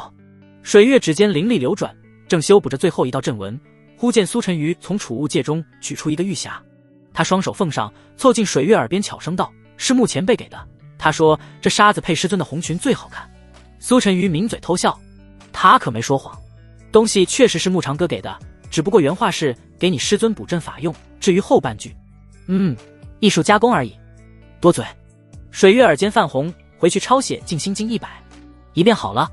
伴随着星辰沙倾泻，金光点点游移在水月身周，与他的红裙形成一圈朦胧光晕。美极。就是几位长老都不自觉屏住呼吸。又见水月足尖轻点，凌空踏出7星步，红裙翩跹间挥出7道冰凌，将散落的星沙串成北斗之形，依次没入阵眼。阵法已稳，诸位请回吧。水月收起法诀，转身欲走。仙子且慢。那位白发长老道，说来也怪，今日阵法紊乱之事，老夫似乎感应到一股极强的灵力波动，只是一闪即逝。水月指尖微微收紧，面上不显分毫，或许是哪位弟子有所精进，引动了天地灵气，可那灵力之强不似寻常突破。白发长老捋着胡子思索。另一名长老急忙道：“阵法突然紊乱，会不会跟护山大阵年久失修，本就该定期维护？”水月将他打断，继续道：“今日之事，反倒是提醒了我们。”几位长老面面相觑，虽仍有疑虑，可不好再说什么。众人散去，水月吐出一口气，眸中闪过一丝复杂。他望向桃林那边：“师兄，你究竟还藏了多少本事？阿嚏！此时，满脸沾染糯米粉的牧长哥打了个喷嚏，他揉了揉鼻子，奇怪，怎么有种被盯上的感觉？叮！恭喜宿主攻略气运之女水月，攻略进度 70%， 获得气运值返还2万点。恭喜宿主获得额外奖励，隔绝神石封禁术，被封无感，神石可用。这个额外奖励又是做什么用的？难道水月那小妞打算对他用强？牧长哥倒吸一口冷气。不过，他是有金手指的人，一身修为也远非过去能比。就算那小妮子是化神期，也做不到封禁。那么，谁还能封了他的无感？只有他师尊妙音仙子。那显然不可能，师尊岂会无聊到做这种事？除非要做些不为人知的事，又不能让他知道。不为人知。卧槽！牧长歌手一抖，手中的糯米团子啪嗒掉在地上。不可能，绝对不可能！师尊大人冰清玉洁，一定是这系统随便给他的奖励。牧长歌深呼吸，感叹着水月真香，一攻略，气运之高。妙音处，皎洁的月光透过轻纱帷幕洒落玉榻之上。妙音一袭薄如蝉翼的素白纱衣，隐约透出凝脂般的肌肤。她慵懒的斜倚在玉枕上，修长的玉腿交叠，足尖微微勾起，脚踝处一枚银色铃铛，随着动作发出轻响。还有什么办法能为长歌延长寿元呢？妙音轻叹一声，指尖划过案脊上的骨棘，纱衣随着动作滑落，露出半边雪白的香肩。罢了，还只剩下最后一个办法。碧霄宫中有一门禁术，由历代圣主掌管。云清离一身天赋，又是他见过最好的。为了避免那丫头单纯的追求力量，他就没提过这回事儿。眼下云清离已然飞升，这功法暂时由他保管，尚未交到下一任圣主手里。他倒要看看这禁术是什么，可能从其中找寻到延长自己那苦命徒儿的寿命之法。他也曾察觉到桃林那边有一丝灵力波动，本以为是牧长歌突破而至，神识探查之下，不禁感到了失望。牧长歌修为依旧没有任何变化，倒是水月今日出现在了桃林，那堪比化神境的气息，想来是那丫头寒气发作所致。妙音玉手轻挥，眼前浮现出一个木质的盒子，盒子里装着一本名为《合欢之术》的秘籍。这是双修功法。妙音有些傻眼，难怪会是碧霄宫的禁术。这种功法虽能快速提升修为，却偏向于邪恶，是汲取成年男子的纯阳之气，反哺自身。妙音纤细的指尖轻颤着翻过一页，突然在顶颅肢体的篇章停住。月光下，他瞳孔骤然收缩，秀眉不禁一蹙。身具顶颅肢体者，可度100年寿元，给予他人。顶颅肢体，他就是啊！妙音轻声念着，素来清冷的嗓音竟有些发颤，纱衣下的肩头不自觉地收紧，脚踝银铃无风自动。正因知道是顶颅肢体，他才修炼到断情绝爱，直到牧长歌不惜损耗自身为数不多的寿元，也要为他炼制气血丹。他的心不再像以前那般平静。妙音深吸一口气，目光注视着古籍，上面赫然画着2道纠缠的身影，旁边小字注解：需情动时引渡，每度100年折损1甲子修为，欲无垢道体除外，双方获益。无垢道体，妙音苦笑一声，这种体质连他也只是听过，从未亲眼见过。更何况他只想让自己那徒儿多活些时日，又岂会在意是否对他有益？难道我真要对长歌做那个？他耳尖泛起薄红，低头看了眼自己半透的纱衣，慌乱拢紧衣襟。这个人可是他挚爱徒儿，青离的道侣，得偷偷的。妙音俏脸再次浮现一抹绯红。当务之急，先行闭关调息，待伤势稳固，再伺机而动。叮！恭喜宿主攻略气运之女妙音仙子，攻略进度 30%， 获得气运值返还3万点。恭喜宿主获得额外奖励，混沌眼天诀完整版，自动升级鸿蒙创世经，大道50，天眼49，此为遁去的1。桃林内，牧长歌一脸震惊，这又发生了什么？师尊不是在闭关吗？怎么又攻略了他 15% 个点？难不成师尊真的要对他做些什么？冰清玉洁啊，神圣不可亵渎啊，亲师尊啊！牧长歌傻眼，牧长歌呆愣原地，又被一道灵身伸出的2条洁白藕臂拉回了床帐内。他只觉得眼前一花，熟悉的幽香扑鼻而来。师尊，依您看，护山大阵为何出了问题？破天风。月光下，苏晨瑜问着水月。水月清冷的眸子注视着桃林方向，微风吹动她的裙摆，月光为她的美腿镀上一层银纱，更显雪白。等着就是。她红唇划过一抹清冷的弧度，很快我们就会知道了。水月怎会看不出那阵法有人为的痕迹？与其打草惊蛇，不如等到对方出来。碧霄宫又岂会奈何不得那些宵小之辈？更何况师兄能够提前给到他星辰砂，已然是想到了什么。你今天说的是真的？水月突然有些脸红。苏晨瑜歪了下小脑袋，很快就想到了什么，他笑意狡黠，师尊是在问穆前辈说您和星辰纱相配更好看的是吧？如果我说是假的，您会不会打我？苏晨瑜俏皮地吐了下香舌。不会。水月笑了笑，明年的今天就是你衣冠冢的忌日。苏晨瑜打了个寒战。师尊这是用最平淡的语气说着最吓人的话，衣冠冢，这是直接给他干到尸骨无存了。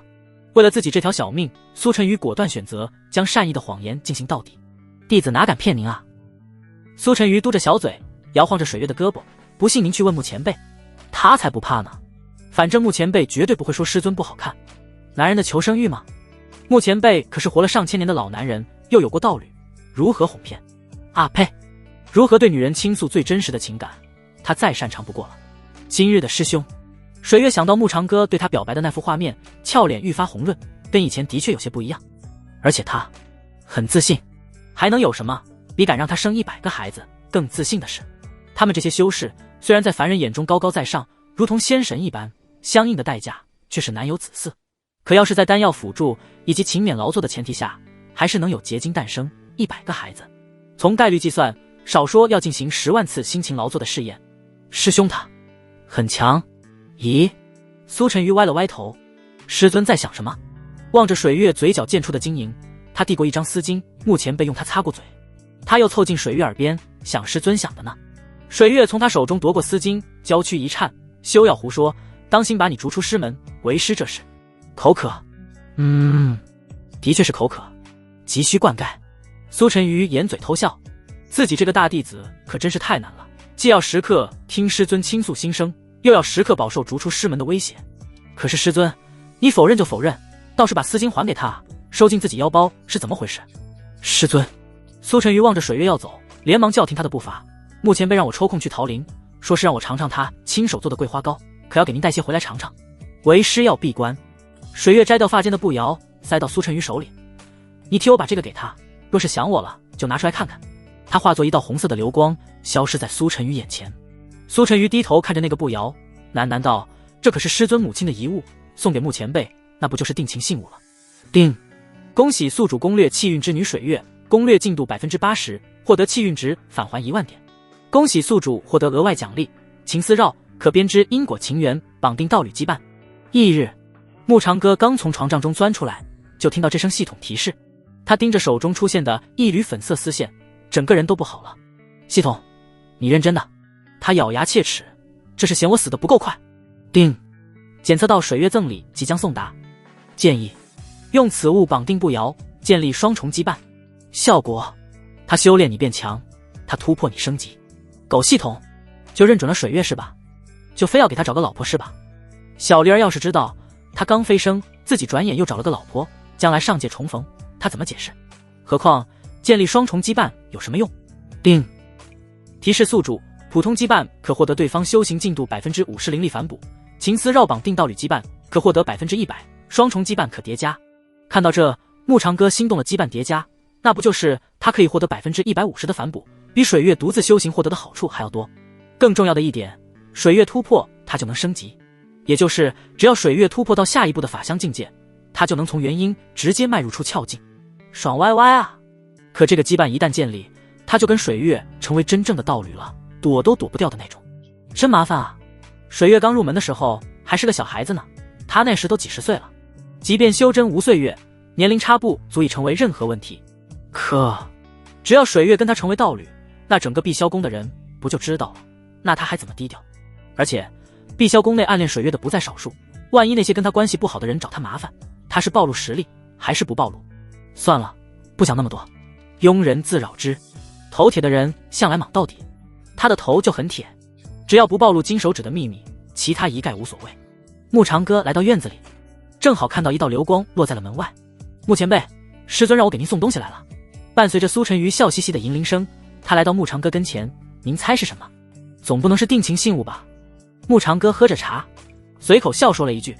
苏晨瑜讶然，穆前辈，您跟我师尊心有灵犀啊，果然是真爱，还得是灵魂级伴侣。灵不灵魂的他不知道，反正水月注定要成为他的道侣了。毕竟有系统这个狗东西在，有些事也由不得他。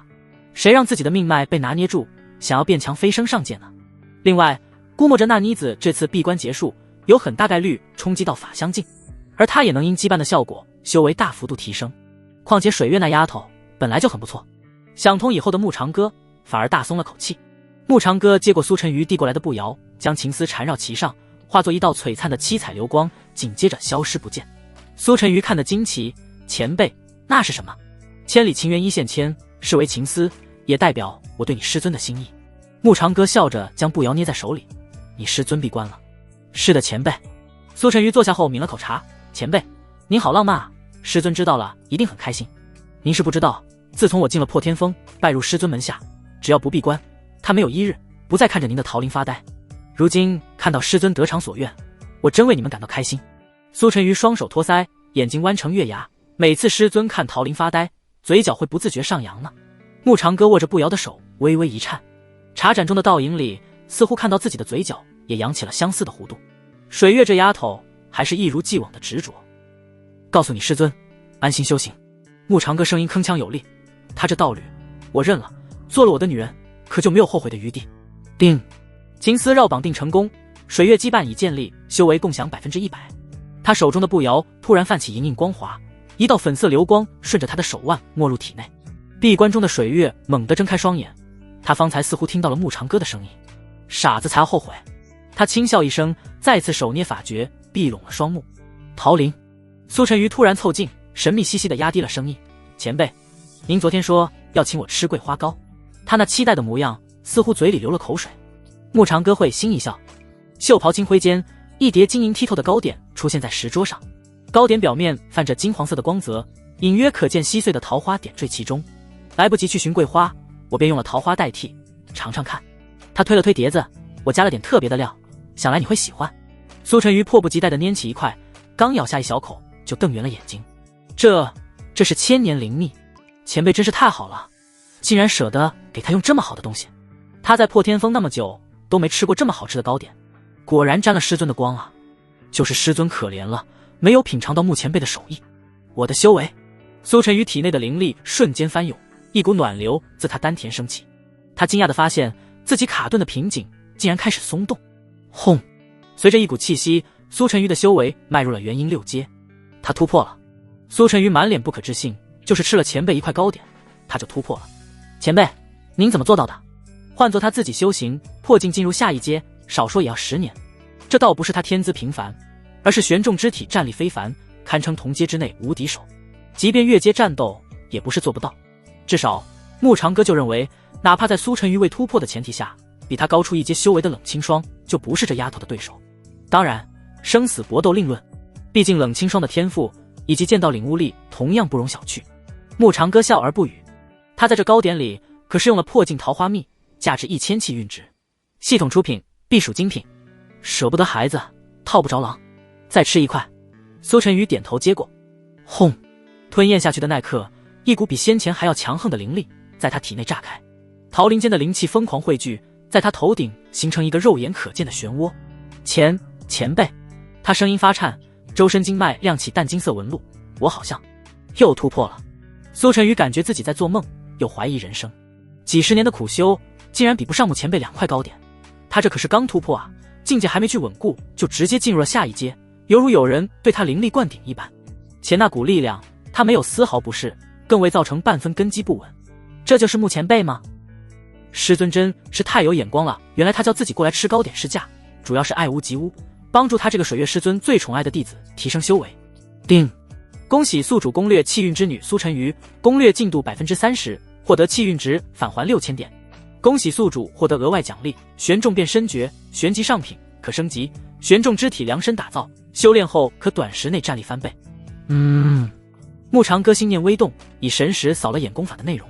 变身后，蓝眼睛，黄头发，暴起的肌肉，还真特么是超级苏晨瑜啊！就离谱，这功法简直就是 bug 一样的存在。最离谱也不过他，谁能在每个境界内将修为修炼到100阶？苏晨瑜眼睛亮晶晶地盯着碟子里剩下的糕点，小手已经忍不住又伸了过去。前辈，我能不能再？且慢！牧长歌按住他的手腕，将碟子移开。修行之道，过犹不及。哦，苏晨瑜像只泄了气的小兔子，耳朵耷拉了下去。他明白这个道理，但是真的还想再吃一块。他从来没吃过这么好吃的糕点。桃花糕虽好，连破2级已达极限，再吃对你有害无益。牧长哥轻抚长须，看着他那嘟起来的小嘴，摇头失笑。这些你都可以带走慢慢吃，等你修为稳固后，我会寻找更好的材料。果然是个小吃货，只是这糕点今日却是不能再吃了。修为稳固后再吃倒是对这丫头稍微有些帮助。真的吗？苏晨瑜一双眼睛又亮了起来。那下次是什么时候？牧长哥笑而不语，轻点了下他的眉心。等你把玄重变身诀练习到第3重再说。第1重爆气，战力加成 20%； 第2重爆肌肉，战力加成 40%； 第3重变身，战力直接翻倍。变身诀，苏晨瑜一脸茫然。就是这个。牧长哥指尖在他额头一点，将功法传送到他的识海。苏晨瑜先是一愣，随即小脸涨得通红。前辈，这功法怎么还要变黄头发蓝眼睛啊？不过这功法好厉害，竟然能让他的战力短时间翻倍，且没有任何副作用。那效果已然堪称使用秘术燃烧气血了。燃烧气血代价太多，损害的不只有自身根基，还有寿元，更严重的还会成为废人。怎么嫌弃我这功法？牧长哥探出指尖，其上萦绕着灵光。既然如此，那我就……不。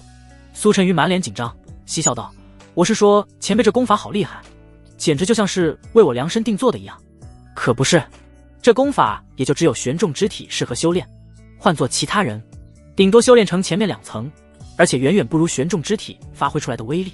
苏晨瑜也是看明白了这点，从而得出一个结论：师尊和穆前辈原来一直是郎有情，妾有意，只不过一直碍于前任圣主云清离的缘故，两人才保持了距离如今圣主飞升。师尊就急迫不及待地来过桃林了，而穆前辈也压抑不住自己的情感，同意了师尊的求爱。因此爱屋及乌，他瞬间获得了师尊和前辈的双重关爱。真棒，苏晨瑜，你可真是太幸福了。他那双眼睛冒起了璀璨的星光。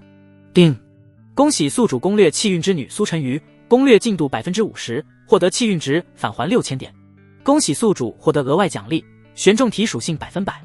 卧槽，这个牛批！也就说他获得了苏晨瑜的能力，只不过比他更屌。他的玄重体属性可依托在炼体诀之上，完全无需依靠灵力来催动。此刻即便是他纯肉身的力量，也不弱于自身修为。不，准确来说，化神之下，他以纯肉身的力量都能碾压一切敌。牧长哥自己都难以压制内心深处的激动。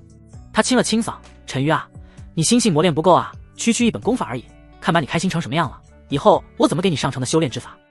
师父，您说还有上乘的功法要给我？苏晨瑜整个凑了过去，抱着他的胳膊在自己身前狠狠碾压着。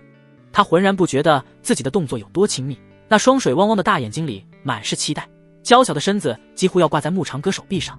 随着他兴奋的动作，那身素雅的长裙被撑得紧绷，隐约可见傲人的曲线在衣料里起伏。牧长哥老脸一红，手臂上传来的触感让他不得不轻咳一声：“晨瑜，注意仪态，我也不是你师父，怎能随口乱叫？”苏晨瑜这才发现自己的失态，慌忙松开手。这一松劲儿，裙子领口微微荡开，露出一截雪白的脖子，精致的锁骨下是惊心动魄的弧度。他手忙脚乱整理衣襟时，更衬的那张小脸娇艳欲滴。我才没有乱叫。苏晨瑜低着头，声音细如蚊呐：“反正您是我师尊的道侣，那就是我师父。更何况，女孩子乱叫，那也只是在晚上跟道侣同修大道时才有的体现。他可是在自己师尊研修的房中秘籍上偷偷看到过。”苏晨瑜小脸绯红，呼吸一阵轻微的急促，带动起壮硕的轮廓。牧长哥默默移开视线，这丫头明明有着最娇憨的性子，身材却如此。嗨，不愧是玄重之体，连发育都这么有分量。功法吗？暂时没有，贪多嚼不烂。牧长哥自动忽略他上句话，继续道：“我倒是有一件非常适合你的灵兵。”他的笑带着一抹不怀好意，随后在苏晨瑜好奇的目光中，拿出缩小版的狼牙棒，静静地躺在掌心里。棒身上的刺是收起的状态，只有光秃秃的一片。苏晨瑜接过后稍作打量，看着那头粗身细的样式，问道：“这是什么奇奇怪怪的灵兵？我怎么没见过？”此物名唤千钧，可以意念自由调节大小以及重量，直到变成适合你的尺寸为止。牧长哥笑得愈发灿烂，还能在战斗中激发尖刺，不使用时便是这种淑女模式，要不要试试看？苏晨瑜感到惊奇，爱不释手地把玩着，狼牙棒在他手里忽大忽小，时而狰狞，时而光滑。当他无意中触碰到某个隐藏符文，棒身突然泛起粉色流光，在空中划出心形轨迹。这，他小脸通红，又是什么模式？该说不说，师傅给他的灵兵多少奇怪了些，可确实很稀奇，又十分适合他的玄重肢体。以千钧蕴含的能力，完全能作为他的另一种底牌。这件灵兵辅以他的玄重肢体，能让他的战力增加 20%。突袭之下，同等级的修士，他甚至有把握做到一击必杀。这叫情趣模式。牧长哥想到自己随手增添的这项恶趣味，不由得老脸一僵。无聊的时候可作为舒缓身心之用。师傅，您真是太体贴了，我好喜欢您给的宝贝。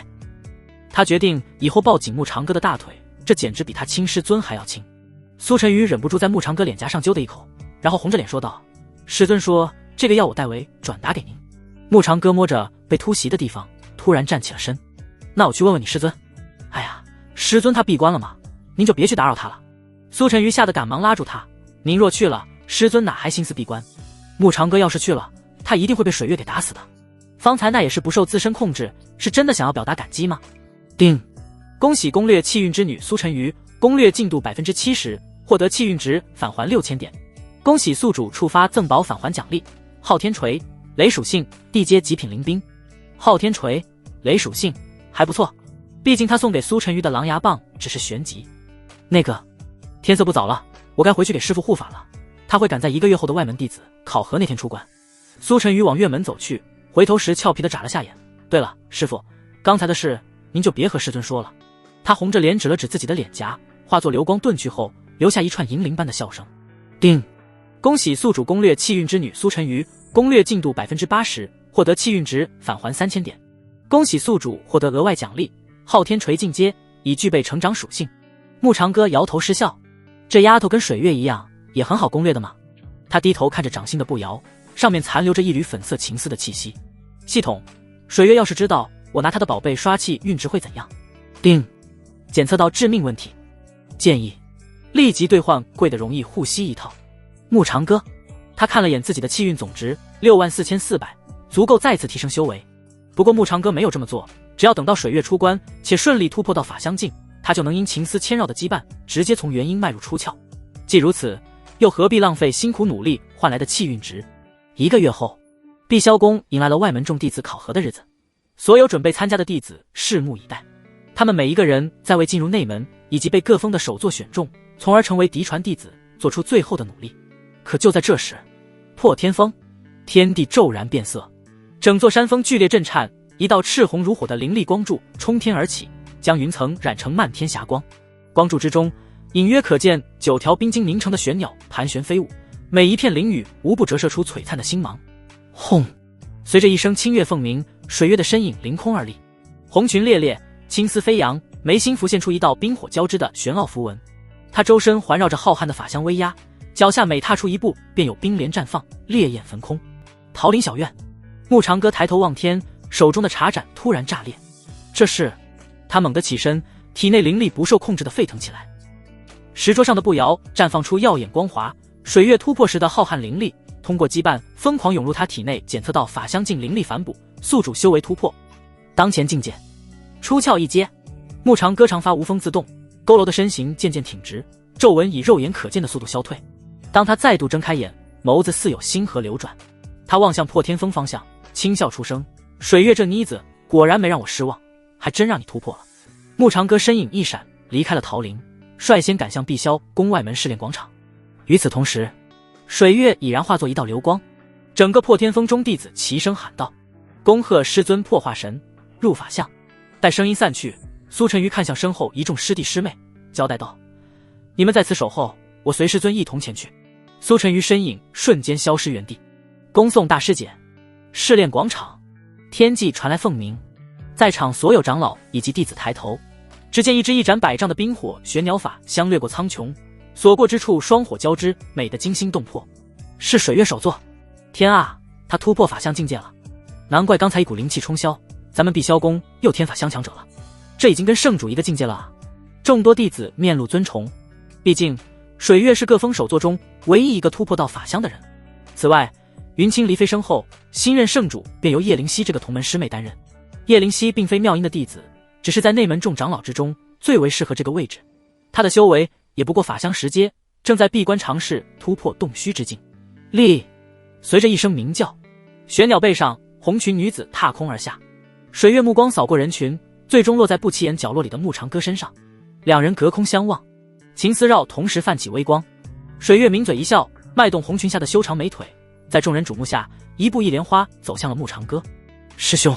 水月诱人的娇唇在阳光下抿开炫灿的弧度，蕴藏着一抹俏皮。小妹，如你所期，接下来望君所期。师妹，真是恭喜啊！慕长歌清着嗓，师兄就知道你能做到的。这小妮子光天化日之下这么赤裸裸的，还好别人听不懂，不然就这个场合他还不被人嫉妒到撕成碎片。水月突然凑近了他的耳朵，喷吐着香气，与师兄一起做爱做的事才是真的做到。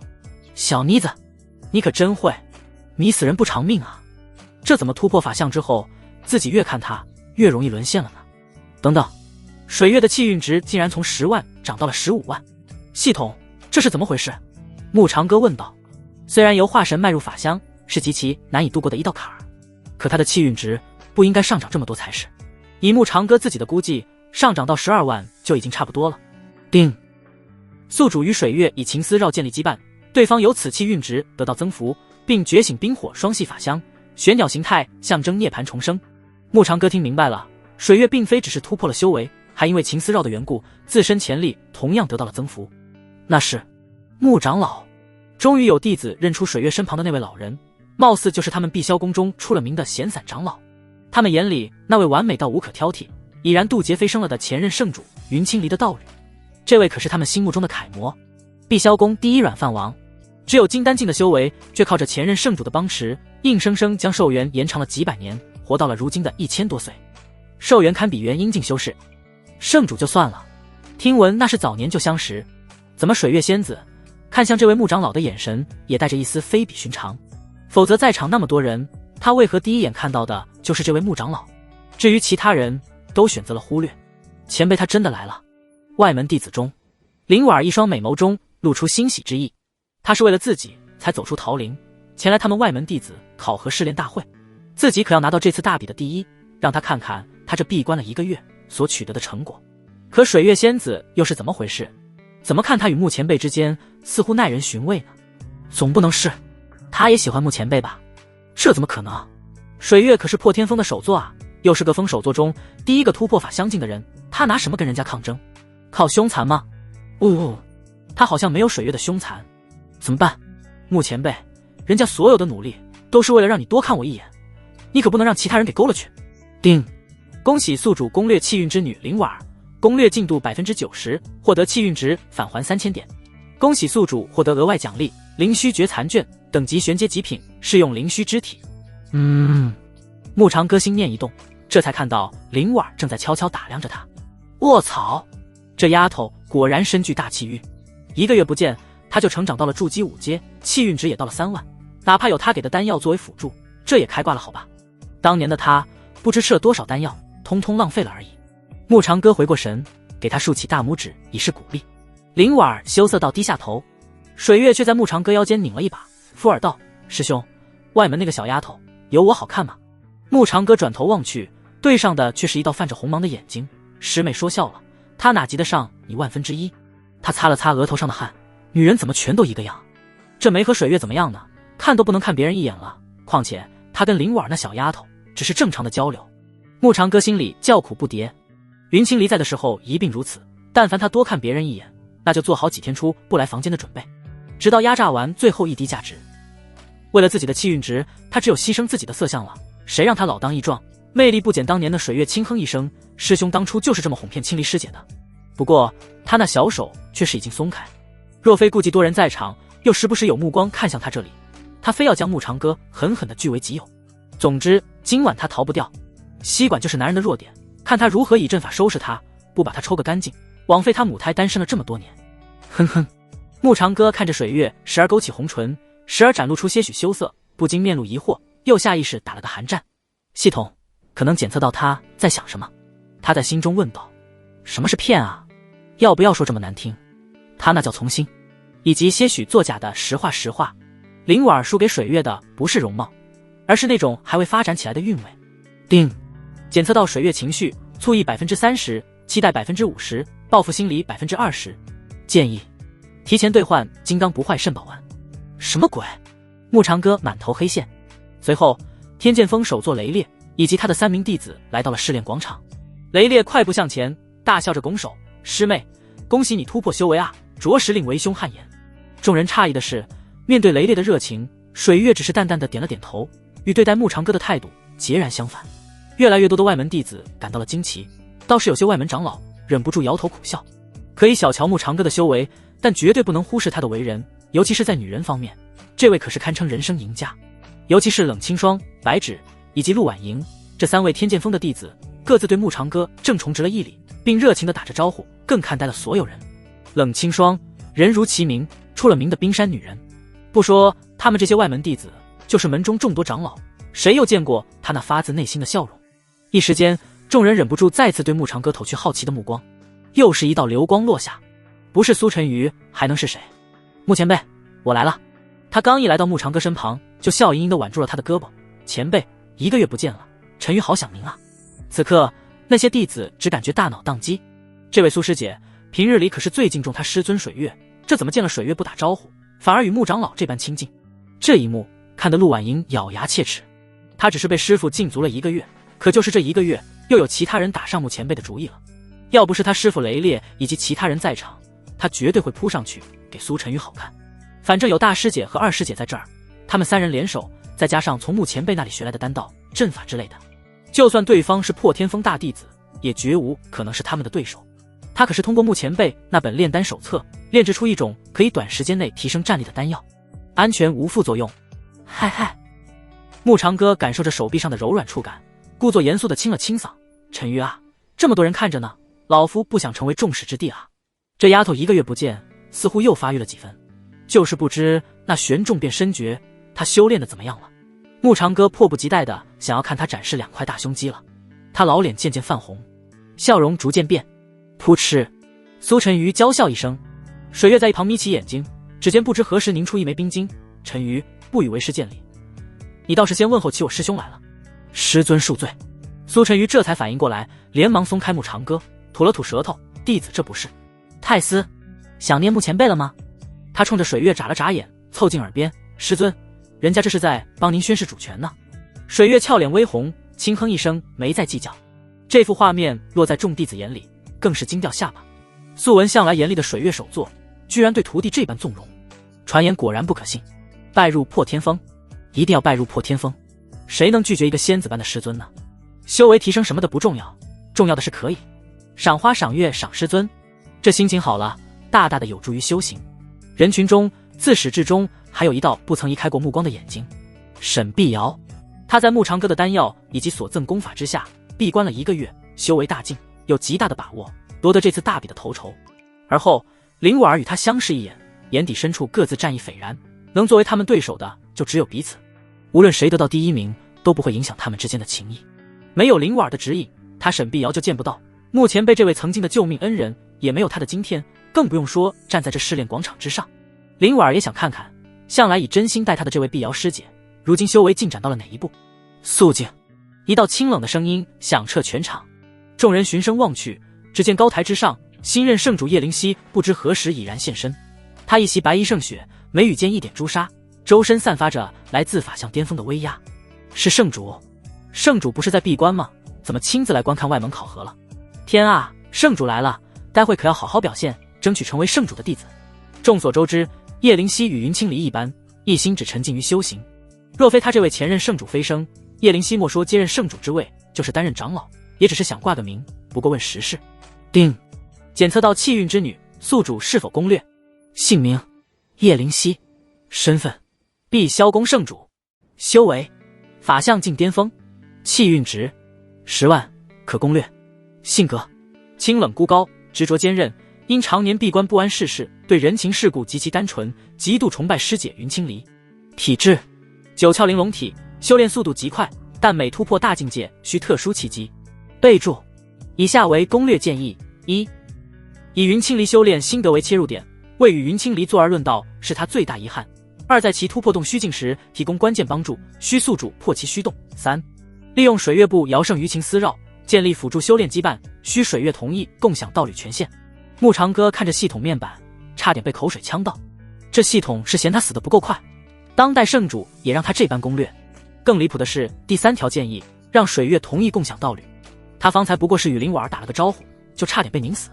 共享道侣，怕不是要他被2个法相大能联手打死？狗系统，误我啊！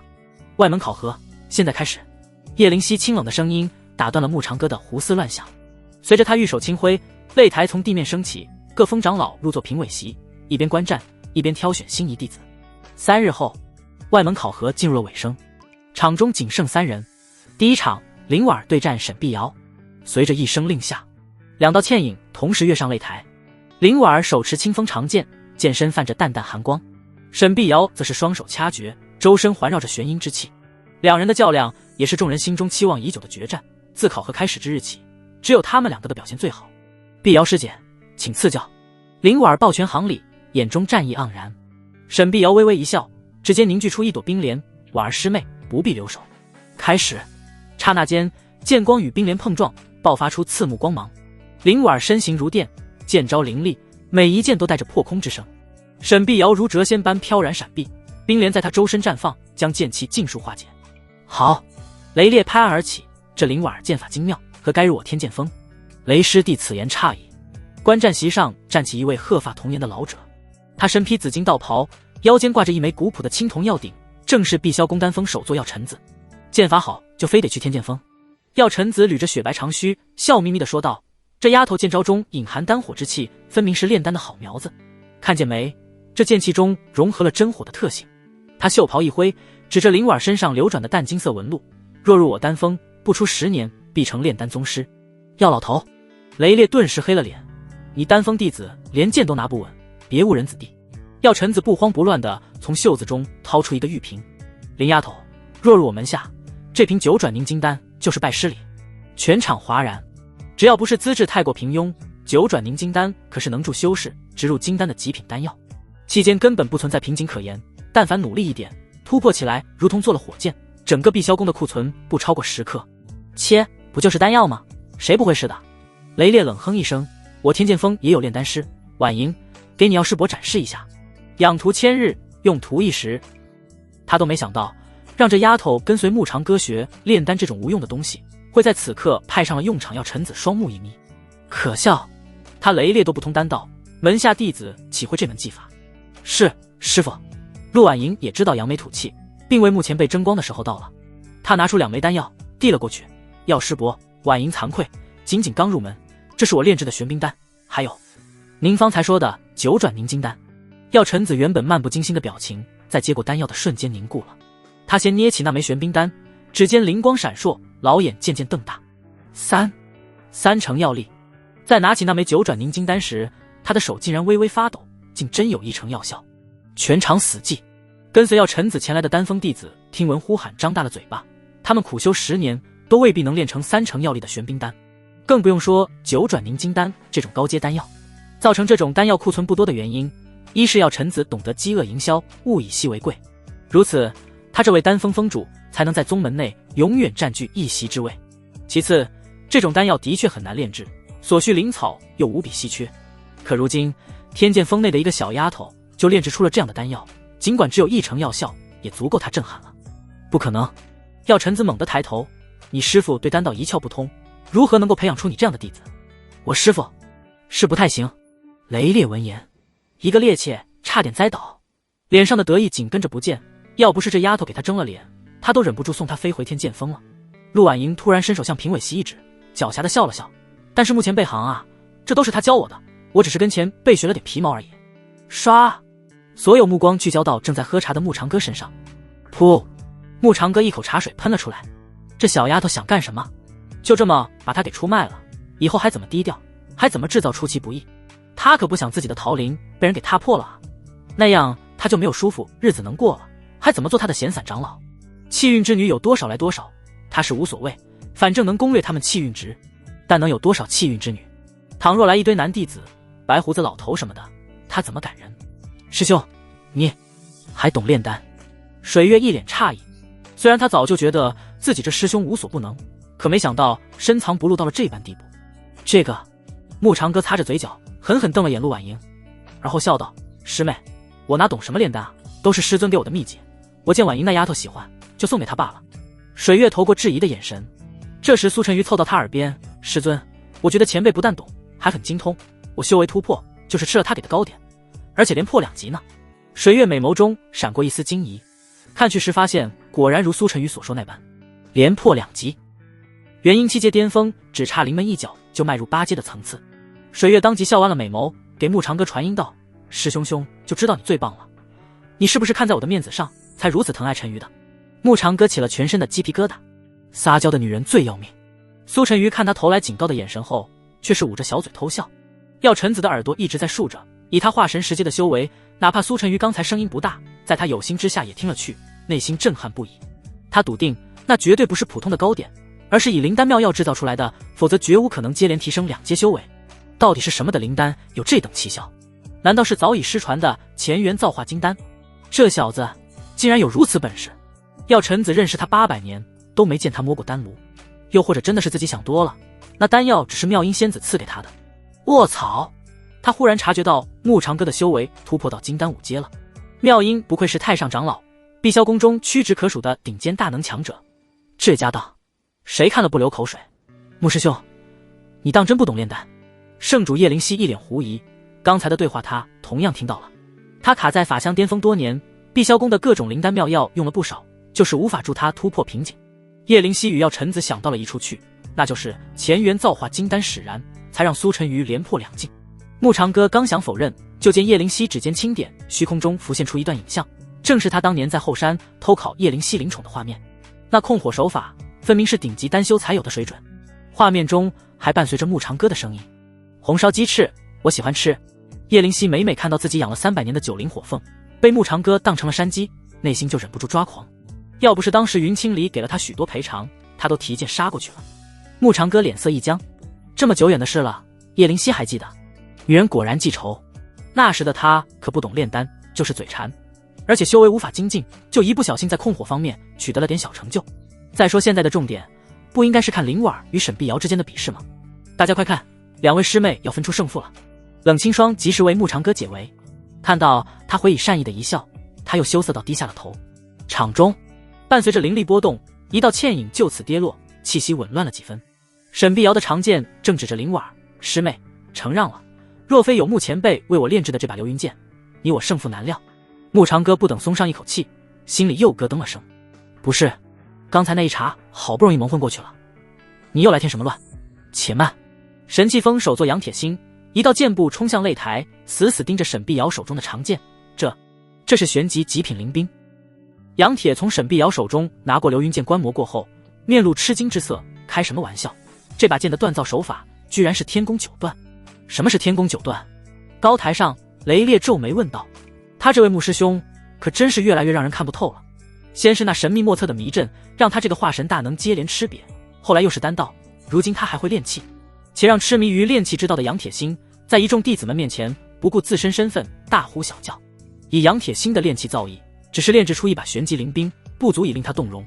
虽然这是极品灵兵，可他在高台上时就感受到了这把灵兵的非比寻常。这把流云剑看似只有玄级，实际上的威能根本不弱于寻常的地级灵兵。这样的灵兵，莫说是沈碧瑶这种外门弟子，就是各峰的嫡传弟子也会当成宝贝啊。这老穆什么时候学会炼气了？杨铁心满脑袋疑问。天宫9段是为失传万年的炼气绝学。叶灵犀缓缓开口，美眸中充斥着难以置信。他以身为圣主，饶是可以压制内心的激动，身躯倒也隐隐有几分颤抖。穆长歌他们碧霄宫中的闲散长老，一身修为不怎么样，可其他方面的造诣竟然如此高。既然如此，他为何这般低调？就是他最为崇拜的上任圣主云清离也只字未提这些事。他明白了，自己这位师兄是在韬光养晦，颐养天年。云清离不想有人打扰他，所以对他的事做了保密，而且看他的反应，又何尝不是在极力隐瞒？穆师兄，能者多劳，这次你想逃也逃不掉了。叶灵犀低声呢喃，红唇微翘。不过穆长歌寿元将近已成事实，这个他也没有办法。但作为门内长老多年，又是太上长老的弟子，为他这个圣主出点力，不过分吧？谁让他考了自己养了多年的灵宠呢？水月红唇微张，看向穆长歌的眼神愈发炽热。师兄，你还有多少惊喜是小妹不知道的。牧长哥，家人们，谁懂啊？大型曝光现场啊！不行，绝对不行，差不多就行了，绝对不能暴露自己太多秘密。他可不想往后在碧霄宫没有清静日子。他故作淡然，没有啊，师妹你想多了，我哪懂什么炼气啊，就是随手弄着玩，瞎猫碰上了死耗子。随手？杨铁心声音变了调，这剑身上的云纹是用千叠锻造法，锤击9000次才能成型，你管这瞎猫碰上了死耗子？他抽搐着嘴角，就这种技艺，他这位专攻炼气的大师都做不到，情何以堪啊！那声随手为又让这张老脸往哪放？沈碧瑶俏脸微红，美目含情，原来前辈为自己炼制了这么好的灵兵，在我手里有些辜负了呢。他觉得自己根本无法发挥出这把灵兵的真实威能。在与灵婉交战中，他已然感觉到这把灵兵的威能无上限，取决于他有多些实力。下一秒，杨铁心猛地冲到牧长哥面前，一把抓住他的手。老穆，当年你说要借我兵器谱研究，原来是为了……这司静有如此天赋啊，太打击人了。他既激动又捶胸顿足。那个，闲来无聊，随便看着玩玩，打发时间。牧长哥说的是实话，他对炼器没啥太大兴趣，只是云清离时常闭关，解个烦闷。玩？他竟然说完。杨铁心一张脸扭曲到了极点，那特么可是剑意铭文，他钻研了300年都没弄明白。杨铁心双眼猩红，恨不能吃了牧长哥，嫉妒会令人面无全非。半晌后，他那粗重的喘息终于平复，也接受了这个事实，只不过依旧死死抓住牧长哥的手。老穆，你教教我天宫9段好不好？这样我拜你为师。杨铁心当着众人的面，眼看着就要磕头拜师。牧长哥头皮发麻，杨师兄，使不得，你这可就折杀我了。这位的资历比他还要老，真要让他磕头拜师，完全就乱了辈分。那些外门弟子更没想到，本属于他们的高光时刻，却让牧长哥这位闲散长老出尽了风头。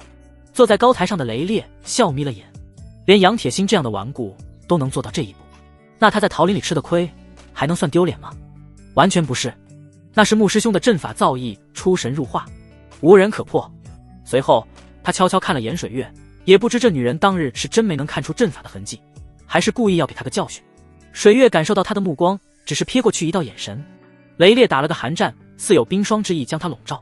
直到他回过头看向牧长哥时，红唇焕发一抹笑意，他才松了一口气。打不过，现在是真的打不过。化神与法相之间的差距犹如天堑，打者为师，你今天不答应，老夫绝不罢休。杨铁心依旧铁了心要拜师。牧长哥真的会写，堂堂神器封首座，化神境大能，当众拜他一个闲散长老为师，这传出去还了得。牧长哥额头垂着黑线，死死拽着杨铁心的胳膊。杨师兄，你冷静点，我哪懂什么天宫9段啊？放屁！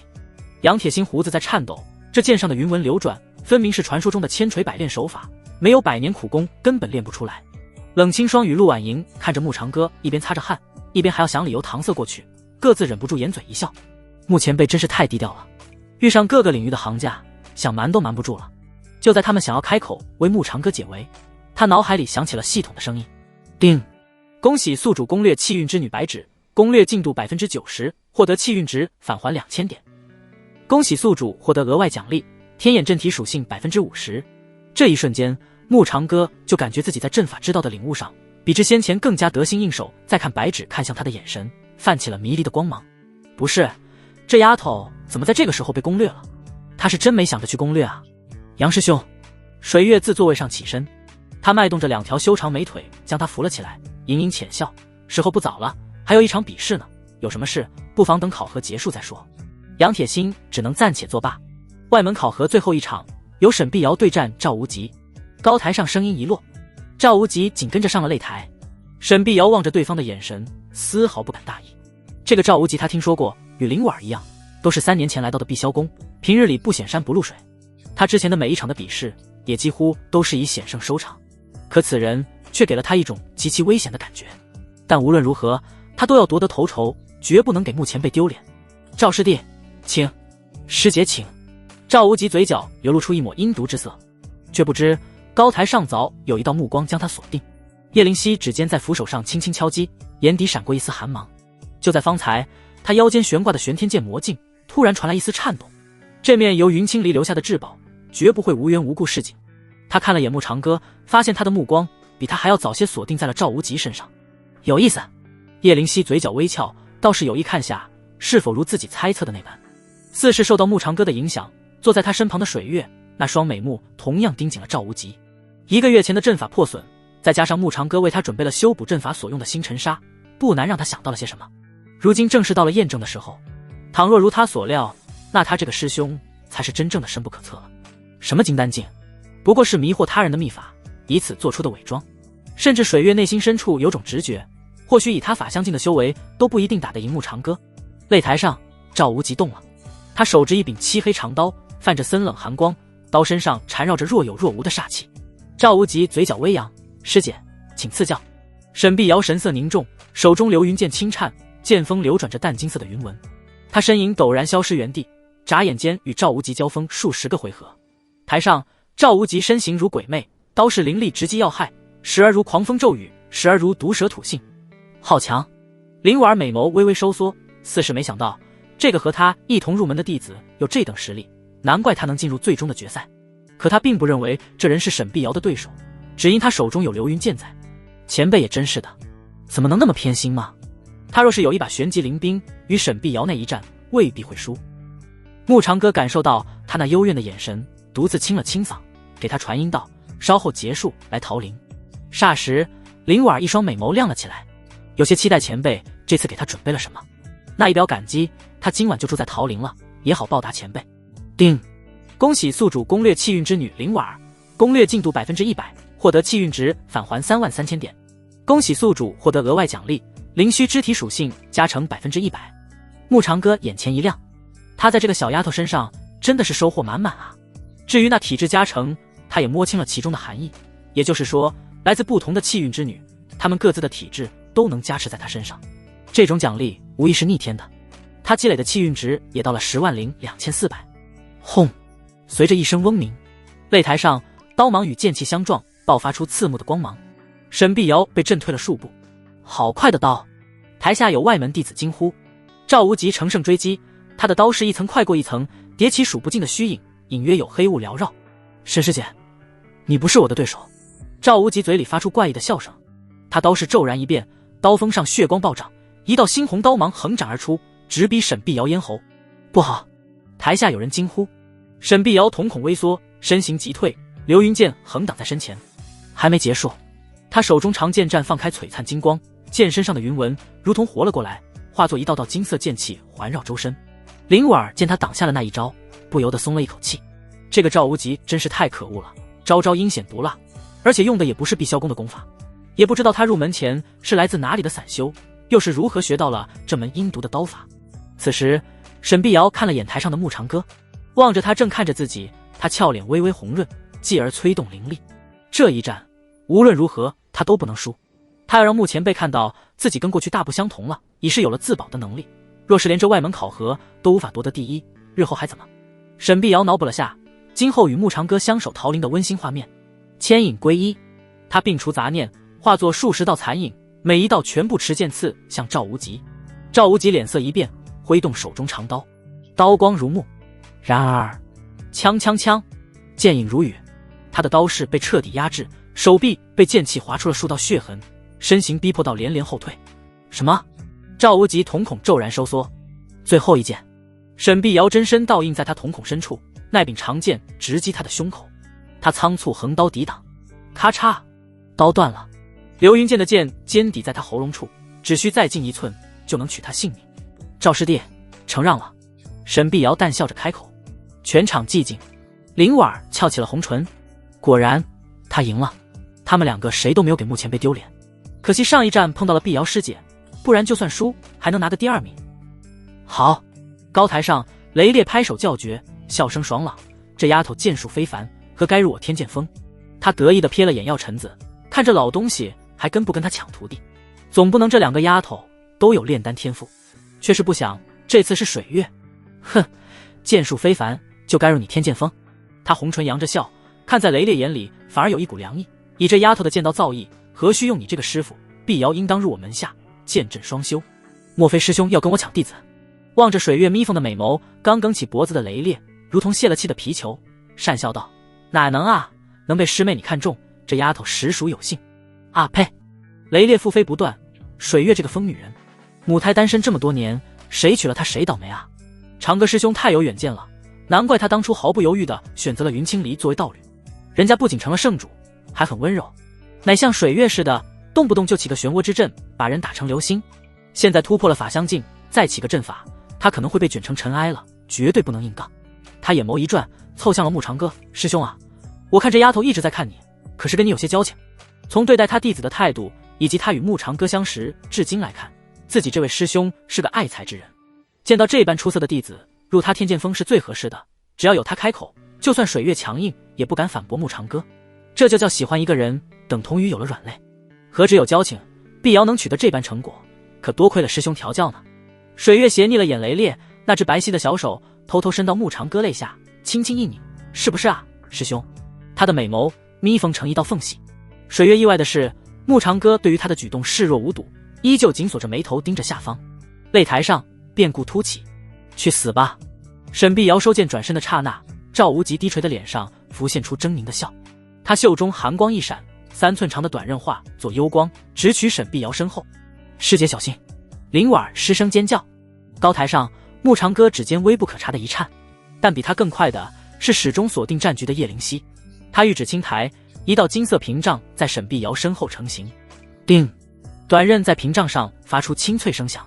赵无极见状，非但不惊慌，反而狂笑起来。叶灵犀皱了皱眉，他的那道屏障竟然出现了密密麻麻的裂痕，眼看就要破碎。噬魂魔刃！杨铁心猛地站起，他是天魔门的人。哈哈，这丫头的命本尊要了。赵无极狰狞大笑，他的噬魂魔刃可无视任何灵力凝结的屏障。那还是你先死吧。木长歌那清淡的声音响彻全场，他指尖微点，凝。噬魂魔刃陡然定格在沈碧瑶喉咙前，仿佛遇到了莫大的阻力，不得寸进。赵无极见状，瞳孔陡然瞪大，这怎么可能？他怎么会与噬魂魔刃断了联系？嗡！噬魂魔刃剧烈震颤，漆黑的刃身上浮现出与流云剑如出一辙的金色云纹。在赵无极惊恐的目光中，魔刃竟调转方向，以比来时更快的速度倒射了出去。噗！血花飞溅，魔刃精准地贯穿了赵无极的胸膛，将他钉在雷烈擂台边缘的立柱上。更诡异的是，那些缠绕刀身的魔气正被金色云纹疯狂吞噬。啊！赵无极发出不似人声的惨叫，皮肤下浮现出蛛网般的经文。你竟然控制了我的魔气！全场死寂，所有人瞪大眼睛看着这个平日懒散的闲散长老。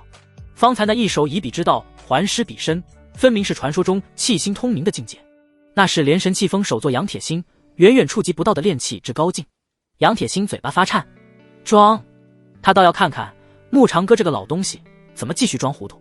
气心通明，只要做到这一点，心神可勾连任何灵兵，反为己用。赵无极的噬魂魔刃因此与他断了联系，并伤了他自身。沈碧瑶美眸闪烁，前辈又救了他一次。他看向木长歌的眼神就要滴出水，还好有前辈在，不然碧瑶师姐可就危险了。林婉拍了拍胸脯：“师兄！”水月只做保持着拧人的动静，他终于确定那日修补护山大阵，师兄就想到了是魔道所为。可他一直隐居在桃林，为何那般笃定？除非此前他就与魔门打过照面，这才多了些防备。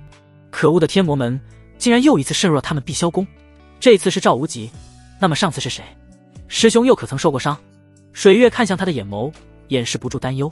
木长歌已然起身，衣袍无风自动。你1个月前混入碧霄宫，借外门弟子之身温养魔种，这等拙劣把戏，当我们看不透吗？不过是将计就计，想看看你做些什么罢了。他指尖微勾，魔刃又深入3分，还不现身吗？血魔老祖，阴无涯。这3个字如同一道惊雷炸响，整个演武场瞬间沸腾。药尘子手中的玉盏攥成了粉末，冰冷的目光死死地盯着被称作血魔老祖阴无涯这个名号的赵无极。雷烈的烈火剑嗡的一声出现在手中，剑身燃烧着熊熊烈焰。自他那弟子李长风是魔道安排潜入到天剑锋，且算计他，让他差点成为魔物傀儡的那一刻，他就发过誓，以后见一个天魔门的人，他就杀上一个。李长风死后才过去1个月，竟然又一次让他们混了进来，不可能！杨铁心失声惊呼，血魔老祖100年前就被青离师妹斩杀了，天魔门也就此破灭，他怎么可能活着？假死脱身罢了。叶灵犀冷哼一声，腰间玄天剑簌簌颤动，他玉手轻轻一按，这才停下了动作。阴无涯，你屡次3番挑衅我碧霄宫，我等岂能容你？100年前那一战，碧霄宫一举破灭了天魔门，阴无涯与众多魔门高手战死，可他却知道殷无涯不过是假死脱身，魔道的功法实在太过诡异，即便云清离知道是假死，可也追查不到他的踪迹。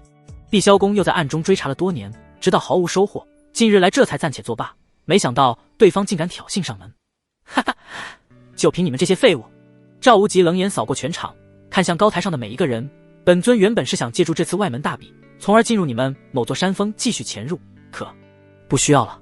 魔气翻涌，一团血雾浮现在赵无极的头顶。当血雾出现，赵无极的脑袋立刻耷拉了下去，已然断去了生机。牧长哥，本尊倒是小瞧了你这个吃软饭的，竟然又一次坏了本尊的谋划。血雾凝成了一个狰狞的面孔。没关系，想不到一场外门考核，就是叶灵犀你也来了，还有这么多位首座，本尊便将你们一网打尽。这对他来说是个意外收获。如此，另外一个布置刚好派上了用场。杀了这些人，碧霄宫可就元气大伤了，不比他潜伏在任何一个山峰，以此魔化那些人为他所用来的收获小。众人比较惊诧的是，他为何要说用？难不成此前就有魔门的人潜入了碧霄宫，还被穆长老给悄无声息地解决了？他一个金丹期的闲散长老，到底怎么做到的？为何多年不曾露过面的穆长老再次现身，却令人捉摸不透了？外门弟子们看向穆长歌的眼神愈发疑惑不已，反而是那些首座们看着起身后的穆长歌，眸光越来越深邃。呵，穆长歌笑了，慢丝条理地整了整衣袖。我家道侣是此界至尊强者，且把你们打得屁滚尿流，我吃他软饭。他忽然抬眸，眼光流转，你有意见？最后一字落下，一只金色手掌攥住了那团血雾，硬生生地从其中扯出一个血色人影。殷无涯，纵然这只是你的分身，我也叫你有来无回。轰！随着金色手掌捏了下去，那血雾人影被爆成了一团血雾。然而不等众人放松，血雾又快速凝聚，并汇聚在上空，显现出殷无涯的样子。那是一个皮肤呈现青灰色的枯瘦老者，一双狭长的眼睛泛着猩红色光芒。结，穆长歌，你以为本尊会再在你手里两次？殷无涯的笑声毛骨悚然，枯瘦的手指轻抚着血色长袍，哪怕你有万千手段，本尊今日也有把握让你使不出来。魔头，少啰嗦，老子要一剑斩了你，一雪前耻！性情火爆的雷烈再也按捺不住，他一跃而起，双手握住烈火剑，天火玄煞，雷劫淬骨，以我剑心，引动九霄。刹那间，演武场上空乌云密布，9道紫色雷霆从天而降，尽数汇聚于剑身之上，狂暴的雷光将他的须发映照得根根分明，宛如雷神降世。九霄惊雷剑诀，要臣子失声惊呼，这不是法相境才能施展的至高剑术吗？这个雷疯子分明还未突破法相，就强行引动9天神雷。叶灵犀都微微动容，雷烈望着他们的眼神，嘴角微翘。来吧，都来看看本座这至高无上的剑道天赋吧！颤抖吧，蝼蚁！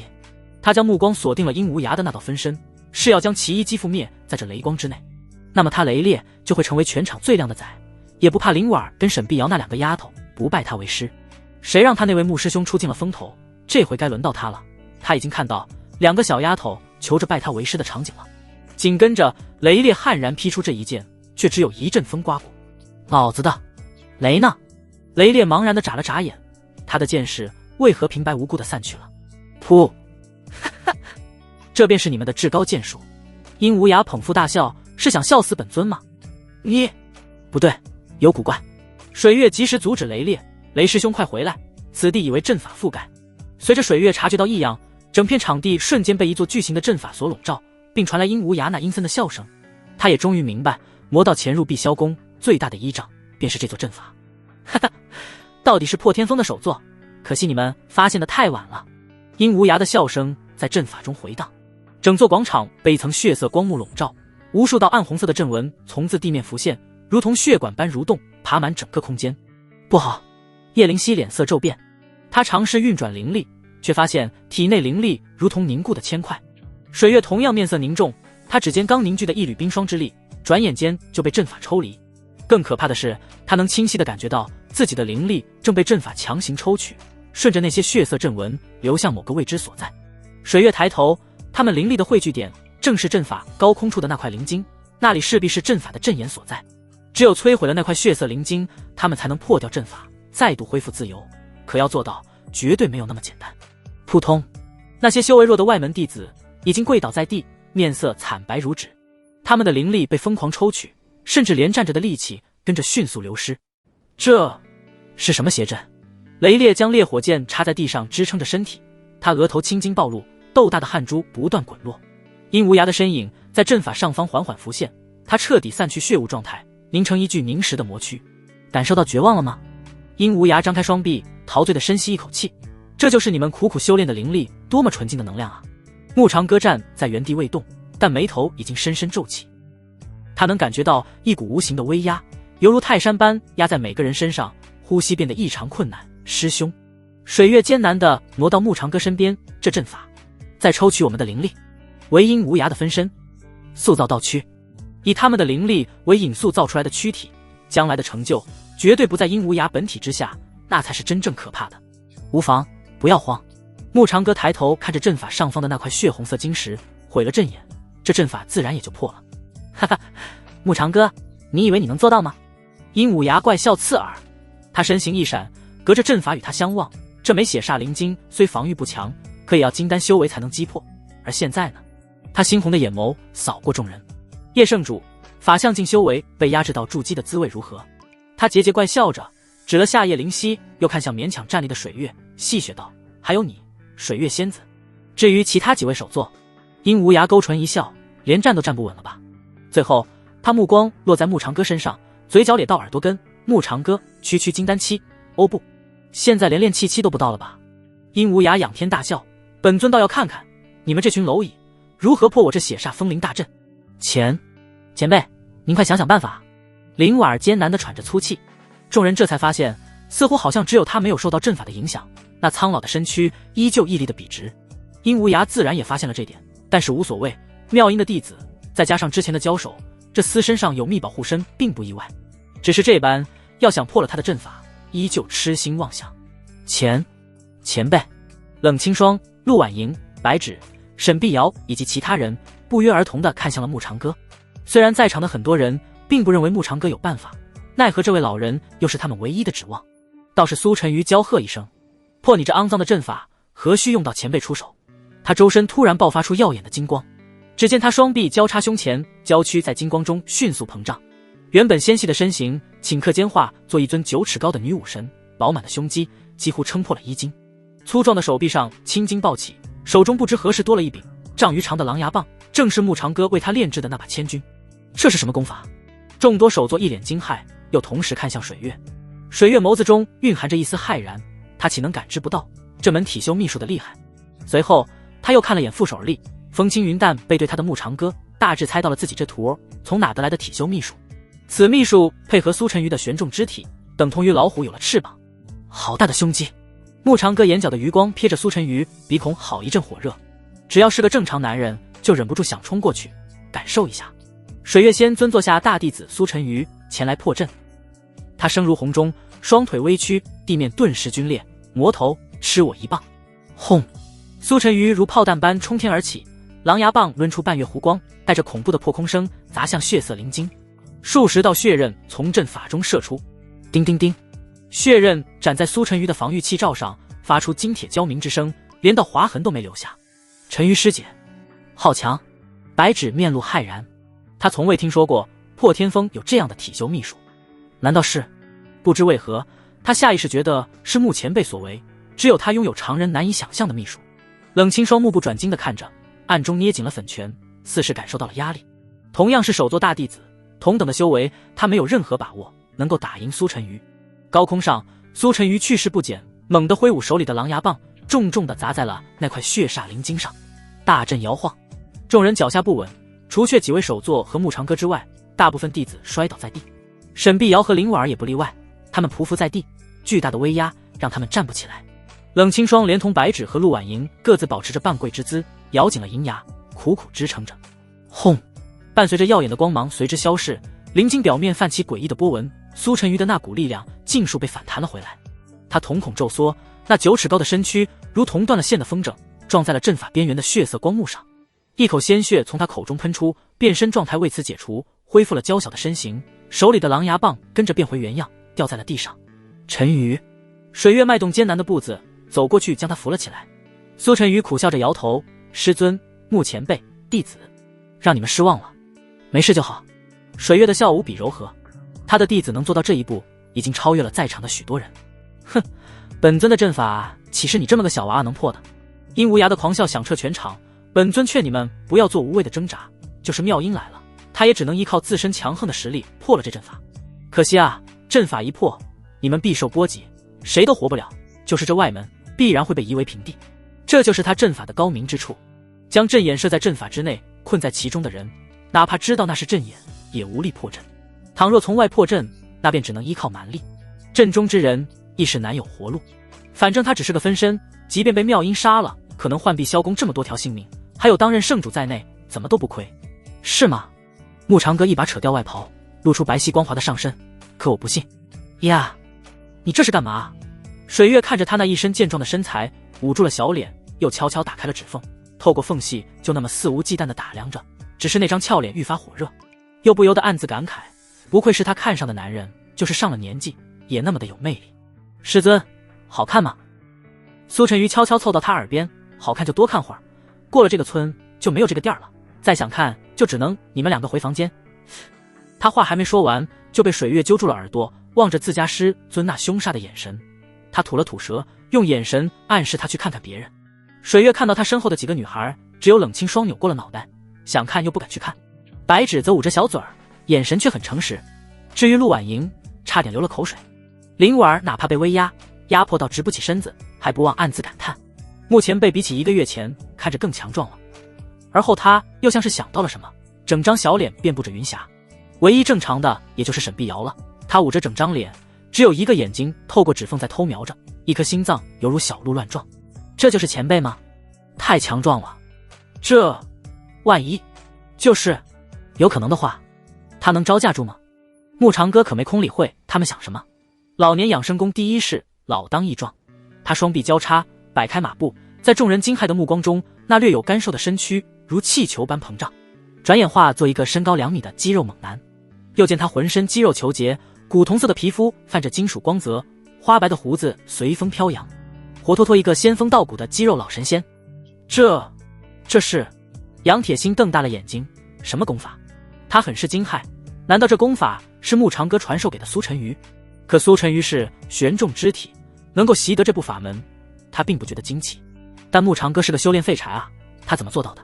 玄元断骨丹一定是失传已久的玄元断骨丹。药尘子激动到胡子直颤，他打定主意，无论如何都要从牧长歌身上薅点羊毛下来。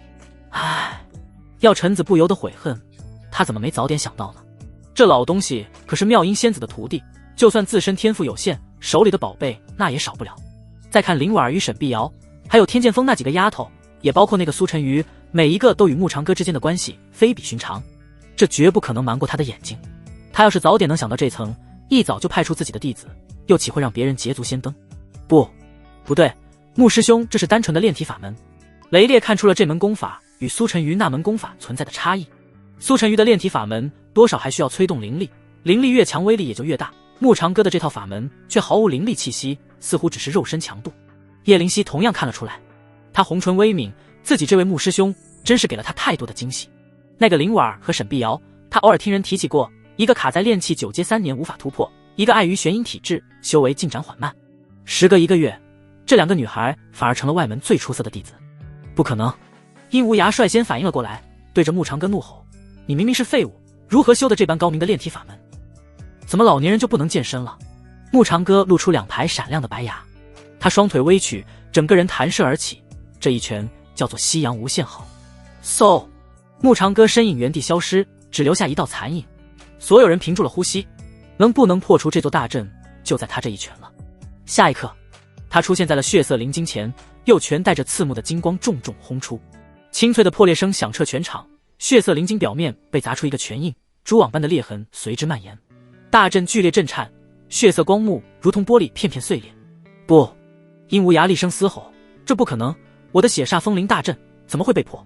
更令他难以置信的是，牧长歌以纯肉身打出的一拳竟然蕴含着金丹境的威势。砰！灵晶轰然爆裂，灵力风暴席卷全场。殷无涯咬牙切齿，牧长歌，你该死，本尊记住你了。可恨，实在可恨，他的计划竟然又一次毁在了这个只有金丹境修为的废物手里。想走？问过我没有。牧长歌直击殷无涯，他手中闪过一道灵光，握住了江浩天锤。那锤子化作2米长短，锤头足有磨盘大小，表面纹刻着复杂的星辰纹路，锤柄缠绕着9条金龙，每一条栩栩如生。锤头两侧分别镶嵌着一轮日月，随着它的挥动，隐隐有日月同辉的意象显现。看我拿小锤锤砸你胸口！轰！昊天锤果携着万钧之势，重重地砸在了阴无涯的胸口。9条金龙同时发出震天龙吟，日月纹路爆发出刺目光芒。阴无涯的分身连惨叫都来不及发出，跟个瓷器似的寸寸碎裂，化作漫天魔气。收！斩魔散破葫芦凭空而现，随着牧长歌这声低喝，将溃散的魔气尽数收入葫芦中。这些魔气本源对其他修士视为大巫之物，对他可是极好的养料，牧长歌又岂能放过？大阵破碎的那一刻，水月就第一时间冲了过来，牧长歌刚好落回地面，感受到腰间一只小手在轻轻抚摸着他的肌肉，牧长歌问了句：“师妹，你在干嘛？”没什么。水月小脸羞红，就是想看看师兄有没有受伤，想占他便宜就直说。他有没有受伤，还能瞒过你这位法相境大能？女人啊，都这么肤浅。他不就是肌肉大了点，强壮了点，这就把持不住了。不远处的苏晨瑜望着牧长歌那一身强壮的肌肉以及精壮的上身，小手掩住了潭口，双目泛起了小星星。好大，好有力量，太让人着迷了，好想跟师尊一样上去摸摸看，手感一定很好的吧。叮！恭喜宿主攻略气运之女苏晨瑜，攻略进度100%，获得气运值返还36000点。叮！恭喜宿主攻略气运之女陆婉莹，攻略进度100%，获得气运值返还21000点。叮！恭喜宿主攻略气运之女白芷，攻略进度100%，获得气运值返还22000点。恭喜宿主获得额外收获，沈碧瑶气运值增长至3万点，尽数返还宿主。恭喜宿主获得额外奖励，天眼阵体属性加成50%，丹王圣体加成50%。牧长歌听到这一连串的提示音，快要傻了眼。就这么会儿，他的气运值总值达到了211400点。更令他意外的是，攻略程度达到满点，被攻略的气运之女但凡气运值提升，都会一次性返还给他。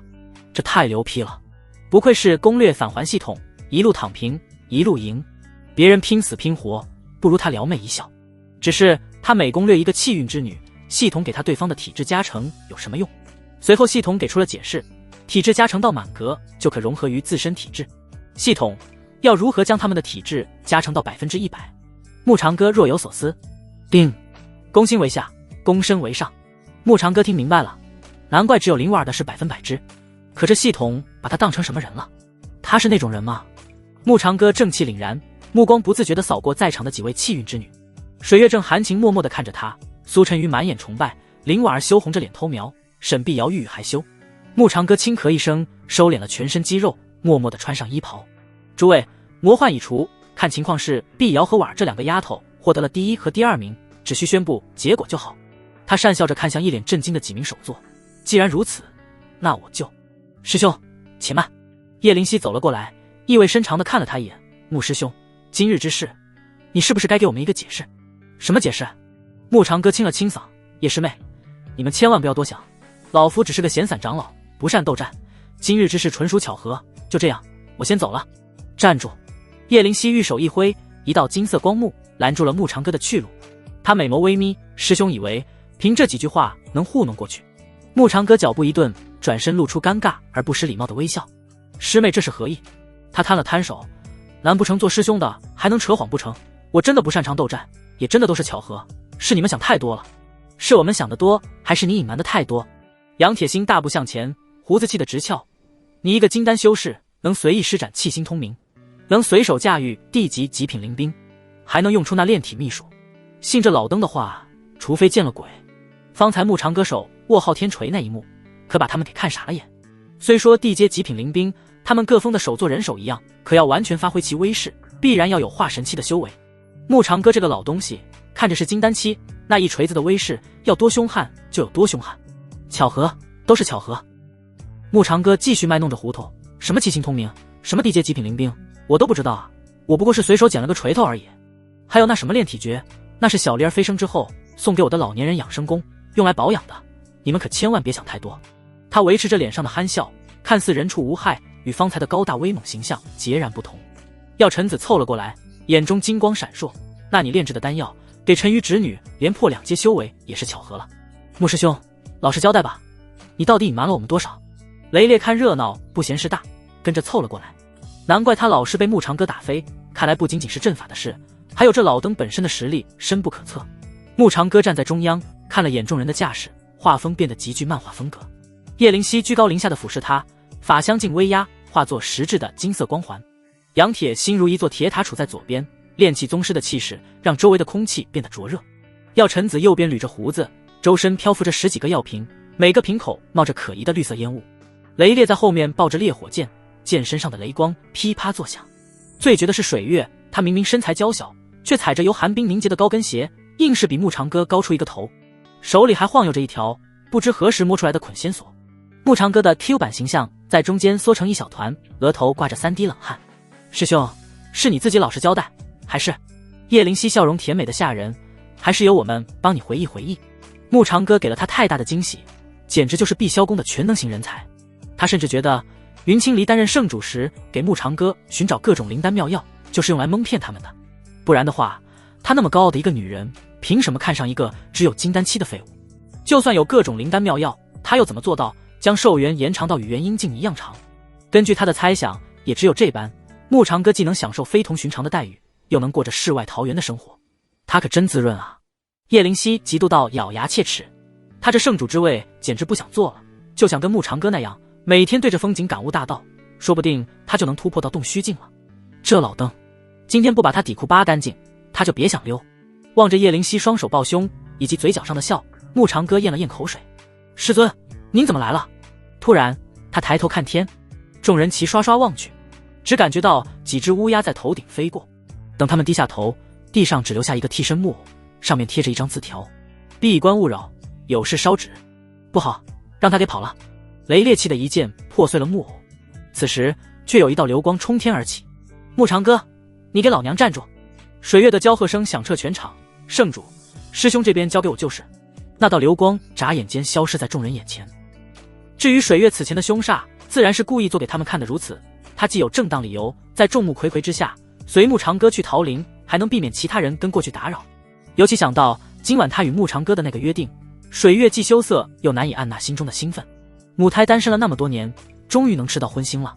而且看师兄那强壮的体格，真不知道自己能不能招架住。水月心跳愈发剧烈，飞向桃林的速度更快了几分。林婉儿与沈碧瑶却是互相看了眼彼此，而后相视一笑，默契的偷偷离开原地，向着桃林赶去。他们的今日是木长哥造就的，今日再一次见证了他的不凡。两人忽然觉得，无论是进入内门，还是各大山峰，都不如留在他身边。反正别人会的目前被会，别人不会的他还会，想要变强又何必舍近求远？师尊，您等等我！苏晨瑜握起狼牙棒就要追过去。晨瑜侄女，且慢！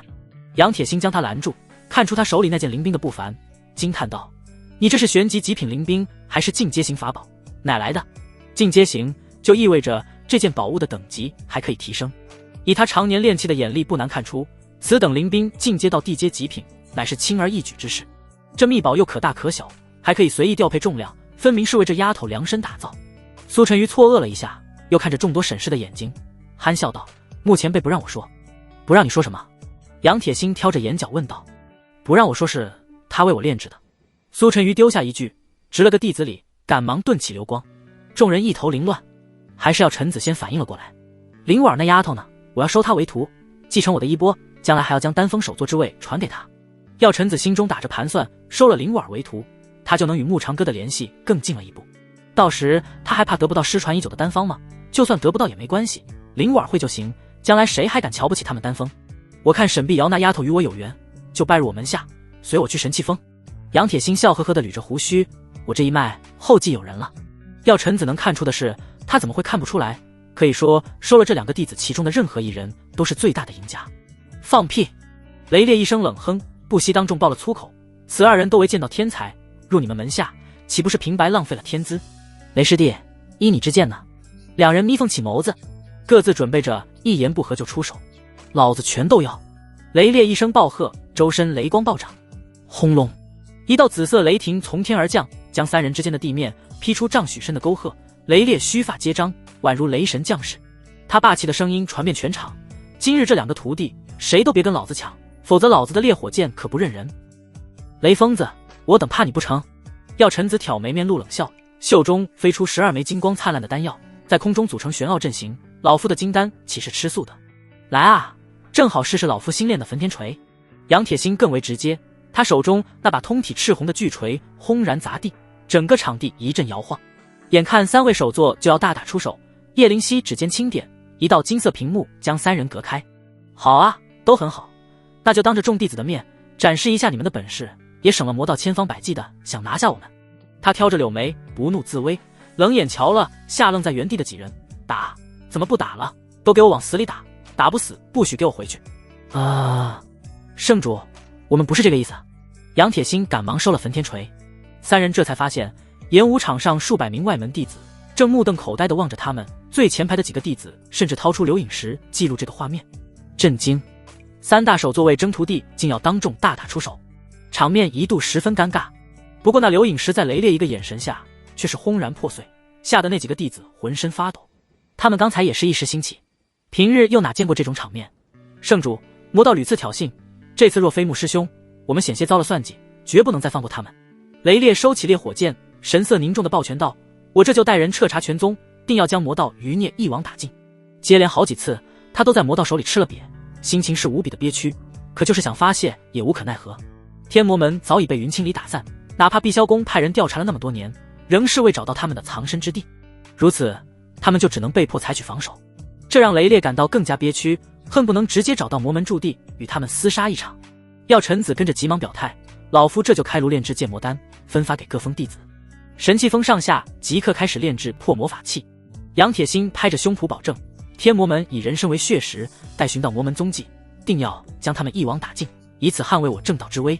叶灵犀微微颔首，目光扫过在场众人，今日之事任何人不得外传。至于那2个丫头，他唇角勾起一抹意味深长的笑，既然是穆师兄调教出来的，那就……圣主！3大首座同时急声喊道。叶灵犀玉手轻抬，是否拜你们为师，各凭本事。3人这才松了一口气，也暗自庆幸叶灵犀并没有要跟他们争抢。药尘子眼珠一转，掏出一个玉瓶塞给叶灵犀。圣主，这是我新炼制的养颜丹，以后再有天赋出色的弟子。药老头，雷烈和杨铁心同时怒目而视。圣主既说我们各凭本事，你这是耍诈。呵呵，老夫何曾耍诈。药尘子摊了摊手，反正他说的是以后，又不是现在，此事我应了。叶灵犀收起那枚养颜丹，丹道传承至关重要，丹峰也需融入一些新鲜血脉。雷烈无语，谁不知道他们丹峰弟子剑都拿不稳，难不成消灭魔道还能靠这些丹药？女人就是女人，连圣主都无法抗拒养颜丹的魅力。多谢圣主。药尘子得意地捋着胡须，向着雷烈和杨铁心投去一个胜利的眼神，能打有什么用？既然如此，老夫就先失陪了。他向着叶灵犀拱了拱手，丹峰还有上古丹方以及9转金丹当糖豆吃，圣主若有所需，尽管派弟子前来取药。等等，雷烈一把拽住药尘子的衣袖，老药罐子，你少在这耍滑头。杨铁心冷哼一声，谁也不让谁。最后还是叶灵犀微微一笑，3位，你们再不去，恐怕2个弟子就要被别人收入门下了。3人这才想到，水月早就提前他们离开了。于是3道流光争先恐后的向着桃林方向飞去，天空中传来他们渐行渐远的争吵声。雷疯子，你慢点！老杨头别挤我！药罐子，你耍赖！叶灵犀望着他们远去的身影，红唇微扬。3个傻子！他指尖轻抚着那瓶养颜丹，美眸中闪过一丝狡黠。搞定徒弟，哪有搞定徒弟的师傅更直接？叶灵犀的直觉告诉自己，水月跟他有同样的想法，只不过他是圣主，要端着点，远不如水月那种随心所欲，再就是反应慢了一点。不过他又岂会甘居水月之下？不薅光目长歌，他养了300年的鸡。呸！9灵火凤不就被他白烤着吃了？男人哪个不爱美色？叶灵犀心中暗忖，只要能提升实力，本圣主牺牲一下又有何妨？他都有些怀疑云清离的修为能够突飞猛进，背地里木长歌必然出了不少力。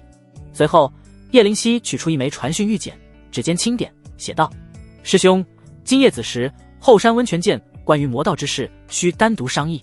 玉简化作流光飞向桃林，叶灵犀转身，余光瞥见演武场角落一个捂着右臂的外门弟子，眼中闪过一丝疑虑。那人的目光对上他，又快速低了下去。他有心探查之下，并没发现那弟子身上有何不妥之处，玄天剑魔镜也没发出任何示警。桃林小院，木长歌刚泡好一壶茶，连打了3个喷嚏。他揉了揉鼻子，嘀咕道：怎么有种不祥的预感？直到一束流光破空而来，稳稳地落在他面前。慕长歌伸手接过，玉简上的灵力波动让他心头一跳。圣主的传讯。水月不知何时凑到了他身旁，眯着眼睛盯着玉简。师兄不介意，我看看吧。慕长歌手一抖，茶水溅在衣襟上。这个，师妹啊！他话还没说完，水月眼疾手快地抢过玉简。他美眸一扫，脸色顿时沉了下去。子时，温泉，单独商议。这个应该是正事。慕长歌干笑两声，额头渗出了细汗。水月将玉简往石桌上一拍，双手撑在桌面上，俯身贴近慕长歌。师兄，你什么时候和圣主这么熟悉了？他胸前衣襟随着动作微微敞开，慕长歌的视线不由自主地往下飘了飘，又赶紧移开。不熟，一点都不熟。他堆砌着讪笑。师妹，你知道我的，为兄足不出户，跟别人又哪来的熟悉可言？可这都约你一起去温泉了呢。水月指尖划过慕长歌的手背，展颜一笑。不如我们今晚也去温泉商议商议。商议什么？慕长歌眼角暴跳。水月笑意妩媚，挑起他下巴，吐气如兰。自然是。谁更白了？啪！慕长歌手里的茶杯掉在了桌子上。叮！建议宿主一龙戏二凤，双倍快乐，双倍返还。我信你妹！慕长歌心里怒吼，到时候两个女人打起来，遭殃的还不是我。他脑海中浮现出可怕的画面，叶灵犀的法相镜威压和水月的寒冰大阵在温泉上空对轰，他光着屁股在中间瑟瑟发抖。师兄，水月的声音将他拉回现实。你在想什么呢？脸都白了。慕长歌抬头，鼻孔差点喷出2道血珠，鬼斧神工地说了句：还是师妹的白。呀，师兄，你怎么能偷看人家呢？水月双手掩住胸口，脸上却带着得意的笑。师兄喜欢，那等到再晚一点，你慢慢看嘛。那酥软的语气差点抹了慕长歌全身的骨头。他这水月师妹可真是让人意想不到的。妖娆！砰！院门被撞开了，林婉和沈碧瑶冲了进来。前辈，不好了，3位首座在桃林外打起来了。桃林上空，雷烈的九霄神雷，药尘子的金丹大阵，杨铁心的焚天锤正在激烈碰撞，火花带闪电，好不热闹。慕长歌疑惑道：他们在干什么？在争。林婉红着脸低下头：谁有资格教我们？沈碧瑶补充，还说谁赢了就当您的。亲家？哪来的亲家？打哪论的？慕长歌无语扶额，这一个个的可都是一峰首座，宗门里的大能人物，脸呢？哼，这几个老不休，想得倒挺美。水月岂能不知他们打的什么主意？他瞥过眸光，师兄稍等，我去收拾他们。桃林入口处，雷烈浑身冒着黑烟，从坑里爬了出来。药罐子，你用爆裂丹引我，这叫智取。药尘子踩着丹炉悬浮半空，看着满身漆黑的雷烈，笑了个满口开花。见到首座，还不是被他给炸了？谁说他们丹锋的修士拿不稳剑就不能打架了？看我的！杨铁心抡着焚天锤冲向了雷烈，让老夫一锤定音。此前都是他与药尘子联手针对雷烈一人，终究是见到修士。以战力而言，他们单打独斗远非对手，但只要打倒了雷疯子，他们2人就可以平分林婉跟沈碧瑶了。我定你个锤子！雷烈脱口大骂：2个老不休联手打他一个就算了，竟还无耻到偷袭。3道身影再次交织，打得热火朝天。忽然一道清冷的声音从天空传来：3位师兄好雅兴，带小妹一个如何？是，师妹，你也在啊？雷烈抬头讪笑着看了眼横眉冷对他们的水月。水月扬着笑：师兄说你们太吵了，我来帮你们安静一下。嗖！他素手轻扬，2道冰晶锁链破空而出，将杨铁心和药尘子捆成了粽子。2位师兄，水月笑靥如花，笑意不达眼底。有什么话见了慕师兄你们慢慢说，另外再解释一下亲家是怎么回事。等等，水月师妹你听我。药尘子留下一声哀嚎，就被水月甩向桃林深处。杨铁心更惨，焚天锤脱手而出，整个人像个陀螺般旋转着飞了出去。我的锤子啊！水月手中飞出一条红色丝带，裹挟住焚天锤甩向了桃林小院。雷烈毛骨悚然，悄悄退后了2步。果然，这女人的温柔只针对慕长歌，这么多年依旧如此。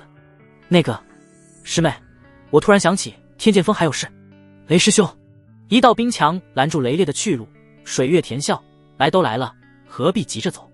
这个为兄实在有事啊。望着水月笑盈盈的走近，雷烈背后直冒冷汗。他大脑飞速运转，想到了慕长歌当年的骚操作，说女人爱听的话。曾经这老登带他去看女弟子洗澡，就是说了句夸奖的话，那女弟子顷刻间心花怒放，外加娇羞无限，她却被关进戒律堂吊打了3天3夜。师妹，且慢！雷烈抬手制止水月的步伐，瞄了眼对面那2处鼓囊囊，你有没有发现，其实你胸蛮大的？水月步伐陡然停顿，俏脸顿时泛红，红到冒出了热气。害羞了？雷烈心中暗喜，果然有用。可没等他得意完，水月的身影就不见了。啪！一道清脆的声音响彻桃林，伴随雷烈的惨叫声，他的身影在空中划出一道优美的抛物线，穿过层层桃树，直至看不见为止。桃林小院内，穆长歌正悠闲品茶，2个冰粽子从天而降，砸在了他的院子里。老穆救命！药尘子从冰渣里探出头，水月师妹，他比雷疯子还要疯。雷烈那是一言不合再动手，水月完全不一样，不用一言不合，话也不用说，他直接就动手。可怜他这把老骨头，差点摔了个稀碎。此时杨铁心灰头土脸的从地上爬起，我的焚天锤呢？好像在上面。沈碧瑶咬着嘴唇，弱弱的向上指了指。卧槽！杨铁心抬头一看，吓了一跳。他那焚天锤正在半空中打着旋儿，带着呼啸的风声，直直向着头顶砸来，想要躲闪，却发现自己还被冰链捆着。老药罐子，快帮忙！这可是你的本命法宝，接住他！药尘子一个翻滚，躲到穆长歌身后。帮他是不可能的，砸晕了最好，这样2个徒弟就都是他的了。我接你大爷！杨铁心急中生智，向前跳了几步，焚天锤精准地命中他原来所在的位置，将地面砸得一阵轰鸣，且将他震到飞起。烟尘散去，他倒挂在锤柄上，2条腿在空中不停抽搐。呼！杨铁心长舒一口气，得救了。话音刚落，他裤腿滋啦一声撕扯成了碎布条，整个人趴在了地上，但身上的冰链已经消失，这才扶腰站了起来。那副衣衫褴褛的模样，再没有任何仙风道骨，更像个乞丐。沈碧瑶刚想上前关怀几句，又是一道身影从天而降。尘土飞扬中，雷烈摆着大字形趴在地上，脸上还印着一个清晰的巴掌印。哎，这不是雷疯子吗？杨铁心往前探着头，听闻你天剑锋有一招绝学，名为天外飞仙，莫非这就是？噗！林婉儿和沈碧瑶捂着嘴偷笑，就连稍晚来到桃林的陆婉莹也躲在后面偷看。最过分的是，杨铁心这个老头居然拿着留影石在记录。雷烈正要发作，头顶传来了水月的声音：“几位师兄聊得很开心啊。”众人抬头，水月脚踏冰帘缓缓落下，手里还拎着雷烈的烈火剑。雷师兄，你的剑。他笑盈盈的一扔，咔嚓，烈火剑插在雷烈2腿之间的地面上，距离要害仅差3寸。全场鸦雀无声。这一刻，不止杨铁心和药尘子，穆长歌都下意识夹紧了双腿。几位来我桃林可有事？穆长歌轻咳一声，不动声色地品着茶水。有，当然有。杨铁心堆砌着讪笑，老穆，咱们多少年的交情了？你看这2个女娃娃是否可以？他瞥了眼沈碧瑶与林婉儿。杨师兄，你们来晚了。水月来到穆长歌身旁，素手搭上他肩膀。师兄已经答应我，让我将他们2人收入门下。水月师妹，你这就……杨铁心刚想说一句水月过于霸道，就见他指尖凝聚一颗冰灵，不由得打了个寒战。师兄可有意见？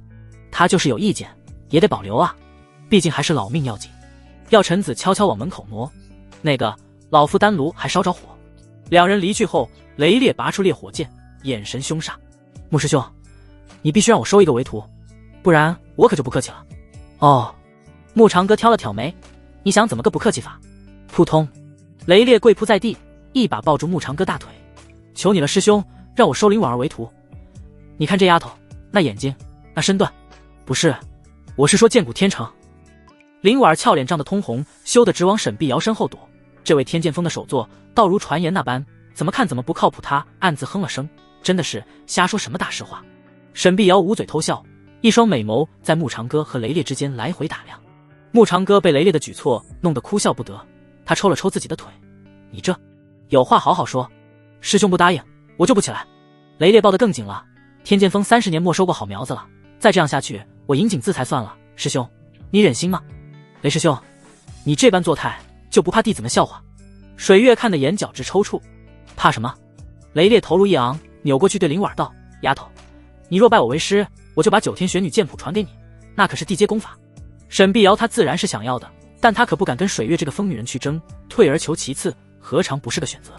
另外林婉的资质不在沈碧瑶之下，若非那把流云剑，这2人顶多平手收场。婉儿，你的意思呢？牧长歌转头问道。林婉轻咬薄唇，前辈，我只想留在你身边。他低着头，小脸上渲染着一层红晕。雷烈身后的陆婉莹眼眸流转，上前摇晃着林婉胳膊，师妹，你就答应吗？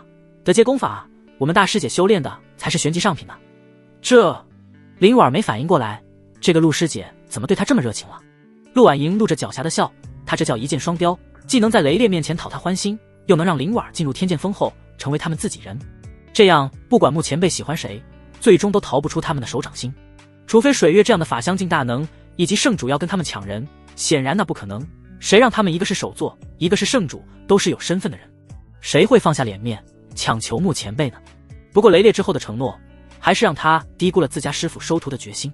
林丫头，我还可以把碧霄宫剑道第一绝技九霄惊雷剑诀传给你。雷烈负手而立，一脸严肃。他这位穆师兄实在过于神秘莫测了。雷烈承认自己这些年小看了他，可是没关系，林婉就是天剑峰与穆长歌之间的桥梁，只要将这丫头收入门下，将来和仇门没不兴。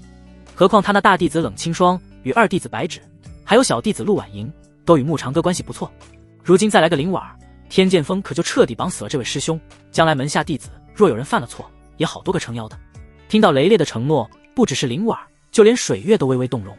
九霄惊雷剑诀，碧霄宫正派三大功法之一，历来只有圣主与剑道首座才能修习。天级功法。林婉小嘴微张，差点以为自己听错了。雷烈傲然挺胸，不错，此剑诀修炼至大成，可引九天神雷，一剑破万法。他偷偷瞄了眼穆长歌，自己这显得够诚意了吧？谁知穆长歌突然皱眉，雷老二，说你不靠谱，你一点都不冤，这剑诀有个致命缺陷。师兄慎言。雷烈脸色一变，急忙打断，他怎么差点就忘了，这剑诀还是穆长歌给他的，但已经晚了。没错，这剑诀的确厉害，若无法相修为，需以寿元为引，这小丫头施展一次就能耗去他100年寿元。水月斜睨他一眼，冷笑，雷师兄，你就是这么教徒弟的？林婉闻言，小脸顿时煞白，那我还是不学了，以他的修为，这剑诀用不到2次，小命都没了。别啊，丫头，没那么严重。雷烈急得跳脚，为师有延寿丹，要陈子那老东西每年都要孝敬我几瓶，何况让你作为底牌而已，没让你随便乱用啊。前辈，我还是想。林婉看着穆长歌，后面的话没有说下去，却是不言而喻。穆长歌笑了笑，丫头，去天剑峰也不错，那里灵气充足，比留在我这里好了许多。不过他转而看向雷烈，人我可以交给你，要是婉儿受了委屈，不用我教训你，水月师妹就会让你绕着碧霄宫飞上几圈。雷烈打了个寒战，连忙保证了一番。水月轻哼一声，指尖冰凌化作一朵冰莲飘到林婉面前，并叮嘱他，只要雷烈敢欺负他，捏碎这冰莲，他即刻赶到。林婉接过冰莲，看了眼穆长歌，依依不舍。一直以来他都想向前辈证明自己，可机会来了，他又有些反悔了，甚至觉得留在穆长歌身边才是最好的。以后又不是不相见了，想我了你随时过来，还有这个你拿着。穆长歌笑着摆手，这是我改良过的九霄惊雷剑诀，去除了修为不足、损耗寿元的缺陷，就是威力比原版小了点。什么？雷烈抢过玉简，神识一扫，顿时瞪大眼睛，这怎么可能？水月也露出震惊之色，改良天级功法至少需要渡劫期的修为和见识，自己这师兄真是令人着迷，不知不觉又暴露了自己。穆长歌吐露过后，急忙找拨，这个吗？是小梨儿飞升前随手改的，品级倒是掉了些，只有地级中品了。他越是这样解释，雷烈反而愈发吃惊，他就从来没听说过有哪个筑基期的弟子能够在毫无代价的前提下使出地阶中品功法，这种实用性早已超出了天级品类。前辈，林婉眨着水汪汪的大眼，一脸天真无邪，您还是让我留下吧，您这么厉害，我干嘛还要去跟？他小心翼翼地瞥了眼雷烈，跟个普通手作去学剑。噗！雷烈一口老血差点喷出来。什么叫普通手作？水月忍不住娇笑，赶紧用袖子掩住红唇。沈碧瑶想笑又不敢过于明显，憋得小脸泛红。陆婉莹则是一脸震惊，敢这么跟他师父说话，还能平安无事的，他绝对是头一个置于雷烈。他颤抖着手指向自己，我可是化神巅峰，剑道通玄。雷烈做梦都没想到会被一个只有筑基期的小丫头小瞧了。林婉歪着头，一脸无辜，可是您连穆前辈随手改良的功法都这么惊讶。雷烈张了张嘴，哑口无言。能随手改良天级功法的人就在他眼前，他还能说些什么呢？穆长歌哭笑不得，婉儿不得无礼，雷手做的剑道造诣确实什么？水月突然插嘴，似笑非笑地看着雷烈，确实连我师兄随手写的地阶功法都不如。雷烈，还是让他去死吧。随后看到牧长歌那无奈的眼神，水月楚楚可怜地垂下小脑袋。师兄，我错了，下次我开口，你插嘴，小妹绝无怨言。师妹，要严肃，要谨慎啊！我很认真地强调，这功法不是我改良的，我那是口误，口误懂不懂？牧长歌拍着桌子，唾沫横飞。水月连连点头，羞红着脸保证，那小妹以后不会口误就是。等等，为何总是听着话里有话啊？家人们，谁懂啊？长歌，稍后你来一趟为师这里。妙音的声音突然响彻在牧长歌耳内，只不过只有他自己听得到。师尊又在传唤我，这次是什么事？他不应该继续闭关冲击境界了吗？难不成今日外门发生的事，师尊知道了？那可不妙，他该怎么解释自己超乎所有人想象的这件事？水月察觉到他的异样，问道：怎么了？没事。牧长歌摇了摇头，看向灵婉儿：婉儿，你随雷手坐走之前，我还有一份礼物送给你。他探指轻点，一道流光没入灵婉儿的识海，正是灵虚诀。灵婉儿微闭眼眸，沉浸心神的瞬间，又听他语气温和地说：你体质特殊，这门功法与你相辅相成，可作为你的内功心法。是，前辈。他轻咬着嘴唇，目光灼灼地看着牧长歌。原来自己闭关的这一个月，前辈为他找来了这般高明的心法，而且这心法如前辈所说那般与他极为契合。但凡他按照这门心法进行修炼，他有极大的信心提升修为进度。世上没有任何一样礼物高过这门功法。灵婉心弦再次触动，甚至希望此刻只有他和牧长歌两人，这样他就能好好报答前辈了。可水月对待前辈的态度又不免令他想入非非，如此就只能尽快提升自身实力，他才能实现自己的心愿。定，恭喜宿主与灵婉儿建立修行双修羁绊，自此之后他修炼，你变强，可获得 50% 反补。经系统这么一提醒，牧长歌才想起来，当即质问：你丫的，为何我的这项奖励现在才到？此前根据系统的解释，但凡攻略指数到了满格，且突破过那层隔阂，就能获得灵力反补。他回到桃林1个时辰了，天都黑了，奖励才来，还是在他送出灵虚诀之后。定，奖励或许会迟到，但永远不会缺席。注：解释权归系统所有，建议宿主尽快与水月达成姻缘。牧长歌暗自翻了个白眼，却也有些猜测，这部灵虚诀残卷本就是为灵婉所准备，只有送出去之后，才算与这丫头因果两清，也可以理解成完成了系统的任务。雷烈虽然有些好奇，可也没问牧长歌给了灵婉什么样的心法。他与牧长歌致礼告辞后，带着灵婉和陆婉莹走在山间小路，月光如水，照耀在他那张带着红印的脸上。师父，陆婉莹憋了一路，终于忍不住开口：您这脸上是被打了吗？胡说，为师是谁？整个碧霄宫谁敢打为师？雷烈脚步一顿，昂首挺胸：我这是收了个好徒弟，因此精神焕发了。他刚说完，远处传来水月清冷的声音：雷师兄，你的烈火剑落下了。嗖，一道火光破空而至，拍在了雷烈另外一边脸上。啪，他那一侧剑甲也多了个红印。这下匀称多了。雷烈心里骂娘，表面淡定：看吧，为师说了，没人敢打，这是剑柄，剑柄懂不懂？两个小丫头对视一眼，默契点头。是剑柄。林婉忍不住笑了。啪，雷烈眼角暴跳，在陆婉莹脑袋上敲了一记暴力。他委屈巴巴：师父，是婉师妹笑的。然而令他意想不到的是，雷烈吹胡子瞪眼：你师妹都笑了，你为什么不笑？这师父什么毛病？他现在笑还来得及吗？陆婉莹咯咯咯的笑了，响彻开音铃音。啪，又是当头一记。雷烈眼冒寒芒：谁让你笑了？陆婉莹委屈的要哭了。好吗？他堂堂天剑锋首座，居然欺软怕硬。呸！双标！他却不知，桃林小院内自始至终有2道目光注视着他们，直到收回以后，雷烈才松了口气。他娘的，一个都惹不起。雷烈丢下陆婉莹，拽着灵婉踏上烈火剑，转而化作一道红光。不是，师父，我还没上车啊！陆婉莹哭唧唧。水月收回远眺的目光，转身看向沈碧瑶：丫头，可愿入我破天锋？他红唇轻启，指尖把玩着一缕青丝。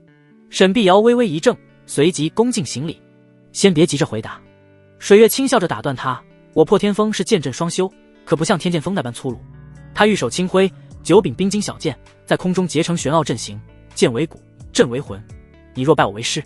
水月突然贴近沈碧瑶耳边，压低声音：我不会给你太多限制，说不定还能时常见到你穆前辈哦。沈碧瑶俏脸瞬间通红，手足无措地瞄了眼慕长歌。慕长歌端着茶杯的手一抖：“师妹，你这是说什么呢？怎么？”水月歪着头，笑眯眯的：“我说错了，这小丫头还是你带来的碧霄宫呢，又对她格外关照，不是吗？”他指尖悄悄在慕长歌腰间掐了一把。沈碧瑶深吸一口气，郑重行礼：“弟子沈碧瑶拜见师尊。”水月满意的点头，素手轻抬：“好徒儿，起来吧。”他取出一枚冰晶玉佩递给他，这是破天峰嫡传弟子信物。沈碧瑶道了声谢，双手接过，又不舍得看向慕长歌：“去吧。”水月轻挥衣袖：“你陈鱼师姐在桃林外候着，她会安排你的修行课业。”待沈碧瑶离去，水月立刻转身扑向慕长歌：“师兄，现在没人打扰我们了。”他指尖轻点，一道冰幕将院门封住，又绕到慕长歌的身后，两只小手滑向他胸膛。“师兄兄说好的，要破我的阵忧，可不能失信于人呢。”水月眯着笑眼，实则暗藏几分锋芒，似乎只要他敢说还要去赴叶灵溪的邀约，就直接给他好看。咕咚，慕长歌吞咽着口水，尤其看到水月的小手摸上了腰间红裙的丝带，呼吸陡然一滞。他清了清嗓：“师妹，莫要胡闹，师尊还在等着我。天知道妙音有没有通过神识探查这里，虽然他觉得这个可能性不大。”师尊。水月一愣：“你是说太上长老？”望着慕长歌点头，尽管他眼里多了些失望，可也不好阻止。妙音相照，定有要事。他也不想自己与慕长歌的关系被妙音给知道。云清离是妙音的弟子，他若想阻止师兄跟他在一起，恐怕慕长歌也只能照做，倒不如等到生米煮成熟饭。师兄且去便可。水月不情不愿地撤去了光幕，指尖仍勾着慕长歌的衣带：“我就在这里等你，如果你回来的早，那就……”砰！院外，苏晨宇保持着变成大胸肌的姿态，扛着狼牙棒推开了院门。“师尊，小师妹的内功心法学。”他愣在原地，看着自家师尊衣衫半解地挂在慕长歌身上，狼牙棒咣当一声掉在了地上。打扰了。他转身就要跑，也不再问是否传授给沈碧瑶破天峰的心法，还是慕前辈已经给过他非比寻常的功法。更让他错愕的是，慕长歌比他还要快，以至于不等他反应过来，人就不见了。慕前辈，属兔子的吧？站住！水月瞬间恢复手作威严，整理好衣襟：“为师是在给你慕师伯检查伤势。”“啊，对。”苏晨瑜僵硬转身，干笑两声：“小师妹还在等我，那我就……”“晨瑜啊！”水月笑盈盈地唤住他：“为师闲来无趣，想打个徒弟玩玩，你没有意见吧？”他素手一挥，9条冰链将苏晨瑜捆成了粽子，又将他按在地上一顿摩擦。“救命啊！慕师伯快回来！”凄厉的惨叫声回荡在桃林上空，惊起一片飞鸟。慕长歌听到这动静，加快了飞行速度。妙音处，一方玉榻横陈，榻上铺着雪白的灵狐皮毛，柔软如云。妙音仙子一袭素白轻纱，衣袂垂落，勾勒出曼妙身姿。她单手之移，斜倚榻上，青丝如瀑，散落在狐裘之上，更衬得肌肤如雪，莹润生辉。她缓缓睁开眼眸，眼波流转间，似有星辰幻灭，又似秋水无尘。长歌这家伙倒是让本座好等。妙音红唇轻启，声音慵懒中带着几分清冷，指尖轻轻敲击玉榻，发出清脆的声响。等他来了，真要如此吗？他那张清冷的脸颊泛着些许的红润，似是不食人间烟火的画中仙子，多了些烟火气。妙音指尖轻动，他眼前的那部碧霄宫禁术合欢之术已然停留在顶炉肢体的篇章。他翻来覆去，阅尽了这秘术，就只有通过这种双修的方式，以自身顶炉肢体为引，才能为慕长歌过渡100年寿元。折损些寿元，他自是不在意的，可自己毕竟是他的师尊，这小子还是他另外一个弟子的道侣。虽然青离飞升意味着他们之间因果已断，但妙音一想到接下来要对慕长歌做那种事，就按捺不住的脸红心跳。饶是他修行了那么多年的道心，都做不到无动于衷。随后妙音勾唇一笑，似是想到了某个主意。他终究是长歌的师尊，堂而皇之的做了那种事，今后还怎么面对那小子？尽管是为了他好，也不能明目张胆，就像一开始想的那般，要偷偷的，不能让长歌知道，否则他这个做师尊的可没脸再去面对自己的弟子。不过长歌那小子倒是给了他一个意外。因无涯在外门闹出的动静没瞒过他的感知，只是他尚且处在闭关的紧要关头，这才不曾第一时间赶过去。等他想过去时，慕长歌却是一举破碎了那个大阵。想到自己那徒儿浑身肿起肌肉的样子，他看了都感觉小脸发热。那小子哪来如此高明的体修秘术？妙音不禁疑惑，又不难看出慕长歌的那门体修之法乃是真正的锻造皮骨之术，且无需催动任何灵力。他那一拳所蕴含的力量，可不弱于金丹5阶的实力，还有那一锤砸死鹰无涯的分身，其中蕴含的力量更能秒杀所有金丹修士。之所以能发挥出这等非比寻常的力量，他手里的那个锤子至关重要，到底是自己这个做师尊的太忽略他了，以至于越来越不了解长歌了。倒是青离为了他，既准备了各种灵丹妙药，又寻来了其他的修行之法以及秘宝。唉，亏欠了长歌啊！妙音一想到自己那徒为了他这个做师尊的，以耗费寿元为代价炼制气血丹给他服下，就感到一阵揪心。如今他能为他做的，就只有牺牲自己的身子，从而为他延长100年寿元。更何况身躯只是一具皮囊，又岂能这香了？可不知为何，他又隐隐有些期待，也想试试看那男女之事是否如青离所说的那般奇妙。叮！恭喜宿主攻略气运之女妙音仙子，攻略进度 40%， 获得气运值返还2万点。牧长歌刚到门外，就听到系统的提示音，他不由得诧异，师尊在想什么，又在做什么，同时更多的是惊慌。难不成自己在外门的表现全部被师尊给捕捉到了？可他不应该闭死关，调养自身了吗？他深吸一口气，整了整衣冠，恭敬道：“师尊，弟子求见。”进来吧。里面传来妙音慵懒的声音。踏入其中，牧长歌一眼就看到斜倚在玉榻上的妙音，那若隐若现的轻纱下凸显着曼妙身姿，让他呼吸一滞。且今日的师尊看上去有些不一样，不仅多了些妩媚，就连玉榻上还多了些灵狐的皮毛。师尊，您找我？他心跳加快，准备应对着妙音接下来的发问。妙音轻抬玉手，为师突感乏累，可否帮为师揉揉肩？牧长歌一怔，随即应道：“弟子遵命。”他走到妙音身后，双手搭上他的香肩，系统提示音又一次响起。叮！检测到绝佳机会，自动激活推云36手。牧长歌还未来得及反应，整个人已然不受自身控制。他食指如穿花蝴蝶，时而轻柔，时而按压，力道拿捏恰到好处。妙音只觉得如坠云端，闭目享受。他悄悄睁开眼，看了看牧长歌，竟带着一丝迷离。自己这是怎么了？为何忽然觉得长歌那么的顺眼？牧长歌也察觉到了妙音的异样，师尊这是动情了？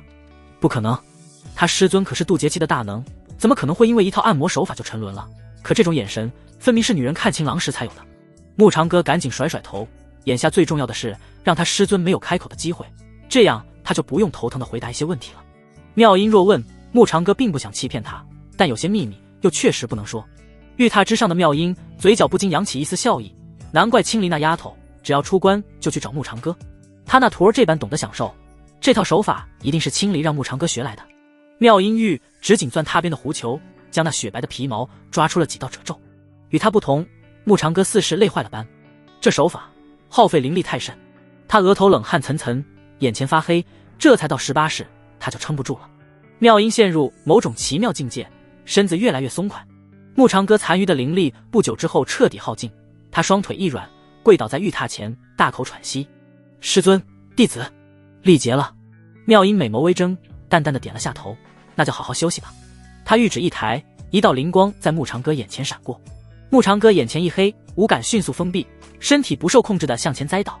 妙音玉指轻点，柔和的灵力之光拖住了倒下去的牧长歌，他眼中闪过万千挣扎，最后变得极其坚定：“长歌，为师不能看你如此短命，我便以身度100年寿元于你。”检测到五感封印，自动激活神游太虚被动技能，冲破五感封印，恢复感知，宿主将保持清醒，持续时间2个时辰。师尊竟然要为他过度寿元。他很想爬起来告诉妙音，自己已经不是过去的那个牧长歌了，他寿元足有10000年可，他只是恢复了感知，师尊对他身体上的封禁还在。妙音将昏迷的他小心安置在玉榻上，指尖抚过他苍白的脸颊，随着玉手一挥，烛火熄灭，只余几颗夜明珠散发着朦胧的光晕。他俯身靠近，发丝垂落在他脸上，带着淡淡的幽香。莫要怨为师。妙音一声叹息，此事你永远不会知道。牧长歌在黑暗中看到妙音褪去了那件素白轻纱。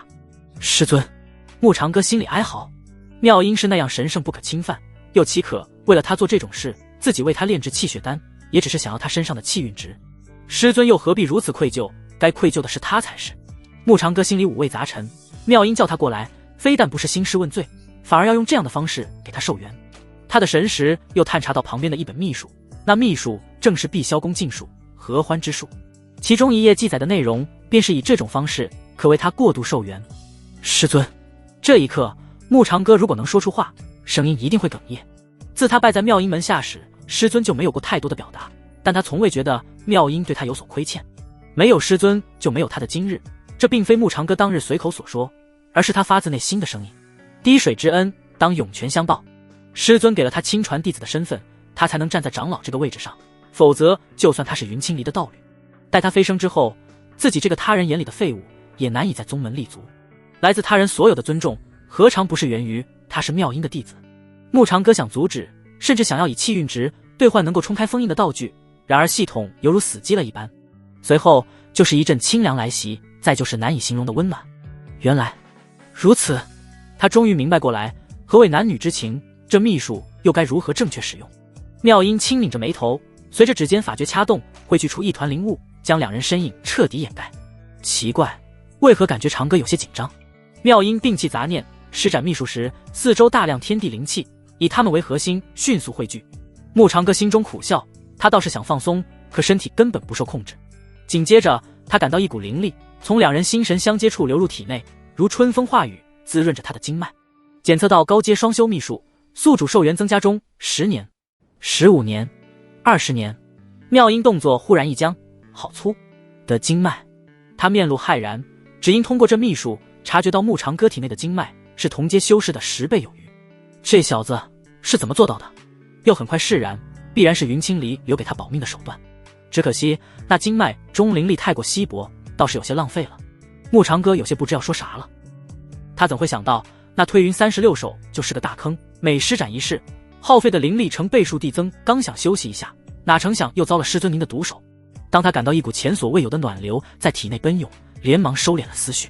妙音的百年寿元再以这种方式一点点注入他的生命。此前打死木长歌也想不到会有一天能够感受到师尊的温柔，只是太愧对师尊了。妙音咬着下唇，秀丽的黑发在夜明珠的微光中泛着柔和光泽。我终究是，妙音声音中带着几分自嘲，堕了这红尘。从今以后，她也是个经历过情爱的女人了。不过将自己的顶颅之体给了木长歌，她不后悔。哪怕再来一次，她仍会做出这样的选择。是她这个做师尊的亏欠了徒。看到妙音有些失神，木长歌多想能拥住她，可她连一根手指都动不了，只能被动接受着这一切。不知过了多久，妙音全身紧绷，一股精纯至极的灵力如洪流般涌入木长歌体内。消耗了100年寿元，对他来说虽算不得大事，可气血终归有所流失，就那般脱力地伏在木长歌身上，呼吸急促，良久才支撑起身子，玉手轻抚过他面庞，眼神复杂。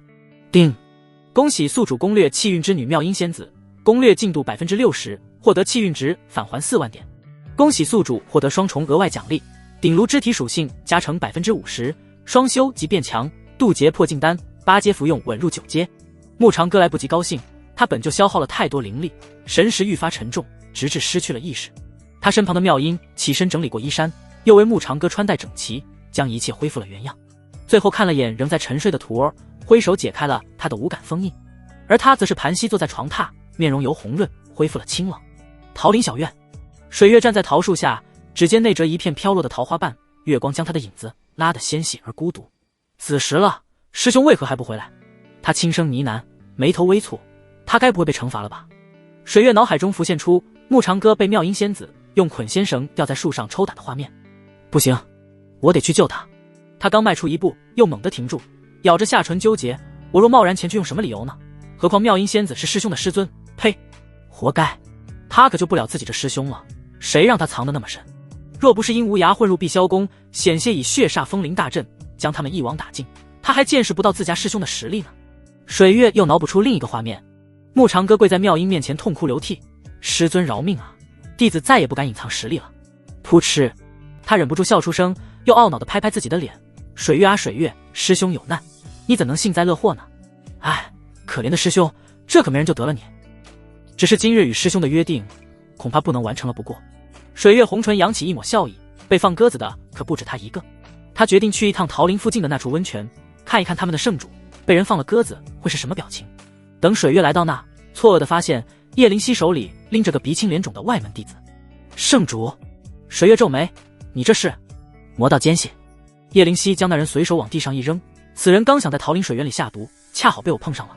这名外门弟子叶灵犀见过，只是当时并未察觉出异样，也不曾有被魔气侵染的痕迹。但这人手里的化魔丹已是足够说明他受何人指使。水月瞳孔微缩，化魔丹乃魔道秘药，无色无味，一旦溶于水源，可令饮用者灵力滞涩，直至被魔气侵蚀，彻底沦为一具傀儡。虽比不得魔气本源，但化神境以下的修士不可挡，沦为傀儡之后，只是一具行尸走肉，身死之后，神魂一并破灭。水月酥胸微微起伏，捏紧了一粉拳，月光笼罩着他半张容颜，映照得更加冰冷。说，为什么这么做？咔！他指尖的桃花瓣被寒冰所覆盖，冰晶在月光下折射出冷冽寒光，一声脆响，冰花在他指尖爆裂，碎成无数晶莹冰屑。那名外门弟子浑身剧颤，瞳孔中倒映着漫天飞舞的雪花，每一片都映照着水月那张寒霜笼罩的绝世美颜。首座大人！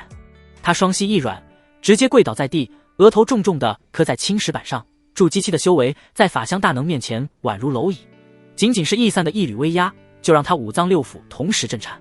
水月仙指轻抬，一缕雾气缠绕而上，那弟子顿时如坠冰窟，呼出的白气瞬间凝结成霜，连带发梢眉尾挂上了细碎冰晶。本座耐心有限。水月的声音似是从九幽寒渊深处传来，周围温度陡然下降，3息之内解释清楚。他强忍着杀意，若非这名弟子没有魔气，就是连这个开口的机会也不会有。叶灵犀也不单单是将他擒住，而是杀了他。叶灵犀感受到了水月平静外表下隐藏的怒意，心里暗叹一声，他这个师妹这么多年过去了，不但没有忘记慕长歌，反而情根深重。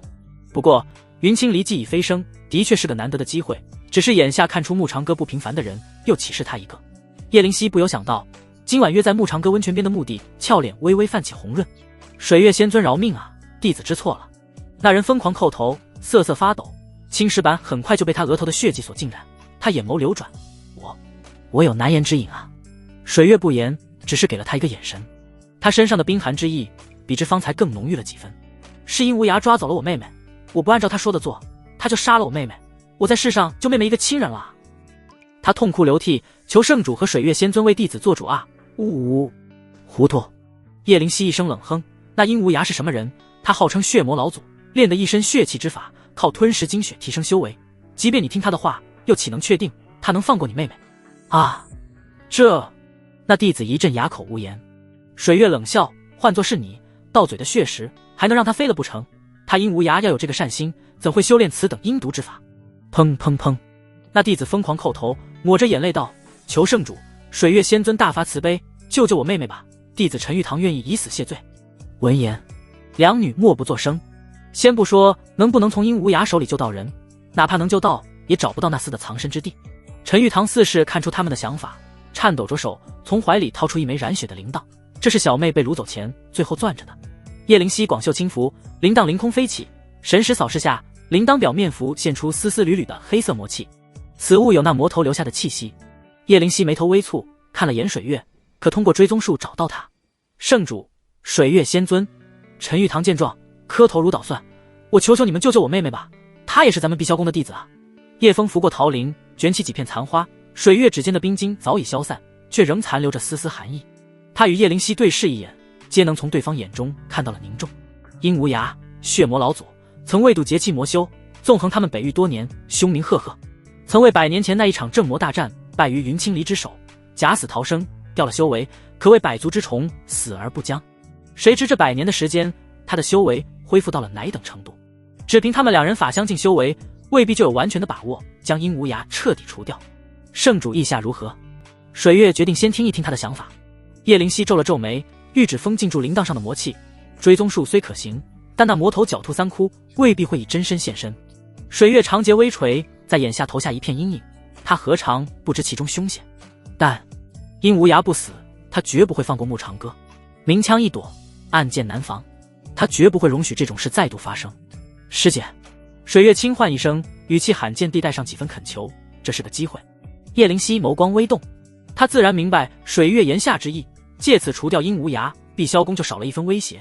可水月真正在意的是碧霄宫吗？叶灵犀看透不说透，察觉到他的眼神，水月俏脸泛起了红润。具体如何，还望师姐自行决定，届时通知小妹一声便可。他转身时，裙摆扫过满地桃花瓣，发出细微的沙沙声。走出几步，水月忽然顿住。陈玉堂，那弟子浑身一颤。弟子在。你妹妹叫什么名字？回仙尊，小妹名唤陈灵儿。水月轻嗯一声，没有回头，身影化作流光，消失在天际。叶灵犀望着他离去的方向，指尖无意识地隔空拨弄着悬浮在身侧的铃铛，铃铛发出细微的声响，在寂静的夜里格外清脆。殷无涯，他轻声呢喃，眸中寒光乍现，转而对陈玉堂道：“你且回去等候处置，既是碧霄宫弟子，本圣主自是不会袖手旁观。”谢圣主。在陈玉堂注视中，叶灵犀化作一道翠绿色的流光，他舔了舔唇，圣主的腿真白。东方泛起鱼肚白，晨雾中的桃林渐渐苏醒，几只早起的灵雀扑棱着翅膀，掠过上方尚带夜露的枝头。妙音阁，晨光透过窗棂，斜斜地落在玉榻之上。慕长歌睫毛轻颤，缓缓睁开了眼睛。他发现自己正躺在师尊的玉榻上，身上盖着雪白的灵狐裘毯，鼻尖萦绕着淡淡的冷梅香。记忆如潮水般涌来，有他的推云36，妙音的无感封印，还有那场难以言说的过度寿元。醒了，慕长歌循声望去，看到妙音一袭素白长裙，端坐在蒲团上调息，晨光为她镀上一层金边，宛如画中仙子。慕长歌慌忙起身：“师尊，弟子，昨夜你灵力耗尽，昏迷不醒。”妙音打断他，语气平静：“为师已为你调节过经脉。”他睁开眼，眸光似水，可还有不适。慕长歌耳根发烫，他当然记得发生了什么，但师尊既然装作无事发生，多谢师尊，弟子已无大碍。他突然察觉到体内的灵力竟然恢复到了巅峰状态。妙音唇角微不可察地扬了扬：“你虽修为不足，好在根基扎实，为师能帮你的有限，去吧，为师还要闭关。”是。慕长歌躬身行礼，强忍着将那枚渡劫破镜丹即刻交给妙音的冲动，转身就走。长歌，弟子在。妙音红唇微张，最终说了一句：“切莫忽略了修行。”慕长歌怔怔地望着师尊近在咫尺的容颜，那双向来清冷的眸子里，此刻竟藏着一丝他从未见过的担忧，就像是妙音怕他突然会殒命了般。慕长歌离开妙音闭关之地时，朝阳已完全跃出云海。水月那个傻女人，但愿她不会在桃林傻傻地等上一夜。还有叶灵犀传讯她昨夜相约子时温泉相见，想到一个晚上就放了2个人的鸽子，其中还有一个是圣主，慕长歌就感到没心疼。这能怪他吗？他哪能想到师尊叫他过来不是兴师问罪，而是严刑逼供啊，简直是太严了。慕长歌回到了桃林小院，不等进去就看到苏晨瑜等候在院里。师父，您可算回来了。苏晨瑜笑盈盈地转动着手中的桃花枝，裙摆上的银铃叮当作响。师尊昨晚等了您快要1夜呢。慕长歌脚步一顿，额角渗出细汗。水月他现在何处？扑哧，苏晨瑜看到慕长歌一脸紧张，笑出了声。他歪着头摇晃着慕长歌胳膊：“您不用怕的，师尊他天还没亮就跟随圣主离开宗门了。”慕长歌皱了皱眉，可是发生了什么事？也没什么大事。苏晨瑜龇牙笑道：“就是找到了阴无涯的老巢，圣主带上师尊，还有宗门内的10位长老前去救人了。”什么？慕长歌瞳孔骤缩，这丫头管这叫没什么大事。阴无涯当真那么好对付，早就死在了小玲手里。具体位置在哪儿？他一留神抓住苏晨瑜的手腕，力气大了些。呀，疼疼疼！苏晨瑜撅嘴揉了揉手腕：“师父，你轻点吗？其实您不用担心了，那么多高手一同前往，那个阴无涯死定了。”他嬉笑着，而且他们去北邙山脉，还为了去救那个叫做陈灵儿的外门弟子。不过，师尊可不是为了救人，而是替师父你去杀人。随后，他将昨晚发生在桃林的事告知了慕长歌。化魔丹、外门弟子陈玉堂以及被绑走的陈灵儿，还有个铃铛。慕长歌脑海里做了个简单的分析，越来越觉得不对劲。阴无涯那可是活了1000余年的老怪物，跟他师尊一个时代的人物，真要带走一个人的情况下，又岂会留下马脚？随后，慕长歌又想到了化魔丹，面色陡然一变。不好，一箭双雕之计。化魔丹不重要，阴无涯能否杀了他也不重要，重要的是利用那枚铃铛，让叶灵犀以及水月他们找到他的藏身之地。陈玉堂何在？慕长歌表情极其严肃。苏晨瑜愣了下，如实回道：“圣主罚他去了戒律堂受过，有什么不对吗？”他疑惑问道，又望着慕长歌紧锁着眉头，掩嘴一笑：“哎呀，以师尊的实力，您就放100个心好了。真的是自家师尊还没过门呢。咦，不对，是自家师尊还没迎娶慕前辈进入破天峰呢，他就担心成这个样子了。那个阴无涯不过苟延残喘的活着而已，现如今的他又能有几分实力？也就是师尊不准他前去。”砰！慕长歌黑着脸，毫不留情地敲了他一头暴力。陈瑜，我告诉你，不可以小瞧任何人，哪怕你修为比对方高深，对敌之时亦要用尽全力，杀人之后更要将其挫骨扬灰。他深吸一口气，小玲儿就是太过仁慈，若非如此，殷无涯早已消失在这世上。哦，弟子记住了。苏晨宇捂着脑袋，偷偷瞧了眼慕长歌。那我先回去了。慕长歌点了点头。他走到门口，忽然一拍脑袋：师尊让我转告您。他学着水月冷若冰霜的语气，告诉那个混蛋，敢擅自跟来，回来我就把他冻成冰雕。苏晨宇眨了下眼，挥了挥小手，化作天际的一道流光。慕长歌苦笑着摇头，水月这傻女人明明没把握，非要去冒险，若非如此，便不会给他这番警告。殷无涯想要他的命，哪有那么容易？呼，一阵风吹动，吹起满地桃花。慕长歌望着北邙山方向，眼底泛起厉色。魔头，你最好不要耍花样。嗖，九仙剑凭空而现。慕长歌踏上之后，以极快的速度赶向了北邙山脉。他并没有去戒律堂，去了也只是平白耽误时间，而且他笃定那个陈玉堂绝对不在宗门之内。这次慕长歌承认他小瞧了殷无涯。至于陈玉堂这名外门弟子，也并非为殷无涯的魔气所侵染，他仍然是他自己。陈玉堂眼见自己的妹妹被掳走，想要救人是真，与殷无涯达成某种交易也是真。北邙山脉，陈玉堂跪在阴冷的山洞中，额头抵着潮湿的岩石地面，他的面前一双绣着血色纹路的黑靴缓缓踱步。你做得很好。殷无涯沙哑的声音在山洞中回荡。陈玉堂浑身发抖，又不敢抬头。大人，我妹妹。急什么？殷无涯冷笑一声，伸出枯瘦的手指捏起他下巴。本尊答应你的事自然会办到。洞内火光摇曳，映照出陈玉堂惨白的脸，他的眼神闪烁不定。怎么后悔了？殷无涯讥讽道。本尊大计能成，你可是手工啊，为魔尊大人做事不敢居功。我只是什么？殷无涯嗤笑，只是觉得碧霄宫那群高高在上的仙子们根本不会在乎一个外门弟子的死活。这句话如同刀子一般，狠狠扎进陈玉堂心里。是啊，他不敢赌，他们不会真的救人。陈玉堂喃喃自语，眼中最后一丝犹豫也消散了。与其把希望寄托在他们身上，不如与本尊合作。殷无涯满意的直起身。不错，你是个聪明人，能不能救你妹妹他们不在乎，他们在意的是能否杀了本尊。洞外隐约传来破空声。来了。殷无涯眼中血光大盛，瞥了眼陈玉堂。本尊这就带你去见见那些高高在上的仙子们如何臣服于本尊。12道流光划破天际，叶灵犀白衣胜雪，率领众人降落在血色弥漫的山谷中。水月紧随其后，10名长老分列两侧，各自祭出法宝，警惕地环视四周。圣主。水月指尖凝结寒霜，指向不远处的山洞，追踪术指引的魔气源头就是这里。此时山洞中走出2道身影。殷无涯一袭血色长袍，枯瘦的手指搭在陈玉堂的肩膀上。叶圣主，你们来的可比本尊预计的还要快。他阴笑着看向微蹙眉头的叶灵犀，是不是脑瓜子嗡嗡的？没想到会被你们自己门下的弟子给出卖。你话太多了。水月玉足轻踏，身后浮现无数冰晶利刃，汇聚成一条咆哮的冰龙，声波震耳欲聋。殷无涯瞳孔中倒映着冰龙冲向他的画面，抬指在跟前凝结成一面刻满魔纹的血盾。冰龙与血盾相撞，极寒与至邪两股力量交织产生的冲击，将方圆数百丈的岩石尽数碾成了粉末。冰雾散去，殷无涯毫发无损地站在原地。水月落回原地，面露凝重。圣主，这魔头应当恢复了70%实力，这也必然是他的真身。诸位，随我驱邪灭魔。叶灵犀话音未落，轰！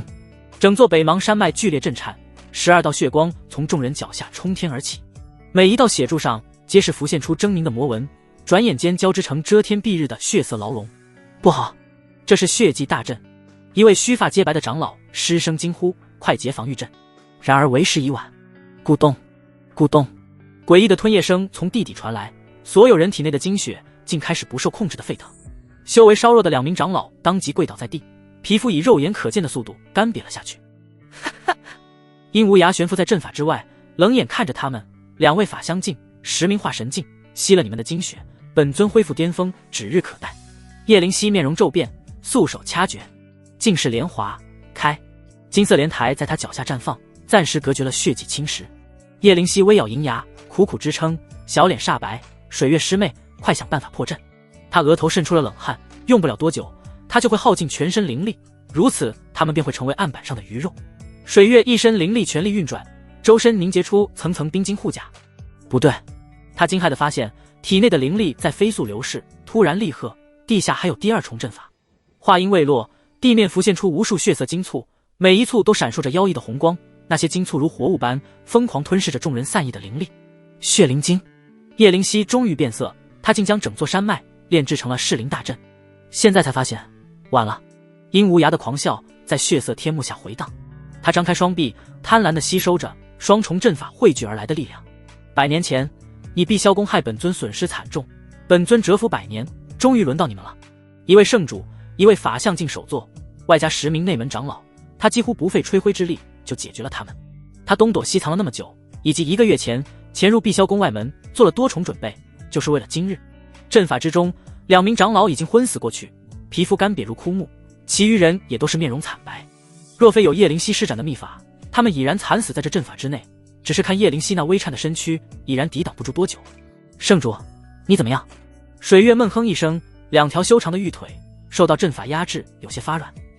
他法相境的灵力海洋正在快速流失，仍然毫不犹豫地将自身修为过渡给叶灵犀，感受到背后传来的温和灵力。叶灵犀摇了摇头，无妨，这魔头果然狡诈，此事是我思虑不周，连累了你们。师姐，都这个时候了，何必再说这些？水月嘴角扬起一抹笑，我何尝不是你的支持者？也可以说，此事是他一举促成。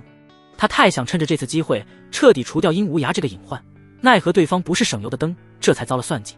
你为何要背叛碧霄宫？叶灵犀冷眼横对陈玉堂。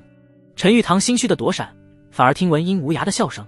他并不觉得你们能够在本尊手里救回他妹妹，他还与本尊达成了条件，他要本尊将你赏赐给他，供他赏玩。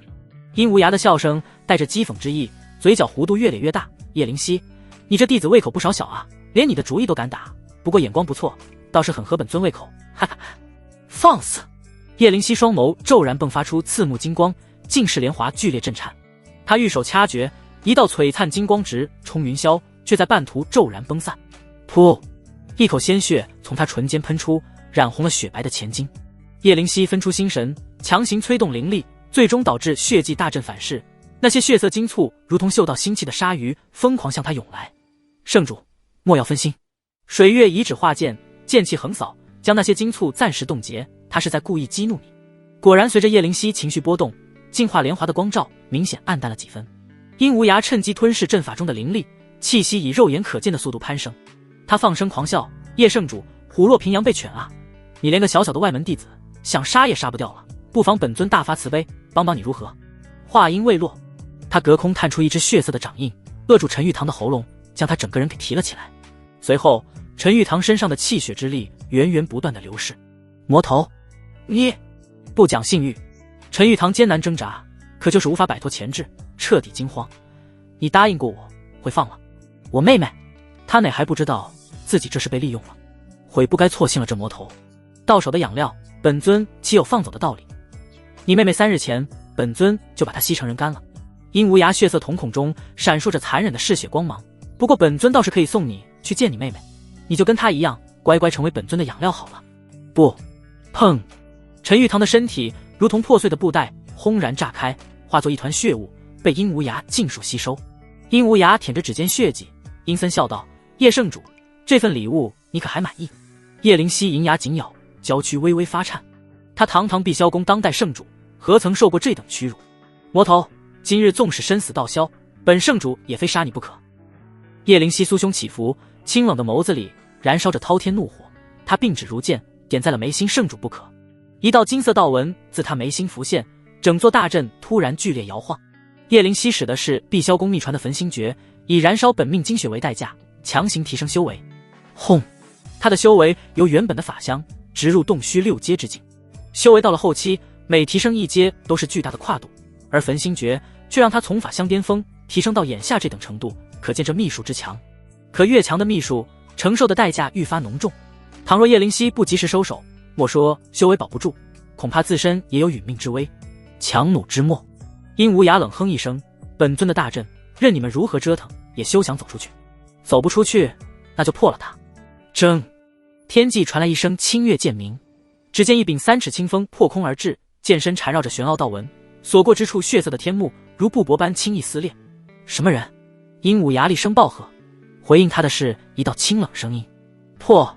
青色剑光骤然分化万千，如暴雨般倾泻而下，每一道剑气无不刺入地面血色金簇的核心。咔咔嚓，整座大阵发出不堪重负的哀鸣，血色结界上爬满蛛网般的裂痕。就在此时，一道修长身影踏着漫天剑雨而来。来人一袭玄色劲装，脸上戴着半张银色面具，露出的下颌线条分明，足尖轻点在一柄悬浮的长剑上，衣袂翻飞，尽显潇洒。阁下是？叶灵犀美眸微凝，他竟看不透此人修为。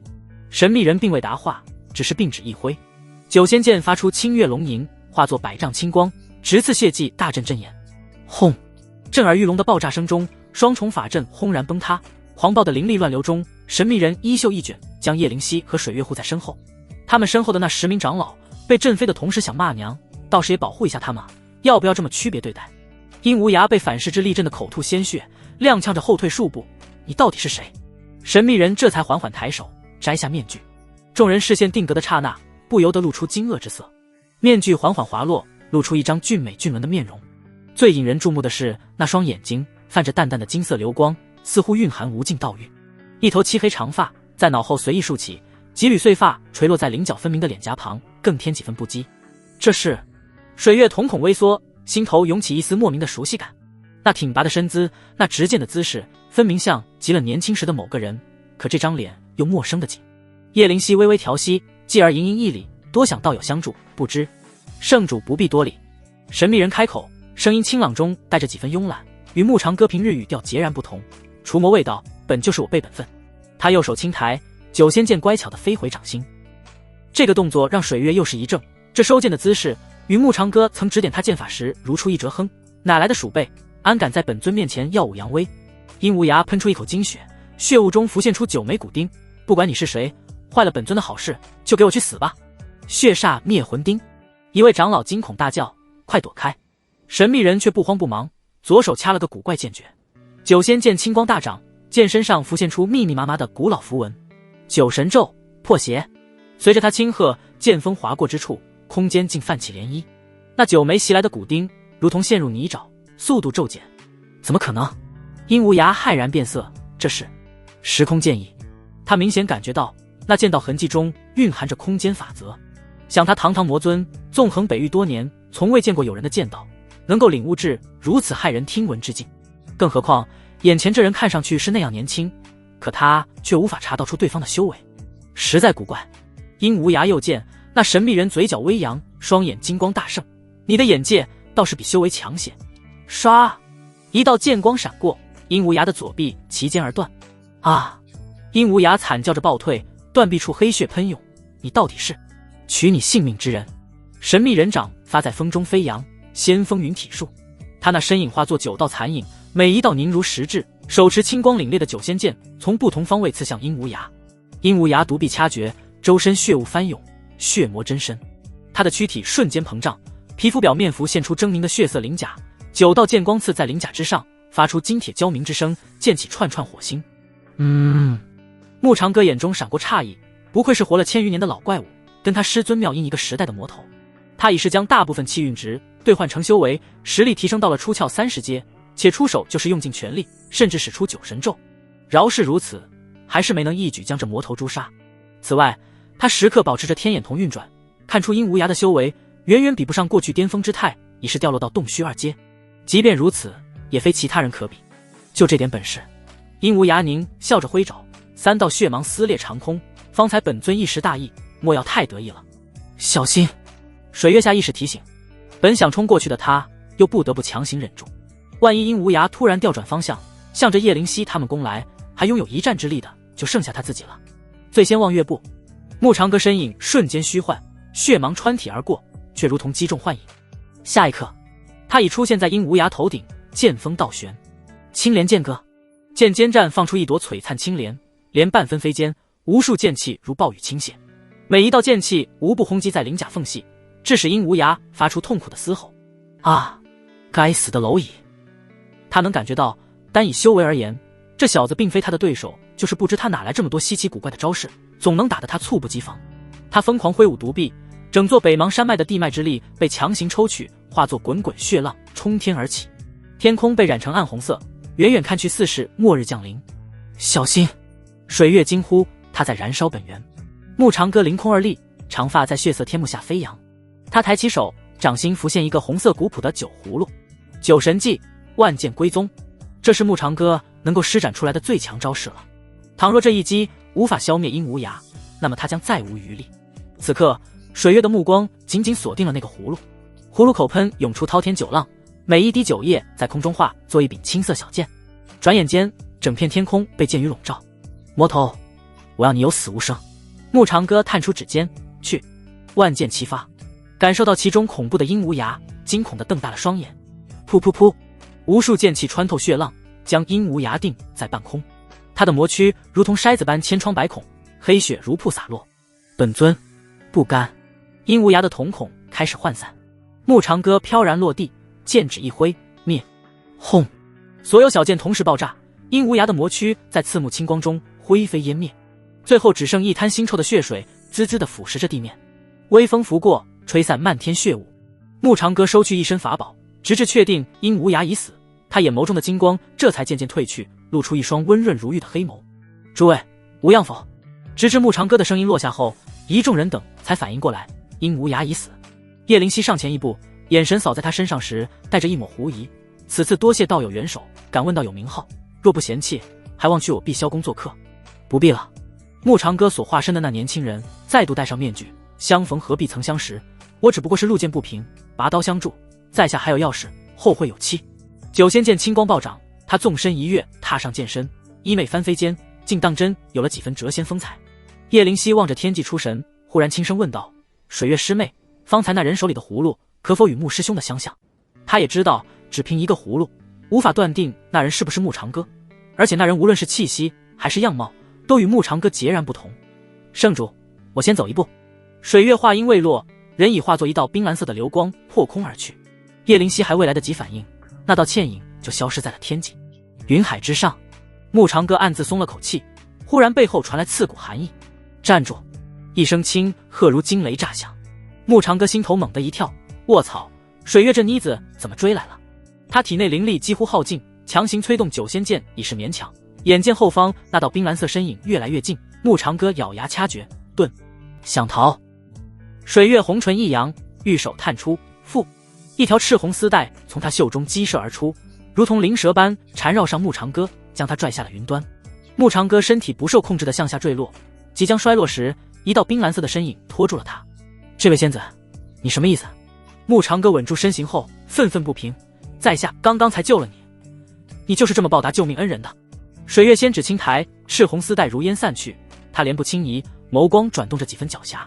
这位道友，他突然驻足，指尖凝出一点冰蓝灵力，救命之恩我自当相报，只是我身无长物，不如以身相许如何？水月的笑媚人心神。木长歌愣神的刹那，从他怀里飞出一物，直到落在水月手里后，他露出了苦笑。咦，这是什么？水月故作惊讶的眨着眼，笑盈盈的瞥着木长歌，这不是我送给某人的定情信物吗？他手里拿着的正是自己送给木长歌的步摇。突然他凑近木长歌那张陌生的俊脸，师兄是要我当众念出上面刻下的诗句，还是以玄水镜公布当日你跟我表白说的那些话？妖邪，赤裸裸的妖邪，他怎么认出并确认自己身份的？难道就不觉得他是杀人夺宝？水月自然不会那么觉得，先不说木长歌不会轻易离开碧霄宫，就是离开那里，以自家师兄的神秘莫测，谁又杀得了他？哎，你这妮子！木长歌索性不装了，黑发以肉眼可见的速度变白，模样重归苍老，衣服也变了回去。见状，水月扑哧笑出声，指尖戳了戳他胸口，装得挺像嘛，连圣主都骗过去了。他这师兄真的是总是让人那么看不透。还有这变身术，竟然神奇到能够改变一个人的气息。师妹，你怎么认出我来的？木长歌极为疑惑。他这变身术是从系统那里兑换来的，使用之后可以彻底改变一个人的样貌以及气息。水月摊了下手，不知道，反正看到你的第一眼，我就认定了是你。虽然你模样变了，但就是骗不了我。说罢，他眼里还带着丝得意，又将步摇递给了木长歌。师兄可是怕小妹会遇到危险，所以专程赶来了。他眨巴着笑眼，满脸的风情。木长歌轻咳了几声，故意板起脸：你这蠢女人，连这小小的陷阱都看不出来，还要师兄这把老骨头为你操心。他不动声色地收回步摇，指尖接触到水月小手的刹那，忽然颤抖了下。这一刻，木长歌忽然就明白了，他与水月之间友情丝绕，难怪他能被认出来。唉，大意了，干嘛凶我吗？水月抱着他胳膊撒娇，人家是有师兄的人，反正你不会让我有事，而且师兄老当益壮，操师妹的心不很正常。他的笑语发妖娆，电眼闪烁，凑近慕长歌耳朵，就是小妹觉得越来越不了解师兄了，想要跟师兄知根知底一些。水月那纤细的指尖顺着慕长歌臂膀上移，停在他心口处。慕长歌下意识后退半步，被身后的树木挡住退路。水月趁机贴近，两人之间仅剩寸许距离，他甚至闻到了那飘然秀发散发出的淡淡芳香。师妹，休要胡闹！慕长歌声音发紧，你就拿这个考验为凶，我是那种经不起。经不起什么？对面，水月眼眸一眯，指尖凝聚了一缕寒意。坏了，说错话了。虽说水月对他与外人不同，尽管外表温柔似水，骨子里不会改变，自尊心又极强。他可以经得起别人的考验，但跟水月已经确定了道侣关系，只差那最后一步而已。他这样说，等同于在说水月没有魅力，这还了得？望着水月眯缝的美眸，慕长歌轻拿开他放在自己腰间的小手，正义凛然道：“我是说，师妹你看人真准。”水月忍不住掩嘴娇笑，又想到大阵崩碎的那一刻，慕长歌只护住了他跟叶灵犀。另外，那10名长老很悲催地震飞了出去，不由得翻了个白眼。他玉指挑起他的下巴，师兄方才斩妖除魔可真威风，因无涯那座大阵耗费了无数心血，就那么被你给破了。他那大阵无论是防御还是威势，都加持在了里面，我不在阵法之内，轻易可破，算不得什么的。慕长歌话音刚落，就见水月凑过了红唇，可因无涯实力强悍，不还是被你给杀了？这个……慕长歌摸了摸鼻子，我是依仗师尊赐予的宝物，出其不意。哦，这样啊。水月一副信这老登才有鬼的眼神。师兄，昨晚你一夜未归，都在妙音仙子那做了什么啊？慕长歌话语一噎，他能实话实说吗？恐怕刚说完，明年的今天就是他的忌日，传道授业，这总不算欺骗水月吧？他说的本来就是实话，就看水月自己怎么理解了。他还真是孜孜不倦呢。水月没做他想，总之没为难慕长歌就好。妙音若是知晓自己这弟子隐藏了多少实力，就是想拍死这逆徒的心都有了。毕竟人家是在闭关还是必死关，又特意分出一些精力用以教导慕长歌。可这老登呢，左手6，右手7，左脚点的右脚踢，论起骚操作，没人比得上他。不过懂得隐藏自己的男人才能活得持久。他眼里的慕长歌越看越让人着迷，他抱紧他的胳膊，堂堂手作化身小迷妹，眼神冒着星光。师兄，你那个样子再变一个好不好？肤浅。慕长歌甩开他的胳膊，绷直了身躯。难道师妹觉得我现在这模样不好？想听实话还是假话？水月笑盈盈眨眼。慕长歌清了清嗓，假话。假话就是。水月笑意狡黠，他好一些。实话呢？水月略作沉吟，还是他好。望着慕长歌无语的样子，他的笑语发迷人。师兄，咱们圆房的时候，你可不可以变成那个样子啊？人家也想。老牛吃嫩草呢。他咯咯笑着，指尖在慕长歌胸膛轻轻一点。水月师妹，一道清冷的声音从远处传来。叶灵犀脚踏金莲，带着10位长老从天而降。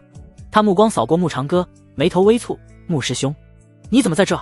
对啊，我怎么在这？慕长歌一拍脑袋，哎呀，这人上了年纪，记忆力都衰退了。我怎么在这？我怎么能在这儿？噗嗤，水月忍不住一笑，悄悄掐了慕长歌一把，示意他别露馅。我是不会告诉你们，老夫最近得了梦游症，睡着就不知道跑到哪里去了。慕长歌话锋一转，看向水月师妹，你们怎么在这儿啊？不过这都不重要了，既然凑巧遇上了，那咱们就一起回去吧。说罢，他就要与水月一同离开。站住！叶灵犀玉手一挥，9道金莲封锁八方。那位救我们的神秘剑修与师兄是什么关系？水月见状不妙，赶紧打圆场。圣主，师兄他……师妹不必替他遮掩。叶灵犀步步逼近，目光如炬地盯着慕长歌腰间若隐若现的酒葫芦挂饰，探手抓了过去。嗡！掉落在一旁的九仙剑一柄出现在了他的手中。叶灵犀低头一看，嘴角微翘。九仙剑、青莲剑歌，还有这葫芦，师兄还想隐瞒吗？空气突然安静，10位长老瞪大眼睛，有些不可置信。慕长歌一脸尴尬，那个，老夫可以解释。水月捂嘴偷笑，想说些什么，就是不知该如何开口。倒是叶灵犀大大方方地伸出手，示意给他机会辩解。慕长歌猛地拍手，又咬牙切齿：“师妹啊，我遇到强盗了，有个年轻人不讲武德，我正在喝酒，他就把我的葫芦给抢走了。那这把九仙剑又作何解释？”叶灵犀指尖轻抚剑身，青莲纹路泛起微光，那神秘渐修的灵兵怎会在师兄手中？说起这个更可气。牧长哥捋了捋胡须，捶胸顿足，那贼人抢走了葫芦不算，还顺手抢走了师尊赐我的佩剑，还好水月师妹帮我讨回来了。这可是天级灵兵，他说还就还了。大长老雕具端忍不住插嘴，而且那人能杀了阴无涯，以水月的修为，岂可威胁到对方？雕具端长老，你好好的一个人，怎么就长了一张嘴？牧长哥掏出准备好的留影石，我有证据。显示的画面就是他在喝酒，突然出现那个神秘剑修，抢走了他放在一旁的九仙剑，还有葫芦。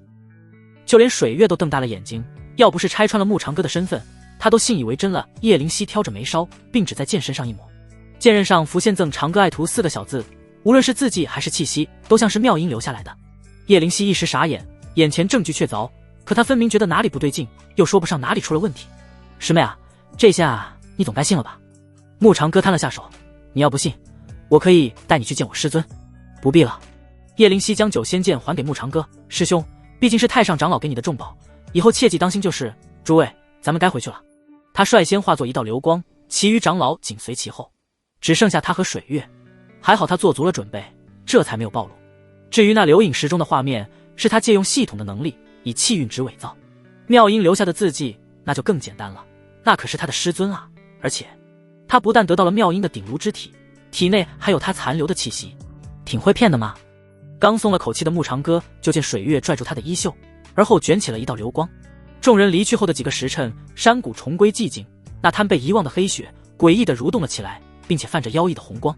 滴答滴答，血珠如同活物聚拢，凝成一团模糊的人影。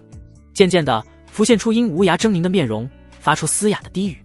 牧长哥，血团剧烈震颤，腾空而起，化作一道血箭射向远方。所过之处，月光被染成了暗红色。本尊不会就此罢休。嘶哑的声音在山谷间回荡，血剑最终消失在北方天际，那里正是天魔门的总坛。如果牧长哥在这里，一定会感到不可思议。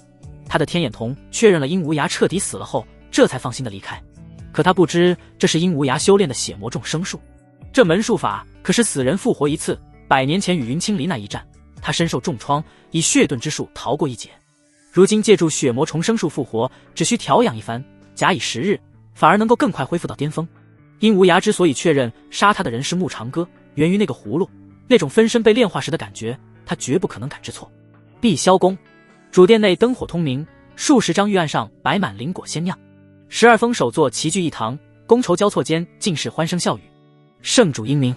丹峰首座要臣子举杯高呼，此番剿灭殷无涯，实乃我碧霄宫100年未有之大捷。是啊是啊！神气峰首座杨铁心红光满面，圣主率领诸位长老斩杀了那厮，日后我们碧霄宫即可高枕无忧了。哼！一道极不和谐的声音就此响起。雷烈拍案而起，圣主还有水月师妹，你们太不够意思，这么大的事怎么不叫上我一个？斩杀殷无涯啊，这可是他一雪前耻的机会，就这么错过了。雷烈心里那叫一个委屈，你应该庆幸才是。叶灵犀这是什么意思？瞧不起他？雷烈皱眉，一脸不爽。然而叶灵犀不做任何解释，只有水月掩嘴偷笑，似乎想到只要雷烈跟过去，就会跟那些长老一样，被大阵崩碎的余波威势轰飞出去的画面。此番功绩并不在我。叶灵犀端坐主位，唇角挂着若有若无的笑意。他指尖轻抚酒杯，美眸不自觉地瞥向角落里啃石灵果的牧长哥，狡黠一笑，多亏了牧师兄，我们才能死里逃生。啪！牧长哥手一抖，端起来的一杯灵酒就那么洒在了桌子上。啊，师妹，关我什么事？他继续卖弄着糊涂。我就是觉得好久没这么热闹过了，蹭吃蹭喝而已，这要让人误会，可怎么好？师兄觉得有误会，可我并不觉得。叶灵犀依旧噙着淡淡的笑，那双美眸似是要把他看穿了一样。他自始至终都不相信牧长哥在北邙山脉中编出来的那套说辞，哪怕那些证据让他无可反驳。而且他从门下弟子那里得到过消息，牧长鸽子他们去了北邙山脉之后就跟了上去，此事极为隐秘，也就是几位长老以及水月还有他那弟子苏晨瑜知晓。他赶过去或许就是察觉到那是个圈套。还有那梦游症，这厮可是修士，就算上了年纪也不可能会有那离谱的病症。所有的一切都是他的伪装，甚至这副模样也是。叶灵犀眼角余光瞥着牧长歌，指尖无意识地摩挲着杯沿，思绪飘回北邙山那一战。那个长发金瞳的俊逸身影一见光寒19州的绝世风姿。他的耳间悄悄泛起一抹红晕。叮！恭喜宿主攻略气运之女叶灵犀，攻略进度 10%， 获得气运值返还1万点。恭喜宿主获得额外奖励血魔功。血魔功。随着那功法内容走进牧长歌脑海，他心头一跳，也顾不得其他人的目光以及叶灵犀在想些什么。师兄，水月悄悄扯他袖子，一边给他倒酒，一边给他传音，大家都在看着你呢。不好！牧长歌接过酒杯放在桌子上，语出惊人，殷无涯没有死。什么？大殿瞬间安静，呼吸清晰可闻，所有人目光齐刷刷射向他，连正在打瞌睡的灵兽风首座都惊得摔了下蒲团。这怎么可能？那殷无涯被打碎了躯体，如何不死？杨铁心皱眉问。叶灵犀抬手打断了众人：师兄，你知道些什么？我们一直忽略了一件事，那就是殷无涯所修的功法。看着疑惑的众人，他吐了口气：血魔功身死之后可重生一次，而要保持这项能力，则是源源不断地吞噬他人气血。所以殷无涯的魔功不只能用来提升修为，还能让他比其他人多出一条命。牧长歌面露凝重，身死之后犹如涅槃重生，无需多久他就能恢复巅峰之态。众人面露骇然。殷无涯巅峰时可是渡劫6阶，妙音不出手，他们谁人能挡？可这位太上长老闭关了那么多年，毫无半点突破的迹象，谁知道他哪天出关？叶灵犀缓缓起身，素白的长袍无风自动，他环视众人，声音清冷却掷地有声：诸位！大殿内顿时鸦雀无声。青离师姐既已飞升，守护碧霄宫之责自当由本座承担。他指尖轻抚腰间玉佩，那是历代圣主的信物，因无涯之事，本座责无旁贷，记在这圣主的位置上，我便不会退缩。不知圣主有何打算？内门大长老刁巨端轻抚着白花花的长胡须，不如我们将此事告知太上长老，那魔头如今忌惮的也就是他老人家了。住嘴！听到牧长歌拍桌子的声音，众人无不错愕。又见他怒气冲冲地站了起来，指着刁巨端的鼻子骂道：我师尊正在闭关，岂可随意打扰？还有这么点小事你们都处理不好，那碧霄宫要你们何用？你坐在这长老的位置上又有何用？你什么你？牧长歌冷哼一声，根本不给他开口的机会。白胡子一把年纪长，遇事只会喊家长，太上长老若出关，看你老脸往哪藏。大殿里顿时扑哧声四起，水月直接笑趴在案几上，肩膀一抖一抖的。你刁巨端气的胡子直翘，他不过随口说了一句，这牧长歌发了什么疯？再说了，妙音身为太上长老，本就有护佑碧霄宫之责，何况自从云清离接任圣主之位后，他就从未过问宗门内任何事。牧长歌还不罢休，继续数落：魔头还没打上门，事先你就慌了神，倘若真刀真枪干，鸟巢还不是一片？噗！正在喝茶的杨铁心直接喷了出来。刁巨端怎么说也是内门中的大长老，就这么被当众贴脸开大，恐怕想生撕了牧长歌的心都有了吧。虽说刁巨端想要惊动太上长老的提议他也不赞成，可这个老牧怎么反应这么大？几位女弟子更是羞得满脸通红，又忍不住捂嘴偷笑。水月最为夸张，直接笑倒在牧长歌身上。师兄，你这也太看人真准。他俏皮地眨了下眼，倒是有些明白牧长歌为何会针对他了。叶灵犀终于绷不住圣主的威严，扑哧一声笑了出来，连忙用广袖遮面，肩头却止不住抖动。雷烈可不管那么多，他笑得直拍大腿，震得案几上的灵果乱跳。牧师兄此言有理，怕就怕刁长老只有个巢，粗鄙不堪。刁巨端胡子翘成8字，指向牧长歌的手直哆嗦。圣主，这司往为门中长老，老夫闭上你的菊花。牧长歌眼睛一瞪，继续输出：不是老夫嘴巴毒，实属有人太离谱，平日养尊享清福，关键时刻就认怂。这下连最严肃的执法长老莫青云都破功了，殿内笑倒一片。刁巨端老脸涨得通红，像是只煮熟的螃蟹，气得一甩袖子就要离开宴席。怎么，这就要走了？牧长歌还嫌不够，又补充了一句：您老可别急啊，万一气出个好歹来，还得麻烦药师开药方。水月已经笑得直不起腰，趴在案几上直捶桌子，几位女弟子更是憋得满脸通红，肩膀直抖。叶灵犀强忍笑意，端着酒杯的手直发颤。他故作严肃地轻咳一声：牧师兄，适可而止。圣主明鉴，我师尊闭关不出，无时无刻不在努力提升修为，还不是为了能够护佑我们碧霄宫？牧长歌咬牙指向刁巨端，可这老登呢，张口闭口就是要师尊出关，惊扰了师尊事小，影响了师尊突破为大。他话锋一转，再就是我师尊出关，其他弟子怎么想？他们只会认为你这位圣主太过无能，而无人会说他刁巨端的不是。叶灵犀皱了皱眉，稍作思量了一番，妙音出关的确能够减少他的压力，可如今的圣主终究是他。云清离担任圣主以来，从未寻麻烦过妙音任何事，哪怕他自己就是妙音最为得意的弟子。而他与云清离一同入门，却样样不如他。虽然他把云清离当作榜样，可至少也要能拿出一点不输给他的地方。这一刻，叶灵犀摇头失笑，看向牧长歌的眼神愈发不一样。这个男人点醒了他。叮！恭喜宿主攻略气运之女叶灵犀，攻略进度 20%， 获得气运值返还1万点。恭喜宿主获得双重额外奖励：一、云清离大道感悟；二、气息恢复巅峰之态。随后，牧长歌就感觉到经脉中消耗近乎枯竭的灵力，如同泉水般奔涌。不一会儿，那澎湃的力量就充满了他的经脉。牧长歌却没有在意这些，反而走向雕具端，与他四目相视。还有，道歉！荒唐！雕具端怒不胁视：“你要老夫道什么歉？给我师尊道歉！”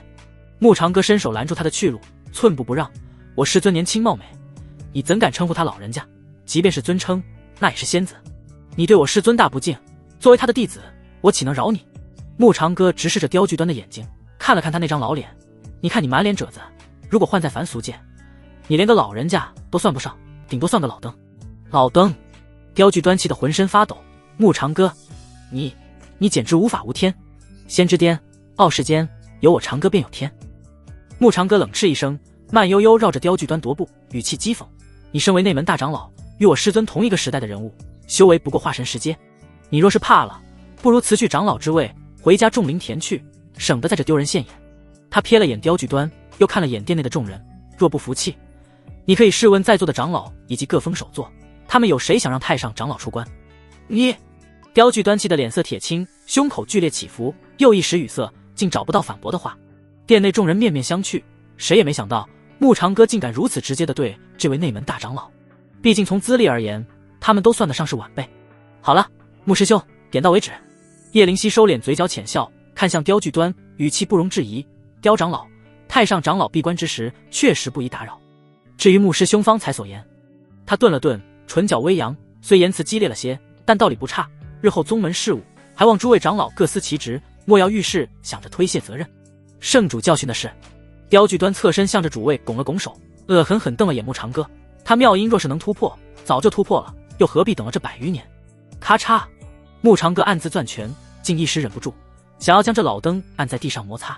师尊为了他才分神，甚至不惜以自身为炉鼎，为他镀了100年寿元，他又岂能让人如此诋毁师尊？就在牧长歌即将暴起的瞬间，轰！一道惊天动地的轰鸣从妙音闭关之处传来，整座碧霄宫剧烈震颤，殿内玉案上的杯盏哗啦啦摔落一地，灵果滚得到处都是。这是……叶灵犀豁然起身，只见一道璀璨金光冲破云霄，在禁地上空凝聚出巨大的灵气漩涡，漫天云霞染成金色，浩瀚威压如潮水，席卷整个宗门。渡劫天象！雷烈失声惊呼。更惊人的是，天穹之上浮现出8朵金莲虚影，正是突破渡劫8阶所引起的异象。这怎么可能？雕具端一脸惊骇。妙音明明卡在瓶颈100余年，要突破早就突破了，怎么就那么巧赶在了今日？这让他那张老脸被打得贼邋遢。诸位久等了，本座闭关100余载，今日终有所得。一道清冷仙音回荡在天地之间，这声音如冰泉击玉，听得牧长歌心头一热。师尊他终于突破了。金光中，一道倩影踏帘而来，妙音一袭素白仙裙，周身环绕着8道金色道纹，每走一步，脚下生出一朵金莲。那张绝美的容颜，看上去比往日更添几分出尘之气。他眸光所至，空气微微扭曲。师尊！牧长歌声音发颤，为妙音的突破，由衷的感到喜悦。这样一来，他那枚渡劫破境丹就派上了用场。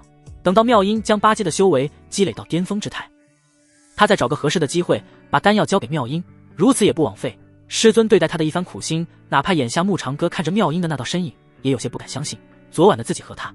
妙音看到牧长歌的刹那，道心轻颤了下。他目光落在雕具端身上时，骤然转冷。方才是谁说本座突破无望？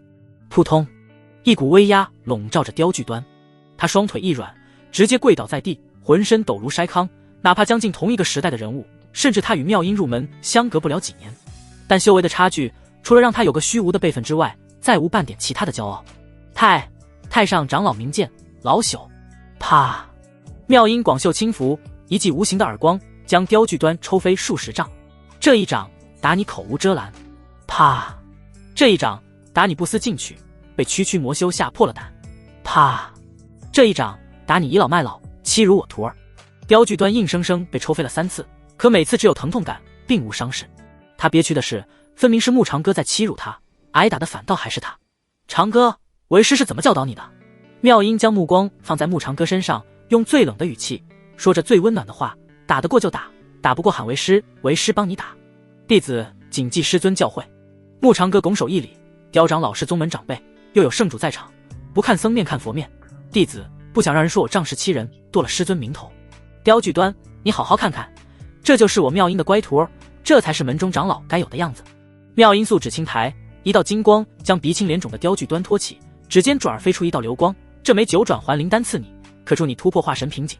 雕具端捧着丹药的手指发抖，这可是能增加30%突破概率的地阶极品灵丹，要陈子那个老东西都练不出来。多谢太上长老。老家伙激动的胡子直颤。不必急着谢我。妙音眸光一冷，若3年内你还是不能突破，那我就自请去手药田。雕具端扑通一声跪下，这次却是心服口服。叶灵犀暗自点头，这才是真正的御下之道。季立威又给台阶下，他偷瞄牧长哥，发现这家伙正冲雕具端挤眉弄眼，气得对方胡子又翘了起来。碧霄宫第32代圣主叶灵犀见过太上长老。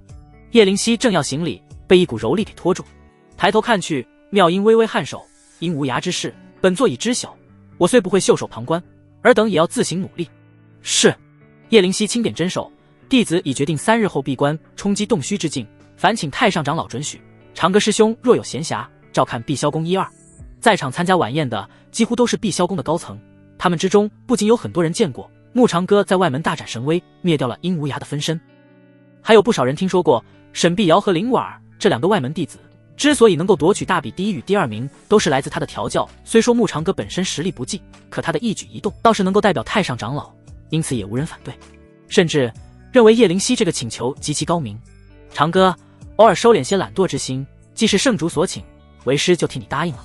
妙音根本不给牧长哥开口的机会，又看到自己这徒儿嘴角的苦笑，他补充道：任何人无要事不得打扰他的清静。所有人连忙称是，他们各封的首座，又有谁看不出牧长哥故意藏拙？尤其是与牧长哥打过多次交道的雷烈，更是小鸡啄米般点头。要不是他头铁，又何必飞了那么多次？到底是太上长老的弟子，若是庸才，又岂可被他收入门下？总不能是当年的云清离被这位看中了一身天资，云清离又喜欢牧长哥，暗中求妙音顺带一起收入他门下的吧？师尊威武！牧长哥马屁拍得震天响。妙音唇角微不可察地扬了扬：逆徒随为师来。转身时却传音入耳：把你在北邙山用的变身术再变一次给为师看看。牧长哥脚下一个踉跄，犹如五雷轰顶。师尊他发现了。实则妙音当时看到后也感到不可思议，若非他察觉牧长哥离开碧霄宫，自己已化身暗中跟了上去，他也被这个逆徒蒙在鼓里。更令他难以置信的是，变身后的牧长哥气息与之前截然不同，气血之力也如同个年轻人，就连那一身实力都让他大为震撼。因此他才彻底明白过来，这逆徒一直在藏拙，只是不知用了什么样的秘术遮掩，让他也看不出修为。看到这逆徒有此表现，妙音既欣慰又有恼怒。欣慰的是，这小子是个多面手，虽修为不如云清离，但精通各种修行门道。倘若一心修炼，摒弃炼丹、炼气那些门道，修为进之快，未必在他另一个徒儿之下。妙音恼怒的是，这混小子害得他以为牧长哥寿元将近，不得已用那种合欢之法为他延长寿元。可这个混账的寿元需要他来延长吗？这逆徒自己就很长，相当的长，就算他飞升了，恐怕用不了多久就能在上界与他相见了。欺师灭祖，简直是欺师灭祖！不修理这逆徒一顿，他道心无法平静。所幸这个逆徒不知昨晚的事，不然他这个师尊就不是道心不平静，而是要炸掉了。长歌之前发明的那个词叫什么来着？对了，社死。最为令他意外的，当属这个弟子就是传说中的无垢道体，得益于此，他非但亏损的元气回来了，还突破了修为。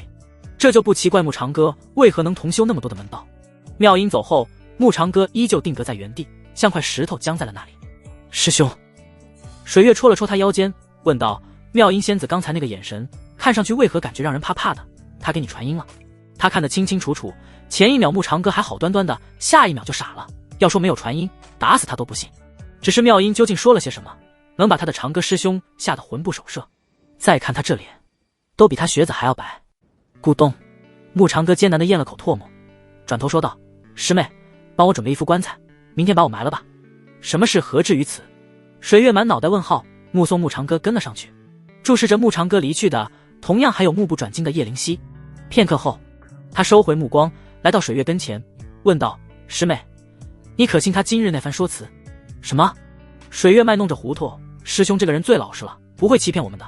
师姐莫要多想了才是。他岂能不知叶灵犀问的是今日穆长歌在北邙山脉附近给出的那个解释？叶灵犀也确实没那么容易瞒过去，但只要师兄不承认，他就没办法。何况水月也不想有过多的人知道他的优秀，那要如何解释他知道血魔宫的来历？叶灵犀诱人的娇唇噙着迷人的笑，眼神透着一抹金光。在此之前，我想青离师姐亦是不知那魔头能够再度复活一次。他断定此事猜测的没错，以云青离的性子，即便再仁慈也要分人而去，尤其是殷无涯，不除掉他实为大害。格外是在那魔头拥有2条性命的前提下，云青离只会更加毫不犹豫地除掉他。可自从殷无涯逃了之后，他就去闭关了，再也没过问关于殷无涯的下落。水月内心叹息，不知该如何替他去隐瞒了，于是说了句：“圣主师姐，要不你现在就去闭关，想太多容易的脑急的。”叶灵犀满头黑线，这个水月要不要听他自己说了些什么？他堂堂法相境修士，碧霄宫圣主，会脑急？水月也不给他继续开口的机会，整个人化作一道水蓝色的流光。另一边，穆长歌战战兢兢地来到了妙音阁，刚一进门，砰！阁门无风自动，结界瞬间升起。妙音背对着他，素手轻抚案几上的青瓷瓶，声音听不出喜怒。逆徒，可知罪？穆长歌扑通一声就跪下了，背后冷汗直流。弟子知罪，弟子不该。他话音戛然而止，其他的事是瞒不过师尊了，但绝不能让师尊知道昨晚他被封了五感，一并是假象。若是如此，他和妙音2个人恐怕都会当场射死。不该什么？妙音突然转身，玉手一扬，一道金光闪过，捆仙锁如灵蛇般将穆长歌缠绕了个结实。是不该瞒着为师真实修为。他指尖轻挑，捆仙锁又紧了3分。还是不该。妙音不知从哪变出一根翠玉戒尺，轻轻拍打掌心，让为师白担心你的寿元问题。他又羞又恼，每说一句就逼近1分，这个逆徒真的是，早知如此，他昨晚又何必多此一举？妙音越想越气，越想越羞，越想越想。啊呸！师尊明鉴。穆长歌被逼得后背贴上门板，冷汗直流。弟子可以解释。啪！戒尺抽在了穆长歌身上，这一下打你欺瞒师长。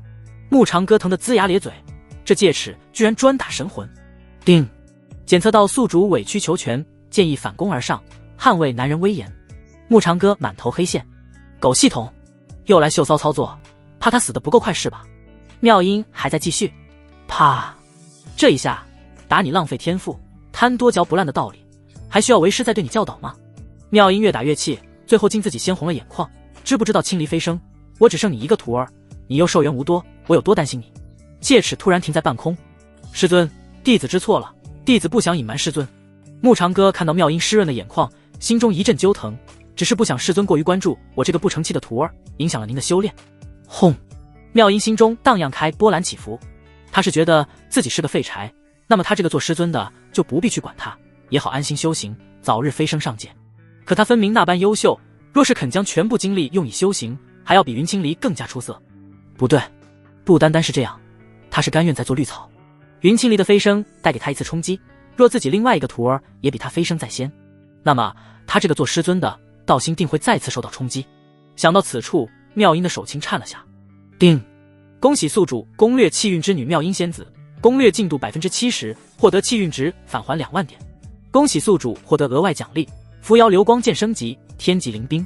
穆长歌暗自松了口气，看来自己这番话还是起到了作用。他没想到的是，妙音又一次举起了戒尺。你这是知错吗？为师何须你来为我费尽心思？妙音红唇微勾，突然俯身，发丝垂落在穆长歌脸上。昨晚装昏迷，装得开心吗？穆长歌瞬间僵住，冷汗刷地下来了。师尊指什么？弟子听不懂。哦。妙音指尖一勾，捆仙索把他吊到半空。为师帮你回忆回忆。戒尺化作残影。啪！这一下，为师教你尊师重道。啪！这一下，教你诚实做人。啪！这一下，教导你作为修士不可过于为人。啪！啪！这一下，妙音陡然顿住，耳尖泛红，是打你，打你。他说不下去了，似乎又觉得昨晚的事跟牧长歌关系不大，一切都是他的作为。可他哪知这个逆徒，而且通过这番试探，这个逆徒对昨晚的事好像真的并不知晓。先不说隔绝无感的封印是他亲手下的，牧长歌断无冲破的可能，另一方面，这逆徒昨晚的确耗费了过多的灵力，如此说来，是他那套手法比较特殊，难怪带给他的感觉不寻常。妙音深吸一口气，指尖泛起一抹灵光，束缚在牧长歌身上的捆仙索被他给收了回去。长歌，为师教不了你了，你我师徒不如就此。妙音没有继续说下去，却不言而喻。既然是自己这个做师尊的拖累了他，不如就此断绝关系。以他这徒儿的无垢道体，加之隐藏的天赋，了无牵挂之下，未必不能在他之前飞升。他是突破了渡劫8阶，可能否突破9阶尚未知晓，即便突破，又能否顺利度过天劫，同样未知。与其将来让长歌看着他渡劫失败，又或是止步不前，不如让他断去所有牵挂。师尊，牧长歌心如刀绞，猛地抱住妙音，弟子的今日是师尊给的，师尊若不要我这个徒儿，我便自废修为。逆徒，你敢！妙音手里的戒尺当啷落地，意识到自己被抱在怀里后，他怔了怔，没挣脱，放手。不放。牧长歌耍起无赖，要么师尊答应我不再生气。你！妙音指尖掐诀，哗啦，一盆冰水从天而降，把牧长歌浇成了落汤鸡。放不放？妙音心跳加速，脸上故作严厉。牧长歌适可而止，松了手，咧嘴一笑：师尊，好凉快，要不再来一下？噗嗤！妙音斜睨他一眼，终于破功。我怎么收了你这么个傻徒儿？牧长歌烘干湿漉漉的长发，转而单膝跪地，仰头灿烂一笑。这天下间师尊除外，没有比徒儿更聪明的人了。他指尖凝聚一朵红莲线上，上面浮现出一个画面，其中一个小人儿在给另一个小人儿捶背。师尊负责貌美如花，弟子负责锦上添花。妙音先是一愣，随即耳尖红透。逆徒，罚你今晚面壁思过。又是一记戒尺，这次轻的像羽毛划过。叮！检测到宿主自动觉醒骚操作技能，本桶特此奖励驻颜丹1枚永久驻颜。妙音飘然落作玉榻，素手掐诀进入调息状态，雪白的灵狐坦衬的她肤如凝脂，垂落的青丝随着呼吸起伏。牧长歌势力一旁看呆了，那精致的侧颜多了几分柔和，让他想起昨晚玉榻上的旖旎。妙音闭目调息，神识却能感受到他那灼热的目光，自己竟被看得心跳加速，这可不是渡劫大能该有的反应。弟子谨遵师命。牧长歌恋恋不舍地收回了目光。1个时辰后，妙音睁开美目，牧长歌正老老实实地面对墙壁盘坐，月光勾勒出他挺拔的轮廓，哪还有半点平日吊儿郎当的模样，倒是听话。他唇角扬起，玉指轻弹，一缕安神香悄然飘向牧长歌。牧长歌打了个哈欠，眼皮变得沉重，直至完全合拢，沉沉睡去。妙音轻移莲步，扯下玉榻上的灵狐毯，俯身给他盖了上去，指尖不经意间拂过了他阴挺的鼻梁。这一刻，妙音看向他的眼神与大战阴无涯时那个俊美的少年郎身影所重合。师尊，别走，弟子错了。牧长歌睡梦中抓住他的袖角，含糊不清的嘟囔。妙音呼吸一滞，月光下，他凝视着牧长歌熟睡的侧颜，想起1000年前那个雨夜，那个浑身是血的小少年也是这样拽着他的衣角。自那以后，这个来自凡界的小少年被他带进碧霄宫，直到与云青离一同拜入他的门下。1000年了，那个小小的少年真的长大了。妙音觉得很有成就感，本以为这个弟子天赋有限，未曾给他太多的关注，反倒是他看走了眼。这傻小子一直在用自己的方式报恩。长歌，莫怕，为师就在这。妙音拍了拍他的手，再次给他盖了盖毯子，2条美腿向着玉榻迈起了步子。好香！牧长歌将灵狐毯搂在怀里，脸颊无意识地蹭着柔软的皮毛，嘴里含糊不清：师尊好香，像梅花。妙音脚步骤然僵住，额头垂落几道黑线，耳尖又红的滴血。臭小子，该不会以为自己在抱着他吧？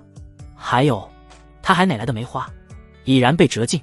天一亮，牧长歌茫然地睁开眼，看了看怀里抱着的灵狐毯，上面残留着淡淡的清香。我怎么睡着了？抬头看去，妙音不知何时睁开双眸，正似笑非笑地睨着他。牧长歌一个机灵站直身子，师尊，我。他走上前，双手恭敬地将毯子放回玉榻，面露窘迫。妙音勾唇一笑，长歌，你可知罪？为师罚你面壁思过。你睡得倒是不错，好好的一张毯子被你给糟蹋了。牧长歌这才发现那毯子有几处沾着可疑的水痕，连忙讪笑，师尊见谅，我梦到您不要弟子了，弟子可伤心了。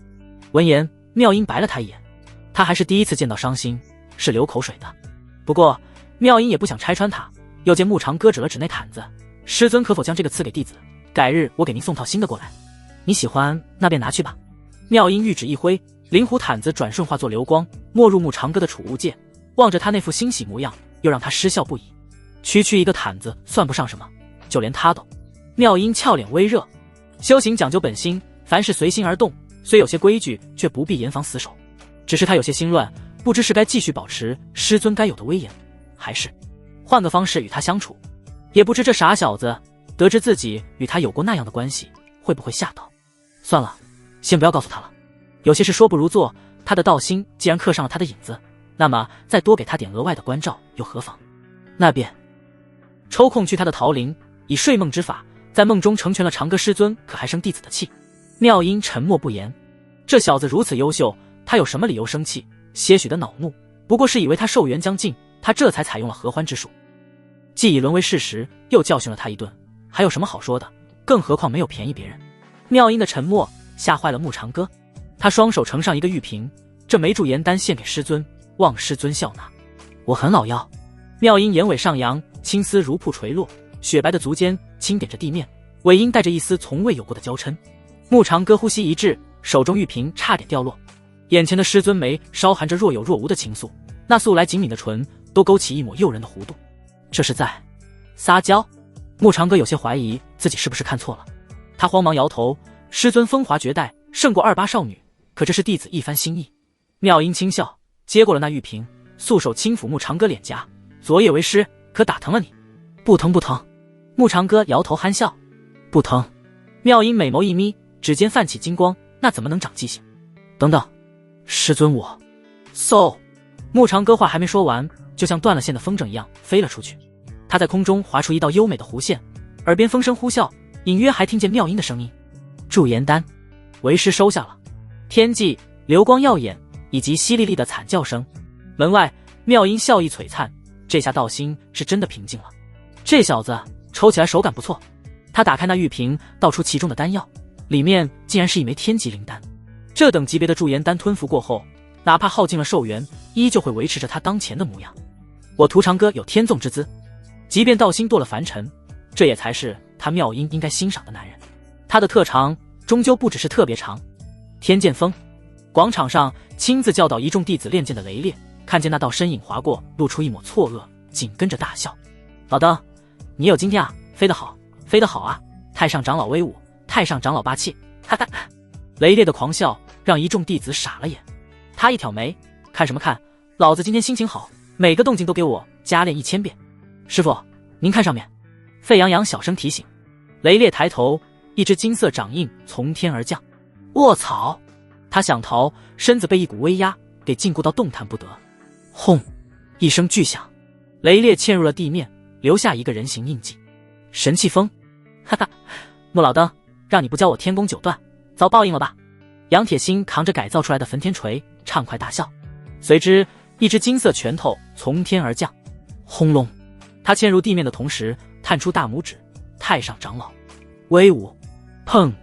焚天锤掉了下来，恰好砸在他身上。师傅！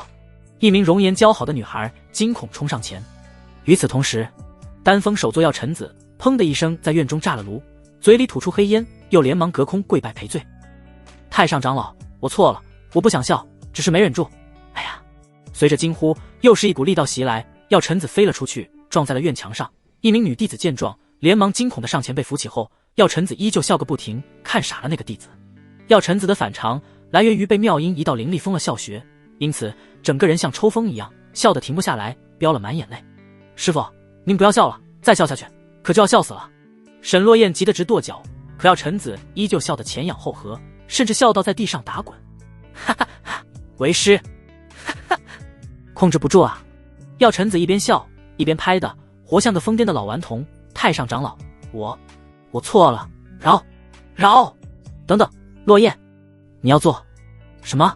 他陡然瞪大了眼眸，却是看到自己这徒儿从储物戒中掏出一颗赤红色的丹药，恰好忽然有一股力量涌入他的体内，解开了那封印。师傅得罪了。沈落雁面露坚定，爆裂丹专破凌厉封印。药尘子瞳孔骤缩，笑声戛然而止，取而代之的是惊恐。不等他开口，沈落雁直接捏碎丹药往他身上一扔，轰！一声巨响，药尘子整个人被炸飞了出去，在半空中画出一道优美的抛物线，最终啪叽一声，脸朝下栽进了丹枫林田的领土里。全场寂静，沈落雁拍了拍手，满意的点点头，笑学姐了。所有弟子目瞪口呆，忘记了呼吸。丹枫首座被自己的嫡传弟子用爆裂丹炸飞了，这特么是什么欺师灭祖的操作？沈师姐，您是真不怕被逐出师门啊？所有赶过来的弟子不但吓得没一个敢吱声，反而当沈落雁看向他们时，个个缩了缩脖子。很快，满脸黑灰的药尘子回来了。逆徒，你要干什么？他嘴里还叼着一根灵草，想吐出去又不忍心毁坏，从嘴里拿出来收进了储物戒。师父，您教过我，丹道一途不拘一格，弟子这是活学活用。沈落雁一脸无辜地摊着手，我总不能看着您笑死吧？药尘子竟然无言以对。逆徒啊，这是活学活用吗？这是谋杀亲师。逆徒，随为师进来。药尘子经过他身边时面无表情，只是进去没多久，就有一道身穿翠绿色裙子的倩影穿透房顶，惊恐叫着飞了出去。不是沈落雁，还能是谁？众弟子大型互相伤害现场啊！而此时，天剑锋和神气锋的首座刚从地面爬起来，他们凌空而立，以秘法远远地看着这一幕。而后，雷烈与杨铁心对视一眼，默契地点头。还好，他们的徒弟虽然也坑，至少不会炸师傅。药罐子，惨啊！紧接着就是大笑的声音，尤其是雷烈极为畅快。继续练剑。他负手而立，扫了眼众弟子，谁的剑最好？为师今日赐他一枚破镜丹。师傅，我们哪还有破镜丹？冷清霜在他耳边小声道。笨，我们没有，你穆师伯难道没有吗？雷烈横了他一眼，给就给，最终解释权还不是在为师手里。弟子明白了。冷清霜掩嘴一笑，化作天际的一道流光。陆婉莹见状，哭唧唧，师姐，去穆前辈那里，倒是带上他一个啊，他不想苦兮兮的练剑啊。还有，师傅太偏心了吧？二师姐白纸闭关研究阵道，她不说些什么。小师妹林婉儿在修行9天玄女剑谱，不在众弟子之列，她也不说些什么。可自己想要研究丹道，为何就被师傅给揪来广场练剑了？还说他修为不足，该练。提升修为靠的是心法，而不是练剑啊。不开心。另一边，定，恭喜宿主攻略气运值之女妙音仙子，攻略进度 80%， 获得气运值返还2万点。定，恭喜宿主获得额外奖励，鼎炉肢体属性 100%， 可用于融合无垢道体。砰！随着系统的提示，牧长歌四仰八叉的摔在了桃林小院的草地上，惊起一群灵雀。他揉了揉发疼的腰，龇牙咧嘴的爬了起来。师尊这一下真的是提神醒脑啊！然而他刚抬头，就对上一双似笑非笑的眸子。水月，他坐在石桌旁，一袭红裙如火，衬得肌肤如雪，裙摆下露出一截修长如玉的小腿，赤足轻点着地面，足尖微微翘起，透着几分慵懒的妩媚。师兄，你怎么回来的这么狼狈啊？他单手托腮，红唇微勾，太上长老对你做什么了？想到昨夜在大殿前牧长歌离去时那副生无可恋的表情，他就感到好笑。完了，被抓现行了。过去他向来在一众师妹们面前保持着潇洒的谪仙之姿，如今这副窘态也不知是否源于师尊刻意为之。牧长歌低了下头，这裙子是不是断了点？他下意识地移开视线，又忍不住偷瞄了一眼。水月今日的红裙比往日更加明艳，开叉处2根擎天玉柱彰显着白皙如玉，泛着淡淡的光泽。要命！这女人大清早穿成这样是想干嘛？他的头又控制不住抬了起来。师妹怎么来了？牧长歌干咳一声，故作镇定。水月轻笑，指尖敲击着桌面，师兄昨日不是让我为你准备棺材吗？我来看看能不能用到。他掩嘴偷笑，看来用不到了。牧长歌尴尬地摸了摸鼻子，又见水月走了过来。他红裙随风飘扬，赤足踩着草地，每踏出一步都似是踩在牧长歌心尖上。师兄，你身上……他忽然凑近，鼻尖清秀，似乎有太上长老的味道，可要解释一下。牧长歌，卧槽，这都闻得出来？女人的鼻子是狗鼻子吗？逗你的啦。水月见他一脸震惊，扑哧一笑。他刚想松口气，水月又凑近，红唇几乎贴在他耳边。师兄，你昨晚到底干了些什么啊？明明被抽飞了，可你师尊心情好像很好的样子，还特意传音让我照顾你。什么？师尊传音让他照顾我？怎么个照顾法？可有细说？难不成他跟水月之间的事，师尊同样知道了，这是刻意给他个警告，还是接着试探他是否知道那晚与师尊发生的事？师兄，你心跳好快啊！水月见他耳根泛红，笑得更加妩媚，指尖划过他的胸口。你说这是不是太上长老对我的认可？不好，得赶紧跑！师尊修为通天，任何事都瞒不过他的眼睛，除非他以阵法格绝神识探查。女人心，海底针，谁让他莫名其妙的就被妙音喂了饺子呢？师妹，我突然想起还有急事。慕长歌转身就要跑，下一秒，水月红唇微翘，指尖勾住他的腰带。什么急事，比照顾师兄还重要，更何况是太上长老亲自交代的。师兄，你也不想违背师命吧？这是铁了心要搞事情啊！师尊害我啊！我跟师兄的约定可是拖延了2日，小妹向来言而有信，尤其是对师兄。水月拽住慕长歌的手腕，红裙翩跹间拉着他往屋内走。择日不如撞日，师尊既已认可了我，那不如现在就开始。等等，慕长歌头皮发麻，师妹，你听我解释。他慌乱之下，脚步踉跄，想要稳住身形，却一把抓住了水月的裙摆。滋啦，一声清脆的布料撕裂声响起，时间仿佛静止。水月的红裙从侧边裂开一道口子，雪白的长腿若隐若现，在晨光下晃的眼花。两人大眼瞪小眼，空气凝固。师兄，原来你喜欢这种调调。水月眯起眼，笑得万种风情，就要扯住慕长歌的衣领。我不是，我没有，别瞎说，怎么能冤枉好人呢？师妹，慕长歌刚要开口，唇角就被伸过来的一只小手给摁住。水月顺势贴近，红裙破损处随着动作滑落更多。他踮起脚尖，在他耳边轻声道：撕都撕了，不如继续。慕长歌正想后退，院外突然传来一声惊呼：慕前辈，我来送灵。操！冷清霜抱着一筐灵草站在门口，瞪大眼睛看着两人，震惊到最后一个字的3声，破音干到了4声。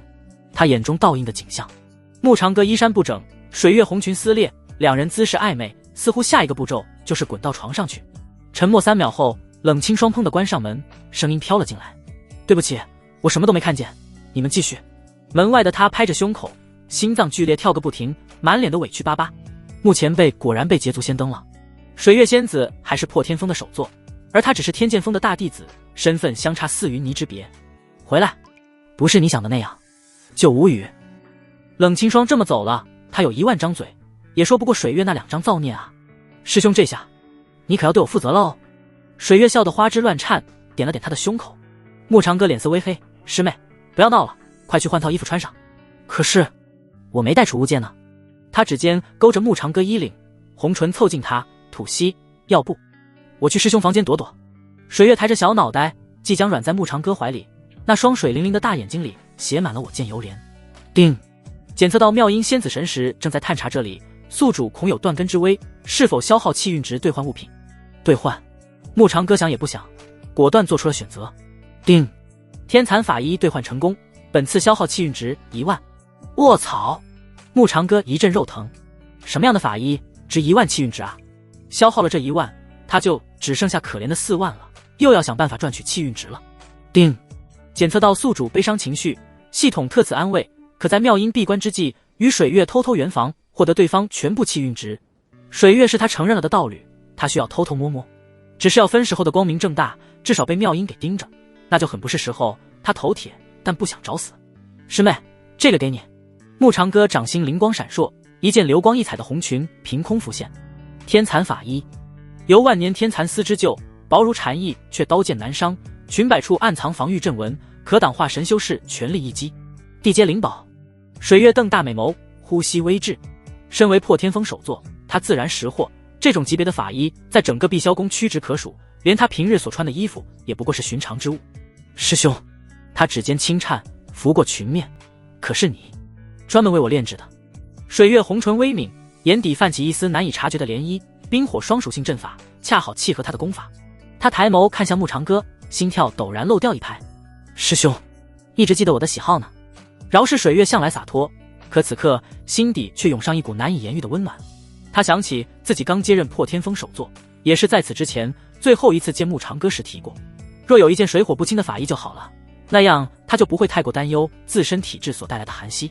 当时慕长歌笑着说了声会有的，他并未放过心上，可如今这样的法衣就在他眼前，他竟真的记了100余年，还亲手为他炼制了一件，就是不知师兄所学炼气之道是否只为了当年的承诺。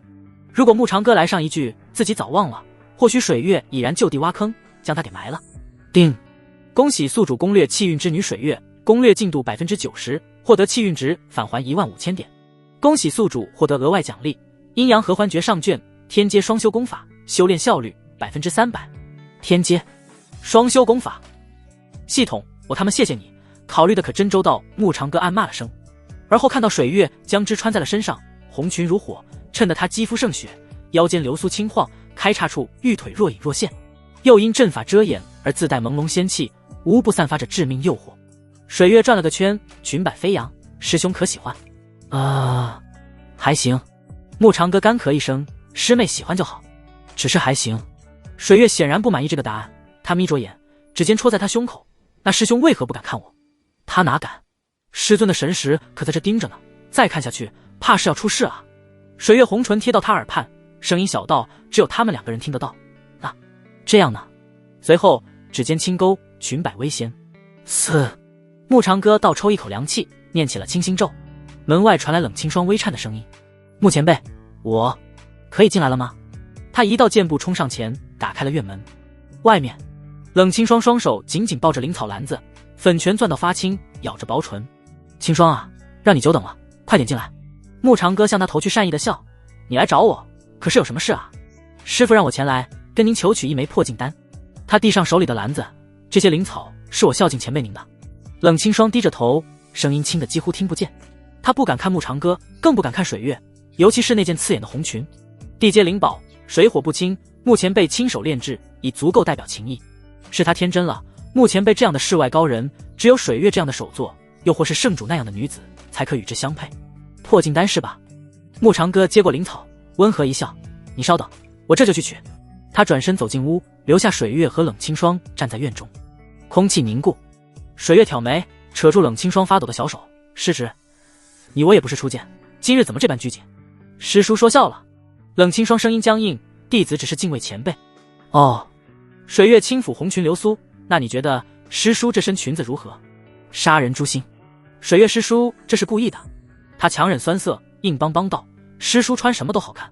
水月眯眼凑近他，压低声音：那若是你木前辈亲手为你炼制一件呢？冷清霜猛地抬头：弟子哪有这个资格？我是在叫你。他话语一顿，笑得更加妩媚：喜欢的东西要自己抢。冷清霜心中一紧，水月师叔这是察觉到了自己对木前辈的心思。丫头，你要的丹药。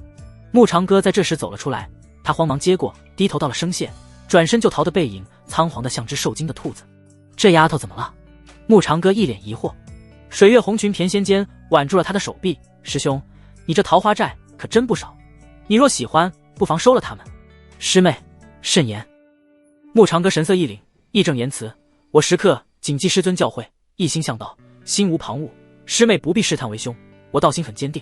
妙音阁，玉榻盘坐的妙音，红唇微扬，还不错。他指尖一勾，悬浮在身侧的断琴茧悄然落下。冷清霜走在桃林小径，手里紧紧攥着木长哥给他的丹药。他停下脚步，小心翼翼地打开瓶塞，一股浓郁药香扑鼻而至，里面装有3枚丹药，品质极高。不愧是木前辈，但凡他出手，品质远胜过丹峰提供给宗门的丹药，哪怕是要臣子亲自出手，也未必赶得上这枚丹药的品质。这2枚是什么？冷清霜看到瓶底藏着一枚小巧的玉简，他注入灵力，木长哥温和的声音传入耳中：清霜，修行之路漫长，不必急于一时，若有困惑，可随时来找我。另外2枚丹药，皆对你修行有益，可助你快速突破。木前辈还是很关心他的。冷清霜眼眶一热，鼻尖微微发酸，他只是个普通弟子，他却从未轻视过他，还特意留了传音玉简。自己定要变强，强到足以站在他身边，强到让他的目光不再只是停留在水月师叔身上。他紧攥拳头，眼中闪过一丝坚定，随即顿起一道流光，心情愉悦地向着天剑峰赶去。水月的媚态来自于魅惑之术，而前辈似是也有意与他保持些距离，那么他便还有机会。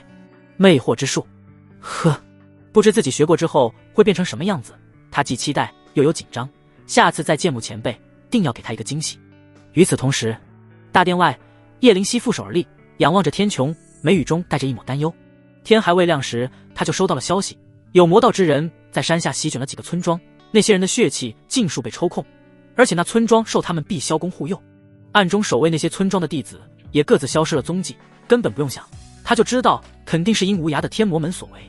那魔头死而复生，需要大量气血供养，若能在这个时候找到天魔门所在，趁其虚弱，正是一举剿灭他们的大好时机。因此他早早的就派人前去打探消息，眼下差不多到了归来之时。不多时，一道青色流光划破天际，落在叶灵犀面前。圣主，查清了。执法堂长老莫青云拱手一礼，面露凝重。那天魔门丧心病狂，附近几个村庄数百条人命无一活口。他掌心摊开，一枚染血的流影石悬浮而起，画面中血色雾气笼罩村庄，数百具干尸保持着奔逃姿势，皮肤紧贴骨骼，眼窝凹陷。这些尸体的眉心留有一道血线，好似被抽走了魂魄。叶灵犀指尖发凉，果然是阴无涯。这种手段来自于血魔宫中的噬魂血线。他抽人魂魄又是为了什么？叶灵犀那双粉拳传出了轻微的脆响声。这才过去了一夜，那魔头已然有了害人的本事，这无不证实着牧长哥所言非虚。他还活着，我在30里外还发现了这个。莫青云声音发颤，抖开一块沾满粘液的黑布，露出半截扭曲的肢体。那人身着碧霄宫弟子的服饰，手臂已异化成布满鳞片的魔爪。望着叶灵犀凝重的表情，莫青云道：圣主，村庄不少人是死于咱们弟子之手，而魔门则在背后收敛气血之力。叶灵犀眼中寒芒骤现，何止不知那魔头是要一箭双雕，既吞气血恢复功力，又要栽赃碧霄宫屠戮凡人。魔门如此挑衅我们碧霄宫，若放任不管，岂不让人耻笑？莫青云抱拳沉声道：我们务必要为那些惨死的凡人，那些被魔气侵蚀以及遭受利用之后反遭气血流失而亡的弟子讨个公道。他抬头，眼中怒火燃烧：老夫不才，愿率执法堂精锐打头阵，不斩尽天魔门作乱的妖人，老夫誓不回转。莫青云须发皆张，化神境威压猛地爆发。叶灵犀皱了皱眉，望着某个方向，缓缓说道：退下吧，此事本座自有计较。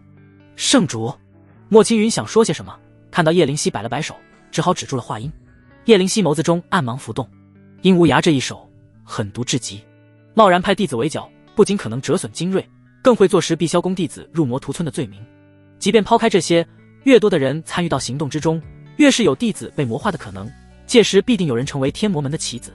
终究是那魔道功法太过诡异，他不得不防，除非到了决一死战，并有把握彻底天泯灭魔门之时。在此之前，他只能以将风险降到最低的方法行事，而且派出去的人还要具备完成这件事的能力。他思来想去，只有一个合适的人选，那就是水月。穆师兄，这次看你能否藏得住。叶灵犀那娇嫩的红唇扬起一抹狡黠的笑，他醉翁之意不在酒，穆长哥绝不会让水月独自一人前去，但凡他跟上去剿灭那些作乱的魔物，几乎成功了一半。桃林小院，穆长哥心神一松，似乎有什么无形的压力悄然消散。以他如今的修为，那背后发凉的感觉绝对不是错觉，更大的可能是妙音收回了神识。虽然妙音是渡劫8阶的超级大佬，其他修士很难察觉到他的窥测，但他可不一样。他与妙音那是吃过饺子的交情，体内有他的气息，比其他人更容易察觉。他有所察觉，也就没什么说不过去。还好，那个宝贝还在。刚才有一瞬间，他甚至有种差点被剪掉的感觉。想来师尊已然闭关，通过这番表态，短时间内他应该是安全了。不过妙音说不好什么时候还会叫他过去。在此之前，他要事先做些准备，只是能给妙音准备些什么呢？可没什么东西能够让妙音这样的大佬看得上。直到看到水月那身裙子，穆长哥心中忽然有了计较，他想到了更好的主意。水月看到自己在被注视着，小脸散开一抹红晕，尤其看到他的嘴角。师兄真的是嘴巴硬，身体挺诚实的，别看他自己各种动作挺大胆，其实他蛮紧张，毕竟没什么经验。师兄，你的道心好像不太稳呢。水月红唇微扬，指尖划过他的唇角，将那抹晶莹拭去。方才风大，沙子迷了嘴巴。穆长哥咧嘴讪笑，让师妹见笑了。噗，沙子能迷了嘴巴？跟着师兄混又长见识了呢，就喜欢他一本正经的胡说八道。原来在师兄眼里，我不如沙子。水月心中暗笑，故作委屈的垂下眼帘。你要不要再确认一下，到底是沙子迷了你，还是我？他指尖轻点穆长哥的胸口，声音带着蛊惑般的柔软。然而此刻，叶灵犀已然来到了院门外，他踏步而入，唇角微勾。水月师妹，你果然在这儿。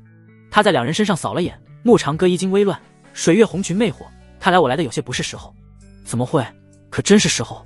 水月翻了个白眼，坐在石凳上，优雅的交叠起美腿，玉足却踩在穆长哥的脚上。他喝了口灵茶，圣主大驾光临，总不会是为查房吧？叶灵犀眼角微抽，这个水月已经跟穆师兄进展到了这般地步。也好，如此将这个任务交给他，穆长歌更不会袖手旁观。出事了，他跟着坐在石凳上，拿出了流影石。天魔门屠了3个村子，还要栽赃给咱们碧霄宫。流影石的血色画面在院中展开，干尸眉心的血线触目惊心。水月手中的茶盏碎裂，滚烫的灵茶顺着指缝滴落，又凝结成冰。他周身寒气爆发，石桌覆盖上一层霜白，那些画面中扭曲的尸体，眉心刺目的血线，无疑不再刺激着他的神经。好一个天魔门，胆敢如此猖狂！水月声音冷得刺骨，天魔门做下此等恶行，又栽赃给碧霄宫，还敢毫无下限的屠戮凡人，还是在他们山脚下行此等事，这是在对他们下战帖。穆长歌眉头紧锁，目光盯着被魔化的那些弟子，毫无意识地屠戮了整个村庄，到最后连自身气血被阴无涯所汲取。圣主，这件事可曾告知他人？穆长歌语气低沉。叶灵犀摇头，我让莫青云封锁了消息，山下的弟子也被召了回来，此行需要有个精通阵法的人，以免中了魔门的算计，所以圣主是要我出手。水月指尖轻敲石桌，红唇微抿，冷静下来的他察觉到了叶灵犀前来找他的用意。我思来想去，唯有师妹最合适。叶灵犀不置可否，转动着手里的茶杯。反之，我们兴师动众，派出大批弟子以及各封首座，目标过于明显。师兄觉得呢？水月玉足在穆长歌脚背上捻了捻，穆长歌抿了口茶，瞥了眼两女投来的视线，轻咳道：“两位师妹，老夫不过是宗门里的闲散长老，我就不……”咦？他被水月揪住了耳朵，师妹，松手啊，要掉了。水月翻了个白眼，这个臭男人还真是装上瘾来了。魔门死灰复燃，他就那么漫不经心吗？还有，叶灵犀为何要找他，他就看不出来吗？这个时候了，装哪门子糊涂？他心里的那点小九九肯定瞒不过他，等到叶灵犀一走，他绝对会偷偷离开碧霄宫。另外，他不是真的生气，拉扯穆长歌的耳朵自有一番用意。他松了手，挑眉看向叶灵犀，为何不让雷师兄去？他可是化神巅峰，解决这点小事还不是手到擒来。雷师弟剑意刚猛，又意气用事，很容易遭了算计。师妹你心思灵活，修为胜过他，你去我最为放心。师姐就不怕我独木难支？望着叶灵犀蠕动的红唇，他突然轻笑，明白了，圣主真正放心的不是我，就怕让你失望了。师兄上了年纪，何况他受伤了。可是北邙山脉那一战，叶灵犀心中一紧，下意识问。随后水月的话让他不禁抽了抽眼角，又见他笑盈盈地道：“诺，耳朵啊。”他指了指穆长歌的耳朵，师兄的耳朵被我给扯伤了。叶灵犀无语，额头垂着黑线。师妹，此事关乎碧霄宫以及圣主，魔门之事，我责无旁贷。师姐独自找我，或与我传讯，水月绝不推辞。可他一掌拍在桌子上，杯中茶水溅落，俏脸泛着寒气。你偏偏来了桃林，更是当着穆师兄的面跟我说这些，真当师妹蠢吗？叶灵犀指尖一顿，又不由得苦笑。果然，水月的温柔只针对于穆长歌，稍微有点小算计就会惹来他极大的反感。师妹误会了，我并没有这个意思。他袖中划出一卷玉简，我恰好得了套阵法图，想着与师妹的功法相合，就当师姐给你赔罪。我破天风不缺功法。水月看都不看，冷哼道：“你是圣主，你让我做什么，我做就是，但不要算计我师兄。”他那美眸与叶灵犀瞪视，丝毫不退却。水月不知道穆长歌为何隐藏自己的实力，可他这么做一定会有自己的用意。即便没有用意，他既然选择隐瞒，那他就会帮他到底，哪怕他只是想待在这桃林，只为一份清静。未必不是这份清静才让师兄的心境与他人不同，这才能够更好地感悟大道，练就了一身匪夷所思的实力。穆长歌看着水月如同一头小老虎般的张牙舞爪，差点感动到哭。这妮子能处啊，有时他是真上，这股护犊子的劲头谁见了不喜欢。不过他毕竟是宗门的长老，也做不到袖手旁观，既然叶灵犀要试探，那由得他就是。气氛沉默了半晌，水月再度开口：“好，我去。”他红袖一挥，石桌上的冰霜消融，眸中战意凛然。“师姐，你好好养伤，方才小妹一时情急，无礼了些，莫要见怪。”水月盈盈一礼，正要离去，却被叶灵犀叫住：“此行请师妹为苍生，为碧霄宫，为门中死去的弟子。”他取出一枚冰晶，内里封印着一缕金色火焰，竟是莲火，青离师姐飞升前留下的，我炼化了一部分，剩下的这些送给师妹了。叶灵犀将冰晶推给水月，莫要推辞，此物对魔气有克制力，可用以护身，也可免遭魔气侵蚀。水月指尖刚触及冰晶，就有一股灼热自指尖蔓延，那缕金色火焰竟微微跳动，似有灵性般向他掌心缠绕。他没有推辞，突破了法相境之后，觉醒了冰火双属性的玄鸟法相，竟是连火这样的火种，对他修行大有好处。水月将之收入储物界，红裙翻飞间化作一道流光，消失在天际。叶灵犀目送他离去，转而看向牧长歌：“师兄，那我就不打扰了。”他来得快，去得也快，似乎真的只是来请水月去解决这件事。然而，牧长歌站在原地，目光若有似无地扫向桃林某处。他伸了个懒腰，慢悠悠地往屋里走去，嘴里还哼着小调：“哎呀，这老胳膊老腿的，是该活动活动了。”牧长歌刚进屋没一会儿，又急匆匆地跑了出来。他拿着先前水月换下来的那件破损衣裙，对着天空喊了声：“师妹，你飞太快了，衣服都跟不上了，穿上再走啊！”噗！桃林暗处正在偷窥的叶灵犀一个踉跄，差点暴露了气息。他修行近乎1000年，听到过无数借口，像这样睁眼说瞎话的，真的是大姑娘做花轿头一回。叶灵犀望着牧长歌追着水月远去的身影，唇角微微上扬。果然是他，他已然确定那个神秘剑修就是这位他人眼中的闲散长老。他永远忘不了那一剑朱砂阴无涯时的惊世风华，长袍猎猎，墨发飞扬，剑光如月，划破长空。那一瞬，天地静止，唯有那道身影凌空而立，剑尖轻点，阴无涯的魔躯如琉璃般寸寸崩裂。没有华丽的招式，没有滔天的威压，只是简简单单的一剑，却让日月失色，山河晋升。那是绝对的强大，是他此生所见最惊艳的一剑。叶灵犀指尖轻抬，一道青光结界无声笼罩桃林。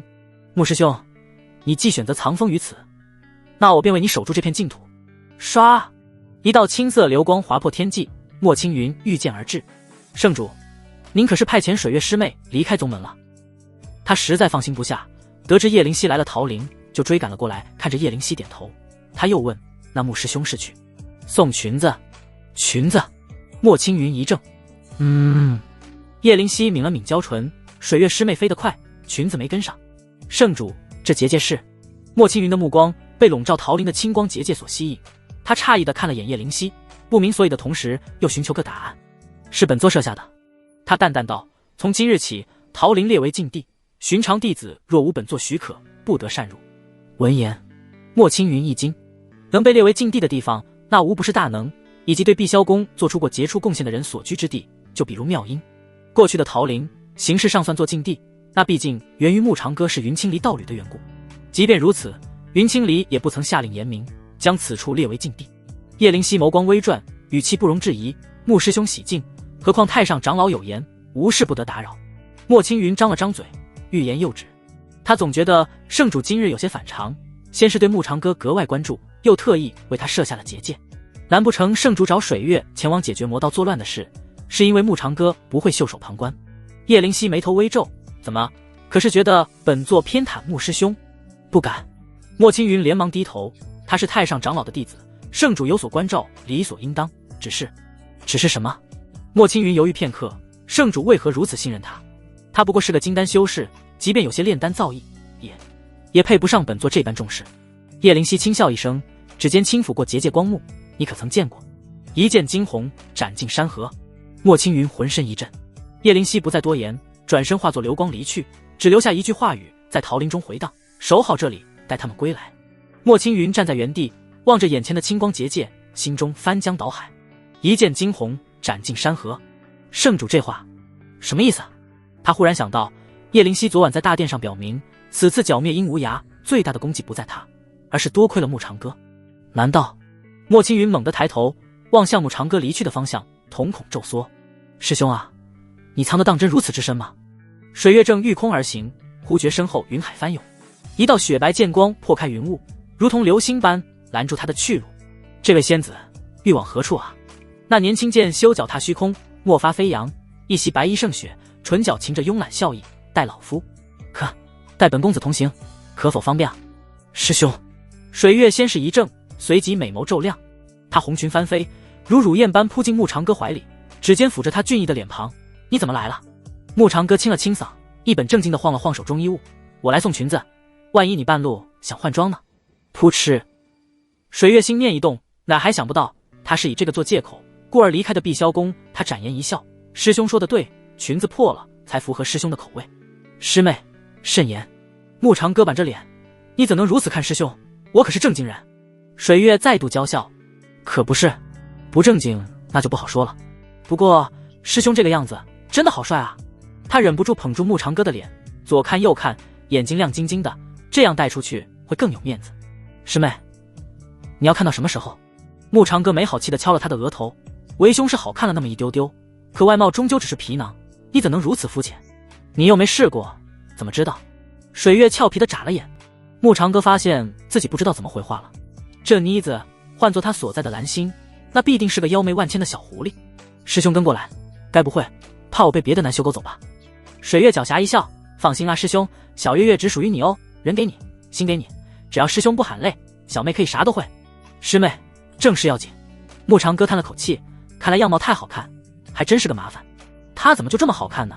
想变平凡一点，奈何实力不允许啊。师兄说的是。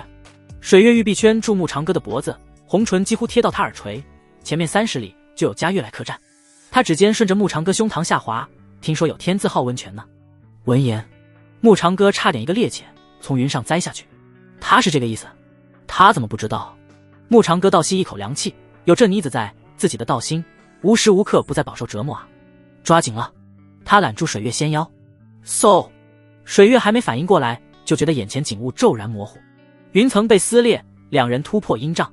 狂风中，水月红裙翻飞如燕，发间步摇叮当作响。他死死抱住牧长哥，师兄，太快了，你慢一点。为兄这是帮你体验极速放松法。两人的身影完全化作了流光，只有若有似无的笑声传了回来。水月很无语，这臭男人绝对是故意的，不知道女孩都喜欢男人慢一点的吗？半刻钟后，两人落在焦黑的村口，腐臭味扑面而来，水月脸上的笑意瞬间凝固。那数百具尸体横七竖八地倒在废墟中，皮肤紧贴骨骼，眼窝凹陷，保持着死前的姿势。他们有的蜷缩在墙角，有的伸着手臂想要抓住什么，还有为母亲致死都紧紧抱着怀中的婴儿。那是真正堪比人间炼狱的画面。牧长哥蹲下身，指尖抹过地上粘稠的黑血，那血液竟如活物般蠕动，扭曲成诡异的符文。天魔转生阵，魔门就是用这种邪恶的法阵吸取这里无辜凡人的气血之力。牧长哥双目绽放着寒芒，甚至无需他们亲自动手，只需魔化咱们的弟子，便可借助他们的手达成目的。畜生！水月周身寒气轰然爆发，脚下地面凝结成冰。他红裙翻飞，玄鸟法向自背后浮现，冰火双翼展开。赤白的竟是莲火与幽蓝的玄冥寒气交织，致使方圆100丈内的温度陷入冰火两重天。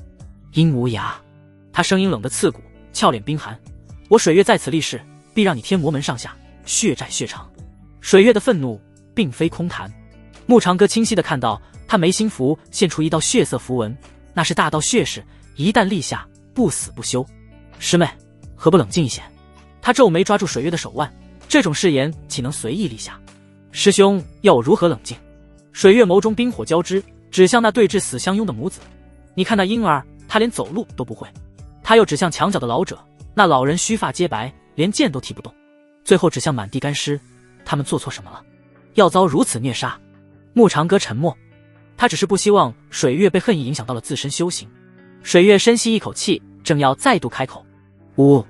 阴风骤起，无数半透明的怨灵从尸体中爬出，他们双眼空洞，浑身缠绕着黑气，发出凄厉的哀嚎，向两人扑了过来。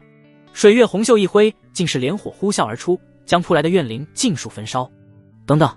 牧长哥拦住了他，他剑指轻滑，青芒在指尖流转，没有灭杀怨灵，而是将黑气一丝丝抽离。这些怨灵是死去之人的残魂。牧长哥唇角蠕动，魂魄沾染魔气，不入轮回。水月怔住，他看着那些被净化的魂魄渐渐恢复清明，又向着他们跪拜消散，眼中的怒火渐渐化为悲悯。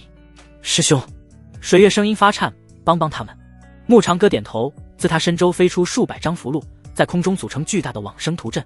天地自然，晦气分散。低沉肃穆的咒文响起，金光如雨洒落，怨灵们停止哀嚎，呆滞地仰起头。水月也双手掐诀，轻声念诵，声音清冷空灵，与牧长哥低沉的嗓音交织，在废墟上空回荡。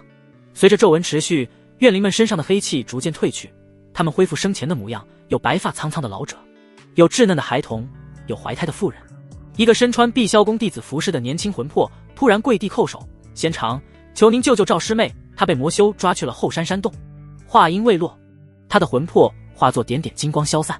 然而牧长哥并没有停止手上的动作，随着他咒文声愈发低沉，往生阵图金光大盛。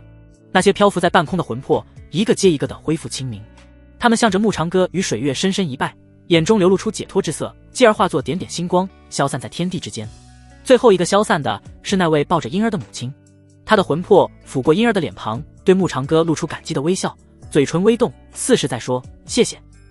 水月眼眶微红，指尖轻颤，牧长歌收起符箓，满脸遍布着阴煞。师妹，我们走。两人化作流光，直奔后山。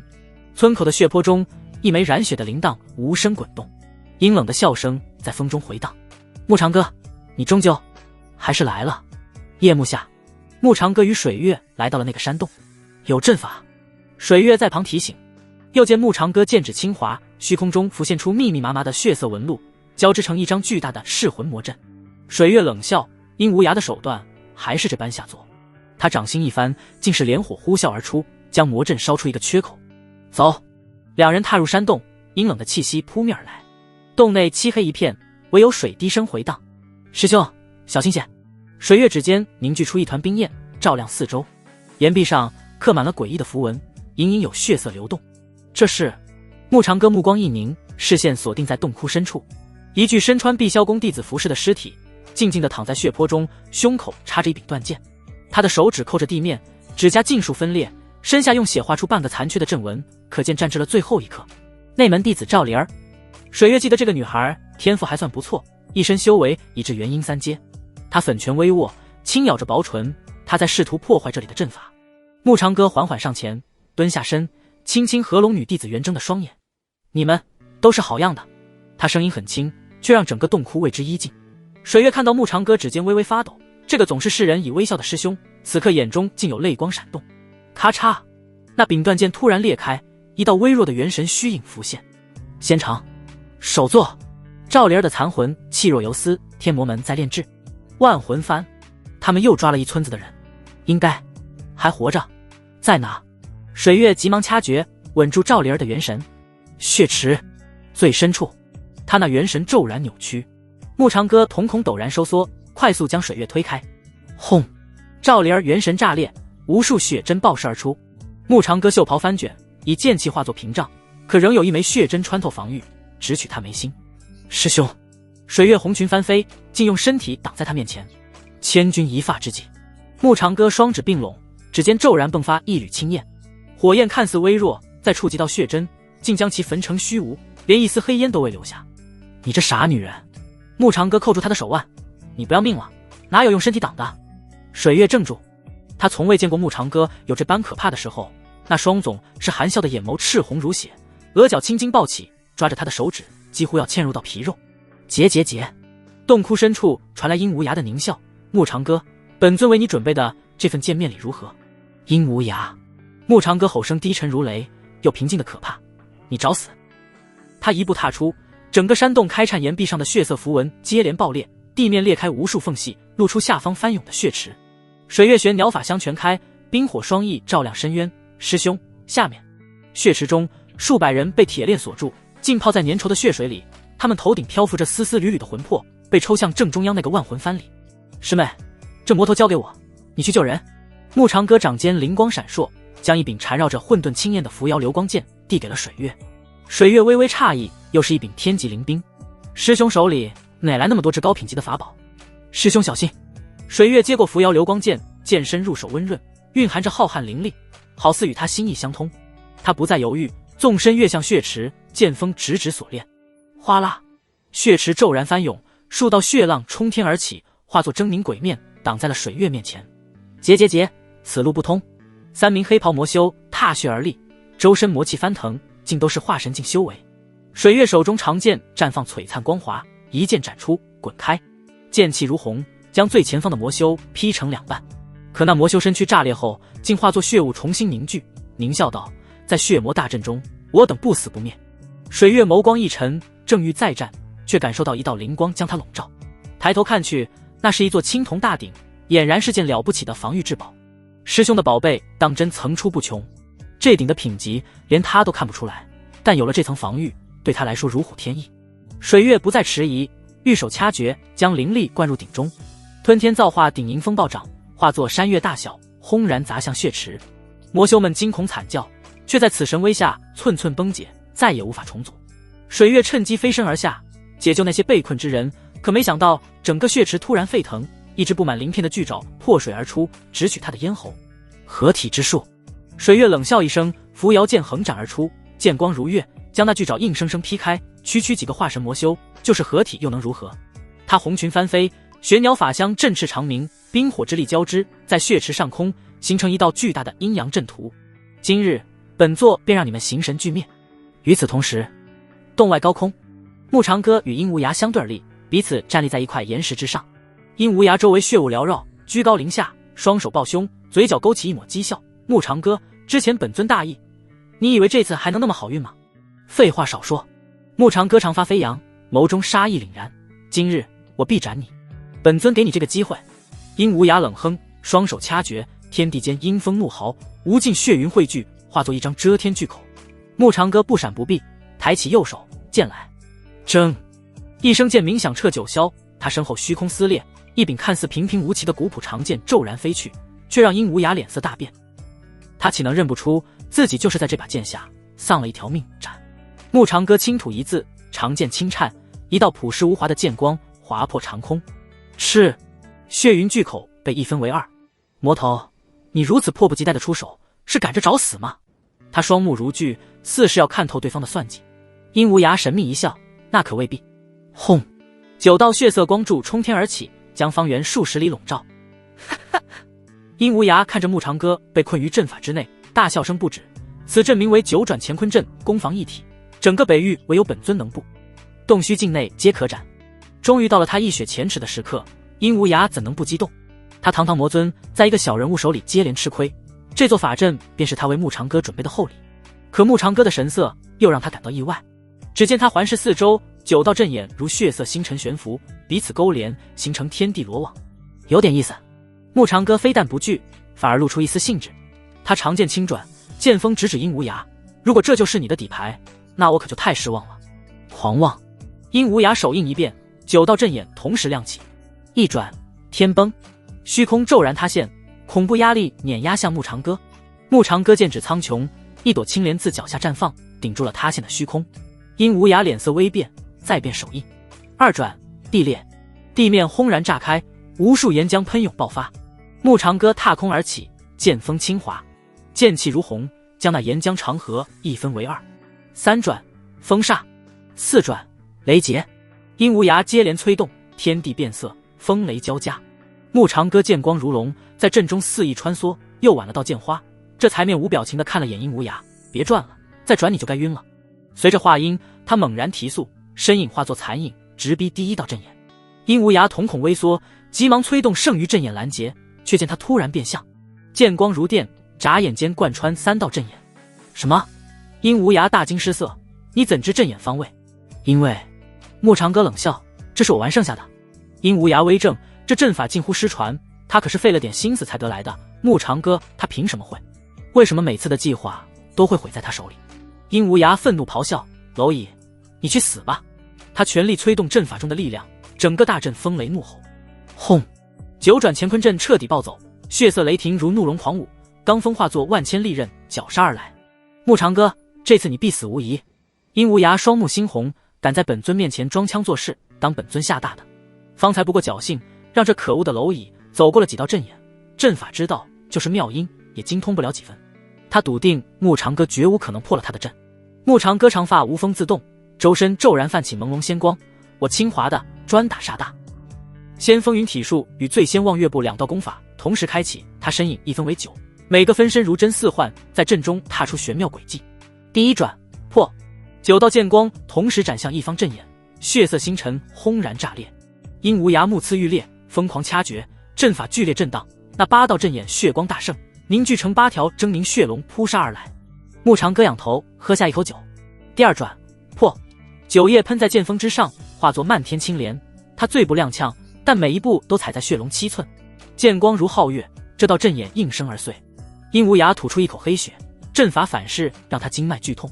第3转，破！木长歌的身影在血龙围攻中化作流云，剑锋划过之处，第3道阵眼如琉璃般破碎。当连续被破了6道阵眼，殷无涯终于慌了。他明白过来，木长歌不是在虚张声势，他真的精通这座阵法，这厮到底是什么怪物？九转归一，殷无涯咬破舌尖，喷出一口精血，剩余3道阵眼融合，化作一尊100丈血魔，6只手臂各自持着魔兵，带着毁天灭地之势砸下。死吧！面对着绝杀一击，牧长歌醉眼朦胧地打了个9格。魔头，你可知真正的9转乾坤阵从来不需要9道阵眼？他身影消失原地，只需1道就够。再次出现时，9道身影悍然劈出一剑，9道剑势合一，血魔虚影僵在半空，庞大的身躯出现无数裂痕。3道阵眼不受控制的互相吞噬，轰然炸裂。轰！殷无涯惨叫一声，受到阵法冲击的他跌落在地。等他反应过来时，瞳孔中却倒映着牧长歌持剑杀来的身影。这一剑为碧霄宫弟子。剑光闪过，殷无涯左臂齐肩而断。这一剑为无辜村民。右腿飞出，黑血喷溅。这一剑为天下苍生。剑锋迸发一缕灵光，穿透了殷无涯的眉心，将他定在了原地。牧长歌深吸一口气，最后97剑，为你千年罪孽。嗖嗖嗖，剑势快到眼花缭乱。待到牧长歌收剑，殷无涯身躯上早已布满蜘蛛网一样的裂痕。牧长歌，本尊这次虽没杀了你，但水月不见得有这么好运了。哈哈哈！砰！一声炸裂，殷无涯躯体化作无数碎屑，魔气本源就此溃散，被牧长歌收进了葫芦。他望着崩到脚下的一块木头碎屑，轻哼一声，转身离开了原地。这魔头当真以为他没看出这是傀儡术吗？吸收了他的魔气本源，殷无涯自然也会受到损伤，从而延缓他的恢复速度。何况水月有他的吞天造化鼎护持，足够支撑到他赶回那个山洞。山洞内，冰火交织的剑气横扫而过，3名合体的魔修再次被斩成血雾。水月红唇微抿，额角渗出细汗，玄鸟法相光芒跟着暗淡了几分。没完没了，他指尖轻颤，感受着体内飞速流逝的灵力。吞天造化鼎悬浮在头顶，垂落道道青光护持己身，但面对这种不死不灭的敌人，消耗战对他极为不利。结。血雾重新凝聚，那名高大的魔修身影再度浮现。他舔了舔嘴唇，眼中闪烁着邪恶。水月仙子，何必苦苦支撑？不如乖乖从了我们。做梦！水月眸中寒光暴涨，扶摇流光剑绽放出最后的璀璨光华。冰皇斩，剑光化作赤红色的凤凰，携带着尽是连火扑杀而去。那名魔修脸色大变，仓促抵挡，仍被这一剑轰得支离破碎。虽说他们借助血海中的大阵可复生，但每挨一击，疼是真的疼，且每死一次，本源就消耗一部分。如今本源所剩无几，顶多再死上3次，就真的死了。不过，他们已经不需要有所担心了。嗨！水月单膝跪地，剑锋插入地面支撑身体，这一击几乎耗尽了他剩余的灵力。啪！鼓掌的声音从血雾中传来。那名高大的魔修解除了合体状体，再度分化成3人。他们的气息萎靡了许多，奈何仍有一战之力。为首的男子咧嘴笑着，不愧是法相境修士，这一剑差点要了我们的命。他忽然露出诡异的笑容。水月仙子可是察觉到身体发热了。水月瞳孔骤缩，确实，不知何时，一股异样的燥热从丹田升起，迅速蔓延至全身。他的呼吸变得急促，视线开始模糊，肌肤泛起诱人的粉红。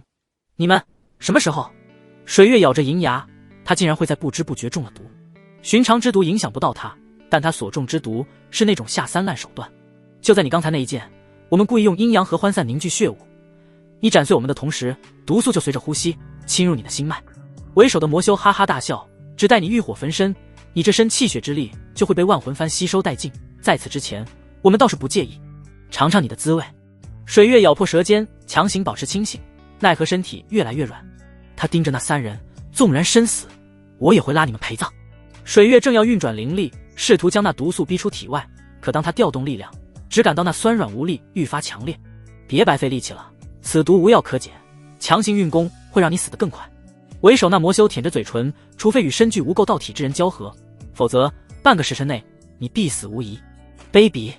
水月气急攻心，娇嫩的红唇流淌出一抹血丝。他摇了摇头，忍住那股眩晕感，就要试着站起身子。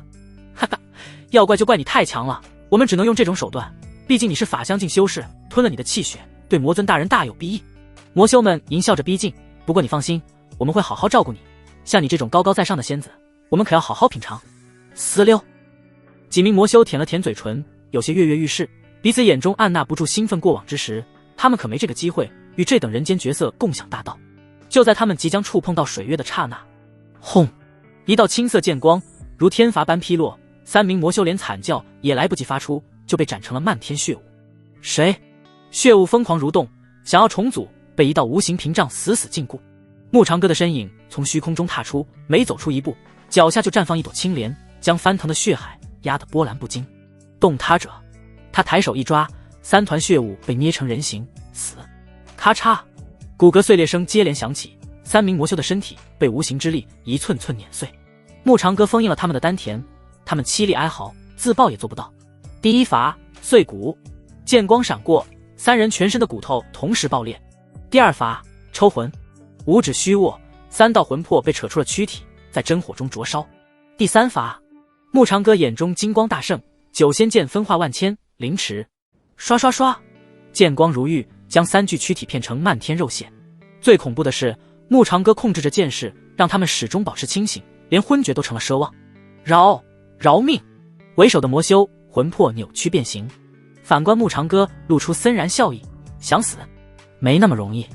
他剑锋一转，指向血海，你们不是能复活吗？那就让你们复活个够。随着木长歌眼眸陡然转寒，吞天造化顶倒扣而下，将整片血海吸入鼎中。鼎内混沌火燃起，3名魔修的魂魄被投入其中，在极度痛苦中反复覆灭又重生。不，凄厉的惨叫持续了整整1刻钟，直到最后一丝魂魄被炼化成青烟，木长歌这才转身，剑指洞窟深处的万魂幡。灭！争！9仙剑化作100丈巨刃，将万魂幡旗上的冤魂尽数净化。那些扭曲的面孔逐渐平和，对着木长歌摇摇一拜，消散于天地之间。水月朦胧间看着木长歌的背影，那个总是嬉笑的男人，此刻宛如杀神。挥剑时微颤的指尖暴露了他的愤怒。当最后一丝魔气消散，他转身的瞬间又变回了那个他熟悉的师兄。只是师妹，木长歌的身影一道闪现，将水月揽入怀里。他嗅到熟悉的气息，下意识地抓住了他的衣襟。师兄，我让你担心了，可还是美。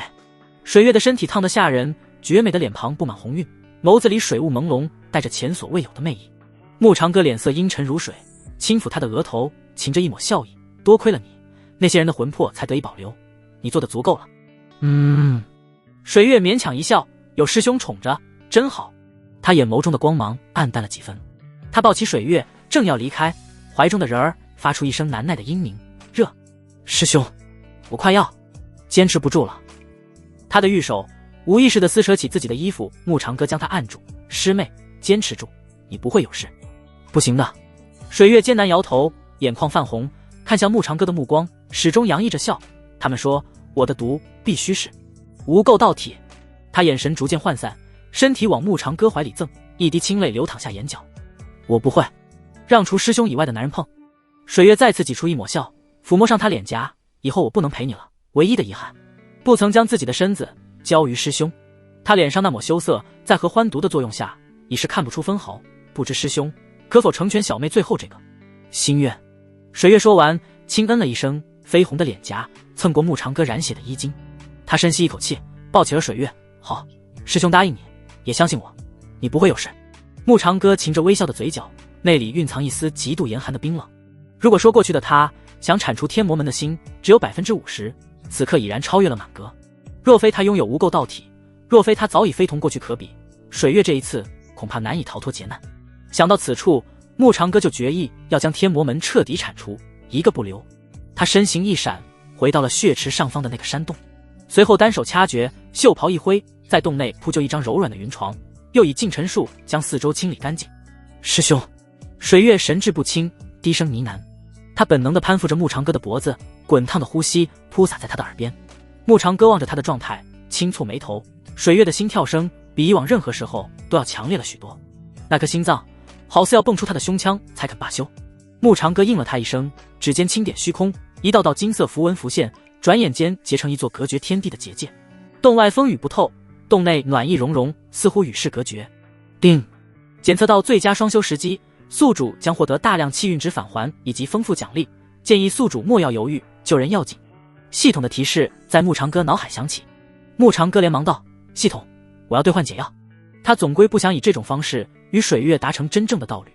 定，宿主自身可解决的情况下，系统拒绝提供任何帮助。修仙路漫漫，圣母遭雷劈。木长歌满头黑线。水月是他的师妹，又是他亲口承认的道侣，怎么就圣母了？狗系统，非要逼他趁人之危是吧？反抗不了，那就好好享受。他连忙将水月放在云床之上，他那衣裙已被汗水浸透，贴合着玲珑有致的身躯，勾勒出惊心动魄的曲线。素来清冷的脸庞绯红如虾，长睫轻颤间，眸中水光潋滟。师妹，得罪了。慕长歌轻叹一声，再无任何犹豫。水月羞得别过脸去，红唇上却扬起了发自内心的笑意。师兄哪都好，就是太过君子了些。难道自己在他面前这么没有魅力吗？何况是他自愿的，也是长久过来始终期待的。他只想撑到自己生命消逝之前，与他度过最后的温存，即便死，那也没有遗憾了。不多时，慕长歌褪去外袍，周身泛起银白光芒，体内无垢道体特有的净化之力自动流转。当他的指尖触碰到他手指的那一刻，水月顿时觉得一股清凉之气涌入了经脉。只是他眼神越来越迷离，因为师兄这个样子真的好帅，倘若他在化身肌肉状态，水月不敢再想下去，也无暇再去想。灵光如水，将两人笼罩。水月的红裙从光幕中飘出，似一片轻盈的落雨，落在云床下的垫子上。洞外月色似乎也羞涩起来，悄悄躲进了云层深处，只留下几缕朦胧的银辉透过山间的薄雾洒在洞口。夜风轻拂，草木摇曳，天地跟着屏息，不忍打扰这一场旖旎。洞内灵光流转，映照出两道不分彼此的身影。夜色更深，虫鸣渐渐停歇，唯有清风拂过树叶的沙沙声仍在继续。翌日，洞口的结界悄然散去，一缕金色的阳光穿透了云层。水月眼睫毛微动，美眸睁开时，看到自己正被慕长歌揽在怀里。我没死。他微微抬头，目光落在他俊逸的侧脸上，心跳不由加快了许多。昨晚的一切如梦似幻，若非近在眼前，他有些不敢相信那是真实发生的。他跟师兄圆满了，已是成为真正的道侣，只是自己为什么还活着？等等，他的修为。水月美眸陡然瞪大，他竟然突破了法相境2阶，还是巅峰之境，差一步就能迈入3阶。不是说只有无垢道体才能救他吗？莫非师兄他就是无垢道体？原来如此，难怪他能解合欢毒，难怪他的灵力如此纯净。水月心跳如肋骨，脸颊发烫，又忍不住偷偷弯起嘴角。水月啊水月，你可真是有眼光，随随便便看中一个男人就是最为罕见的无垢道体。这要是时不时的跟师兄双修一下，那我的修为……醒了。慕长歌的轻笑打断了他的胡思乱想。水月耳尖微红，低声应答。慕长歌抬手拂过他的发丝，师妹可有不适？他先是摇头，而后又点了点头，看得慕长歌一愣，这到底是有还是没有？水月愈发羞涩，娇俏的小脸遍布着云霞。师兄明知故问，要我怎么回答？慕长歌心中了然，眼底闪过一丝促狭的笑意。他故意压低声音，凑近水月耳边，温热的气息拂过他发热的耳垂。师妹若是不介意，师兄帮你看看。才不要。水月对上他含笑的眸子，羞恼地捶着他胸口。师兄你太坏了。师妹此言差矣，为兄这可是关心你。慕长歌低笑，顺势捉住他的手腕。关心的事怎么能用坏来形容？还是让为兄好好看看，以免痛在师妹身，疼在师兄心啊。去你的，老不正经。水月挣扎了一下，没挣脱，索性红着脸埋进他怀里，声音闷闷的，哪有这样关心的？师兄好讨厌。虽说已成为名正言顺的道侣，可也不能，而且又是大白天，多不好意思。叮，恭喜宿主攻略气运之女水月，攻略进度100%，获得气运值返还16万5千点。恭喜宿主获得额外奖励7星剑匣，内含天书、天玄、天机、天权、玉衡、开阳、瑶光7柄地阶极品灵兵，可合而为一，视为天级，以及7星剑阵。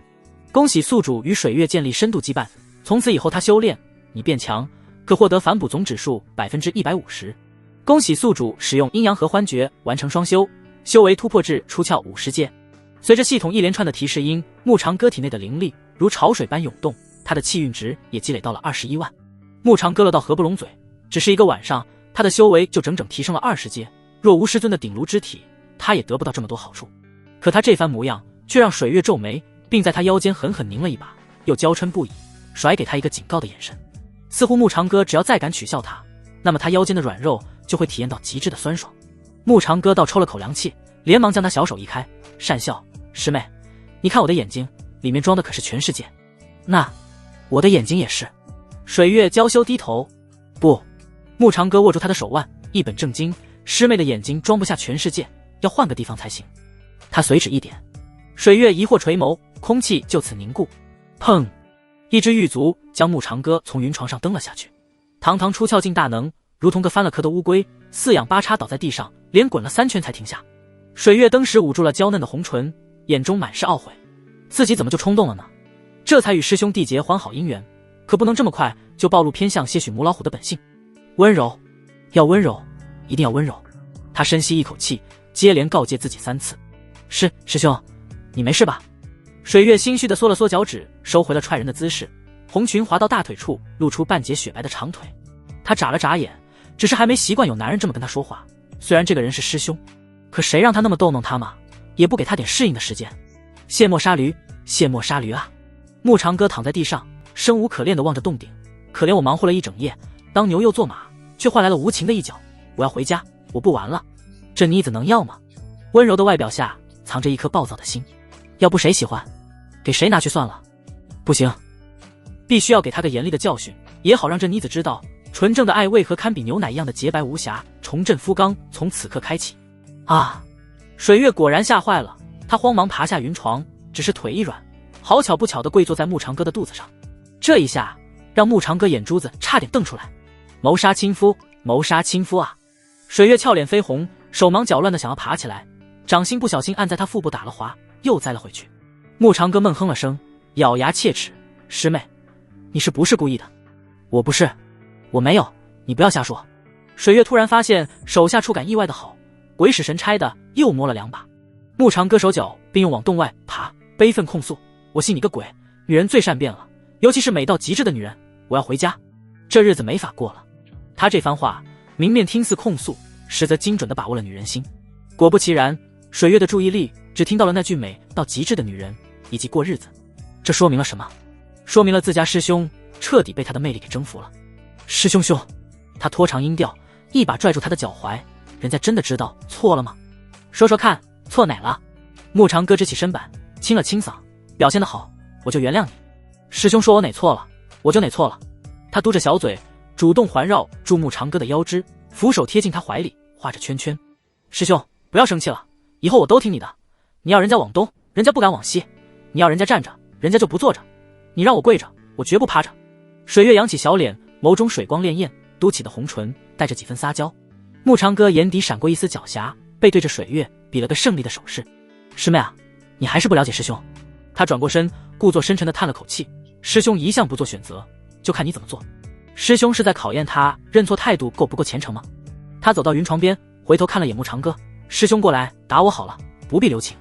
洞外路过的一只小松鼠不知出于何故，只是往里看了一眼，吱的一声捂住眼睛逃了。咻！一道赤色传讯拂破空而至，以极快的速度进入山洞，悬停在2人之间。符纸上血光流转，散发着凌厉杀气。木长歌眉头一皱，伸手接住符纸，燃尽的瞬间，叶灵犀的声音响彻在2人耳边：天魔门余孽，围攻必消功，速归。水月脸色骤变，急忙整理好裙摆，转身看向木长歌：怎么可能？殷无涯昨夜不是被师兄给杀了，傀儡术而已。木长歌一脸阴沉，任由水月帮他整理衣袍。那厮活了1000余年，阴险狡诈，杀他岂有那么容易？虽说是傀儡术，可他昨夜的交手却相当于与殷无涯本身一战。也就是说，那具傀儡术以灵宝铸造，其上能够承载殷无涯的部分魔力，斩了那傀儡，能让那魔头损失了本源，但无法杀了他。即便如此，也不能小觑那傀儡蕴含的能量，至少能够发挥出不弱于水月法相近的实力。只是他尚且不知，这次是否又来自那魔头的阴谋。木长歌掌心一翻，一道璀璨流光闪现。师妹，这7星剑匣内蕴含7把灵剑，剑阵口诀我以神识传给你。他指尖轻点，流光没入水月眉心。水月闭目片刻，在睁眼时星芒流转，素指轻扬，剑匣打开，7剑如碧矢般环绕身侧，冰火灵力与星辉交织，映出瑰丽光晕。走！木长歌揽住他腰肢，袖袍挥动间已然踏上9仙剑。云海之中，水月问道：师兄，天魔门为何会在这个时候攻打碧霄宫？这与找死有何区别？尽管这是个将那些魔道之人一网打尽的绝好时机，可碧霄宫与殷无涯打了那么多年交道，那魔头断无可能出这种昏招。何况宗门之中有妙音坐镇，即便殷无涯亲自前来，也只是送死。水月能想到的，木长歌也想得到，只是暂时给不出答案，只能以最快的速度赶回去。碧霄宫山门外，血雾缭绕，往日仙气缭绕的登天街已被染成暗红色。数不尽的魔门弟子如潮水般涌来，他们双目赤红，周身缠绕着扭曲的魔气，不知疼痛般疯狂冲击着护山大阵。守住阵眼！莫青云厉声喝道。他手中拂尘横扫，将3名冲上来的魔修击飞。然而那些魔修落地后，竟再次爬起，断裂的骨骼发出令人牙酸的咔嚓声，继续扑来。天空中死去的魔修尸体不断坠落，但他们身上的魔气却不散，反而在某种诡异的力量牵引下，汇聚成一条条黑色溪流，向着某个隐秘的方向流淌而去。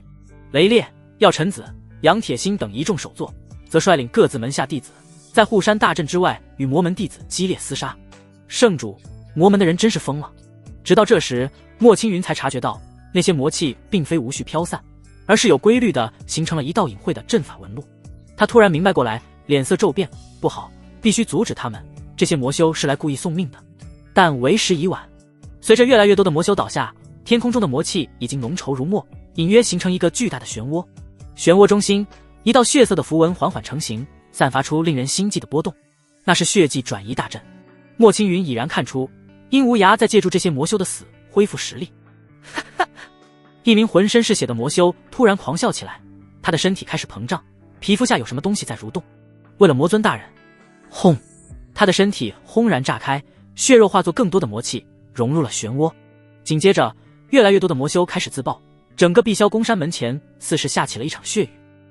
同时，有几名碧霄宫弟子在魔门之人的自爆下殒命，他们的气血之力同样被那漩涡所汲取。叶灵犀始终在观望着那道漩涡，他并未出手，因为这一战没有真正的赢家，除非能够摧毁那座阵法。可若是阵法毁灭，这些魔气就会萦绕在碧霄宫山门前无法消散，对于他们亦是麻烦。此前他传音过苏晨瑜，让他带领破天峰的弟子布置封印法阵，只待将魔门弟子斩尽，再进行封印这些魔气，是如今最好的选择。最为难缠的还是殷无涯本身，他拥有分化本源制造血池的能力，从那血池中便可诞生源源不断的魔修。那些魔修成长到一定程度，便会自动化作殷无涯的养料，就如眼下这般。眼见叶灵犀毫无回应，莫青云飞身至他身边，圣主，魔门的人可以不要命，可这样下去，我碧霄宫弟子伤亡只会越来越重。他望向不远处不断倒下的弟子，眼中闪过一丝痛惜，不如去请太上长老，以他的修为必能镇压此阵。妙音仙子已于今早再次闭关。叶灵犀轻飘飘的一句话，让莫青云忍不住皱了皱眉。他总不能眼睁睁看着这些弟子死在魔门的临死反扑之下，至少也要先破了那阵法，否则得意的只能是殷无涯。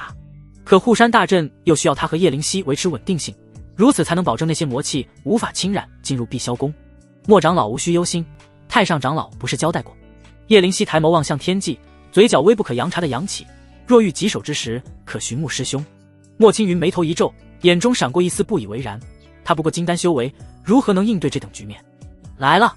叶灵犀话音未落，一道剑鸣贯穿，起初声音极轻，似远山沉中，却在一瞬间穿透云霄，震得漫天血雾为之一滞。所有交战中的修士不由自主地停下动作，抬头望向天际。那道青色剑光自云层中破空而来，所过之处云雾散开，连那血色漩涡微微颤动。圣主，那位剑修士。莫青云眼中倒映着一位白衣身影，那人衣袂翻飞，长发如墨，周身环绕着璀璨的剑芒，且他的气息根本让人看不透。叶灵犀看到木长歌以这番姿态现身人前，心中不禁错愕，又很快释然。以这副模样出现，他人也就认不出。穆师兄，真的能够？殷无涯，你派这些蝼蚁来送死，就为了这点小把戏？木长歌声音不大，却清晰地传遍整个战场。他抬手轻点，剑气激射，贯穿了数名魔修的躯体。那些人来不及发出惨叫，便是化作黑烟消散，甚至自爆的机会都没有。雷烈瞪大眼睛，一剑灭魂。此人是谁？为何如此强大？以他的修为也能做到此等程度，可要泯灭那些魔气，那就做不到了。木长歌负手而立，眸光如电。他身后水月红裙猎猎，冰火双翼舒展，七柄灵剑环绕身侧，剑锋所指，魔气退散，法相二阶巅峰。叶灵犀眉头微皱，水月师妹的修为怎会进展那么快？他下意识地看了眼木长歌，又见他扭头叮嘱水月师妹，以七星剑阵阻止血迹大阵运转，稍等我片刻。水月微微颔首，素手轻扬，七柄灵剑化作灵光，环绕血色漩涡，剑光交织，勾勒出璀璨星图，将翻涌的魔气硬生生压制。七星锁魔，剑阵骤然收缩，血色漩涡的扩张速度陡然减缓。木长歌身形一闪，矗立在战场核心地带。诸位同门，他声音温润，蕴含着不容置疑，且退后些。碧霄宫众弟子纷纷后撤抬头。九神祭，万剑归宗。木长歌话音落下，天地骤然一静。他指尖轻抬，九仙剑悬于身前，剑身嗡鸣震颤，竟引动方圆百里内的灵气疯狂汇聚。铮！一声清越剑鸣响彻云霄，万千剑影自虚空浮现，每一道犹如凝结实质，散发出强大的威压。所有人呆呆地看着这一幕，雷烈更是目不转睛。他就是剑修的首作，可如此具有威压的剑道之术，似乎比之九霄惊雷剑诀还要强了些。这怎么可能？雷烈声音发颤，这个年轻人到底是谁？为何从没听过他的名号？有如此修为之人，绝不可能是籍籍无名之辈。可他无论怎么看，那张脸都极为陌生。更令人震惊的是，那些剑影并非虚幻，而是实实在在的灵力所化，每一道都蕴含着足以斩杀元婴修士的恐怖威能。落！木长歌轻吐一字，咻咻咻！万千剑影如暴雨倾泻，覆盖了整个战场。诡异的是，他们如同长了眼睛，避开了碧霄宫弟子，直斩向魔修，血肉撕裂声不绝于耳。眨眼间，数百魔修被搅成了血雾。更可怕的是，那些血雾还没散开，就被剑影中的净化之力彻底泯灭。一剑清场，雷烈呆立原地。他自诩剑道造诣不凡，可此刻他连木长歌的剑路都看不明白。就在万千剑影涤荡战场之际，那些被斩杀的魔修体内涌出更为浓稠的魔气，形同黑色潮水向四周蔓延。碧霄宫众弟子虽未被剑影所伤，但会在魔气侵蚀下坠落魔道。不好！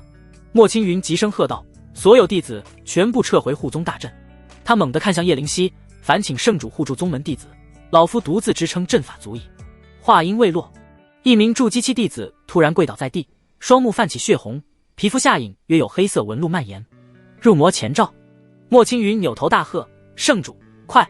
只有你的净世莲火才能阻止魔气蔓延。叶灵犀眸光微沉，指尖凝聚出一缕净世莲火，正要出手。轰！一股更为磅礴的魔气浪潮骤然爆发，将他的那缕威能给压制。莫青云脸色骤变，心中暗恼，盯紧了矗立在虚空中的年轻身影。此子实力虽强，可过于莽撞，斩杀魔修容易，这滔天魔气才是真正祸患。在他看来，碧霄宫剿灭这些魔修本就不难，难的是如何化解魔气反噬。如今木长歌一剑清场固然威风，局面反倒更加棘手。圣主！莫青云急声道，必须立即开启护宗大阵最高禁制。莫长老稍安勿躁。叶灵犀纹丝不动，意味深长地看向木长歌。只见他不慌不忙地从腰间摘下一只古朴葫芦，随手抛向空中。斩魔散破，收！葫芦口金光大盛，恐怖的吸力瞬间爆发，漫天魔气如百川归海，疯狂涌入葫芦之中。那些被魔气侵蚀的弟子身上黑纹逐渐被抽离。莫青云瞪大眼睛，满脸难以置信。他最为震惊的是，葫芦在吞噬魔气后，表面符文亮起璀璨金芒，转而喷吐出精纯灵气，反哺给在场修士。这葫芦，难道他是？雷烈咽了口唾沫，呼吸急促了几分。这葫芦他在桃林见过啊，就是木长歌使用这法宝救了他一命，可怎么会在这年轻人手里？他是木前辈。冷清双身吸一口气，红唇扬起了一抹笑。雷烈听闻，剑指微微发颤，果然是木师兄。他相信自己这大弟子不会认错，他更不会认错。从这位年轻人与水月一同回到碧霄宫的这刻起，他就怀疑这个年轻人的身份，只是不敢确认。可木师兄他如何变得这般年轻？叶灵犀则注视着那个葫芦，原来那叫斩魔散破葫芦，上古时期专克魔修的法宝，却被师兄平日用作装酒。如此暴殄天物，他有些不知该说些什么是好。殷无涯，你的算计不过是为碧霄宫弟子送上一场造化。木长歌单手托着葫芦，嘴角微翘，你若有胆，尽管放马过来，有多少我今日就杀多少。他站立虚空，衣袂翻飞，长发如墨，周身萦绕着淡淡的灵光，山风拂过，带起他宽大的衣袍，在阳光下勾勒出飘逸的轮廓。那道身影并不算太过高大，却给人一种无法撼动的巍峨感，仿佛他在那里就是天地的中心。碧霄宫众弟子仰望着他，眼中满是敬畏与向往，这才是真正的谪仙之姿。木长歌感受着体内流转的灵力，微微摇头。这些魔气虽然浓郁，但对他而言如同粗劣的浊酒，远不如直接吸收殷无涯的本源之力。不过他目光扫过下方的一众碧霄宫弟子，对你们来说倒是难得的补品。本着不浪费的原则，木长歌指尖轻点，斩魔散破葫芦再度悬浮而起，金光流转间，所有被炼化的魔气化作精纯灵力，如细雨洒落。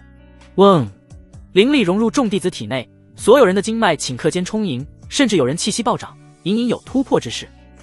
一名金丹期弟子感受着体内澎湃的灵力，满脸震撼，我的修为竟然精进了这么多。我也是。另一名弟子激动道，我卡在多年的瓶颈有了松动的迹象。殷无涯，大大的好人啊，再来送点修为给他们吧。牧长歌默默颔首，这些魔气虽然对他没用，但对碧霄宫弟子而言的确大有帮助。他望向远方，眼中闪过一丝冷意。殷无涯，你费尽心思凝聚的魔气，如今成了碧霄宫弟子的养料，不知你可还满意？轰隆隆，血迹大阵深处传来沉闷的红芒，似是殷无涯的震怒。整个地面剧烈震颤，那些干涸的血迹重新泛起妖异的红光。牧长歌眉头微皱，储物界中传来剧烈的波动。嗖，万魂幡飞出储物界，幡面烈烈作响。他悬浮在半空，疯狂吞噬着战场上残留的气血之力，甚至连那些被净化的灵力都不放过。紧接着，在场许多弟子的灵魂被一股吸力撕扯，头痛欲裂，他们各自拼尽全力抵挡，冷汗直流。牧长歌眼中寒芒乍现，立刻明白了对方的算计。这老魔头竟在万魂幡中藏了后手，就等着他带回碧霄宫，只是想夺回去，哪有那么容易？他右手虚握，一道金色锁链凭空浮现，缠绕住万魂幡的旗杆。给我镇压！锁链上的符文亮起刺目金光，与万魂幡上的血色纹路激烈对抗，两股力量纵横交织，发出令人牙酸的咯吱声。远传血迹大阵深处传来殷无涯沙哑的狞笑：结，牧长歌，你输了。万魂幡的吸力骤然暴涨，碧霄宫众多修为不足的弟子面色惨白，魂魄几乎要被拉扯出体外。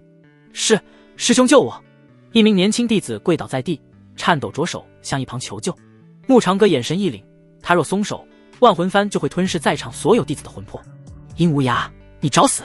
他左手维持着锁链镇压万魂幡，右手并指成剑，九仙剑狰鸣出鞘。就在剑光即将斩出的刹那，血迹大阵裂开一道深渊，一只覆盖着漆黑鳞片的巨手破空而出，五指如擎天柱般抓向牧长歌。师兄小心！水月惊呼，七星剑阵竭力遏制阵法，依旧无法阻挡巨手探出。雷烈接连斩出数道剑气，哪怕烈火剑砍在上面，也不曾对那手臂造成半点影响。生死关头，牧长歌瞳孔微凝，开启仙风云体术，周身灵光暴涨。六道与他气息完全一致的身影骤然浮现，让本想冲出大阵的叶灵犀陡然止步。又见六道分身同时落于不同方位，结成天罡北斗之阵，将躁动的魔幡镇压在原地。牧长歌本提扯掉了外袍，瘦弱的身躯猛然肌肉膨胀，变身大肌肉猛男。那肌肉线条如刀刻斧凿般分明，皮肤表面闪烁着金色纹路。这是……莫青云眼珠子差一点凸出来。这不是牧长歌的功法吗？这个年轻人怎么也会殷无涯？你这老胳膊老腿的，就别出来丢人现眼了。他扭了扭脖子，发出咔咔的爆响，浑身肌肉在阳光下泛着古铜色的光芒。话音未落，牧长歌脚下猛地一蹬，他的身影似炮弹般弹射而起，右拳带着璀璨金光，直轰那遮天蔽日的魔手。砰！拳掌相撞的瞬间，恐怖的冲击波席卷全场，众弟子们被狂风吹得东倒西歪，有几个修为较为弱小的直接被掀倒在地。雷烈手中的烈火剑当啷一声掉在地上，嘴巴张得能够塞进一颗鸡蛋。肉身破法，还是纯肉身的力量，就是他这位化神巅峰也扛不住这一拳。操！雷烈崩溃了，他这位牧师兄到底是个什么样的妖孽？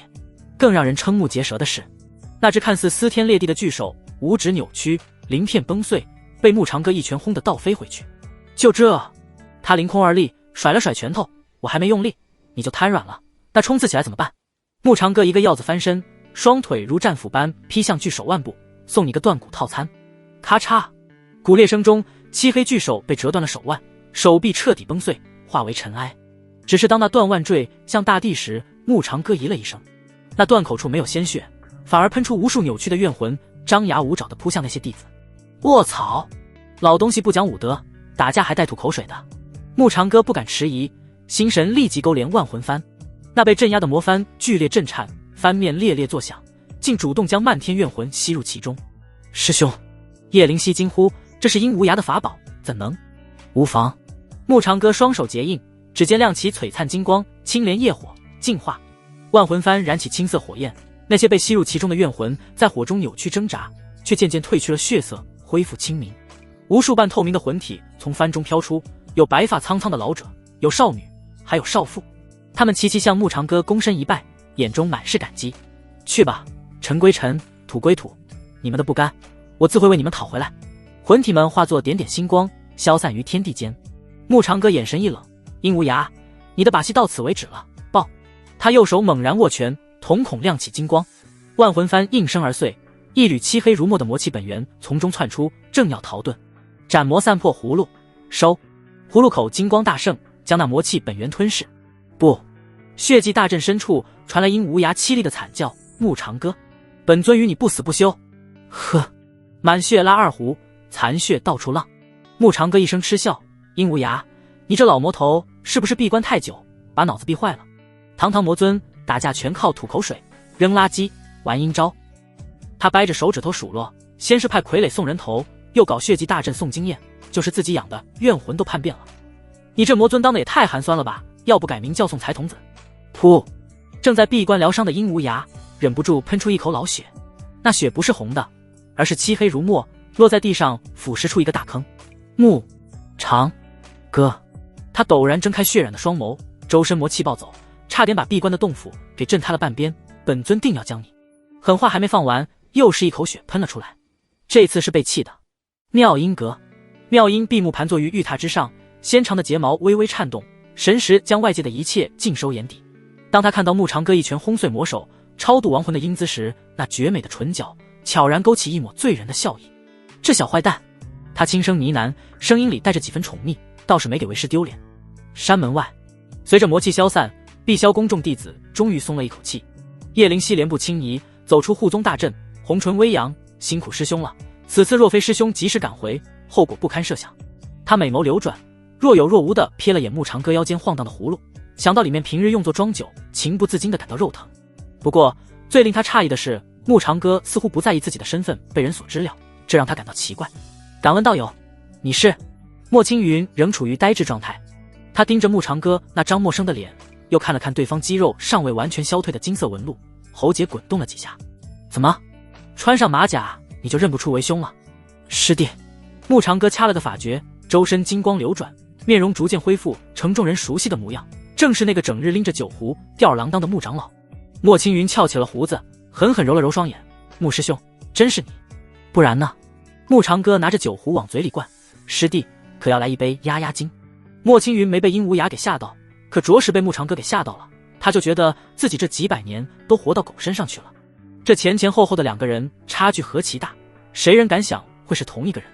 对于自己的身份是否暴露，穆长歌也不在意了。首先以他的实力有了自保的资格，其次师尊妙音既已识破了他的伪装，就更没必要隐瞒下去。师妹可要尝尝？穆长歌笑着递过酒壶给叶灵犀：为兄这酒可非凡品，专为你准备的。叶灵犀接过酒壶，红唇轻抿一口：师兄这酒倒是比寻常灵酒要烈了些。他刚说完，忽然觉得体内一股热流窜动，白皙的脸颊迅速泛起红晕。叶灵犀蹙眉看向穆长歌：这酒你加了什么？没什么。穆长歌摊开手，随手加了点春药。春药？叶灵犀傻了眼，白皙的耳垂以肉眼可见的速度染上绯色。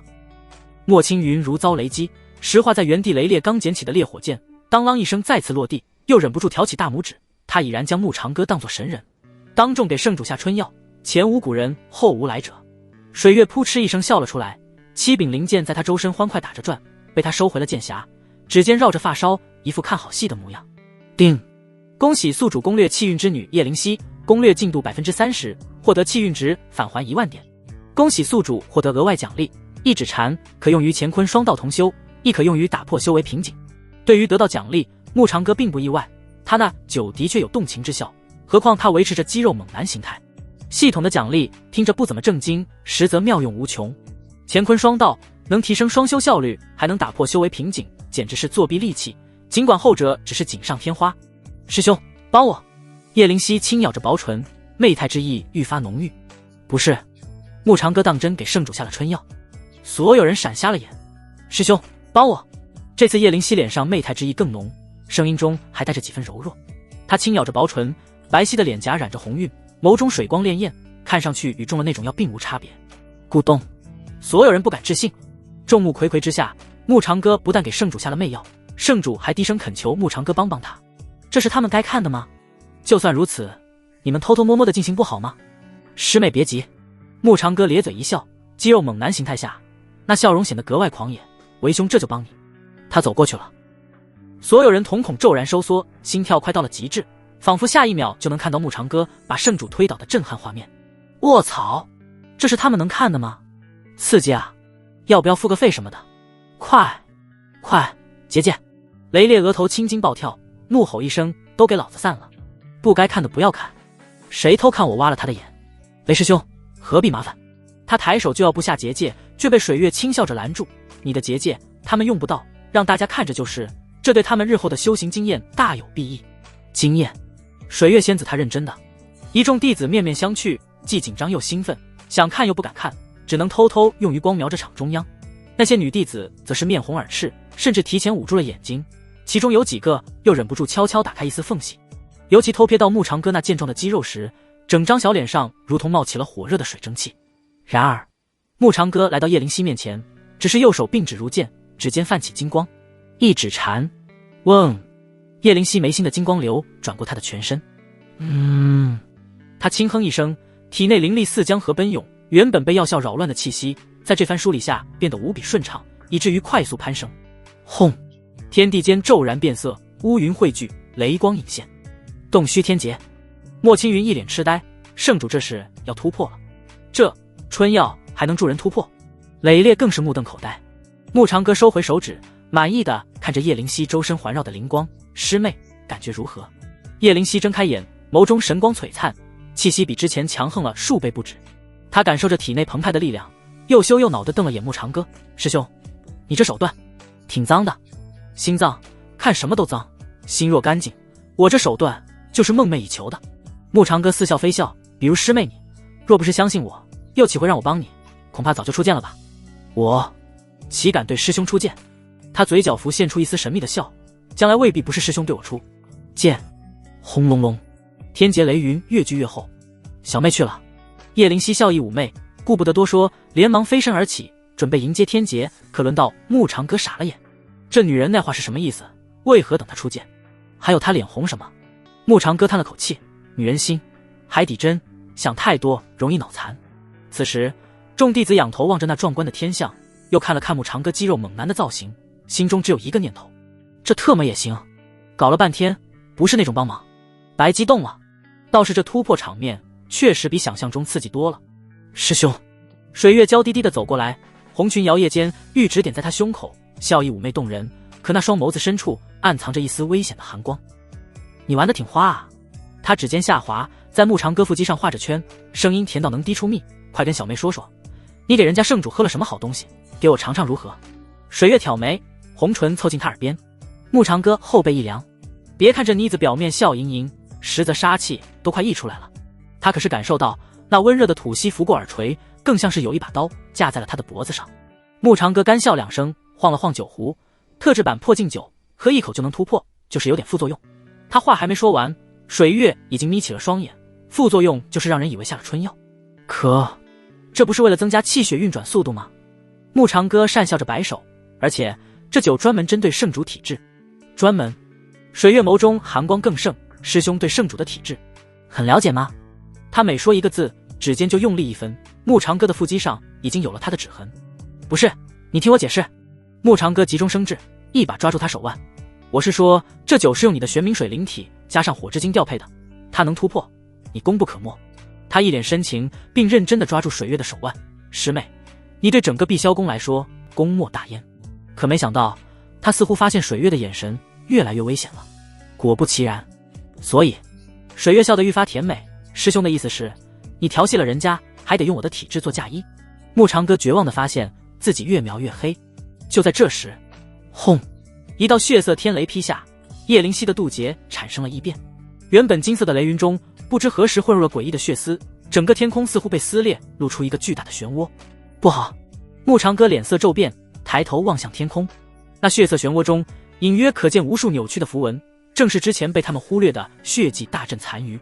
他猛地转身，肌肉猛男形态下，金色纹路在皮肤上流转，俨然一尊威猛战神。尔等在此守着圣主，我去毁了那大阵。师兄，是我大意了。水月咬着唇，面露一丝歉意，都怪你把我迷住了，害我忘记了检查大阵残余。这锅甩得也太顺滑了。但现在不是计较的时候，木长哥脚下猛地一踏，如炮弹般冲向血色漩涡，吞天造化顶击出，铭文亮起璀璨金光，向着血迹大阵的核心狠狠砸去。轰！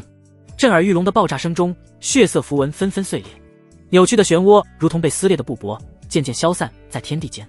天空再度恢复清明，只剩下叶灵犀渡劫的雷云。木长哥凌空而立，擦了把汗，总算搞定了。师兄小心！水月的惊呼从下方传来。木长哥猛地回头，瞥见最后一缕血色中，一道血箭直奔他眉心。叮！检测到致命攻击，是否消耗5万气运值，激活无垢金身？激活！木长哥想都没想就做出了选择，刹那间，他周身绽放出耀眼的金光，血箭撞在金光上，发出嗤的声响，最终不甘地消散了。木长哥长舒一口气，落回了地面。水月立刻迎上来帮他擦汗：“师兄可有事？”都怪自己大意，何况师兄灵力消耗巨大，只能以肉身对抗。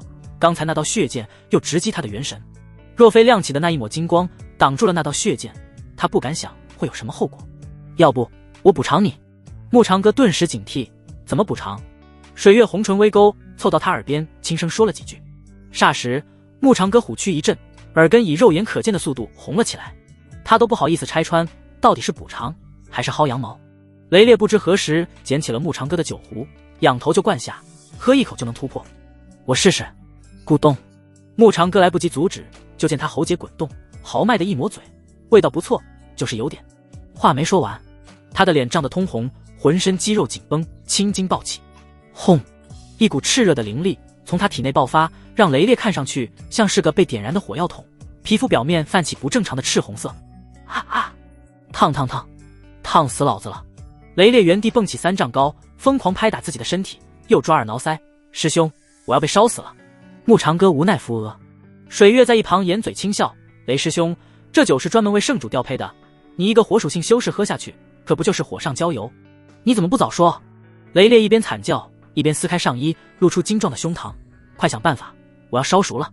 随后他扭过头看了眼冷清霜：“徒儿，帮帮为师。”“师傅，你不要过来啊！”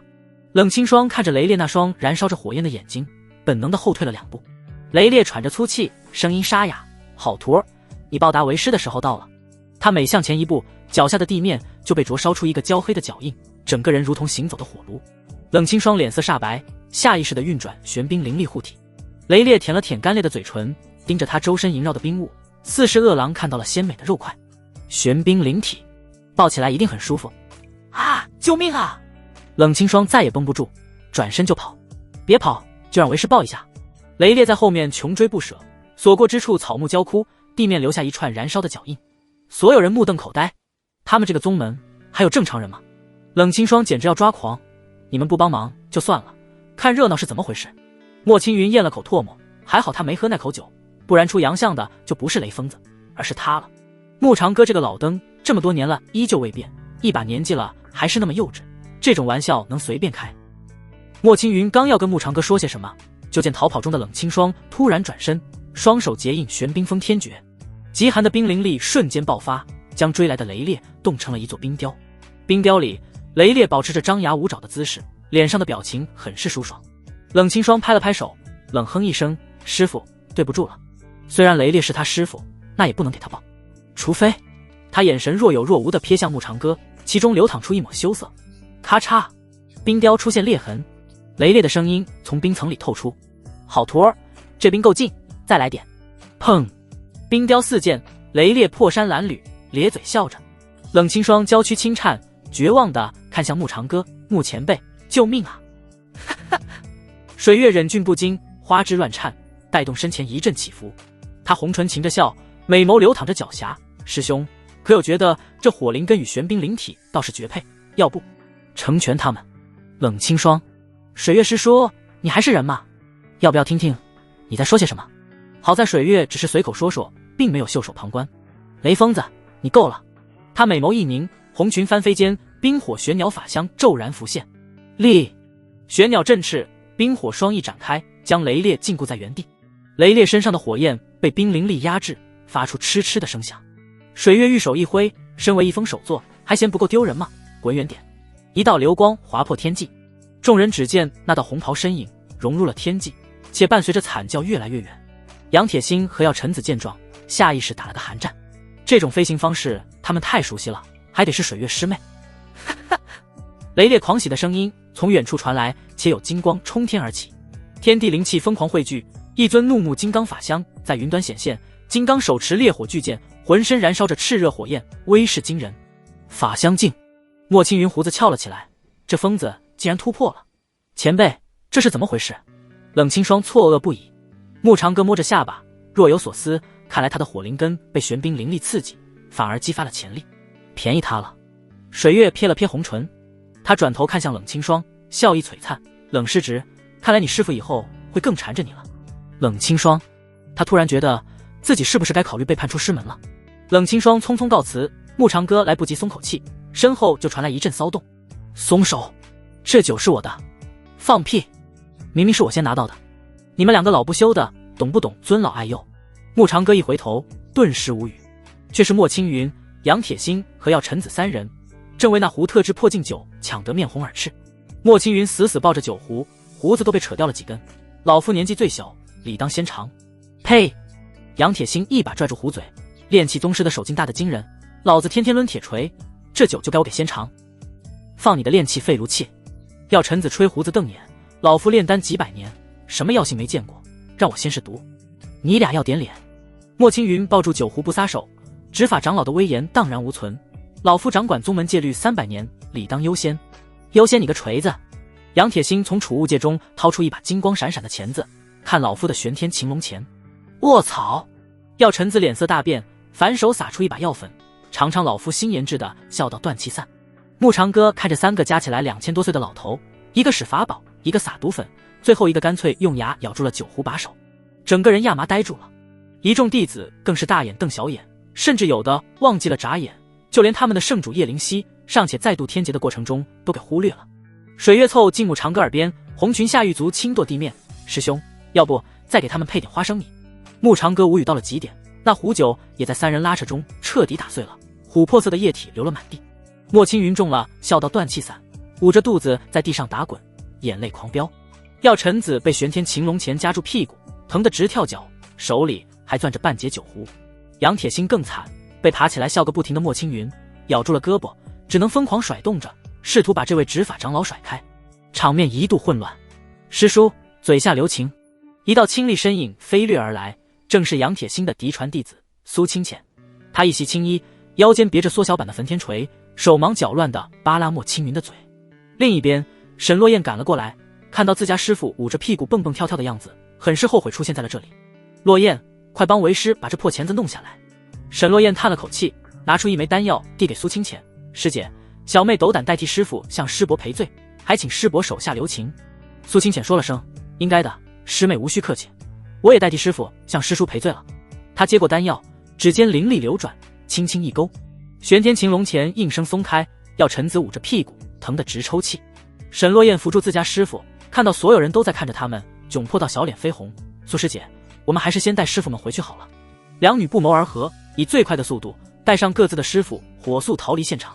丢人，太丢人了！只有莫青云还在狂笑。等等，哈哈，解药，解药啊！哈哈，师兄，你这酒可真是害人不浅。水月轻笑一声，传音道：晚上小妹让你好好品尝我的酒。他红裙翩跹，转身去捡穆长歌的长袍。穆长歌望着他的背影，眼角直抽。那是品酒吗？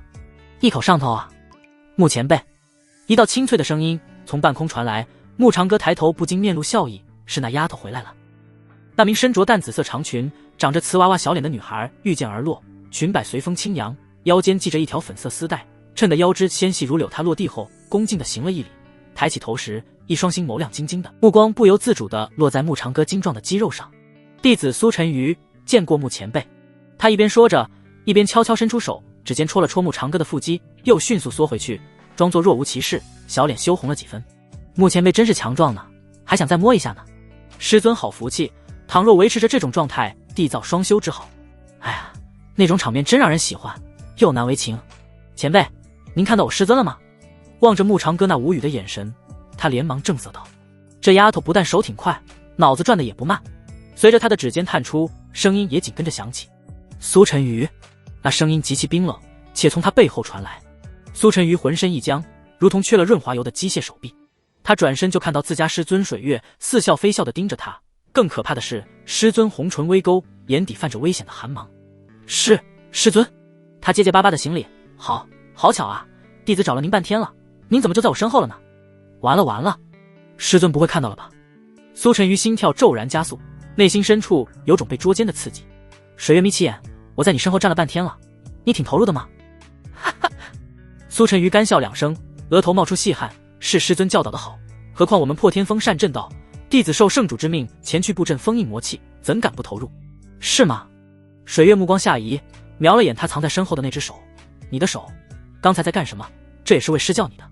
那可不，也不知上次是谁看到穆长歌满身的肌肉就沦陷得不能自拔了，又美其名曰说看看穆前辈有没有受伤。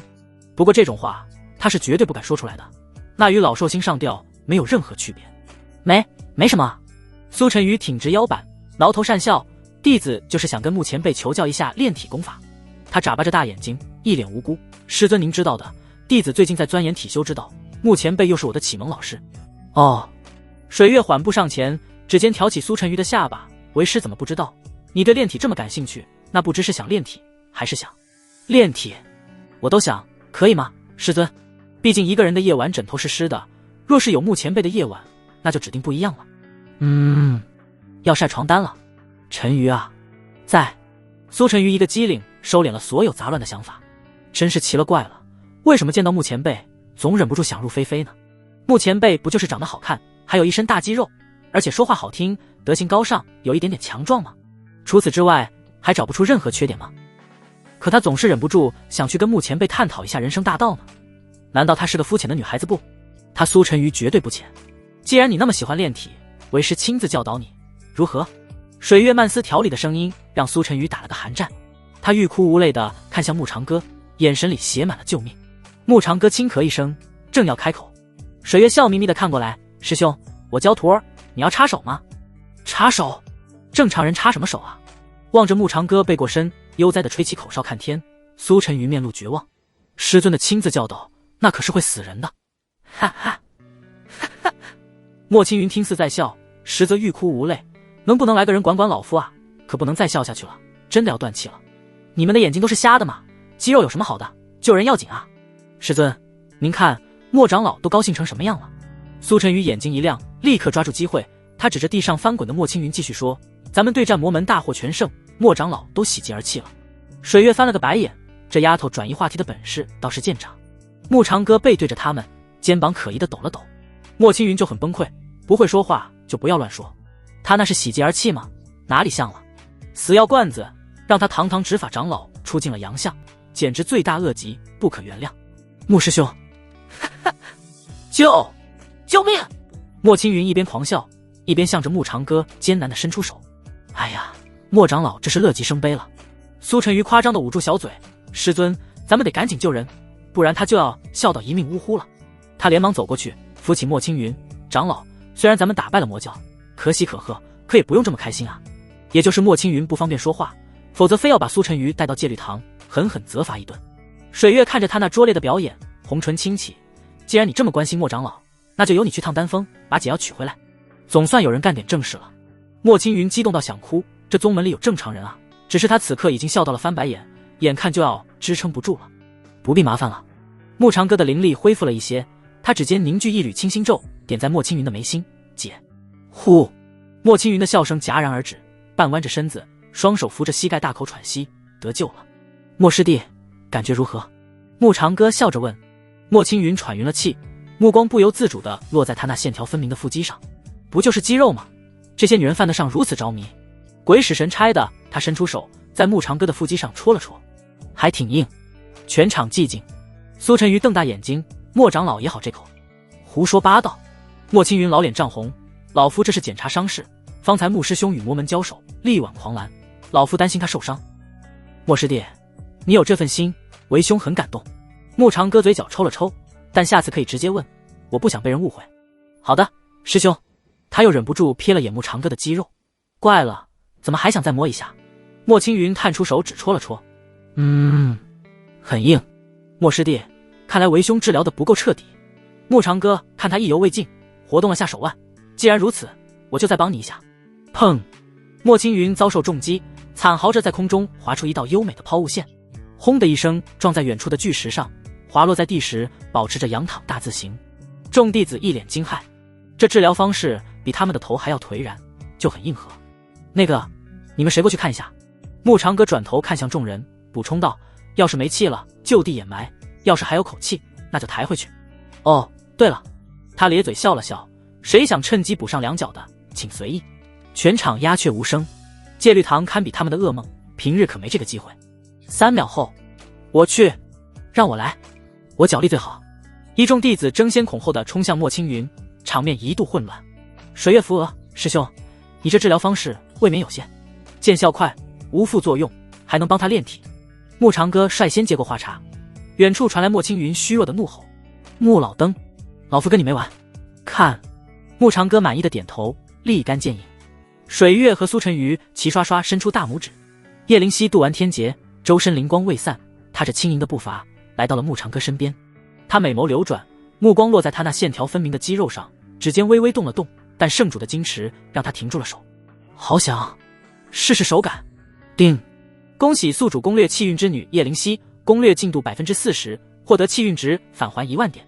恭喜宿主获得额外奖励圣心锁，可无声无息融入目标心脉，使其在情绪波动时对宿主产生依赖。注：此物并非操控心智，而是放大目标内心已有的情愫，可助宿主尽早建立双修羁绊。他修炼，你变强。叮！检测到叶灵犀情绪波动，圣心锁自动激活，已融入对方心脉。不是，狗系统，你又来这套，问过他的意见没有？穆长歌满头黑线，这才刚摆平了水月，又给他来个圣主，这谁吃得消？他身前的叶灵犀指尖微微蜷缩，心跳加快了几分。他望着穆长歌，只觉得他眉目如画，肌肉线条在微弱的夕阳下泛着诱人的光泽，就是那随意竖起的长发都格外好看。穆长歌察觉到他的目光，嘴角裂开一抹憨笑：师妹，恭喜你踏破瓶颈，度过了洞虚境的天劫，可喜可贺啊！他连忙收回那身大肌肉，此刻竟有种前世动物园里被围观的猴子那种感觉。尽管看他的都是些女人，还是极其漂亮的女人。叶灵犀本想保持清淡的声音，最终出口时却是格外的温柔。他呼吸一滞，指尖无意识地揪紧了袖口，此番多亏了师兄。奇怪，他笑起来怎么这么勾人了？叮！叶灵犀气运值提升至15万，恭喜宿主获得额外气运值返还2万点。穆长歌愣了愣神，这圣心锁的效果是不是太猛了点？他虽然不是什么烂好人，就是拍着苏晨瑜的大胸肌来讲，也没想过成为海王啊。系统害他不浅。呵，2E， 该说不说，气运值返还倒是不错，他又积累到19万了。师姐，您可是圣主，身份高贵着呢。水月眼疾手快，一把将衣袍披在穆长歌身上。小妹提醒师姐，切莫辱了自身在众弟子心中的形象。她飞快地系着衣带，不一会儿就把穆长歌裹得严严实实。叶灵犀展颜一笑，本座只是看穆师兄为我毕萧功劳心费力，心有不忍罢了。师妹因何觉得我有辱形象？心有不忍，需要盯着人家的腹肌看。水月一声嗤笑，师姐，你要是真的心有不忍，那就要在自己身上多下些功夫。你是圣主，一宗的支柱，依靠他人总是不好的。师妹此言有失颇偏。叶灵犀依旧噙着笑，我虽不才，如今这身修为也还说得过去，何况穆师兄本就是宗门长老，谈何依靠他人？师姐才是领头羊，而非我师兄。水月笑意盈盈，猛地拉扯穆长歌一条胳膊。穆长歌抽搐着嘴角，从两人交汇的目光中看到空气中有无形的火花在迸溅。他现在跑还来得及吗？苏晨瑜站在一旁，错愕地张着能够塞下一根香肠的小嘴。针尖对麦芒，土匪遇流氓。师尊这次遇上对手了，还是他们的圣主，这可比画本子精彩多了。那岂不是要火力全开？师尊就没空找他的麻烦了。美滋滋，他小手摸向储物袋，掏出一块桂花糕，小口咬了下，香甜软糯的口感让他幸福地眯起眼。转头见穆长歌一脸生无可恋，他犹豫了下，又摸出一块递过去。前辈，要不要来一块？他压低声音，眨眨眼，很甜的。随着两道冰冷的目光扫来，苏晨瑜手一抖，桂花糕掉在了地上。而后穆长歌又看到那两道目光向他扫来，只好讪讪地收回手。苏晨瑜心疼自己的桂花糕，又从储物袋中掏出一把瓜子，化悲愤为力量，熟练地磕了起来。清脆的声响在已然寂静的山门前回荡。穆长歌无奈扶额，他抬起嘴角沾着瓜子壳的小脸，前辈可要来点五香味的。这丫头是个人才，火烧眉毛了还忘不了吃。那个2位师妹，为兄有点事，就先走了啊。牧长哥准备溜之大吉。傻子才会留下做炮灰，更大的傻子才会边看热闹边吃瓜子。苏晨瑜察觉到牧长哥的眼神似乎带了丝怜悯。晨瑜，弟子在。他笑盈盈上前，师尊跟圣主可要尝尝，若是因为一把瓜子就解决了危机，牧前辈一定会感激他的。然，是谁允许你在本座面前毫无规矩的？水月指尖泛起冰火灵光，可有点破天风大师姐的样。完了，他终于明白牧前辈那怜悯的眼神是什么意思了。师尊，弟子知。咻！话未说完，水月指尖一弹，苏晨瑜整个人腾空而起，他化作一道流光，划破天际，宛如一颗璀璨的星辰，渐行渐远。牧长哥仰头望天，内心叹息，能跑的不跑，跑不了的创造条件也想跑。人与人之间的悲欢果然不相通。师妹这脾气倒是愈发暴躁了。叶灵犀掩着嘴，却压不下红唇上的笑意。水月拢了拢衣袖，笑意温柔。小妹这是在教导弟子，岂可在圣主面前失了礼数？他转头看向牧长哥，师兄觉得呢？牧长哥悄悄溜走的步伐陡然停住，他回头看向两人，咧嘴笑，没错，陈瑜那丫头太不像话了。这样，2位师妹且先聊着，为兄我去教训教训那丫头。师兄可否方便？叶灵犀看着他回头，微笑道：小妹有点难言之隐，想邀请师兄去趟我那里。你那里不会是闺房吧？牧长哥只感觉一道雷劈在了他身上。圣主有何难言之隐，不妨与我说说。水月笑容很轻很柔，倘若小妹做得到，也就不必麻烦师兄，何况我与师兄本就有约在先。他那纤纤玉手挽住牧长哥的手臂，指尖在他掌心轻轻一勾，似乎他敢答应，今晚就别想好了。叶灵犀抿了抿红唇，是有轻重缓急，牧师兄也非师妹一人所有，莫非师妹还要强行霸占？难不成非要告诉师妹，我近日参悟功法，身体偶有不适之处？叶灵犀目光如炬，水月这身修为突破的绝对大有猫腻。他数日前刚突破到法相，短期内绝无进阶的可能，偏偏与牧长哥出去了一趟，回来后就进阶到法相2阶巅峰了。此事定与牧长哥有很大关联。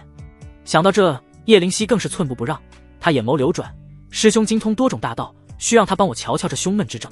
好一个胸闷之症，是烧病吧？轰！2股威压骤然碰撞，狂风骤起，牧长哥浑身衣袍被吹得猎猎作响。师兄，圣主的安危关乎咱们碧霄宫，师兄不妨去看看。牧长哥岂能看不出水月眼中流淌的寒光，陪笑道：不巧，为兄有事要去面见师尊，至于这病，他掌心一翻，躺着2枚丹药。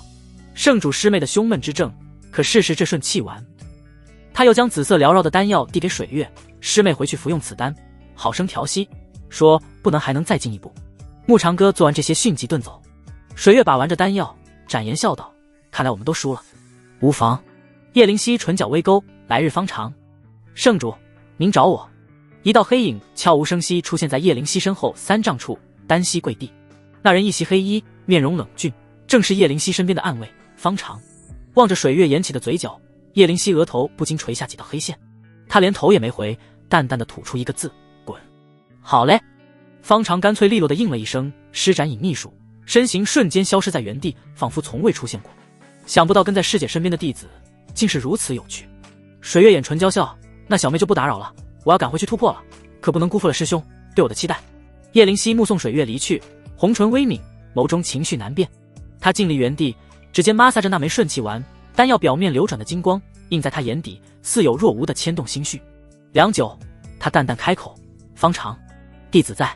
黑影一闪，方长单膝跪地，恭敬垂首。叶灵犀没有看他，只是轻声道：掌嘴。方长一愣，茫然抬头。叶灵犀终于侧眸瞥他一眼，眸光清冷，一牵下。他张了张嘴，似乎想说什么，但最终只是低下头。是。清脆的巴掌声在山门前响起。叶灵犀不再停留，转身化作流光飞走，只留下方长一人待在原地，面无表情地抽着自己耳光。远处树梢上，苏晨瑜不知何时又摸了回来，一边嗑瓜子一边数107、108。他歪了头：方长师兄，要不要来点瓜子？打累了就歇会儿。方长不仅是叶灵犀身边的暗卫，还是宗门的圣子，若无一定的实力，也坐不上这圣子的位子。即便是各封首座的大弟子，他都当得起这一声师兄。之所以担任叶灵犀的暗卫，是本着近水楼台的原则，只要他表现得好，将来说不定有机会坐上那圣主之位，更何况他与那位圣女白熙冉向来不对付，就是因为那个女人是前任圣主云清离钦点的圣女，还算做他的半个弟子，以至于各种对他不屑一顾，方常担任暗卫。除了近水楼台之外，还有一个重要的原因，他要证明自己比白熙冉更强。妙音阁，弟子求见师尊。木长歌对着超薄滑润的结界躬声说道。随后结界如水波般荡漾，木长歌踏入其内。妙音盘坐玉榻，双眸未曾睁开，青丝如瀑垂落，一床新的灵狐毯衬得他肤如凝脂。长歌，他红唇轻启，你来找为师，可是有事？弟子前来为师尊献宝。木长歌恭敬行礼，掌心一翻，一枚通体银白的玉简浮现，他双手奉上，还望师尊不要嫌弃。妙音终于睁开眼，美眸落在玉简上，这是太虚凝神诀，弟子偶然间所得。木长歌解释道，听闻此诀可助修士稳固元神，尤其对即将渡劫之人有益。你倒是舍得。妙音轻笑，真不知道自己这徒儿得到了怎样的机缘，可他并不打算追问。每个人都有自己的秘密，尤其对修士而言，何况他这弟子对他一片孝心，只是苦了他了，身具天纵之才，总是伪装出一副废柴的样子。师尊待弟子恩重如山，区区功法何足挂齿。木长歌一脸诚恳，我只恨报答不了师尊恩情的1/1000。妙音觉得这逆徒是在故意羞辱他，就他拿出来的这部功法，足以堪称无价之宝，亦可留作碧霄宫今后传世之功法。妙音把玩着玉简，话锋一转，长歌，你到为师这来，该不会是为了逃难吧？这个，木长歌后背一凉，满脸尴尬。妙音似笑非笑，看来为师这弟子很是抢手啊，连圣主都对你青睐有加。他玉手一挥，一道光幕浮现，正是方才山门前的一幕。为师虽然在闭关，但碧霄宫上下没什么能瞒过我的眼睛。他眸光流转，一脸严肃，更何况魔门闹出那么大动静，若非你赶回来，为师又岂能安心闭关？对此木长歌并不意外，他早已猜到魔门的动静已然在师尊的掌握之中，即便在闭关，也不得不分出少许的精力探查着山门的情况，甚至已然在暗中出手。若非如此，碧霄宫众弟子不可能在魔门之人拼死自爆之下，只损失了几名弟子。师尊言重了，您才是宗门中的定海神针。木长歌拱手抱拳，碧霄宫是师尊给弟子的家，这都是弟子应该做的，岂容邪魔歪道再次放肆？不必妄自菲薄。妙音起身，赤足踏在地面上毯子上，一步步走近，青离既已飞升，你寿元也不成问题，若有意寻找道侣，为师可为你做主。他玉指轻抬，挑起木长歌下巴，美眸含笑道，水月和灵犀那2个丫头都不错，不知我爱徒心系于谁？木长歌瞳孔骤缩，后背沁出一层冷汗。这是送命题啊，有80%概率来自师尊的考验，哪怕妙音认真程度到了9%8%，他也不会去赌那0.2%的可能。若真要选，他拖长语调，眼神真挚，弟子只会选师尊。逆徒怎可胡言乱语？妙音眼里显然多了丝慌乱，连同转过身去，俏脸依旧泛着红润。木长歌不退反进，凑近半步，在我眼里，师尊才是最好的，作为您的弟子，自然要配最好的，这样才不会丢您的脸。油嘴滑舌。妙音心里如同吃了蜜一样甜，这小混蛋蛮有眼光的嘛。他红唇扬着笑，转身走向玉榻，仙裙摇曳间丢下一句，看来是为师平日太纵着你了，以至于你毫无规矩，是师尊待我已成。木长歌在妙音最需要的时候，连忙甩个台阶给他下，弟子还为师尊准备了其他礼物。他掌心一翻，一件流光溢彩的白色胸衣浮现，衣面上绣着淡金色的凤纹，领口与束带处点缀着稀碎的星辰石，衣身轻薄如雾，又隐隐透出坚韧的灵力波动，赫然是一件地阶上品的护身法衣。此衣名唤血黄霓裳，可随心意变换款式，更能抵挡化神修士全力一击。他双手呈上，眼中带着几分期待，这在您眼里不算什么，却是弟子的心意。没办法，妙音的等级实在太高了，寻常之物根本看不上，一时无用。他思来想去，也就想到了这个办法。女人无论多大年纪，爱美之心不会更改，谁能拒绝一件既好看又带防御的胸衣呢？更关键的是，他送过水月一条裙子，还被妙音的神识给探查到了，那就不能再送同样的东西，除非更高等级的例外。妙音美眸微凝，耳尖染上绯色，这逆徒怎可送女子这般物品，且连她的尺寸掌握的分毫不差。叮，恭喜宿主触发赠宝返还功能，奖励月华凝霜裙。木长歌神识一扫，储物界内悬浮着一件纯白长裙，裙身似月光之鹫，通体银白如雪，不染纤尘。他望着妙音那微红的脸颊，赶忙拿出这套法衣，还有这件裙子很适合师尊，弟子一并呈上。天阶法衣，妙音一眼看出了其中的不凡。那上面特有的寒月银丝纹是极北之地的万年寒玉才能提炼出来的灵材。丁，恭喜宿主攻略气运之女妙音仙子，攻略进度 80%， 获得气运值返还2万点。恭喜宿主获得额外奖励天机葫芦，可吸取护身法衣。妙音指尖轻抚月华凝霜裙，有些爱不释手。慕长歌心中暗叹，拉近人与人关系的最好方式，果然就是送礼。天阶法衣，渡劫大能也难免动容。这种法衣以慕长歌如今的修为，不施展全力都难以破开防御。倒是系统奖励的那个天机葫芦，似乎有用，又似乎没用。天阶法衣可不常见，寻常法衣他也不在乎，而且那葫芦根本不知品级。能不能吸取天级法衣是个未知，他总不能让妙音穿上后进行尝试，那估计过几个月他的坟头草就长出来了。逆徒，你又在打什么坏主意？妙音抬头时刚好看到慕长歌嘴角流了口水。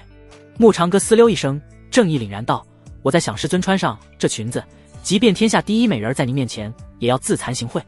哪来的？妙音玉指轻点他的额头，力道很轻，如羽毛轻抚慕长歌，嘿嘿一笑，弟子耗尽了2颗肾的精力才整出这么一件，师尊喜欢就好。妙音翻了个白眼，礼物为师收下了。衣服再好，那也比不上慕长歌的肾重要。到底有些事还要靠他那颗肾，也就叮嘱了他一番。妙音自是知晓，他这徒儿炼制出天阶法衣的概率微乎其微，又或者是得到了什么了不得的炼器宝鼎。但不管怎么说，都是慕长歌的心意，他心里很暖。慕长歌离开后，妙音指尖轻点，月华凝霜裙与雪黄霓裳同时化作流光附体，裙摆如月光倾泻，轻盈垂落，勾勒出她曼妙的身姿，胸衣贴合肌肤，淡金色的凤纹在月光下流转。她微微转身，裙摆荡漾开层层银辉，宛如月宫仙子降临凡尘，清冷中又透着难以言语的高贵。逆徒，晚些时候我们梦中相见。妙音玉踏盘坐，泛红的脸颊上映出一抹娇羞。慕长歌回到桃林小院，月光如水洒在石桌上，他取出天机葫芦放在掌心细细端详，葫芦通体碧绿，表面缠绕着金色道纹，触手温润如玉，隐隐有灵光流转。这玩意到底怎么用？他嘀咕着，指尖注入一丝灵力，葫芦顿时微微颤抖，表面金纹亮起，竟自动悬浮起来，葫芦口对准了他的衣袍。等等，别！嗖！慕长歌的外袍瞬间被吸入葫芦中，他低头看了看自己仅剩的中衣，嘴角抽搐。这破葫芦敌我不分的。再说了，他这衣袍算什么法衣啊？只是最低等级的黄阶，稍微有点实力的修士，一撕就破。就比如水月之前那件红裙，不小心会被他撕破，那同样是件黄阶的寻常衣物，只因高等级的法衣实在罕见。修为高深之人不会太过注重法衣，它存在的目的仅是用作斗战中不至于破衣褴褛。修为不足之人难以支撑起法衣，所以这种算作半鸡类的东西，也就在玄武大陆不怎么流行。慕长歌刚把衣袍从葫芦里拽出来，院门就被人给推开了。慕前辈，弟子叨扰了。方长站在门口，整张脸肿到像个发面馒头，说话含糊不清。您老能否赐我一颗消肿的丹药？方师侄，你这是被谁揍了？这特么是被抽了多少下？慕长歌强忍笑意，取出一枚丹药递了过去。这小子好歹也是碧霄宫的圣子，叶灵溪身边的暗卫，如此模样当真滑稽。圣主让我滋长1000下。方长欲哭无泪，但因为脸太肿，连哭的表情都做不出来，又担心自己表现得不够真诚，动手时还催动了灵力。他伸出2根香肠般的手指比划着，打完了我都不知道自己犯了什么错，我又不敢问。这小子是个狠人啊，对自己都这么不客气。快把丹药服下吧。慕长歌很是同情地拍了拍他的肩膀，这世上最难搞的就是女人，你不问缘由是好事，问了只会多挨1000下。千万不要和女人去讲理，输的人只会是你。而且他站起身，仰望着天际的月亮，有时女人要做些什么，只是单纯的不爽，根本不需要理由。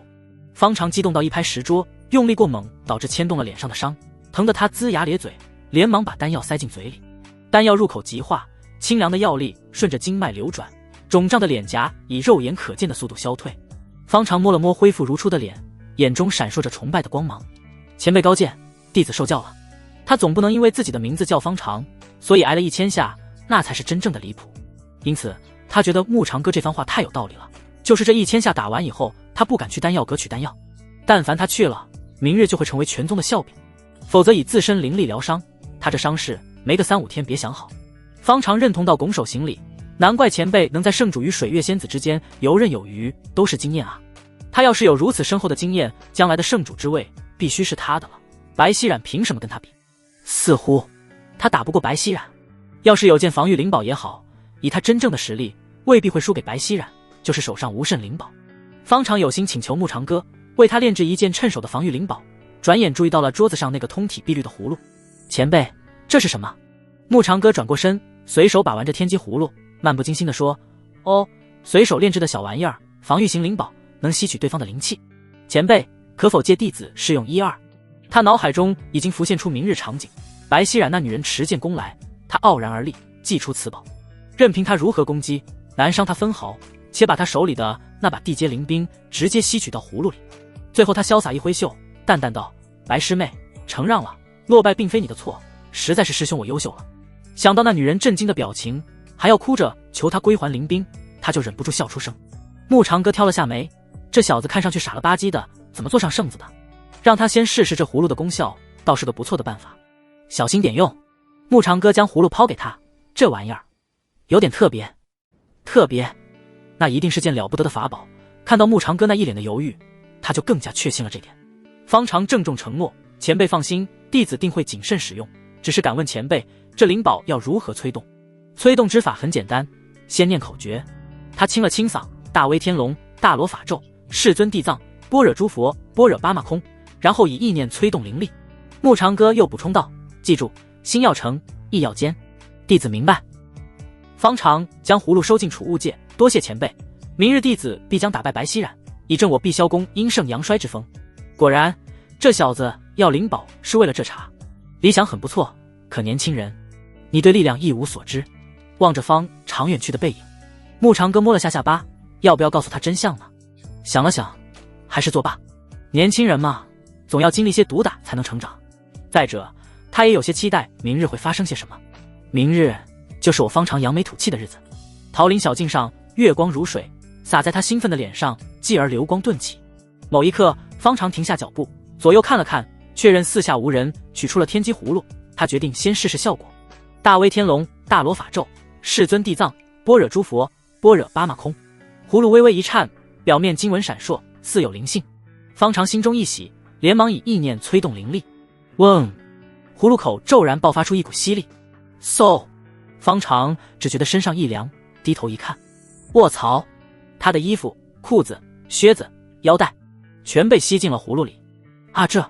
他光溜溜地站在原地，夜风吹拂，凉飕飕的。不对，一定是哪里出了问题。还有，他为何觉得这葫芦不需要念口诀，只需以意念催动灵力就能使用？又或者他口诀念得不够虔诚？下一秒，他被冷风吹得打了个寒战，连忙掐诀，试图召回衣物，可葫芦纹丝不动。难道我灵力不够？方长咬了咬牙，再次注入灵力，甚至加大力度。嗡！葫芦又闪了一下，然后啪！他直接飞进了储物戒，死活不肯出来。方长快哭了，这特么是什么破法宝？他只能安慰自己，目前背的法宝太高级，自己暂时没驾驭住，还好提前试验了，不然明天可就丢脸了。方长左右看了看，没人看见，很好。他准备赶紧溜回住处。咦，那是方长师兄吗？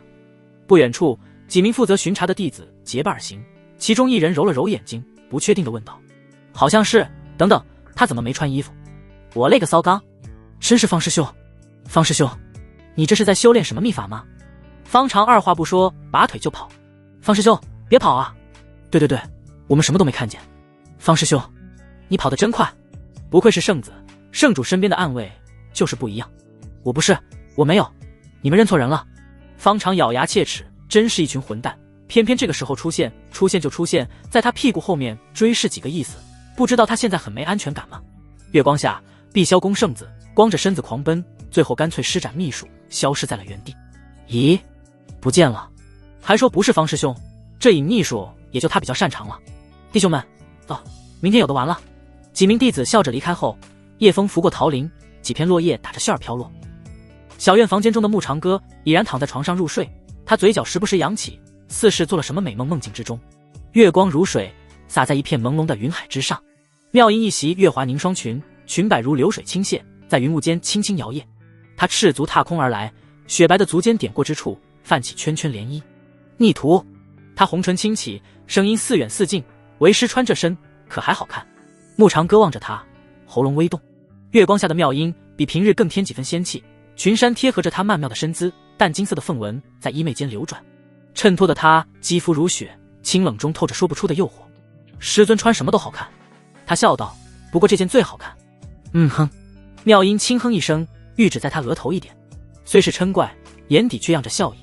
他指尖轻抬，云雾骤然翻涌，化作一张软榻。妙音斜倚榻上，裙摆微微滑落，露出一截如玉般的小腿。今日你送为湿衣裙，为湿便。他眼波流转，在梦中成全你一回。慕长歌呼吸一滞，妙音指尖掐诀，睡梦之法运转，整个梦境空间随之轻颤。逆徒还不过来！他指尖轻勾，月华凝霜裙的衣领滑落了少许，露出一截雪白的香肩。逆徒为师这样，可还入得了你的眼？妙音眼波流转，媚意如丝。慕长歌只觉得鼻腔一热，连忙压下心中的那股躁动，转而深吸一口气道：师尊在我心中如皎皎皓月，高不可攀，弟子岂敢对师尊有半分不敬？妙音闻言，眼底闪过一丝满意。他慵懒地侧卧在云榻上，裙摆随着动作又滑落几分，露出一段修长如玉的腿。逆徒，这只是梦境，你怕什么？他轻笑，指尖勾了勾，过来。慕长歌喉结滚动，脚步定在原地。师尊，弟子怎么？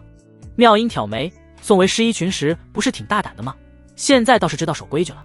他指尖一勾，一股无形的力量直接将慕长歌拽到了榻前。师尊！慕长歌一个踉跄，险些扑进他怀里，鼻间萦绕着淡淡的幽香，让他心跳如肋骨。妙音侧握着一只白如玉的手指，点在他眉心，吐气如兰，在梦里还装正经，可有意思。我……慕长歌呼吸急促，仍强撑着最后一丝理智。妙音忽然贴近，红唇几乎擦过他的耳垂。你敢说自己从未想过碰为师？啪！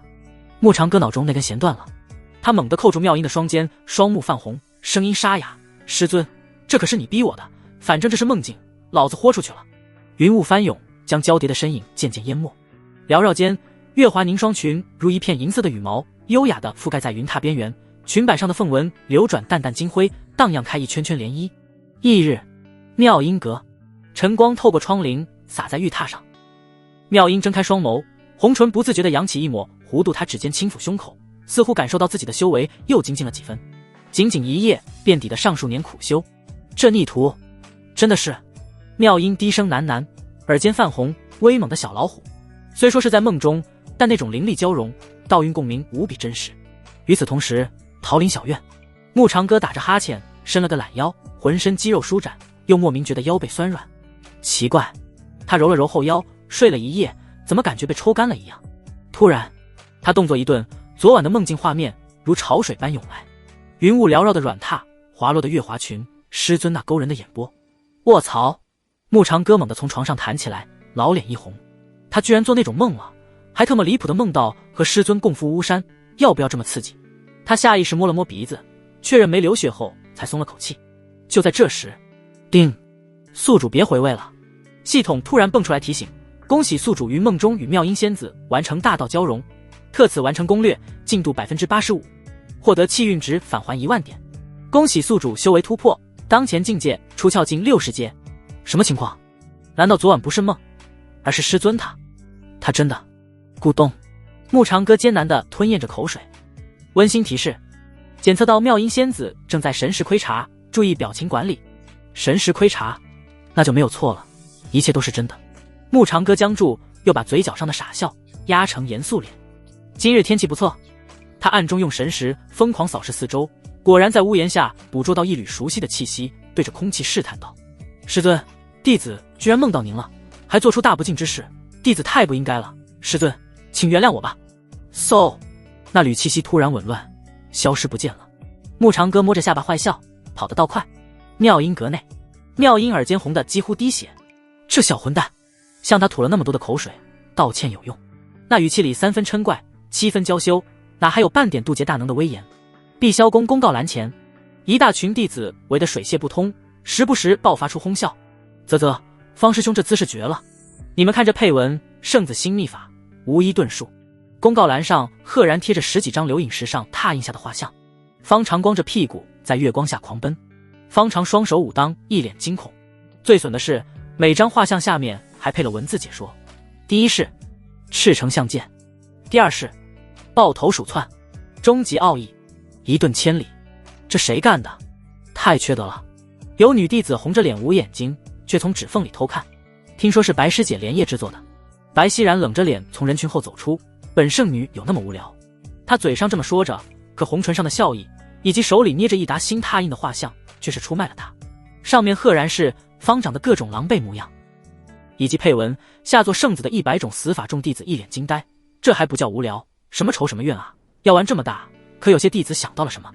叶灵犀今后卸任圣主之位，极大可能会从白熙冉和方丈2人之中选出一个最适合担任这个位子的人。如若方长名声尽毁，这个位子就跟他失之交臂了。碧霄宫不会选个有污点的人来做圣主。白师姐这招堪称打蛇只捻7寸，够狠，效果却是最好。实际上白熙冉没想那么多，只是方长这个家伙一直与他作对，恰好昨夜碰到几个巡查的弟子，手里拿着流饮石，哈哈大笑。本以为他们鬼鬼祟祟没干好事，将他们拦下之后，他就看到了流饮石上的画面，于是他便想到了这个主意，用来恶心一下方丈，也好让他消停些，别总是有事没事找他的麻烦。要么好好做他的圣子，要么就做好圣主身边的暗卫，他可没时间陪他浪费。全给我闪开！众人忽闻一声厉喝，伴随着一道凌厉的剑气，公告蓝轰的一声被击中，炸裂成碎屑。方长持剑而立，衣袍在风中猎猎作响，脸色黑如锅底，眼中怒火几乎要喷涌而出。他剑尖直指前方那道白色倩影，白熙冉，可敢与我一战？有何不敢？白熙冉红唇微扬，转而美眸倒映出冰冷的寒芒。今日之后，你将不再奢望能够战胜我。话音未落，他身形已然化作一道白色流光，直奔演武台而去。方长脚下剑光一闪，紧随其后。快跟上去！圣子圣女大战又有热闹看了。一众弟子兴奋不已，纷纷御剑跟上，生怕错过这场好戏。演武台上，白熙冉负手而立，白衣胜雪，周身萦绕着淡淡寒气，似乎连空气被冻结。方长落在对面，长剑斜指地面，眼中战意熊熊。白熙冉，今日我便让你知道谁才是碧霄宫未来的圣主。废话少说！白熙冉玉手轻抬，唰！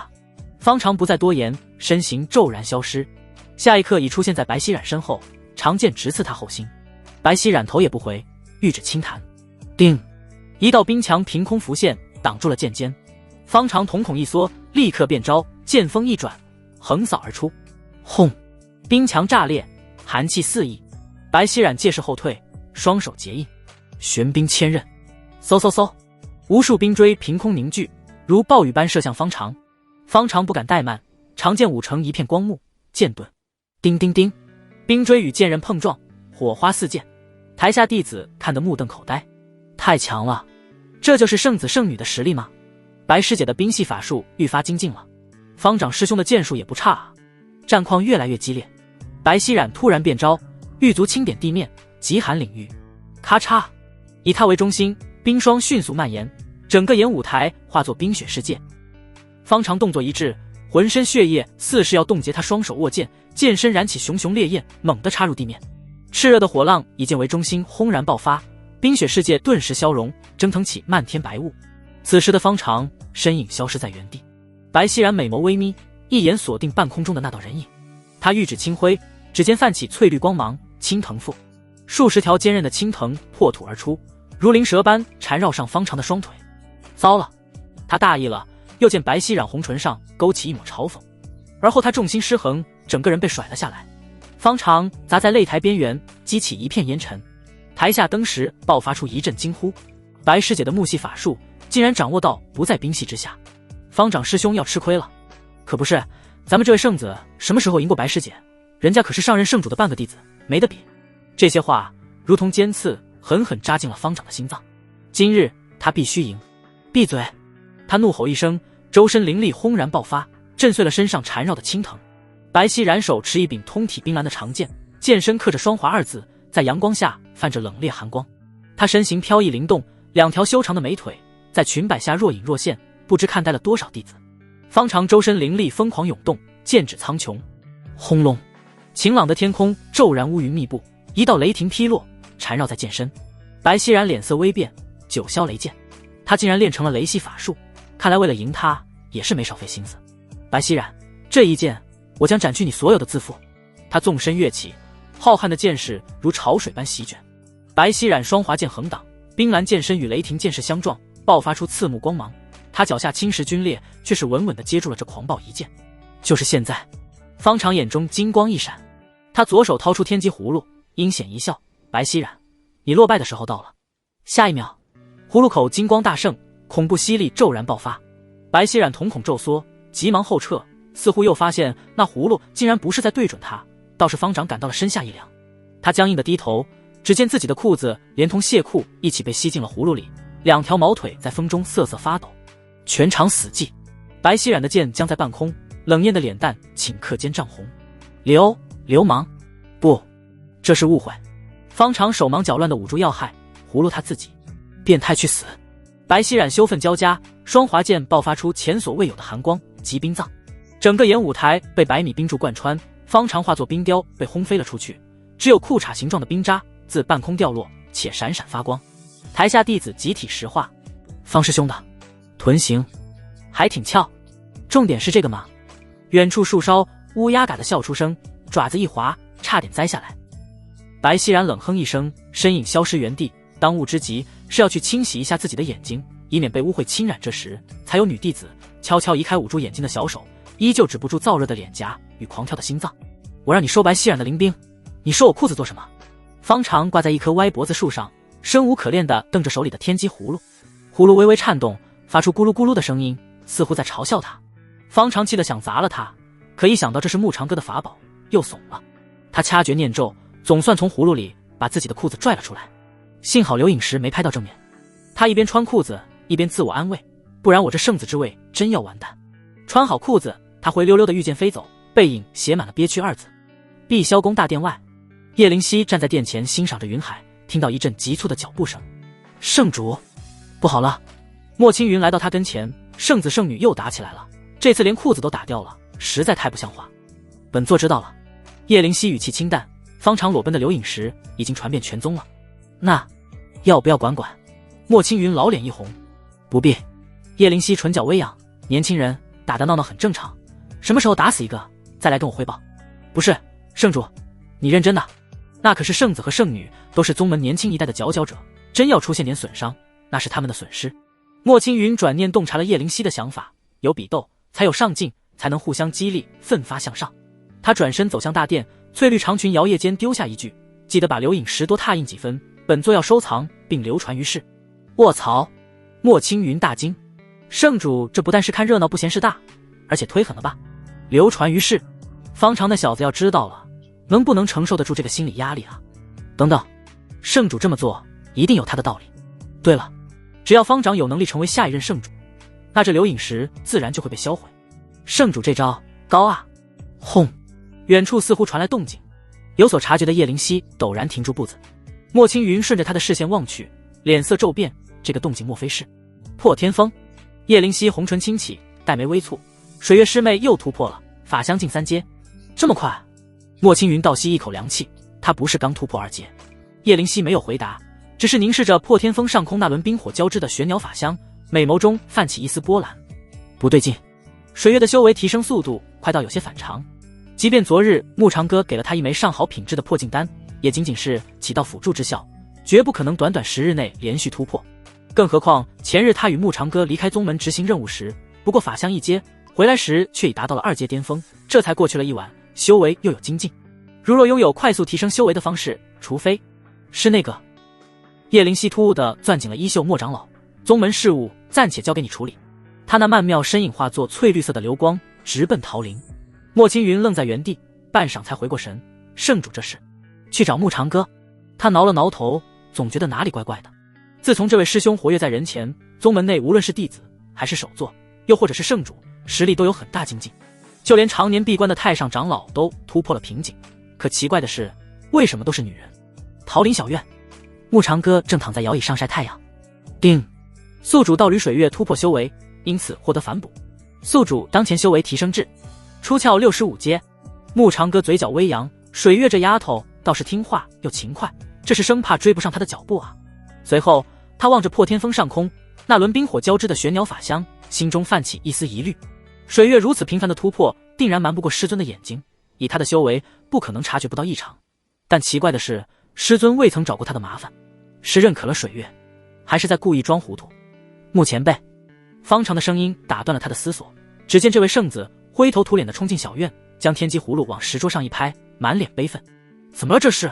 木长哥含笑道，可是法宝用着不顺手。方长一时无言以对，就这么揪起了自己的头发，何止是不顺手，这葫芦他敌我不分啊，可把我给害苦了。他指着葫芦，手指都在发抖。我让他收白皙染的剑，他收我裤子。更过分的是，方长掀开衣袍下摆，露出光溜溜的小腿。刚才飞来的路上，他又把我袜子给偷了。他真的会写。见识过无数灵宝，像这么另类的，平生仅见。目前辈竟然也有失手的时候。这个嘛，有没有可能是你口诀念错了？木长哥忍着笑，走到他跟前拍了拍肩膀。掐诀时要霸气，一定要霸气，要有那种天老大你老二的感觉。那我再试试。方长立即掐诀，开始念出大威天龙大罗法咒。嗖，他腰带突然离体，被葫芦一口吞下。方长、木长哥两人沉默对视。凉风吹过，方长的衣袍滑得散开，裤子滑落，腿毛随风飘扬。下一秒，方长厉吼直破了音：前辈，这葫芦就是在刻意针对我。不，木长哥严肃摇头，他只是平等地迫害每一个使用者。他伸手想拿葫芦，那葫芦咕噜一滚，主动跳进他怀里，还讨好似的蹭了蹭。方长看到这一幕，突然就红了眼眶。打不过白皙染，反而被羞辱，现在连个葫芦都瞧不起我，这圣子我不干了。不至于。木长哥叹了口气，从葫芦里拿出方长的衣物递了过去。不做圣子，还可以做圣女，我可以帮你一刀解决。方长下意识夹紧双腿，腰带绑上了腰间，拱手抱拳告辞。他飞速遁走，就好似木长哥真会把他切了一样。系统，这葫芦怎么回事？木长哥在心里问道。怎么敌我不分？叮，检测到天机葫芦尚未认主，此宝需宿主以精血为引，建立心神联系方可操控。木长哥恍然大悟，难怪其他法宝乖乖听话，只有这葫芦瞎捣乱。那其他法宝与他心神自动建立了心神联系，倒是忽略了这葫芦。本以为系统奖励的法宝无需格外认主，看起来还需区分下。有气息靠近。师兄好悠闲啊。叶灵犀一袭翠绿色长裙随风轻摆，红裙勾起一抹笑意。我看到方长哭着离开桃林了。哈哈，木长哥挠头，年轻人嘛，受点挫折很正常。倒是师妹，什么风把你给吹来了？叶灵犀红唇上的笑意愈发耐人寻味。她缓步走近，每一步都让木长哥心跳加速。这女人不会是来报复他昨日那个春药的吧？水月师妹又突破了。她停在木长哥面前，红唇微起，法相近三阶。哦，木长哥眼神飘忽，真是可喜可贺了。师兄就没什么好说的。他伸出玉指挑起他的下巴。木长哥呼吸一滞，近距离看去，叶灵犀的容颜更显绝美，那双眼眸好似洞穿人心。更要命的是，他身上那淡淡的幽香，让人闻了以后还想再去闻。卧草，醉魂香，那可是只针对男修的一种灵药，于无形中激发最原始的冲动，还能提升女修的魅力。叶灵犀他想干什么？堂堂圣主怎会用这种东西？还是挨他的桃林才用的。木长哥额头冒汗，这个吗？水月师妹天资卓绝，为了能够更好帮到师妹你，这才不懈苦修。就是这样。师兄这葫芦看着倒是有趣。他轻笑一声，没拆穿木长哥的胡说八道，反而看向石桌上通体碧绿的葫芦。这个葫芦倒像是为他量身打造的一般，让他忍不住指尖探出了一丝灵力。师妹且慢。木长哥的警告终究晚了一步。叶灵犀指尖凌厉，刚触及葫芦表面，天机葫芦就嗡的一颤，葫芦口爆发出一股强劲吸力。嗖，翠绿长裙瞬间离体，化作一道流光被吸入葫芦中。叶灵犀，木长哥，完了，这就尴尬了。院中陷入绝对的死寂。微风拂过，叶灵犀身上一凉，缓缓低头，雪白的香肩完全暴露在阳光下，精致的锁骨下，淡青色的胸衣勉强包裹住傲人的曲线，纤细腰肢一览无余。再往下，啊！一声惊叫划破桃林，叶灵犀双颊瞬间绯红如霞，慌忙环抱双臂转过身去。他玉指急掐法诀，周身腾起朦胧云雾，却遮不住那因羞恼而微微发颤的雪白香肩。师兄，他声音里带着罕见的慌乱，你这法宝怎地如此不正经？要命！这破葫芦就直接把人家的黄阶法医给吸了啊！师妹别急，我这就……木长哥伸手去抓葫芦，可那葫芦突然咕噜滚到桌角，还挑衅似的晃了晃。叶灵犀从云雾中侧过半边脸，羞涩中带有些许质问：师兄可是故意的？我不是，我没有，你不要瞎说。木长哥一把抓住葫芦猛晃，谁知这破玩意儿死活不吐东西，急得他倒转葫芦口往下拍了拍，啪！一件鹅黄色的肚兜掉了出来。两人同时僵住，云雾中的身影明显一颤，再看叶灵犀的眼神，误会，绝对误会。穆长歌冷汗涔涔，肯定是方长那小子的。师兄觉得方长会穿肚兜？不是，我是说……穆长歌正要解释，葫芦突然又噗地吐出一物，一条绣着鸳鸯的亵裤。院中温度骤然下降，叶灵犀一字一顿，云雾剧烈翻涌。师兄可还要解释？尼玛！穆长歌抓狂了，这就是跳进黄河都踏马洗不清了。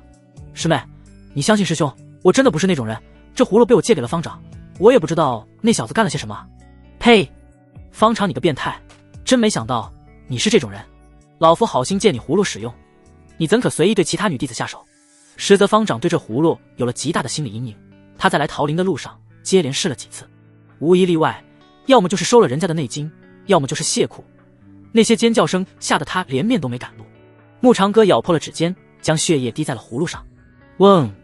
葫芦表面经文大亮，与他建立起心神联系。他连忙以神念催动，大威天龙，给老子吐！噗！翠绿长裙终于被吐出来了，轻飘飘地落在石桌上。师妹，你的裙子。穆长歌背过身，将衣物往云雾方向推了推，一只白皙如玉的胳膊从云雾中探出，指尖发颤地勾住裙角，又迅速缩了回去。片刻后，云雾消散，叶灵犀穿戴整齐，只是那绝美的脸上仍带着未消退的红晕。她低垂着眼睫，纤长睫毛在眼下投出一片阴影，声音轻若蚊蝇：“师兄。”穆长歌头皮发麻，你可是第一个看过我身子的男人。他抬起水润的眸子，眼波似水：“师兄可要对我负责？”轰！这句话宛如天雷劈在头顶，穆长歌刹那间僵住了。叮！恭喜宿主攻略气运之女叶灵犀，攻略进度 60%， 获得气运值返还3万点。恭喜宿主获得额外奖励：情丝绕，可编制因果情缘，绑定道侣羁绊，提前获得对方修为进 100% 反哺。温馨提示宿主：走过路过莫错过，当代圣主叶灵犀气运非凡，可获得大量反哺。狗系统又在搞事情，怎么又给他情丝绕了？真要他做海王了？叶灵犀看着他愣在原地，指尖点在他胸口，按照碧霄宫门规，倘若圣主为女而生，看过他身子的男人，要么与之结为道侣，要么去其劣根，断其劣性。他展颜一笑，那笑容美得惊心动魄。师兄选哪个？他能不能哪个都不选？穆长歌干笑两声：“师妹啊，其实我没看清，要不……原来师兄是这个意思。”叶灵犀收回了手指，一脸严肃：“我懂了，师妹懂了就好。”穆长歌拍了几下胸脯，到底是圣主，就是有格局。随后又见他红唇微勾，露出一抹羞涩。既然师兄想再看一次，那就……别！穆长歌快哭了：“师妹啊，我不是这个意思。”那就是……叶灵犀指尖灵力流转，翠绿色的光芒骤然凝聚，化作一把寒光闪闪的大剪刀。咔嚓，剪刀开合了2下，锋刃碰撞出清脆的声响。师妹冷静，有话好好说。他连忙退后2步，直至后背抵在一棵桃树下，退无可退。强扭的瓜，他不甜啊，不扭瓜也没得吃，不是吗？叶灵犀笑意盈盈，剪刀的寒光在阳光下闪烁。师兄想好了没？莫要让小妹久等哦，不然……他红唇凑近穆长歌耳边，另外一只手的玉指却是勾在了他腰带上。你当初怎么考了我的灵兽，我就怎么考了你。他向下看了眼，其中蕴含的深意不言而喻。咔嚓，剪刀又逼近了1寸。穆长歌双腿猛地夹紧，像只受惊的鹌鹑贴在桃树上。第一个，我选第一个。他声音变了调：叶灵犀，你好歹也是堂堂圣主，哪有你这么逼迫人的？你的节操呢？你作为圣主的威严呢？哪去了？师兄确定？叶灵犀眨了眨眼。穆长歌点头如捣蒜，这些女人真的是一个比一个霸道。噗嗤，叶灵犀指尖的剪刀化作点点灵光消散。他后退一步，满意的点点头：那就这么愉快的决定了，可不是我逼迫师兄的哦。叶灵犀转身走向石桌，翠绿长裙随着步伐摆动，修长美腿在裙摆下若隐若现。她优雅的落座，玉手轻抬，茶壶自动斟满了2杯。又见她撩动裙摆，交叠起美腿，向着穆长歌挥了挥手：师兄莫怕，方才小妹与你玩笑罢了。他招呼穆长歌过去喝茶杯压压惊。穆长歌端起茶杯浅饮一口，似是想到了什么，问道：师妹，这茶里你没加什么奇怪的东西吧？师兄好眼力，放心，没有毒。他歪头，红唇勾起，只是普通的合欢散而已。那就好。噗！穆长歌刚喝进去的一口全部吐了出来。